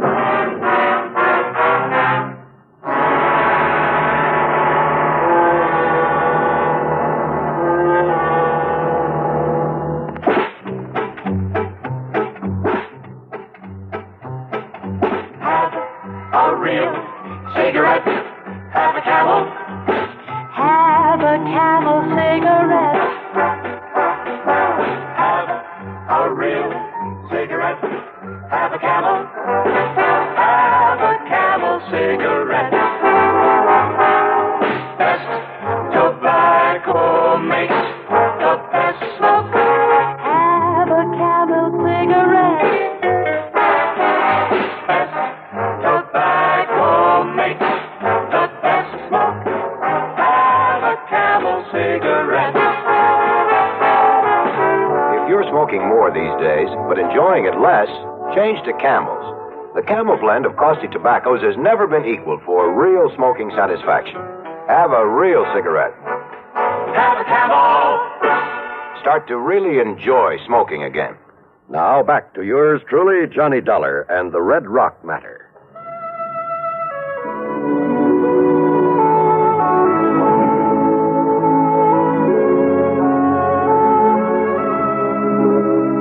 Virginia City is fabulous.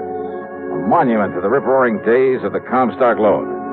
When all too often a man's life depended on how fast he could draw, or how well he could defend a hunk of barren ground that he chipped away at in the hope it would give up millions of dollars worth of gold-bearing quartz, or the heavy blue mud so rich in silver ore.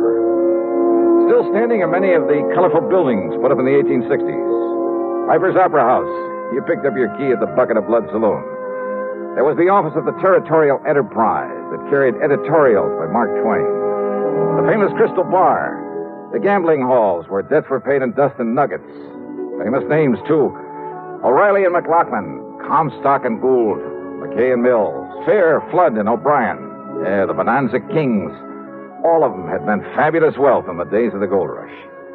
Yep, you can almost see their ghosts walking the streets.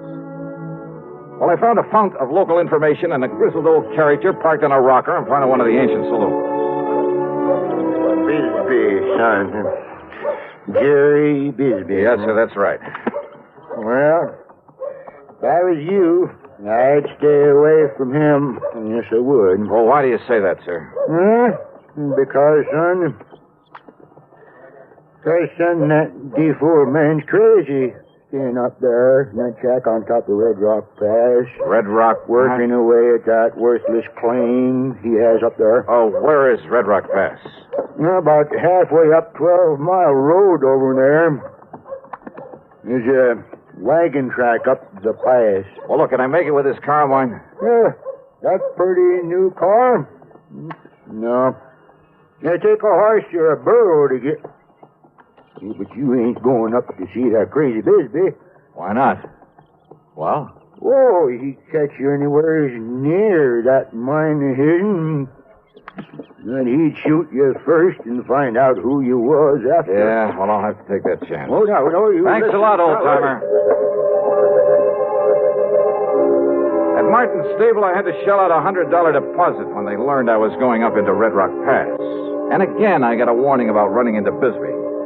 But I made sure my gun was free in the holster and set out for the pass.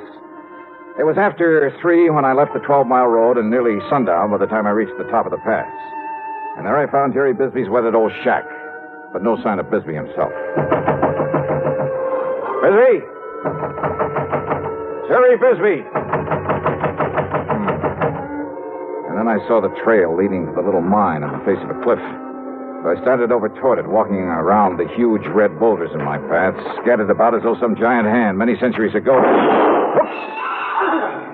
That's fair enough. Bisbee! Get back onto that horse and get out of here. Sorry, but I gotta talk to you. You see this here gun. Oh, I see it all right. Shoot the eye out and a snake with it. Besides, I know why you come here. Do you? Because maybe. they found Ralph Garrett's bones down to the desert. That's right. But you won't take me in third. Don't be too sure of that. Talk up, boy. Son, I don't hear very good. I said I'm gonna take you in for murder. Talk up, I said. Besides, you got no right to take me in. Wrong, Bisbee. You hear me? I say you're wrong. Wrong, am I? Didn't they try me once for murdering? Didn't they let me free? So what? That doesn't mean I So want... you and anybody else ought to know they can't try a man twice for the same thing. Holy smoke, he's right. Them fools down there, they let me off. So now there's nothing you or anybody else can do about it. So get out. I said get out of here. A well-aimed shot kicked up the sand in front of me. I ducked behind a pile of boulders and crouched there, waiting to see what he'd do next. Then I heard it from a sort of hole under one of the rocks. A rattlesnake, almost at my feet. Slowly, carefully, I pulled up my gun. I took aim and... Hey, there were others in there. There must have been a nest of them. No use, boy.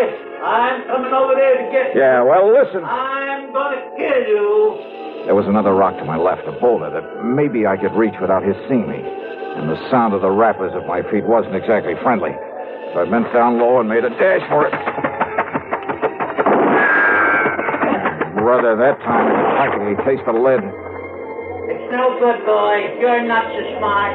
Because from where you are now, you ain't got no place to go. Not without me having a shot at you.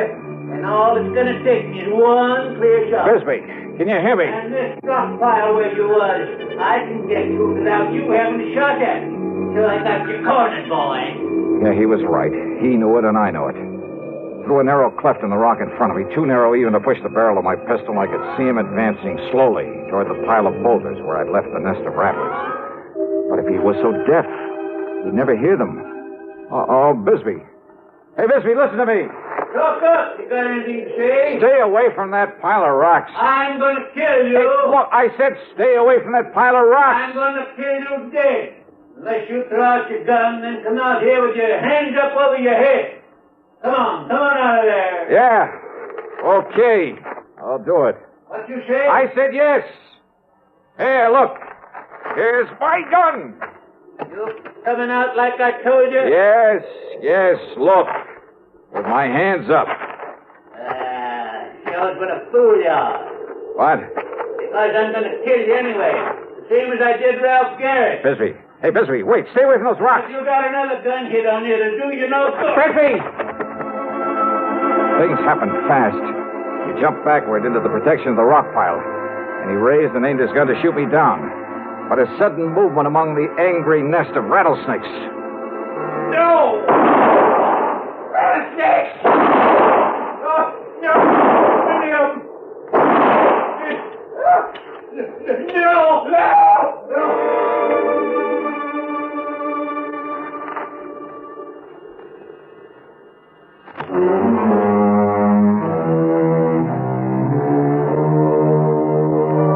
By the time I got over to him and hauled him out of that pit of death, half a dozen of the deadly rattlers must have struck him. He died before I could get him back to Virginia City. Yeah, justice again. In one of her own inscrutable ways. Expense account total, including a couple of good stiff drinks.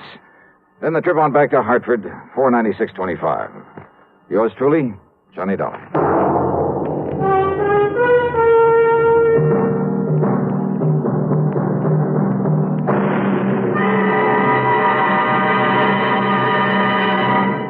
Hi, this is Dennis James. Say, remember way back when this melody was popular?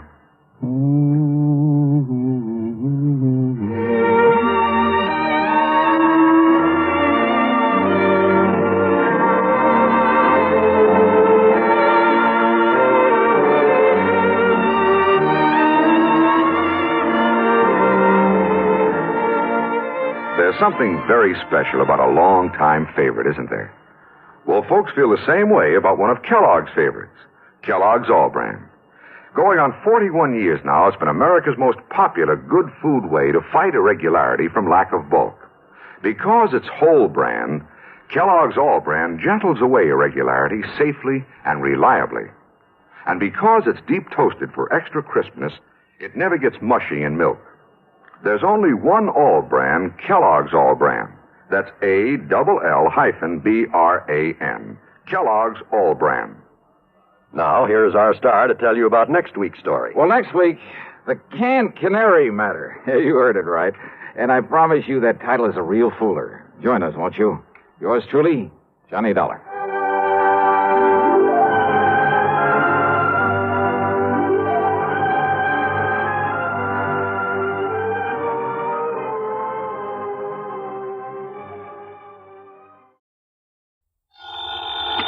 Johnny Dollar. This is Bert Larkin, International Casualty and Life. Oh, hiya, Bert. How are you? I'm afraid I have a bit of a problem, Dollar. Yeah? Yes, involving some $300,000. Wow. Will have to be distributed very shortly. Oh, well, easy. Bert, just send me a check. Forget the whole thing. You're testing, of course. Oh, well, now, how could you say a thing like that? Well, what about this 300 G's? You expecting a policyholder to kick the bucket? Exactly. Oh, though I wouldn't put it so crudely. Oh, well, maybe expecting him to be knocked off, huh? Oh, no. His name is Mr. William Makepeace Everly. Yeah? He lives out in the old Piney Wood section. Oh, yeah, that's a pretty well-to-do part of town. Exactly. And Mr. Everly is quite wealthy. Well, he'd have to have something to carry that big a policy. Exactly. I've just learned from his doctor, Dr. Thatcher, that he has only a very short time to live. Well, just what am I supposed to do about it? I don't know. You don't know? All I know is that Mr. Everly wants you out to see him immediately. And beyond that, Hey, Bert, there's something funny about this. I'm inclined to agree with you, Dollar. But will you do it right away? Sure, why not? But I wonder.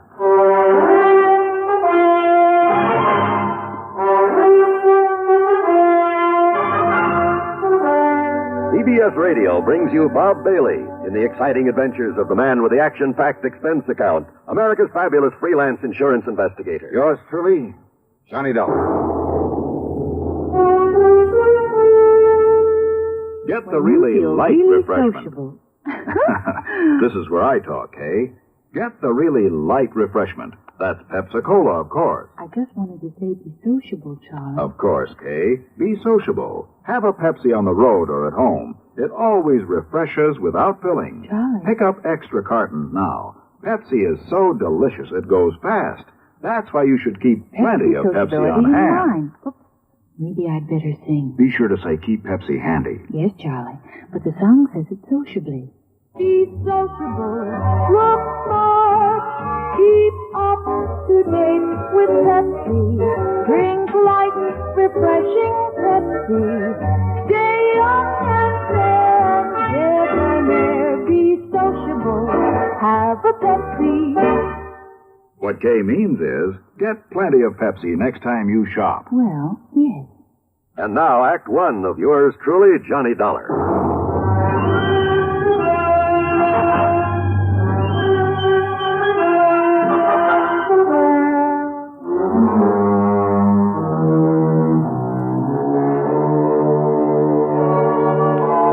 Expense account submitted by Special Investigator Johnny Dollar to the International Casualty and Life Insurance Company, Hartford, Connecticut.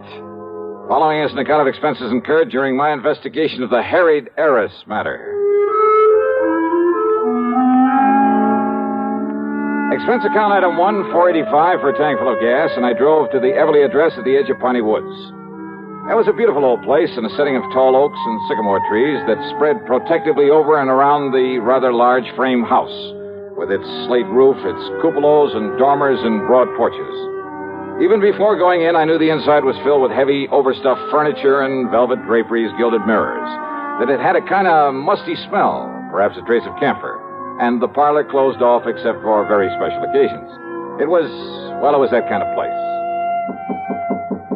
In answer to my knock, I was met at the door by a man who looked anything but on his last legs. Mr. Dollar? Yeah, that's right. Good. Come in, please. Ah, thanks. But are you Mr. I'm Dr. Thatcher. I'm the one who called your insurance company. Oh, I see. At Mr. Everly's request. Or I should say at his insistence. Come along, please. He's in his bedroom upstairs. Yeah, sure. I'm afraid he has only a few days to live, Mr. Dollar.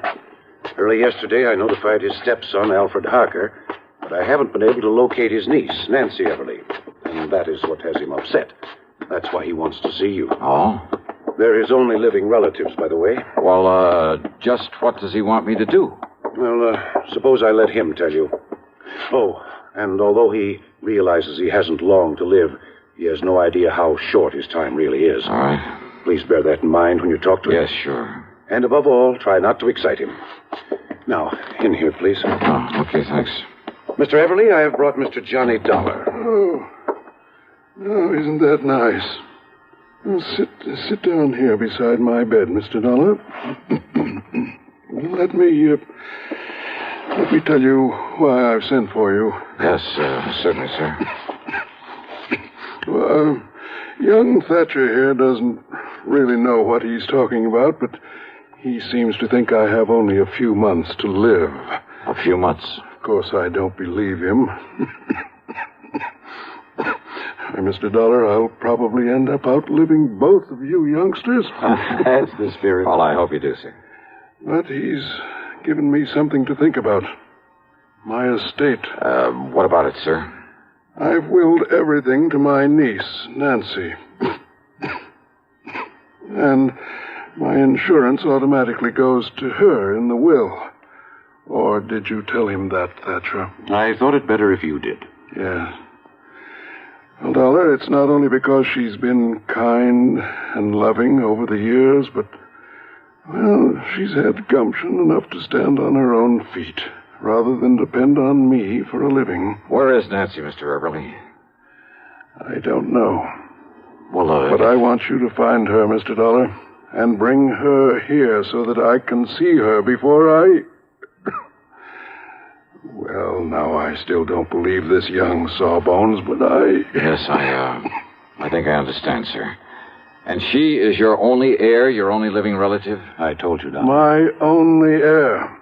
And I want to be sure. I want you to be sure it stays that way. Well, I'll do everything I can. want nothing to go to my stepson, Alfred Harker. I see. Idle, worthless, sponging off me all these years, even forging my name to checks to get my money now and then. That kind, huh? Yes. And if he finds out I'm leaving everything to her, there isn't anything he wouldn't do to... Please, take it easy, Mr. Everly. I'm all right. Well, of course, Nancy realizes this about Alfred, doesn't she? No. And that's why you must find her. Bring her to me. I'll certainly try, sir. Yes, you must. Please, Mr. Everly, and now if anything happens to me, you must protect her from him. You must. Dollar, quickly, hand me that hypo there on the tray. Yeah, sure, Doc. Here you are. I was afraid he might get too wrought up over this. There now. Just relax, Mr. Everly. Relax. Yes. Thank you.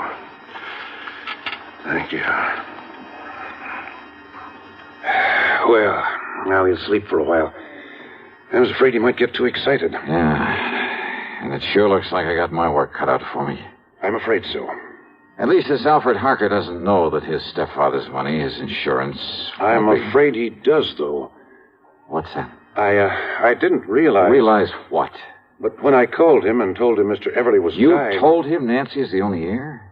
Yes, and I shouldn't have. Have you any idea at all where I might start looking for Nancy? No, Dollar, I'm afraid not. But if you don't know and the old man doesn't know, how do I... Oh, great.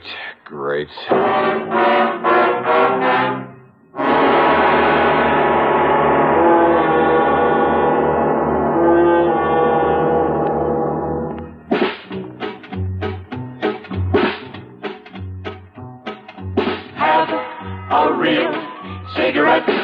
Have a Camel. Have a Camel cigarette. Have a real cigarette. Have a Camel. Have a Camel cigarette.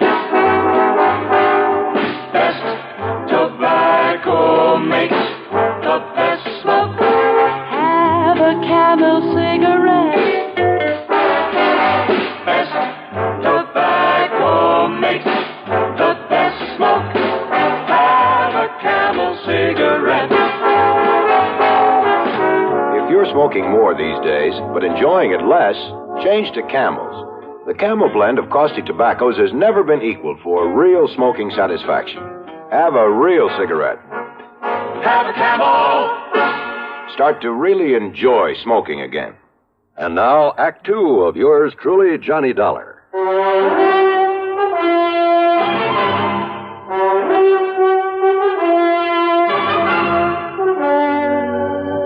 Now, look here, Doctor. If nobody knows where Nancy Everly is or how to find out where she is... Yeah?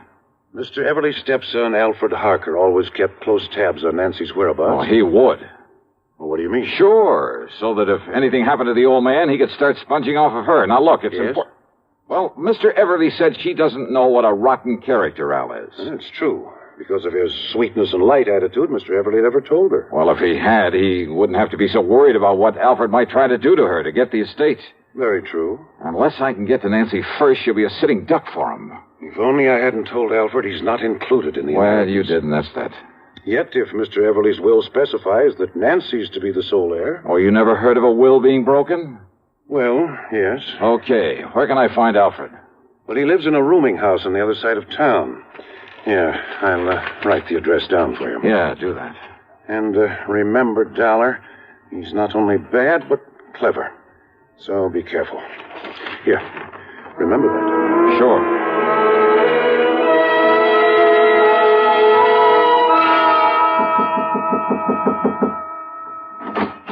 You looking for that young Mr. Harker, mister? Yeah, that's right. Yeah, well, he ain't there. I'm the building super. And where can I find him? Don't ask me. All I know is he packed a couple of bags yesterday morning and left. All right, look here. I'm a private investigator. My credentials. Say. If you'll just let me get into Harker's apartment. Oh, here. Here, this 5-spot be of any use to you? Oh, now, you know better than to ask that, young fella.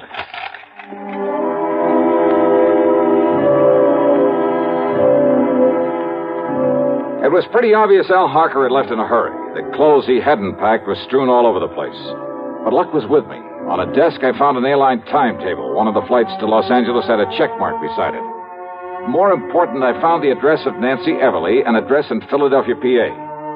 I drove to the airport and spent item 2, $12.55 on a plane to Philadelphia. Then item 3, $6.25 for a cab to Nancy's address. It was a neat little apartment in the section they call Upper Darby.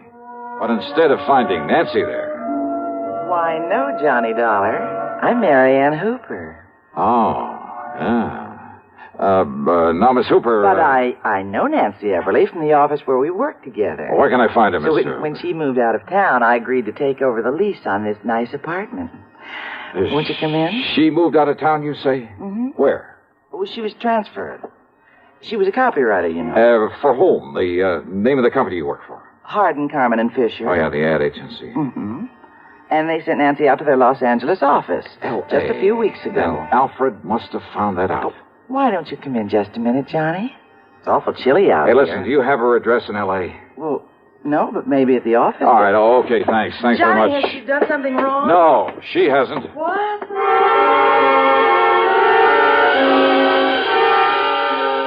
It was late, and I hadn't had any dinner, but I took a cab out to International Airport. That's another $6.25, and there, unfortunately, had plenty of time to eat before I could take the 1:30 a.m. plane for the West Coast.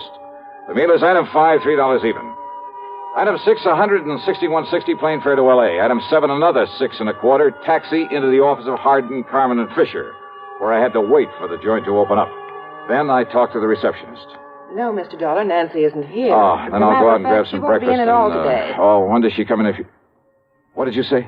I said she isn't coming in today. Why not? Well, I don't know. Oh, then give me her address. Yes, certainly. It's 1308 Pandora Avenue out in West Los Angeles. Okay, thanks a lot.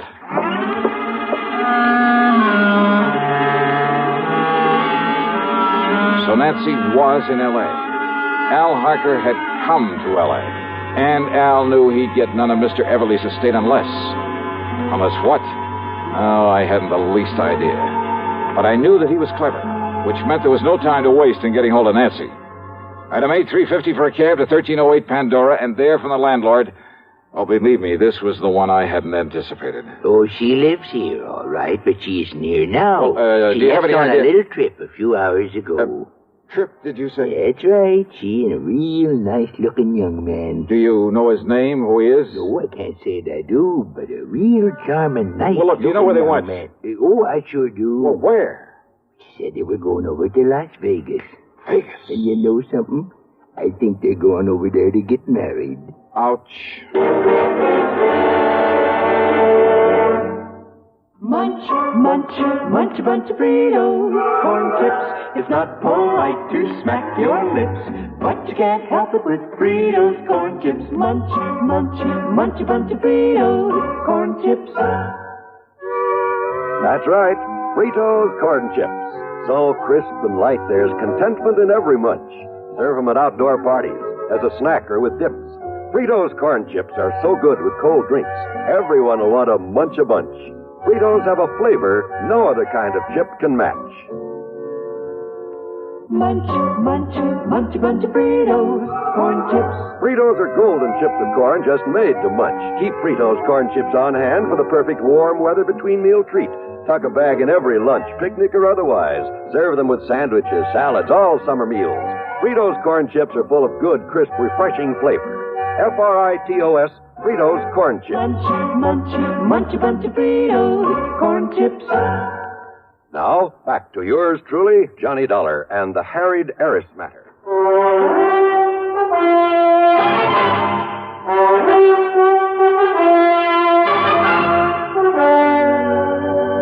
Expense account item 9, 70 cents for a phone call to Las Vegas, Nevada, to that well-known license bureau. Johnny Dollar, the special investigator? Yeah, that's right. Listen. Well, sir, this is a real privilege talking to you this way. Hey, listen, there's a young couple on their way over there to get married. Happens all the time, Johnny. Oh, yeah, sure. Especially here. Yeah, now listen.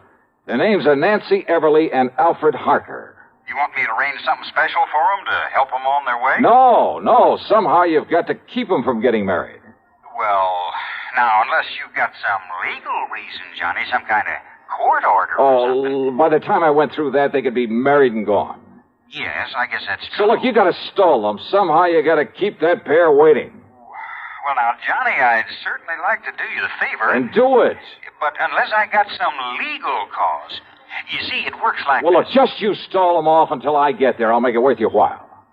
Johnny, that sounds like bribery. All right, call it anything you like. Just hold them up until I can get over there to Vegas. But on what excuse, Johnny? Anything you can think of, but do it. I'm on my way.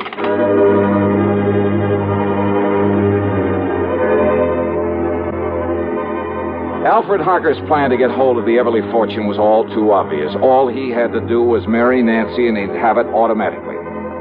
Item 10, $7.50 for a fast taxi out to Lockheed Air Terminal in Burbank. And how come we didn't pick up a lot of tickets for speeding along the way? I'll never know. That driver really earned his tip. Item 11, $200 even for a charter flight to Las Vegas. And I knew the kids had had plenty of time to get there ahead of me. Item 12, $1 for a cab into the license bureau. And I'm sure honored to meet you, Johnny. Yeah, and you say they've already been here and gone, huh? Now, I tried to stall them here just as long as I could. Oh, yeah. But after a while, I'm afraid it got to be kind of obvious. Okay. But I tried all right. Okay, here. Here, thanks. This is for your trouble. Now, Johnny, I wouldn't think of Now, look, taking I'll that, double it if you especially can not tell me from where... You see, I'm a real fan of that radio program of yours that... Where they went from here to get married? Yes. Johnny, in this town, huh? Yeah, well, they left here on foot, so it must have been somewheres in the neighborhood. Okay. So, would you like a list of the places around here where they can, commit matrimony? Yeah, let me have it, will you?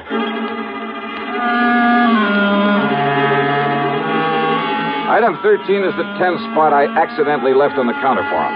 Then I started checking every place in the area, every person who could seal the bonds of matrimony. Churches, marriage chapels, justices of the peace, even ordinary-looking private homes that were on the list. Hey, you know something? A lot of weddings take place in Vegas. I almost got thrown out of a couple I barged in on, and then finally... Why these two excuse me, folks. in holy matrimony. Speak now or forever hold your peace. Excuse me, please. Just wait, young man. I'll take care of your wedding in just a minute. Yeah, well, look... Let us finish the ceremony, please. Yes, of course. Now, do you, Alfred Harker, take this woman... No, he doesn't. I beg your pardon, young man. Just what is this? Who's this man, Alfred? Well, I'm sure I don't know. All right, now listen to me, Nancy, and listen to me very Who are carefully. you? The only reason Al Harker is rushing you into this marriage is to get his hands on your money. What? My money? That's right. Now, look here. But you're wrong, because I have no money. That is, not enough. Well, maybe not now, Nancy, but you will have within the next few days when your uncle dies. Uncle Bill is dying? Ask Alfred here. He knows it. What in the world makes you think a thing like that? Because Dr. Thatcher told you he is, and told me that he told you. William Everly's dying, all right, and you know it. Alfred, why didn't you... Quiet, darling. Just let me handle And this. Al, you know something else that Nancy doesn't know. That Mr. Everly isn't leaving you 1 cent, that everything goes to her. So the quickest, surest way to get your hands on that estate is to marry her. Now, look Alfred, here. this isn't true, is it? I can explain everything, Nancy. Oh, I'm sure you could, Al, but you won't need to. You just listen to me, Now, Mr. Nancy. If what you say is true, why did Uncle Bill write to Alfred and beg him to marry me? That it's the one thing he's always hoped for. Who told you that? I saw the letter myself. Alfred showed it to me. Oh, do you have that letter, Nancy? Alfred? Well, no, I threw it away. Yeah, you would. So not to have any evidence lying around. Evidence? A forgery. Like the checks your darling Alfred forged over the years. Alfred, no, that isn't true, is it, Alfred? It's true, all right. No. But neither this man or anybody else is going to stop this wedding. Come here, Nancy. Young man, now look, pulling that gun is about the most foolish thing you could possibly do, Alfred. Is it? Alfred, listen. No, Nancy. Now let go of me. Please, Alfred, listen to me. Go, I say. Just hang on to him, Nancy. I'll kill you. Sure.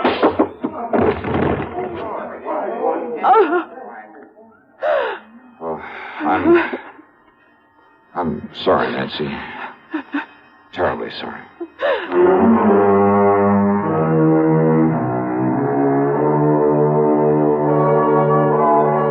Well, pulling his gun was a big mistake. Yeah, the people there in Vegas, the police, just don't go for that sort of thing. As for any charges the company may care to make against him, well, that's up to the legal department. The main thing is to keep him away from her permanently. Incidentally, I managed to get her home to see her uncle before he died. Expense account total, including the trip back to Hartford, and for Nancy, too, of course, $76,425. Yours truly, Johnny Dollar.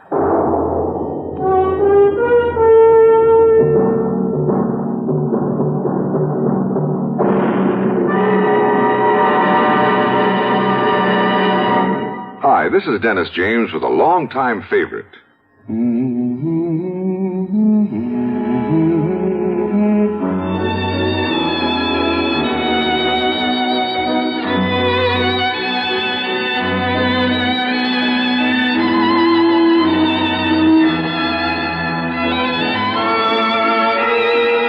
Yes, the longtime favorites are usually the best, aren't they?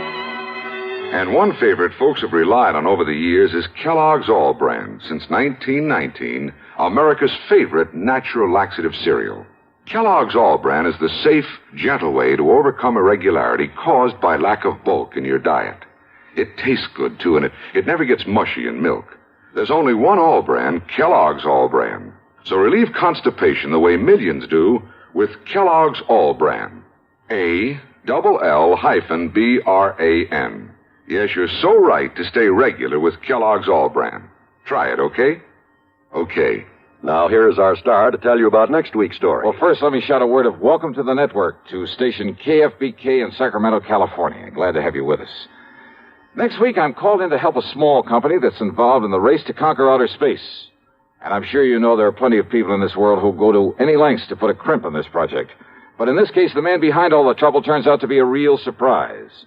The case I'll tell you about is called the Flask of Death Matter. And believe me, there's lots of excitement and suspense. So join us, won't you? Yours truly, Johnny Dollar.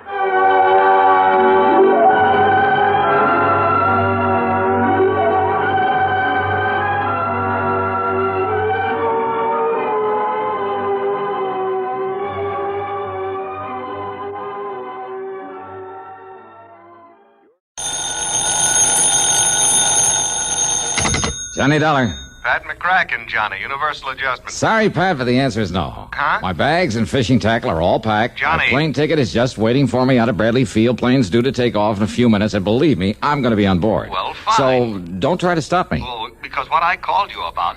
Well, listen, Johnny. It's no use, Pat. I'll see you when I get back, and not until. That's what you think. Well, now, look, there's nothing so important that it can't wait a week or so. Wrong, Johnny. Now, listen. No, I'm sorry, but it's no use. But don't you see, Johnny... All I see is that it's time for me to get out there to the airport. I'll drive you out. Oh, no, you won't. Johnny, will you listen to me? So long, Pat. Johnny! And so help me if he tries chasing me out to the airport.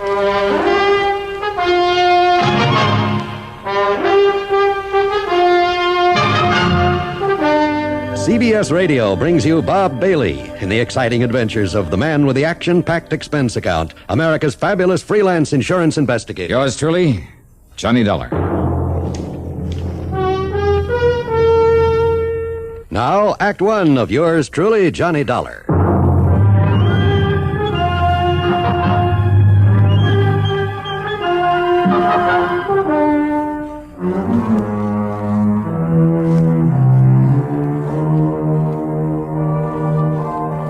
Expense account submitted by Special Investigator Johnny Dollar. Yeah, to the Universal Adjustment Bureau, Home Office, Hartford, Connecticut.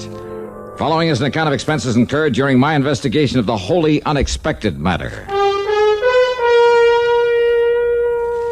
Well, it looked as though even my taxi out to Bradley Field was conspiring against me. It developed a flat tire along the way that almost made me miss the plane. Oh, and that cab and plane fare, item 1 on the expense account, $163 even. Though I didn't realize that at the time it was going to be paid for by Universal Adjustment Bureau. Anyhow, I got to the field in the nick of time, jumped aboard the ferry plane for New York. Sit right here by the door, please, Mr. Dollar, Okay. until we get airborne. Oh, and be sure to fasten your seatbelt, please. Yeah, sure, miss. There. I thought for a minute we'd have to take off without you. Oh, not a chance. I wouldn't have missed this plane if I'd had to fly after it under my own power. Johnny Dollar. You're the famous private investigator, aren't you? Yeah, I'm an insurance investigator. Oh, I listen to every one of the exciting cases you handle every Sunday on CBS. Do you? Good. Only, believe me, they're not as exciting as they sound. I don't believe that. No, it's just like any other job of work. And as for that wild expense account of yours, thousands and thousands of dollars, That's a very touchy subject, Miss... Claire, my name's Claire. I mean, after all, Claire, a man has to wangle some kind of compensation on a job like mine. You mean because it's so risky and all, and I don't blame you a bit.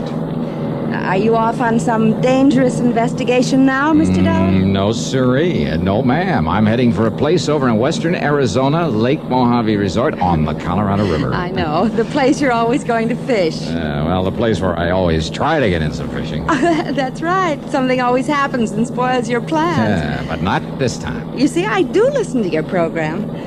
But now we're airborne, Mr. Dollar, so you can get rid of the seatbelt and go up to seat 11 that I saved for you. Oh, yeah, sure. Thanks a lot, Claire. Pleasure, Johnny, and I hope you have a wonderful trip. Oh, believe me, nothing's gonna stop me this time. For once in my life, I'm gonna... Oh, no. Yeah, I arranged for the seating myself, John. Pat McCracken. That's right. Sit down. Stewardess! Claire! Oh, John. Help! Now, you listen to me, Pat. Come on, sit down and make yourself What is it, Mr. Dollar? What's wrong? Give me another seat on this crate. Oh, now, Johnny. I'm sorry, Mr. Dollar, but this is the only one left, and Mr. McCracken insisted that I save it for Oh, he you. did he? You wouldn't want to stand all the way down to New York. Besides, the airline wouldn't like it. Now, Pat... Okay. But only as far as New York. Yes? Yeah. If I were you, I wouldn't be too sure. Yeah? All right, now you listen. The minute we land in New York, where I can pick up another plane, Pat, you and I part company. You want to bet on that?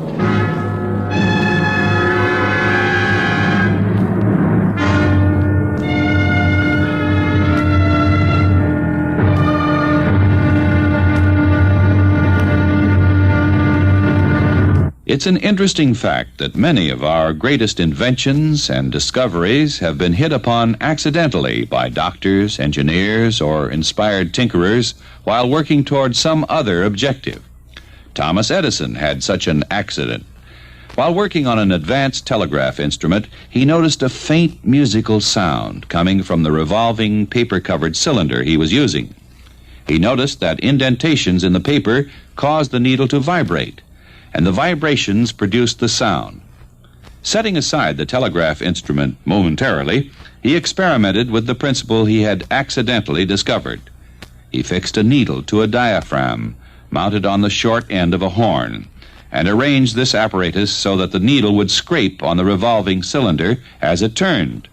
Instead of paper on the cylinder, he used a covering of tinfoil, and then spoke through the horn as the cylinder turned, and the vibrations of his voice caused the needle to make indentations of varying depths in the tinfoil surface. After a few models had been made and tested with minor success, Edison recited into the horn the nursery rhyme, "Mary had a little lamb." Then it was played back, and for the first time in history, a machine spoke with a man's voice. Thus the phonograph was born, an invention that grew out of an ingenious inventor's attempt to produce something else. The phonograph and all its various advancements and refinements up to today's tape recording have brought endless pleasure to millions throughout the world. More importantly, they have been used for the advancement of science and culture to an incredible degree. This is just one of many cases in which the illustrious Thomas A. Edison succeeded in his efforts by following the American inventor's traditional philosophy, there must be a way.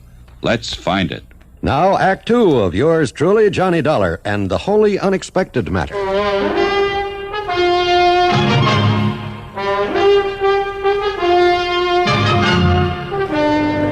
When we got home from New York, I said so long and goodbye to Pat McCracken, then climbed aboard one of the big jets. But just before takeoff, who should come barging in and take the seat next to me? Well, of course, Johnny. This is the seat that was assigned to me. All right now, Pat. How did you know what flight I was taking out of Hartford? Which one out of New York? Easy, Johnny, easy. I simply checked with the airline back there at Bradley Field. Ish. Now, instead of clamming up the way you did on the trip from Hartford to New York, let's talk about this. I'm sorry, Pat, but I'm on a vacation, and this is one time. Neither you nor anybody else is going to keep me from going out to... Yes?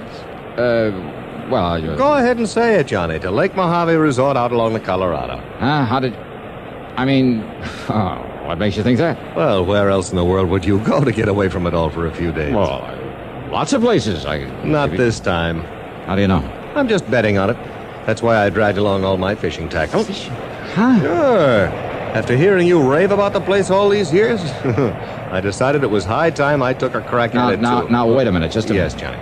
You mean that when you called me back at my apartment, it wasn't about some kind of an assignment? Farthest thing from my mind. Oh, yeah? Honor bright. What? Then why didn't you say so? So who had a chance? Well, do we go fishing together or don't we? All right, just one condition, Pat. Not one single word of business until we get back to Hartford. Who said anything about business? Don't you think I need a vacation now and then as much as you do? Okay, then, okay. Now, that's settled. That's settled, yeah. Now, make with some talk about those nice big fish that we're gonna...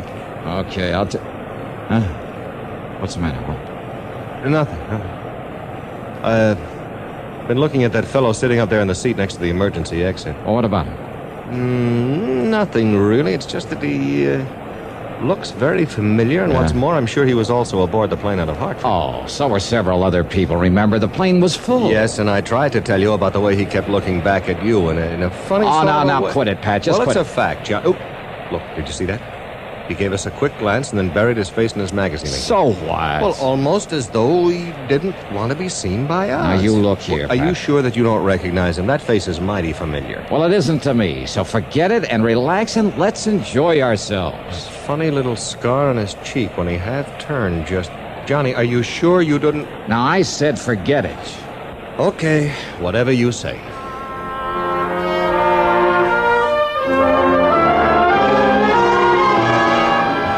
At Los Angeles, we grabbed another ferry plane, this one to Las Vegas, Nevada. Johnny, look, that same man aboard, and don't tell me so what.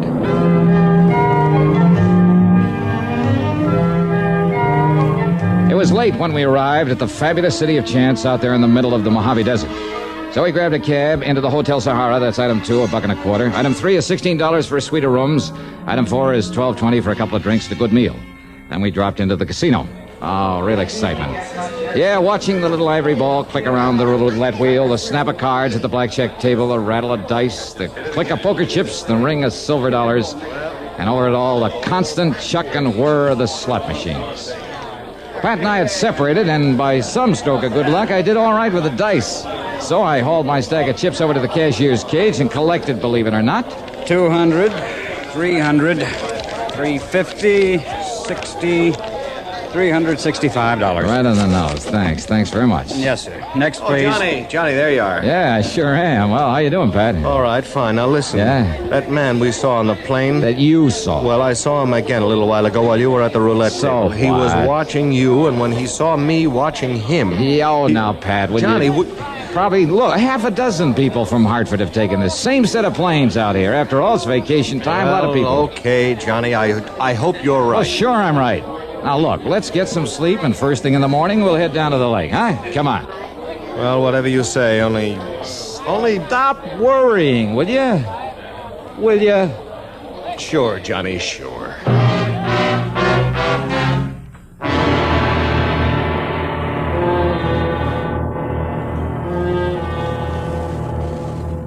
Any American accused of a serious crime has the right to a jury trial.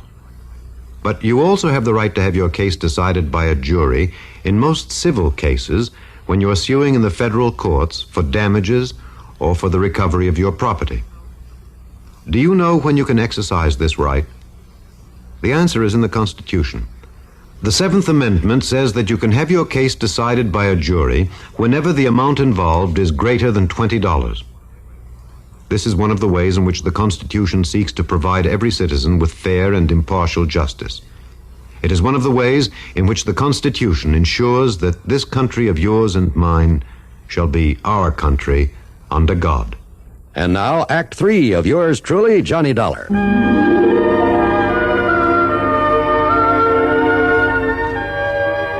Well, it wasn't much after the crack of dawn that Pat McCracken and I rented a car. That's item 5 on the expense account, $50 deposit. And then we headed south. 5 miles short of Kingman, Arizona, we swung right on 68 down toward Davis Dam, down to Lake Mojave Resort. Once over the mountain pass, there were miles and miles of nothing but sun-baked rock and sand, of sagebrush and Joshua trees, of tumbleweed and cactus. And then, right in the middle of it, that clear blue water of Lake Mojave. The resort itself, with everything for water sports and, more important for me, for the fishermen. Buster Favors signed us in at the office, and then... Okay, you're number 8, Johnny. And if you and Mr. McCracken don't get limits every day... Mr. McCracken? Out here, Buster, it's Pat. Okay, Pat. Wow, shall we? Oh, incidentally, you're not the only one that's out here from Hartford. Oh, all right, Buster? Mr. Malloy arrived late last night. Malloy. Does that name ring a bell, Johnny? It certainly does not. Now, will you forget about that man you saw? Excuse me. Okay, I'm sorry. Well, you ought to be. Okay. Now let's unpack and go fishing. Oh, brother, just try and stop me. Just forget all about business. Excuse me, Pat. What? This calls for you. Oh, thanks. You mean you told somebody where you were coming? Only my office, Johnny, you know. Idiot. Here you are. Thank you. Hello? Mr. McCracken, this is Marion at the office. Now, Marion, I said the only calls I want out Please, here... Mr. McCracken, is Johnny Dollar with you? You know he is. Why? That arson case you assigned him 3 years ago, the Morley warehouse? The Morley warehouse fire? What? What's that? Get this, Johnny. Yeah? What about it, Marion? Well, it was Mr. Dollar who told the police how to catch Danny Maloney for that job. Yes, that's right, Scarface Maloney, and when they but... put Maloney in state prison for it, he swore that if he ever got out... Well, he's out. Maloney. Did you hear me, Mr. McCracken? Scarface Maloney has escaped from the state prison over at Weathersfield night before last. Yeah. And if he carries out his threat against Johnny Dollar... You hear that, Johnny? Yeah, I heard. The man aboard the plane with a scar on his cheek? And you wouldn't bother looking at him. All right, now. Okay, wait. Johnny, you're on the expense account. Hey, what's this all about? Buster, the man from Hartford. Malloy, isn't? Has he got a scar on his face, Buster? Why, yeah, on his cheek. Where is he? And come to think of it, Johnny, he asked when you'd be arriving. Where is he? Oh, he went out fishing early this morning. You know where, Buster? Just up the lake somewhere is all I know. All right, now. Did you tell him when I'd arrive? No, wasn't sure myself. Then we're one up on him. Maybe. Mr. Malloy looks like a mighty fine man to me. Don't be fooled, Buster. Johnny, what'll we do? Buster, you're the best judge of character I've ever known. Thanks, Johnny. Well, Johnny, Pat, you and I are going fishing. What?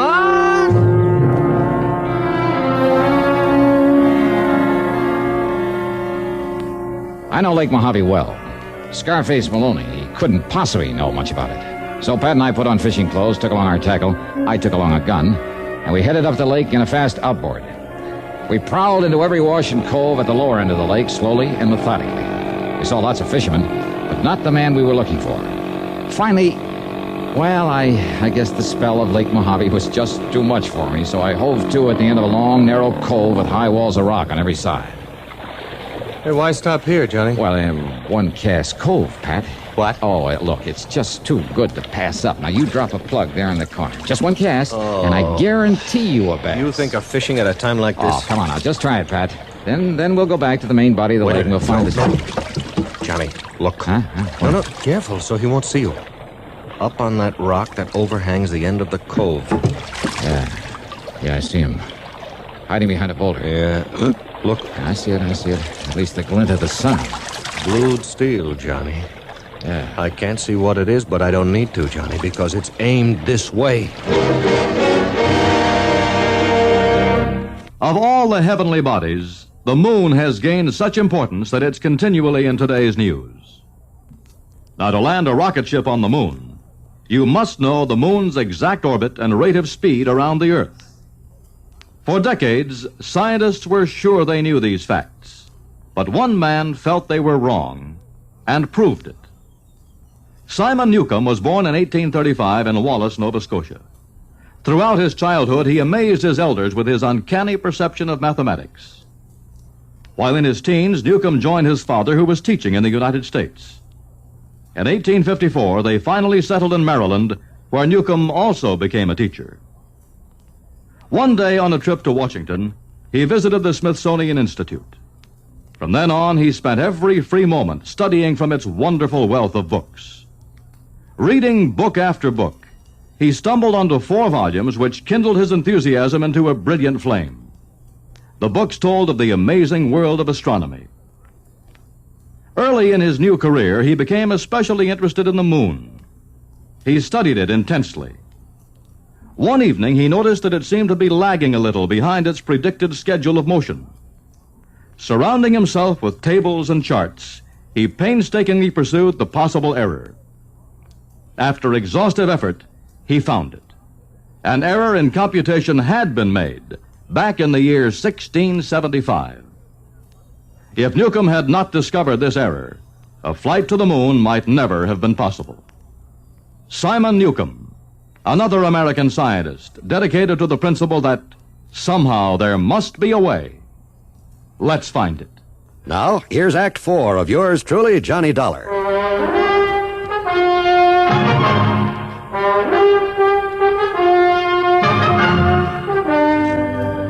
The end of a long cove surrounded by high walls of rock, and on top, a man with blued steel in his hand, aimed straight down at us. Johnny, with the sun in our faces, he's got the advantage of us.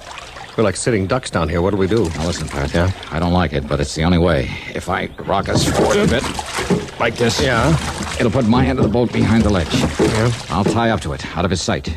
You'll be the sitting duck. So what? It's you he's after. Well, you'll be in plain sight of him, so go ahead and fish. If you get something, and I'm sure you will, make like you're talking to me, like I'm still here, huh? And you? Through that crevice. Do you see it there? Yeah. Maybe, just maybe I can get around and up behind it. Oh, Johnny, that gun It's our only chance, Pat. Now, look, I can tie us up now, with only you inside of me. Okay, Johnny. All right, start fishing. And believe me, brother, good luck. Right. One cast cove, huh? Well, Johnny, we'll just see about that. Right there in the corner, huh? You mean like this? Carefully, Holy smoke, slowly, you are right. He's a I lot edged of my way balls up the long crevice in the rocks toward the man who'd been spying on us from above. I was afraid that every step would loosen a slide of rocks and warn him. Come on, Johnny. But all of his attention was on the boat in the cove below where Pat, bless his heart, was dragging out his fight with the fish. The man's back was to me, and then... Wait a minute. Blued steel? Sure it was. Yeah. An old pair of binoculars. Then I slipped on a small rock. Oh, why, Mr. Dollar. Yeah, that's right. Who are you? Malloy's the name, Mr. Dollar. Franklin J. Why, that gun. That's right. Why, Good heavens, I didn't realize you were this jealous of your fishing secrets. Now, what's that supposed to mean? Malloy, Maloney, whatever your name is? Please put it down, sir. Rather you start talking. Well, you see, it's just that I've heard so much about your fishing over here over the years. Oh, yeah? And when my lady friend who works for the airline back there in Hartford... Your lady friend... Well, what? Well, when she told me you were coming out here again, I thought maybe if I kind of spied on you, well, maybe I could learn to catch some of the nice big fish out here the way you do. Now, Mr. Malloy... But I didn't think you'd go so far as to use a gun to protect... Johnny! Yeah, I'm here, Buster. Oh, yeah. Well, I just thought you and Pat here ought to know about another phone call just came in. Yeah? Those Hartford police of yours must be pretty good. What's that mean? They picked up that Scarface Maloney about an hour ago, and he's back in the pen. Johnny! Oh, and I see you found Mr. Malloy. Buster, please, Mr. Dollar. I'll get to you in a minute. Hey, Buster, you take Pat out where he can catch some little bluegill or a tired old carp, maybe. Eh? Mr. Malloy and I are going after some real lunkers. Couple of secret spots I know. Well, sure. Okay, Mr. Malloy? Bless you, Mr. Dollar.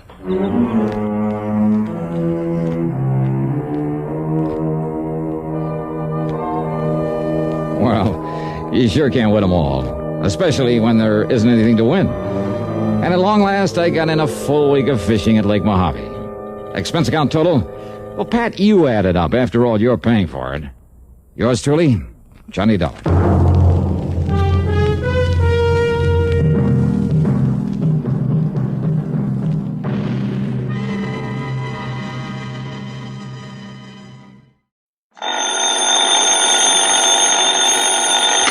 Johnny Dollar. George Reed, Johnny, at Floyd's of England. Well, hiya, George. What can I do for you? Well, Johnny, I'm afraid I've got myself into a rather embarrassing situation. Yeah, what have you done this time? One of the company's most important clients is a man named Orson Ogilvy Terwilliger, retired. He's a collector.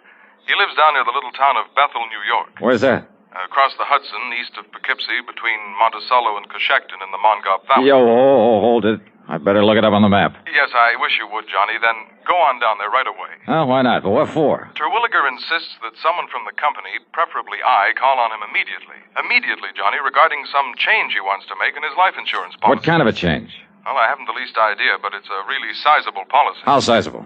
Over $500,000. That's sizable. With a double indemnity clause. Wowee. You can see why it's important that we cater to this man. All right, so why don't you tear on down there? Well, you see, Johnny, oh, dear. Yeah? What's the matter, Georgie? I'm making this call from the city jail. You what? No, some fool traffic cop. I mean, one of our fine highway patrolmen. Yeah. Well, I'm afraid in my anxiety to get down to see Mr. Terwilliger, well, I may have been speeding a little, and, well, I made the mistake of arguing with this officer quite vehemently, Johnny. No. And, well, my hearing isn't until tomorrow morning. Well, look, why don't you send somebody else from the office to see this man? And have my own employees find out what's happened? All right, then telephone him. And have him find out? No, please, Johnny. Go down there and... Listen, I'll double whatever your expenses are and give you $100 besides. Oh? But now is that really all there is for me to do? Just find out from him what change he wants in his policy? Yes. But why do you ask that way? Nothing. Only every time you hand me one of these real easy assignments, I find I'm lucky to get out of it alive.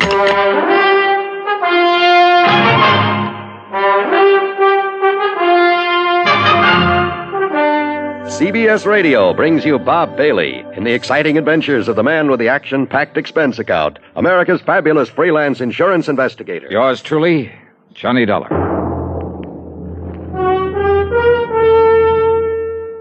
And now, Act One of yours truly, Johnny Dollar.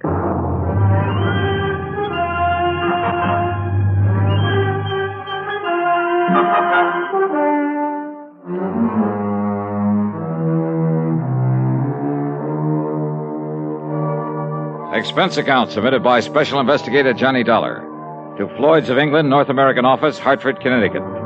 Following is an account of expenses incurred during my investigation of the collector's matter.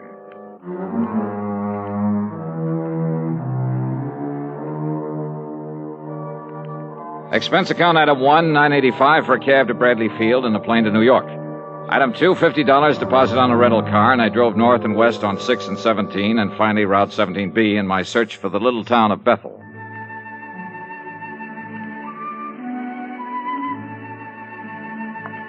The foot of the Catskills country is mighty beautiful this time of year. No wonder it's a famous vacation spot for thousands who spend most of their lives in the noise and dirt of the big cities. Lots of mountains, trees, fresh air, and flowers.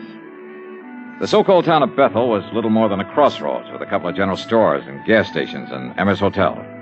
At Emma's, I asked directions to the Terwilliger place. Oh, you mean the big place over the lake? Well, I don't know, is it? Yeah, it's a beautiful place. And if they do decide to sell it, well, you know the rumors about it. Yeah, well, how do I get there? Well, you see that road right across the highway? Yeah, I see it. Well, first you pass Lake Superior, the Scott place. Yeah. About a mile and a half, maybe 2 miles. You see a turn to the left. Uh-huh.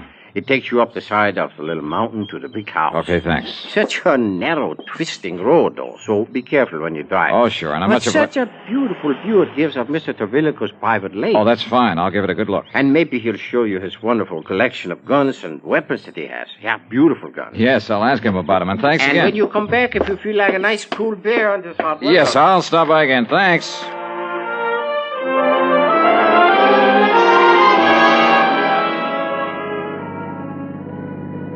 I passed the Lake Superior he'd mentioned. Then a couple of miles beyond, made a left turn that put me on the narrow, winding road up the side of a hill above another, a smaller lake. I wondered why Terwilliger, with all his money, hadn't improved this road, and thought of what might happen to someone trying to negotiate it too fast. Well, I didn't have time to think about it for long. Huh?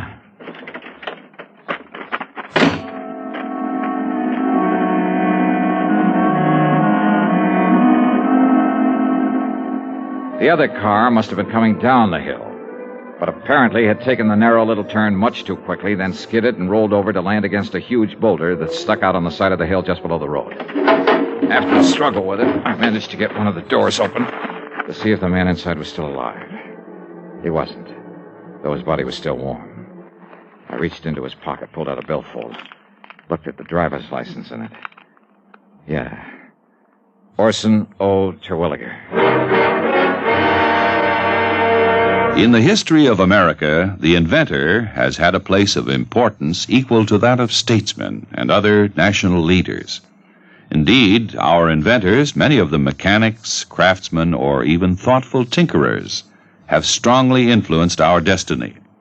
They have contributed greatly to our amazing development from a barren outpost of civilization to the foremost industrial nation in the world.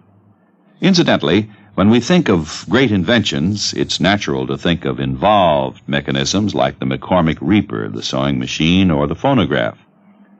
However, some inventions are so simple, one wonders why they weren't thought of centuries before.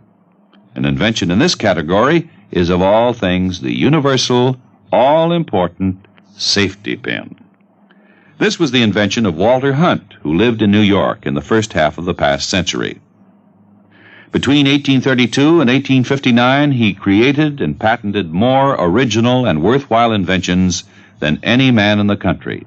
A revolver, a repeating rifle, and a bullet with a metal cartridge containing its own explosive charge. But of all his simple inventions, the safety pin is the most useful. It was patented in 1849, and he gave the patent to a draftsman in discharge of a very small debt. Perhaps it is safe to say that Walter Hunt's little invention has been known and used from infancy to old age by more people than any other mechanical contrivance in the world. In recognizing the need for a safety pin, Walter Hunt had the viewpoint of so many American inventors. Somehow there must be a way. Let's find it. Now, Act Two of yours truly, Johnny Dollar, and the Collector's Matter.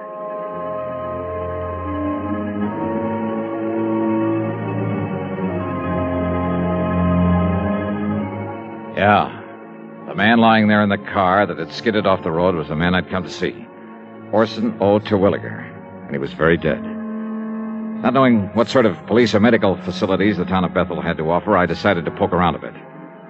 But before I could lift the body out of this car, another one came down the narrow road from the direction of the big house on top of the hill.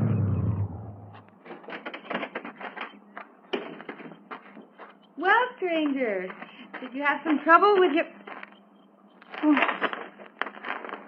Oh, no, that's Orsten's car. This gal was a doll. Maybe 5'2" with blonde hair and, for a moment, sparkling blue eyes.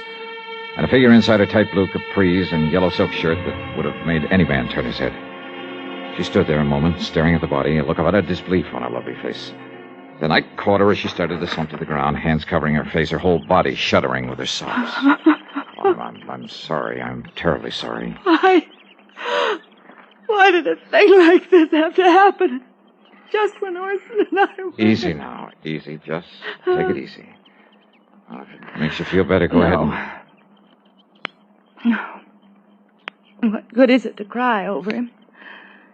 It won't bring him back to life.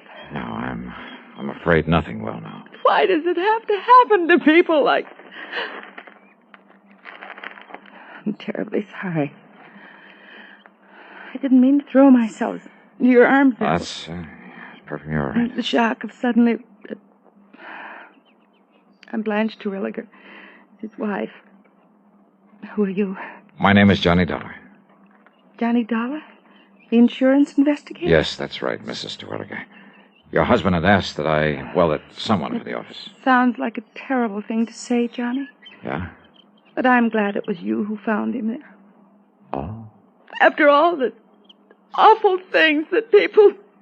Only they aren't true at all. They never were. Well, we'd better... I suppose we'd better call Dr. Parker and the police and... Shall we go up to the house, Johnny? Yeah. Sure.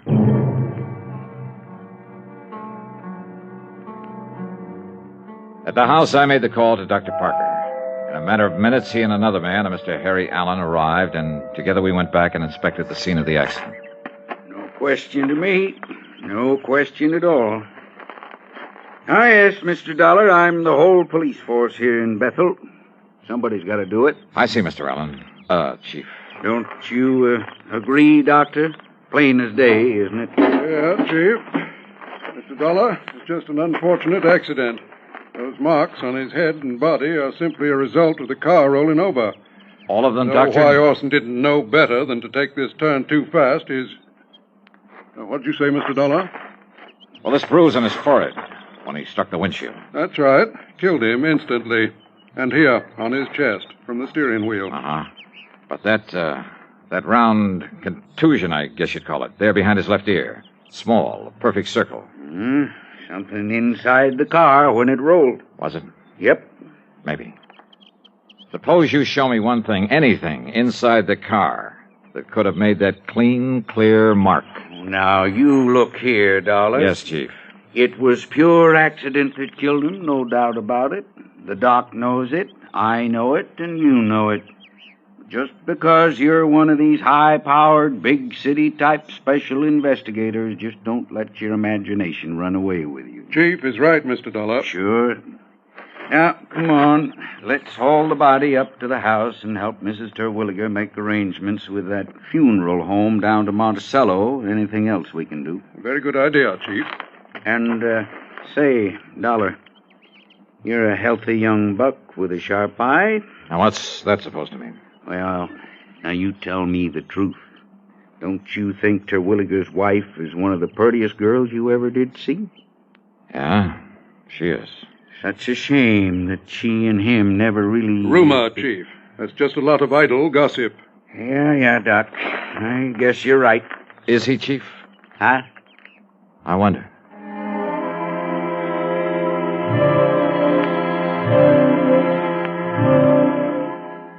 Up at the big home on the hill, Mrs. Terwilliger, only I called her Blanche now, at her insistence, she called to make arrangements for her husband's funeral. Considering her obvious shock over the whole affair, she was doing very well. She'd also called one of the local garages to remove the wreck of the car. It would be so horrible to have to see it there day after day.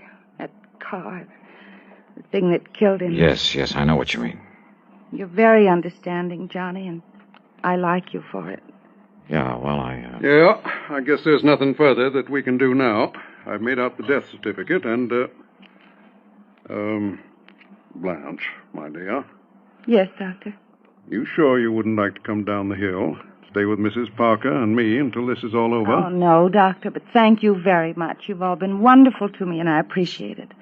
That means you too, Chief Allen. Oh, now, it's a real pleasure, Miss Blanche. Well... Yeah, I suppose we... Oh, but Johnny, Yes? would you stay and help me make out the insurance? Oh, it sounds terrible to talk about it at a time like this. Yeah, but all those things have to be done, my dear.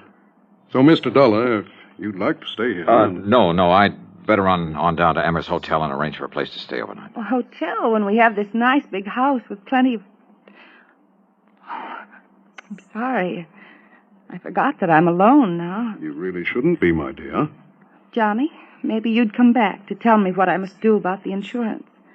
And maybe have dinner with me? Now, that would be a good idea. Yeah, maybe it is.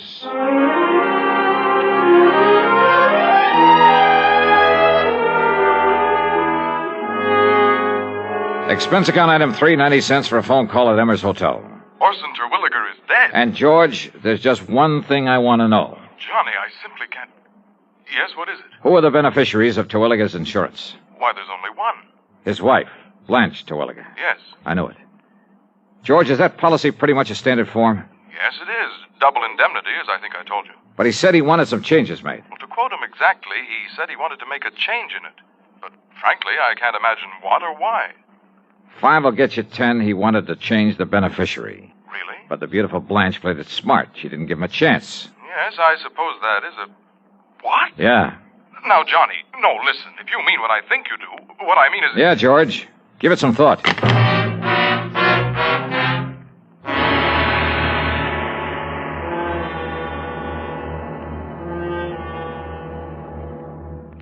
Who administers the oath of office to the President of the United States?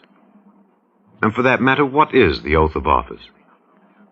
You may not know the answer to the first question. You should know the answer to the second. Because before a man can become president, he must pledge himself to do 2 things. First, he must pledge that he will in fact perform the duties of the president. And second, that he will perform them in accordance with our Constitution. This pledge is called the oath of office. It is very short and reads as follows. I do solemnly swear, or affirm, that I will faithfully execute the office of President of the United States and will, to the best of my ability, preserve, protect, and defend the Constitution of the United States. That is the oath of office. The President takes it. But who administers it? The answer is that the Constitution does not say. Washington was sworn in by an official of New York City. Calvin Coolidge took the oath of office before his own father in the family homestead in Vermont. Frequently, it's administered by the Chief Justice of the Supreme Court. But the important point is not who administers the oath, but that the President, before he becomes President, shall swear to preserve, protect, and defend the Constitution. Because it is the Constitution which ensures that your country and mine shall be our country under God. Now, Act 3 of yours truly, Johnny Dollar.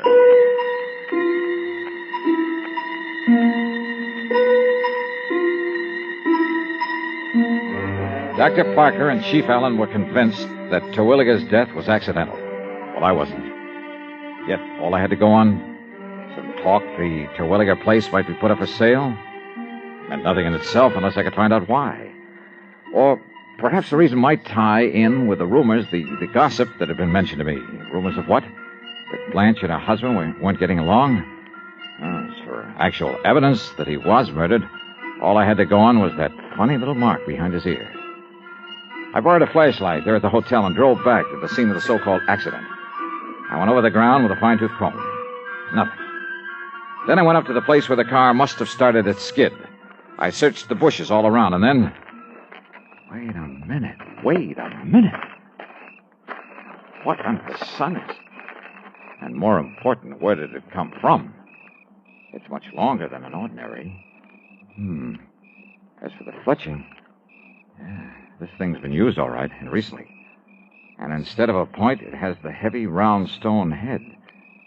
Who is it? Speak up or I'll shoot. Oh, that's a nice way to welcome a dinner guest. Johnny, you had me frightened. Oh, well, I'm sorry, Blanche. I saw your flashlight down here and couldn't imagine who it was. And since you hadn't come up to dinner as you promised... Oh, I was on my way. I hope I'm not too late.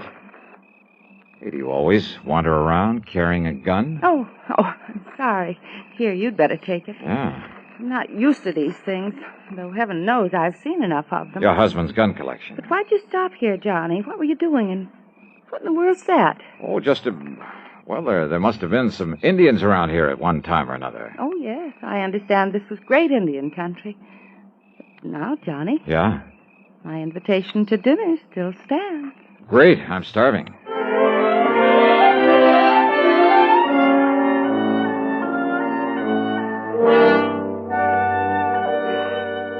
Oh, mighty fine dinner, Blanche.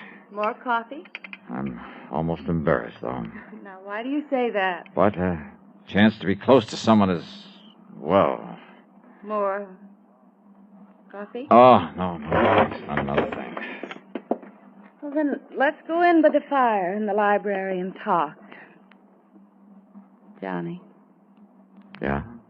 It's a great comfort to have you here, and Thanks. You don't mind if I hold your hand? Kid stuff, huh?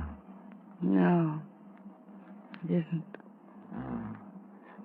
Now, this collection of weapons you were going to show me. No, you have to look at it. Well, I'd kind of like to. All right. It's in the library, too. Okay.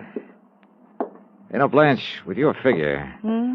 What I meant was you must have been quite the athlete when you were in college. Now, what brought that on? Swimming? Tennis? That sort of thing? Sure, everything. Blanche Ransom, girl athlete. Pistol team? The way you handled this gun a while ago. Only a person who knows guns has the proper respect for them. Well, I still don't like them. Then all things considered, it's better that I keep this one. What? All things considered? Your husband had to drive very slowly around that curve, didn't he? Yes. I guess he didn't for once, or he wouldn't have... Slowly enough so that somebody couldn't have missed him with a pea shooter, much less a deadly weapon. Johnny, what in the world... Archery was your best event, wasn't it? Archery? Yeah. I'm afraid that's why I took your hand. Johnny... Calluses like that come from only one thing, using a heavy bow, a hunting bow. This one here on the wall? Now, Johnny, listen, honestly... Honey, why did you do it? Why did you do it, Blanche? I don't know what With this bow, and with the arrow I found out there... Johnny! With its flat, round, heavy stone head, just before he reached that curve in the road. Well? All right, Johnny. But listen, if you knew how long If you knew what I had to... Listen, please. Murder. For a chance on a lousy $1 million. I guess I lost, didn't I? Oh, yeah. You lost.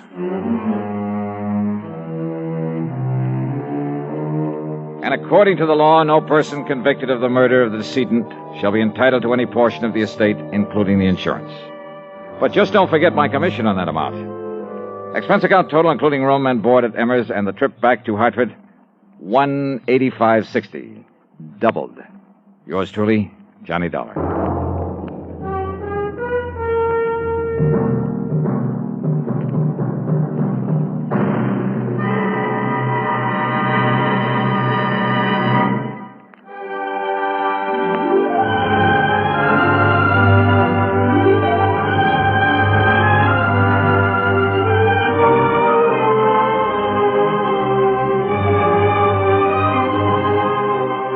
Yours truly, Johnny Dollar, starring Bob Bailey, originates in Hollywood and is written, produced, and directed by Jack Johnstone. Heard in our cast were Virginia Gregg, G. Stanley Jones, Forrest Lewis, Vic Perrin, and Bart Robinson. Be sure to join us next week, same time and station, for another exciting story of yours truly, Johnny Dollar.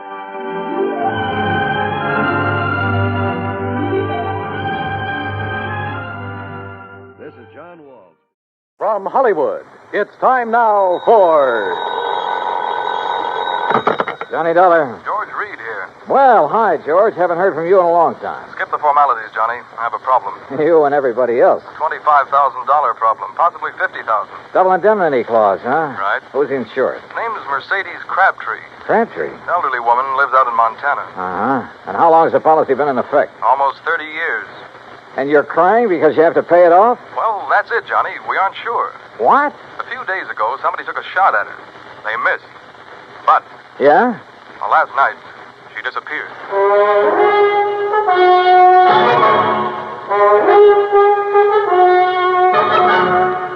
Bob Bailey in the exciting adventures of the man with the action-packed expense account. America's fabulous freelance insurance investigator. Yours truly, Johnny Dollar.